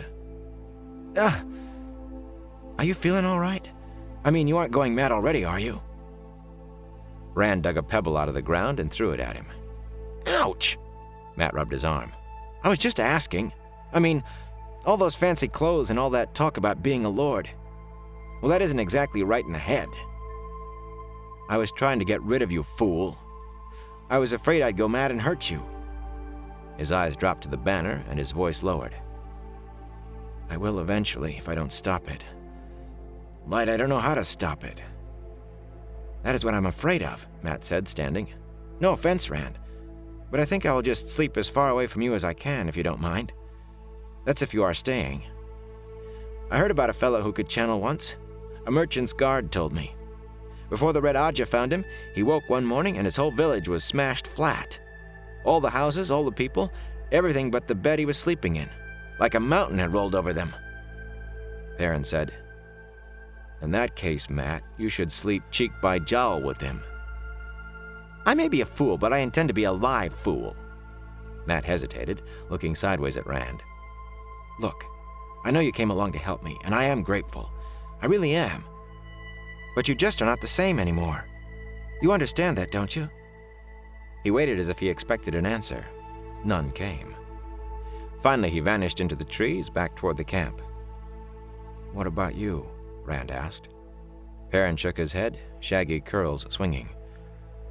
I don't know, Rand. You are the same, but then again you aren't. A man channeling. My mother used to frighten me with that when I was little. I just do not know. He stretched out his hand and touched a corner of the banner. I think I would burn this or bury it if I were you. Then I'd run so far, so fast, no Aes Sedai would ever find me. Matt was right about that. He stood up, squinting at the western sky, beginning to turn red with the sinking sun. Time to get back to the camp. You think on what I said, Rand. I'd run. But maybe you can't run. Think of that, too. His yellow eyes seemed to look inward, and he sounded tired. Sometimes you can't run. Then he was gone, too. Rand knelt there, staring at the banner spread out on the ground. Well, sometimes you can run, he muttered. Only maybe she gave me this to make me run. Maybe she has something waiting for me if I run. I won't do what she wants, I won't. I'll bury it right here. But she said my life may depend on it. And I said I never lie so you can see it. Suddenly his shoulders shook with silent laughter. Now I'm talking to myself. Maybe I am going mad already. When he returned to the camp, he carried the banner wrapped in the canvas once more, tied with knots less neat than Moiraine's had been. The light had begun to fail, and the shadow of the rim covered half the hollow. The soldiers were settling in, all with their horses by their sides, lances propped to hand. Mat and Perrin were bedding down alongside their horses. Rand gave them a sad look, then fetched Red, standing where he had been left with his reins dangling, and went to the other side of the hollow where Huron had joined Loyal. The Ogier had given over reading and was examining the half-buried stone on which he had been sitting, tracing something on the stone with the long stem of his pipe. Huron stood and gave Rand something just short of a bow. Hope you don't mind me making my bed here, Rand. I was just listening to the builder here. There you are, Rand, Loyal said. You know, I think this stone was worked once. See, it's weathered, but it looks as if it was a column of some kind. And there are markings also. I can't quite make them out, but they look familiar somehow. Maybe you'll be able to see them better in the morning, Rand said. He pulled the saddlebags from Red. I'll be glad of your company, Huron. I'm glad of anybody's company who isn't afraid of me. How much longer can I have it, though? He shifted everything into one side of the saddlebag, spare shirts and breeches and woolen stockings, sewing kit, tinder box, tin plate and cup, a greenwood box with knife and fork and spoon, a packet of dried meat and flatbread for emergency rations, and all the other traveler's necessities, then stuffed the canvas-wrapped banner into the empty pocket. It bulged, the straps barely reaching the buckles, but then the other side bulged now too. It would do. Loyal and Huron seemed to sense his mood, leaving him in silence while he stripped saddle and bridle from Red, rubbed the big bay down with tufts of grass torn from the ground, then resaddled him. Rand refused their offer of food. He did not think he could have stomached the best meal he had ever seen just then. All three of them made their beds there beside the stone, a simple matter of a blanket folded for a pillow and cloak to cover. The camp was silent now, but Rand lay awake past the fall of full dark. His mind darted back and forth. The banner. What is she trying to make me do? The village. What could kill a Fade like that? Worst of all, the house in the village. Did it really happen? Am I going mad already? Do I run or do I stay? I have to stay. I have to help Mat find the dagger. An exhausted sleep finally came, and with sleep, unbidden, the void surrounded him, flickering with an uneasy glow that disturbed his dreams. Padan Fain stared northward out into the night, past the only fire in his camp, smiling a fixed smile that never touched his eyes. He still thought of himself as Padan Fain. Padan Fain was the core of him, but he had been changed, and he knew it. He knew many things now, more than any of his old masters could suspect. He had been a dark friend long years before Baalzamon summoned him and set him on the track of the three young men from Emond's Field, distilling what he knew of them, distilling him, and feeding the essence back so that he could feel them, smell where they had been, follow wherever they ran, especially the one. A part of him still cringed, remembering what Baalzamon had done to him. But it was a small part, hidden, suppressed. He was changed. Following the three had led him into Shadar Logoth. He had not wanted to go, but he had had to obey. Then, and in Shadar Logoth, Fain drew a deep breath and fingered the ruby-hilted dagger at his belt. That had come from Shadar Logoth too. It was the only weapon he carried, the only one he needed. It felt like a part of him. He was whole within himself now. That was all that mattered. He cast a glance to either side of his fire. The 12 dark friends who were left, their once fine clothes now rumpled and dirty, huddled in the darkness to one side, staring not at the fire but at him. On the other squatted his Trollocs, 20 in number, the all-too-human eyes in those animal-twisted men's faces, following his every move like mice watching a cat. It had been a struggle at first, waking each morning to find himself not completely whole, to find the Myrddraal back in command, raging and demanding they go north, to the Blight, to Shayol Ghul. But bit by bit, those mornings of weakness grew shorter, until he remembered the feel of the hammer in his hand, driving the spikes in, and he smiled. This time it did touch his eyes with the joy of sweet memory. Weeping from the dark caught his ear, and his smile faded. I should never have let the Trollocs take so many. An entire village to slow them down. If those few houses at the ferry had not been deserted, perhaps. But Trollocs were greedy by nature, and in the euphoria of watching the Myrddraal die, he had not paid attention as he should. He glanced at the Trollocs. Any one of them was nearly twice as tall as he, strong enough to break him to flinders with one hand. Yet they edged back, still crouching. Kill them. All. You may feed, but then make a pile of everything that remains. For our friends to find. Put the heads on top. Neatly now. He laughed and cut it off short. Go! The Trollocs scrambled away, drawing scythe-like swords and raising spiked axes. In moments, shrieks and bellows rose from where the villagers were bound. Pleas for mercy and children's screams were cut off by solid thuds and unpleasant squishing noises, like melons being broken. Fane turned his back on the cacophony to look at his dark friends. They were his too, body and soul. Such souls as they had left. Every one of them was as mired as deeply as he had been, before he found his way out. Every one with nowhere to go except to follow him. Their eyes clung to fearful, pleading. You think they will grow hungry again before we find another village or a farm? They may. You think I will be letting them have some more of you? Well, perhaps one or two. There aren't any more horses to spare. The others were only commoners, one woman managed in an unsteady voice. Dirt streaked her face above a finely cut dress that marked her as a merchant and wealthy. Smears stained the good gray cloth, and a long tear marred her skirt. They were peasants. We have served. I have served. Fane cut her off, his easy tone making his words all the harder. What are you to me? Less than peasants. Herd cattle for the Trollocs, perhaps? If you want to live cattle, you must be useful. The woman's face broke. She sobbed, and suddenly all the rest were babbling, telling him how useful they were. Men and women who had had influence and position before they were called to fulfill their oaths at Fal Dara. They spilled out the names of important, powerful people whom they knew in the borderlands, in Cairhien and other lands. They babbled of the knowledge they alone had of this land or that, of political situations, alliances, intrigues, all the things they could tell him if he let them serve him. The noise of them blended with the sound of the Trollocs' slaughter and fit right in.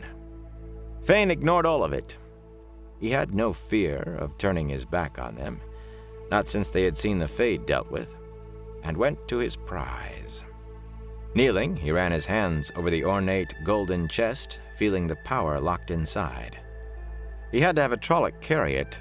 He did not trust the humans enough to load it on a horse and pack saddle. Some dreams of power might be strong enough to overcome even fear of him, but Trollocs never dreamed of anything except killing. And he had not yet puzzled out how to open it. But that would come. Everything would come. Everything. Unsheathing the dagger, he laid it atop the chest before settling himself down beside the fire. That blade was a better guard than Trolloc or human. They had all seen what happened when he used it once. None would come within a span of that bared blade without his command, and then reluctantly. Lying there in his blankets, he stared northward. He could not feel Althor now. The distance between them was too great. Or perhaps Althor was doing his vanishing trick. Sometimes in the keep, the boy had suddenly vanished from Fane's senses. He did not know how, but always Althor came back, just as suddenly as he had gone. He would come back this time, too. This time you come to me, Randalthor. Before I followed you like a dog driven on the trail, but now you follow me. His laughter was a cackle that even he knew was mad, but he did not care. Madness was a part of him, too. Come to me, Althor. The dance is not even begun yet. We'll dance on Toman Head, and I'll be free of you. I'll see you dead at last. Chapter 12. Woven in the Pattern. Egwene hurried after Nynaeve toward the knot of Aes Sedai around the Amerlin seat's horse-borne palanquin. Her desire to know what had caused the turmoil in Fal Dara kept outweighing even her worry over Rand. He was beyond her reach for the moment. Bella, her shaggy mare, was with the Aes Sedai's horses, and Nynaeve's mount too. The warders, hands on sword hilts and eyes searching everywhere, made a steel circle around the Aes Sedai and the palanquin. They were an island of relative calm in the courtyard, where Shienaran soldiers still ran amid the keep's horrified inhabitants. Egwene pushed in beside Nynaeve. The two of them all but ignored after a single sharp glance from the warders. All knew they would be leaving with the Amerlin, and caught enough in the crowd's murmurs to learn of an arrow that had flashed seemingly from nowhere, and a bowman yet uncaught. Egwene stopped, wide-eyed, too shocked even to think that she was surrounded by Aes Sedai. An attempt on the life of the Amerlin seat. It went beyond thinking of. The Amerlin sat in her palanquin with the curtains drawn back, the blood-stained rip in her sleeve drawing all eyes, and faced down Lord Agelmar. You will find the bowman, or you will not, my son. Either way, my business in Tar Valon is as urgent as that of Ingtar on his quest. I leave now. But mother, Agelmar protested, this attempt on your life changes everything. We still do not know who sent the man or why. An hour more and I will have the bowman and the answers for you. The Amerlin barked a laugh with no amusement in it. You'll need slyer bait or finer nets to catch this fish, my son. By the time you have the man, it will be too late in the day for leaving. There are too many who would cheer to see me dead for me to worry over much about this one. You may send me news of what you find, if you find anything at all. Her eyes traveled around the towers overlooking the courtyard and the ramparts and archers' balconies, still jammed with people, though silent now. The arrow had to have come from one of those places. I think this bowman has already fled from Fal Dara. But mother... The woman in the palanquin cut him off with a sharp gesture of finality. Not even the Lord of Fal Dara could press the Amerlin seat too far. Her eyes came to rest on Egwene and Nynaeve, piercing eyes that seemed to Egwene to be seeing everything about herself that she wanted to keep secret. Egwene took a step back, then caught herself and dropped a curtsy, wondering if that were proper. No one had ever explained to her the protocol of meeting the Amerlin seat. Nynaeve kept her back straight and returned the Amerlin's stare, but she fumbled for Egwene's hand and gripped as hard as Egwene did.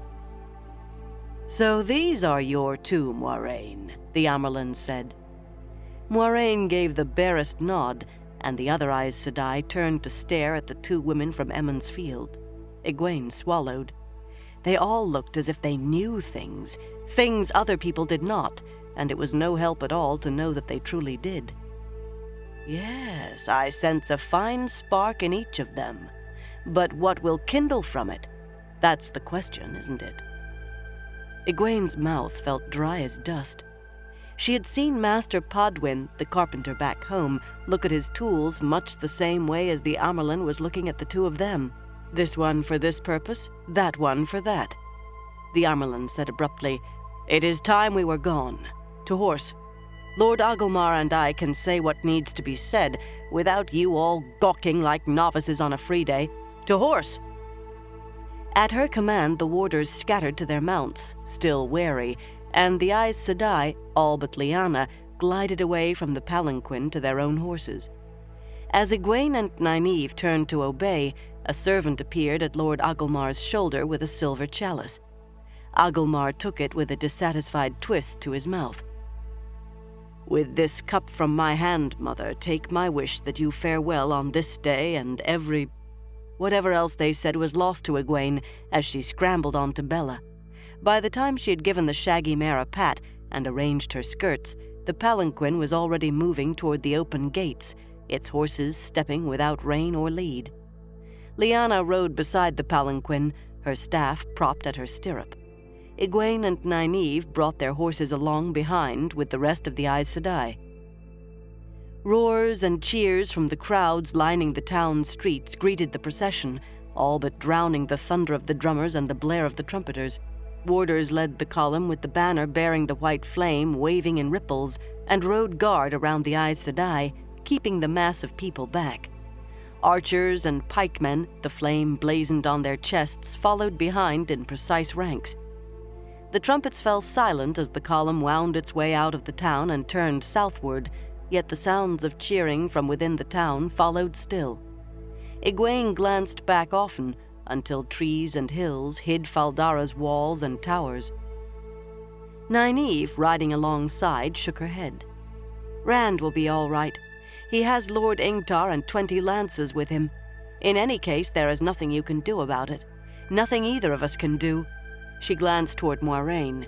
The Aes Sedai's trim white mare and Lan's tall black stallion made an odd pair, off to one side by themselves. Not yet. The column angled westward as it traveled, and it did not cover the ground quickly. Even footmen in half armor could not move fast through the Shienaran hills, not and maintain the pace for long. Still, they pushed as hard as they could. Camps came late each night, the Amerlin allowing no stop until barely enough light remained to pitch the tents, flattened white domes just tall enough to stand in. Each pair of Aes Sedai from the same Ajah had one, while the Amerlin and the Keeper had tents to themselves. Moiraine shared the tent of her 2 sisters of the Blue. The soldiers slept on the ground in their own encampment, and the warders wrapped themselves in their cloaks near the tents of the Aes Sedai to whom they were bonded. The tent shared by the Red Sisters looked oddly lonely without any warders, while that of the Green seemed almost festive. Joey? Aes Sedai often sitting outside long past dark to talk with the 4 warders they had brought between them. Lan came once to the tent Egwene shared with Nynaeve, taking the wisdom into the night a little distance away. Egwene peered around the tent flap to watch. She could not hear what they said, except that Nynaeve eventually erupted in anger and came stalking back to wrap herself in her blankets, and refused to talk at all. Egwene thought her cheeks were wet, though she hid her face with a corner of her blanket. Lan stood watching the tent from the darkness for a long time before he went away. After that, he did not come again. Moiraine did not come near them, giving them only a nod in passing. She seemed to spend her waking hours speaking with the other Aes Sedai, all but the Red Sisters, drawing them aside one by one as they rode. The Amerlin allowed few stops for rest, and those short. "Maybe she doesn't have time for us anymore," Egwene observed sadly. Moiraine was the one Aes Sedai she knew. Perhaps, though she did not like to admit it, the only one she was sure she could trust.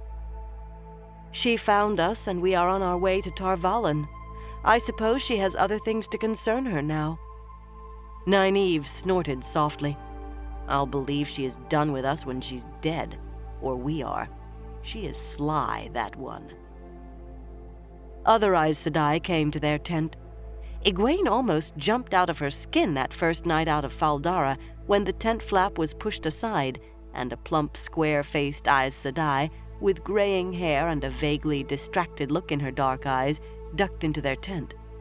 She glanced at the lantern hanging at the highest point of the tent and the flame rose a little higher.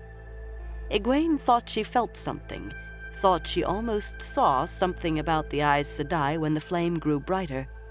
Moiraine had told her that one day, when she had more training, she would be able to see when another woman channeled, and to tell a woman who could channel even if she did nothing. "I am Verin Mathwin," the woman said with a smile, "and you are Egwene al'Vere and Nynaeve Almira, from the Two Rivers, which was once Manetheren. Strong blood that. It sings." Egwene exchanged glances with Nynaeve as they got to their feet. "Is this a summons to the Amyrlin seat?" Egwene asked. Verin laughed. The Aes Sedai had a smudge of ink on her nose. "Oh my, no. The Amyrlin has more important things to deal with than two young women who are not even novices yet. Although, you never can tell. You both have considerable potential, especially you, Nynaeve. One day—" She paused, rubbing a finger thoughtfully right atop the ink smudge. "But this is not one day. I am here to give you a lesson, Egwene. You have been poking in ahead of yourself, I fear." Nervously, Egwene looked at Nynaeve. "What have I done?" "Nothing that I'm aware of." "Oh, nothing wrong, not exactly. Somewhat dangerous, perhaps, but not exactly wrong." Verin lowered herself to the canvas floor, folding her legs under her. "Sit, both of you, sit. I don't mean to crane my neck." She shifted around until she had a comfortable position. "Sit." Egwene settled cross-legged across from the Aes Sedai and did her best not to look at Nynaeve. No need to look guilty until I know if I am, and maybe not then. "What is it I've done that's dangerous but not exactly wrong?" "Why, you've been channeling the Power Child." Egwene could only gape. Nynaeve burst out, "That is ridiculous! Why are we going to Tar Valon if not for that?" Moiraine Sedai has been giving me lessons," Egwene managed. Verin held up her hands for quiet, and they fell silent. She might seem vague, but she was Aes Sedai after all. "Child, do you think Aes Sedai immediately teach every girl who says she wants to be one of us how to channel? Well, I suppose you are not exactly every girl, but just the same." She shook her head gravely. "Then why did she?" Nynaeve demanded. There had been no lessons for her, and Egwene was still not sure if it rankled Nynaeve or not. "Because Egwene had already channeled," Verin said patiently. So have I." Nynaeve did not sound happy about it. "Your circumstances are different, child. That you are still alive shows you weathered the various crises, and did it on your own. I think you know how lucky you are. Of every 4 women forced to do what you did, only 1 survives. Of course, Wilders—" Verin grimaced. "Forgive me, but I am afraid that is what we in the White Tower often call women who, without any training, have managed some rough control, random and barely enough to be called control, usually like you, but still control of a sort. Wilders have difficulties, it is true. Almost always they have built up walls to keep themselves from knowing what it was they were doing, and those walls interfere with conscious control. The longer those walls have to build, the harder it is to tear them down. But if they can be demolished, well, some of the most adept sisters ever have been Wilders." Nynaeve shifted irritably and looked at the entrance as if thinking of leaving. "I don't see what any of that has to do with me," Egwene said. Verin blinked at her, almost as if wondering where she had come from. "With you? Why, nothing. Your problem is quite different. Most girls who want to become Aes Sedai, even most girls with the seed inside them like you, are afraid of it too. Even after they reach the tower, even after they've learned what to do and how, for months they need to be led step by a sister or by one of the accepted. But not you. From what Moiraine tells me, you leaped into it as soon as you knew you could, fumbling your way through the dark with never a thought of whether there was a bottomless pit under your next step. Oh, there have been others like you. You are not unique. Moiraine was one herself. Once she knew what you had done, there was nothing for it but for her to begin teaching you. Did Moiraine never explain any of this to you? Never.